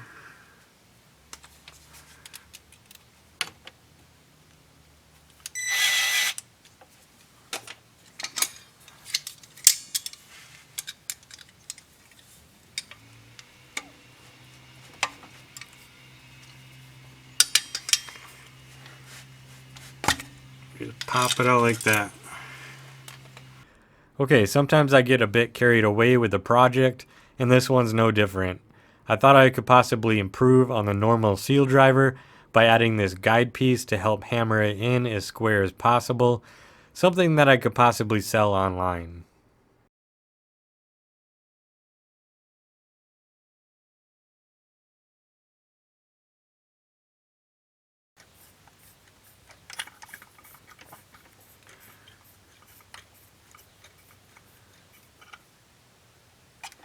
Alright, that thing is in there pretty solid.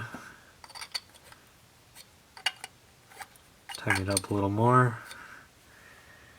Alright, the seal, we're just going to put this on over the top here.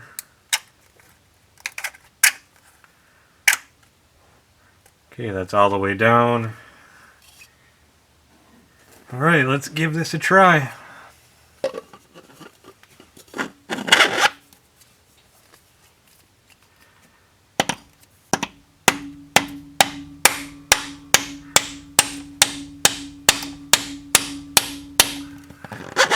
Let's take a look here.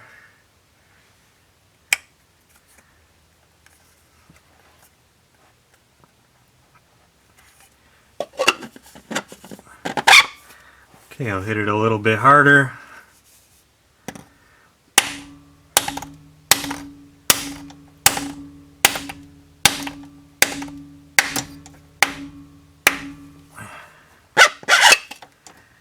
Boom, look at that.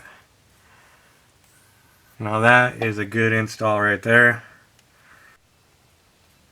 Alright, check this out. So this whole area is kind of not seated correctly. So you got to be really careful when you're doing this. And I'm just going to try to push that in a little bit. Very careful not to damage it, and it's a little unnerving having that happen, but hopefully we'll be good. Alright guys, I got that edge tucked in and I am super paranoid about that leaking again, but there's not much I can do at this point. The seal is in, you can't take it back out and try again, so we're just going to have to hope for the best. And admittedly, that's not the best advertisement for that driver tool I just made. Alright, I have the transmission installed. I thought I'd take a minute real quick to show you how I have it rigged up, because this could be useful information. So I used one of these 5-foot yellow straps here, and I wrapped it around the transmission and put it in a choker configuration so it cinches up on there and it holds pretty level. I did have to put a jack under the transfer case because that kind of weighs it down a little bit, and also I had to jack up the engine as well, because if you don't, it's at too much of an angle and you're not going to clear the subframe. So I thought I'd point that out real quick, and I'm going to finish getting this thing put together. Alright guys, this thing has been running for a while now. I don't have a drop of oil on the ground. Seems to be holding up. Alright guys, first trip in the CRV. See how it goes.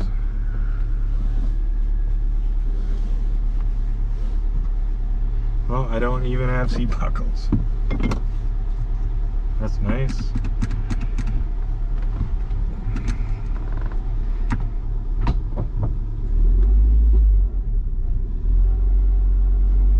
E-brake.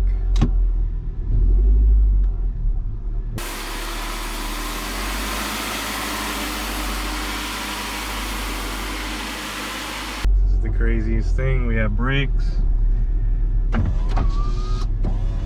My windows are working. That means my wiring harness fixed worked. So that's good. Man, this feels weird.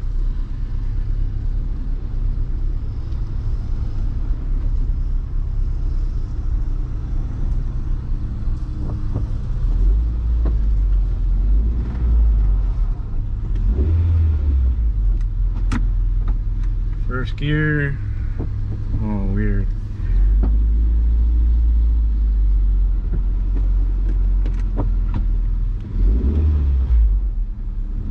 We're literally shifting gears. All right. And we're off.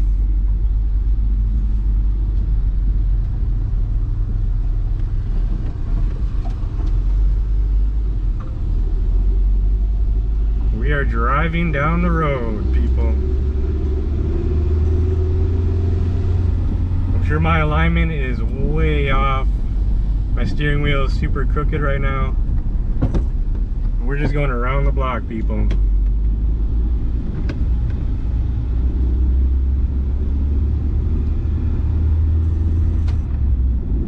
Second gear, clutch is working.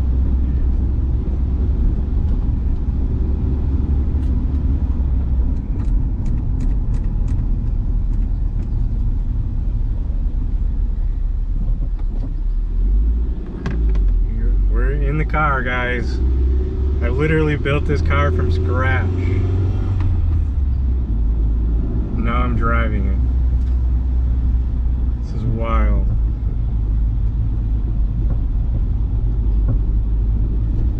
And we're already coming back.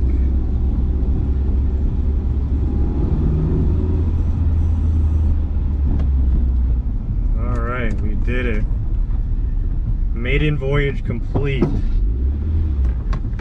was gonna do this a month ago, but it's better late than never. Pulling back into the garage. First successful trip. Didn't get stuck or stopped or shut off. It's idling really low. Temperature is normal. So I'm going to shut this off. We'll check for leaks, tighten the suspension. All right.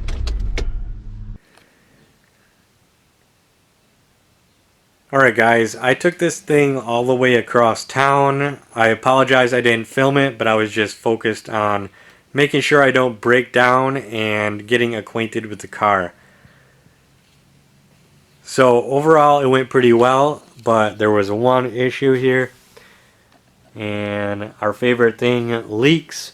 But fortunately, it's in a different spot this time. I never thought I'd be so happy to have an oil leak. As long as we don't have another rear main seal or oil pan gasket leak, I am completely happy.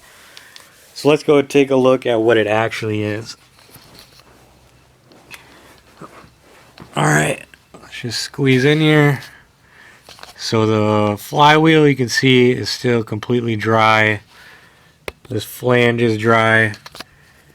But if you look at the axle, it's sticking out a little bit. And there's oil dripping from it, or transmission fluid. Apparently this half shaft, it's from an automatic. I thought they were the same. They're actually a little bit different, and it's the outer shaft that's the same.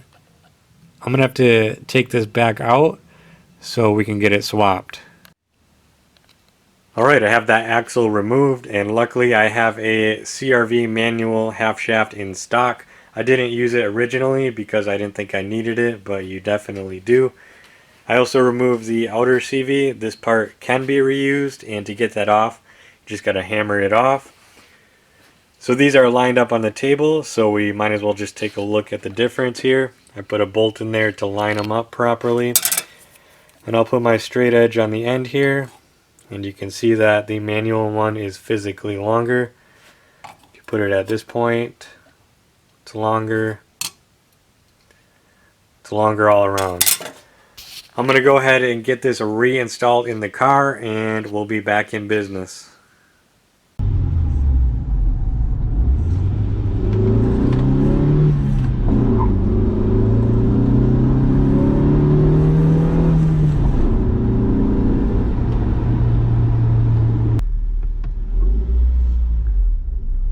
Alright guys, so I gotta get some footage to wrap up this video. So I thought we'd take a little trip to Taco Bell, and I'll just talk to the camera, get some food. I'll find somewhere to take a couple pictures, and we'll call it good. Not quite as climactic as I hoped for, but it is what it is. So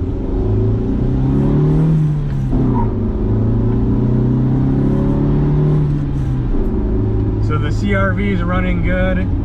As far as leaks, I drove it around already, and I let it sit overnight, and it was bone dry underneath, which was a big surprise, but it makes me very happy. There was just a tiny little few drops of what looked like possibly power steering fluid, but nothing to really write home about. So I'm pretty happy we finished.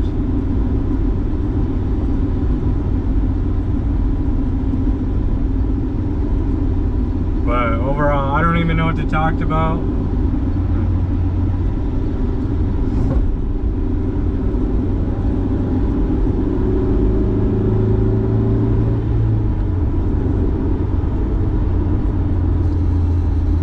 So the sound probably is pretty horrible since I don't have a mic, and the GoPro mics are pretty crappy, but we'll just roll with the punches and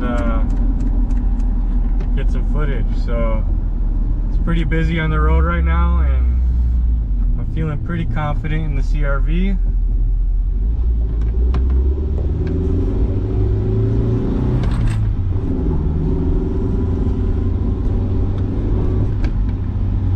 Still blows my mind that we converted this from an automatic to a manual.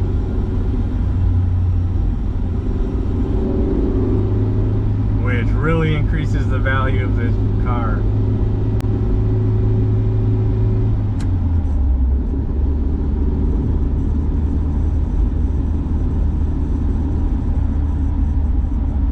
But yeah, guys, I guess I'll take a minute to tell you guys to like and subscribe. That's what's going to get this video in the algorithm. I'm really hoping this one takes off, but you never know. Every video is different.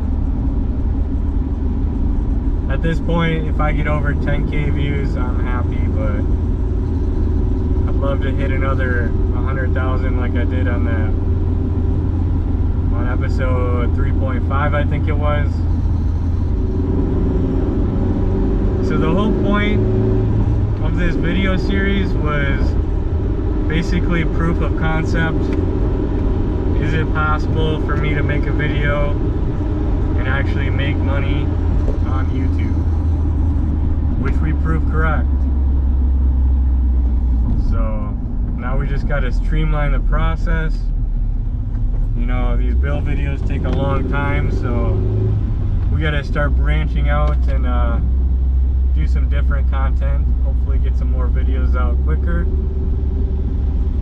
We just made it to Taco Bell, going through the drive-thru in my CRV. Good stuff. All my windows work.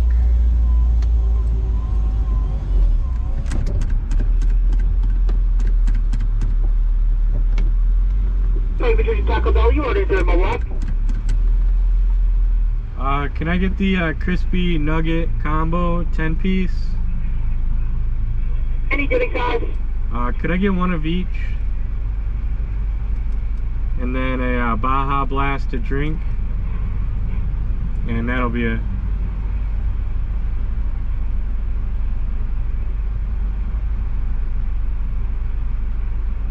They'll be waiting for you out the window. Alright, thank you.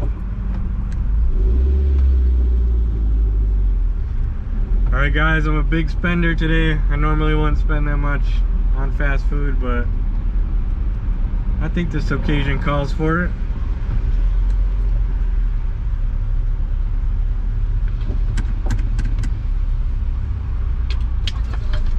There you go.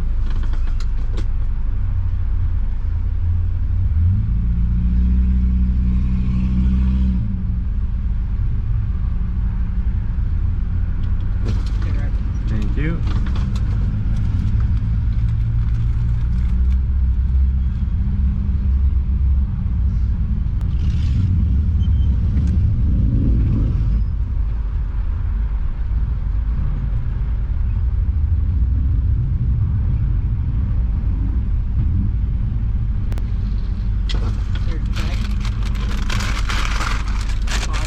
Alright, appreciate it.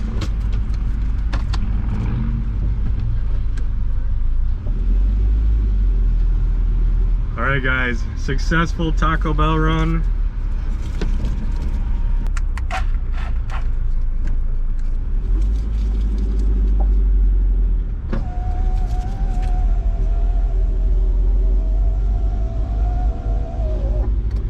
really bad at marketing my own products, but the CRV cup holder is money.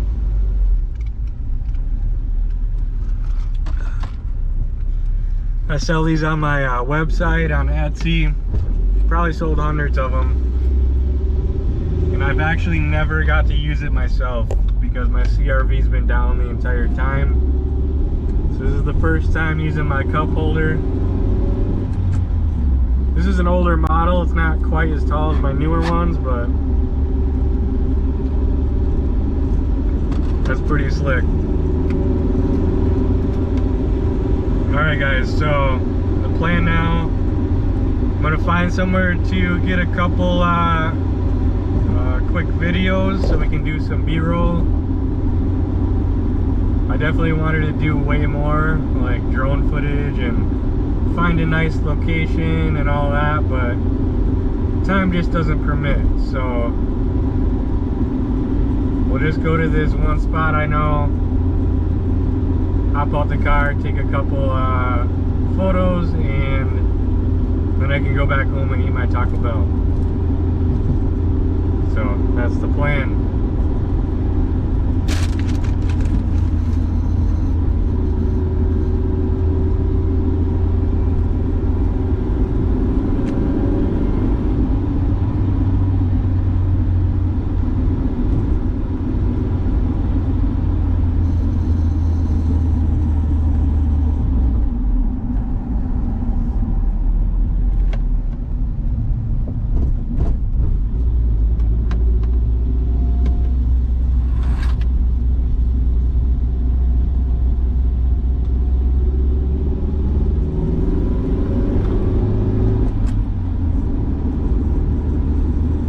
Guys, and then one thing I didn't talk about is the sound deadening that I put in, how that's like.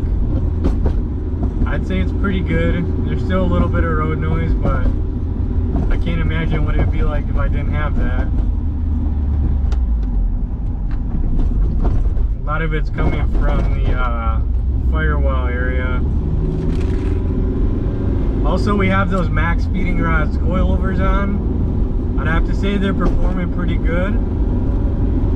Maybe a little bouncier than stock, but I mean they're race coilovers, so that's to be expected. And I still haven't messed with the dampening or anything, so we'll have to play with that. The suspension is still making like little creaks and pops and stuff, so somewhat normal with these Hondas. I'm sure it's still settling a little bit. But we're at the picture spot now, so I'll hop out and grab a couple pictures.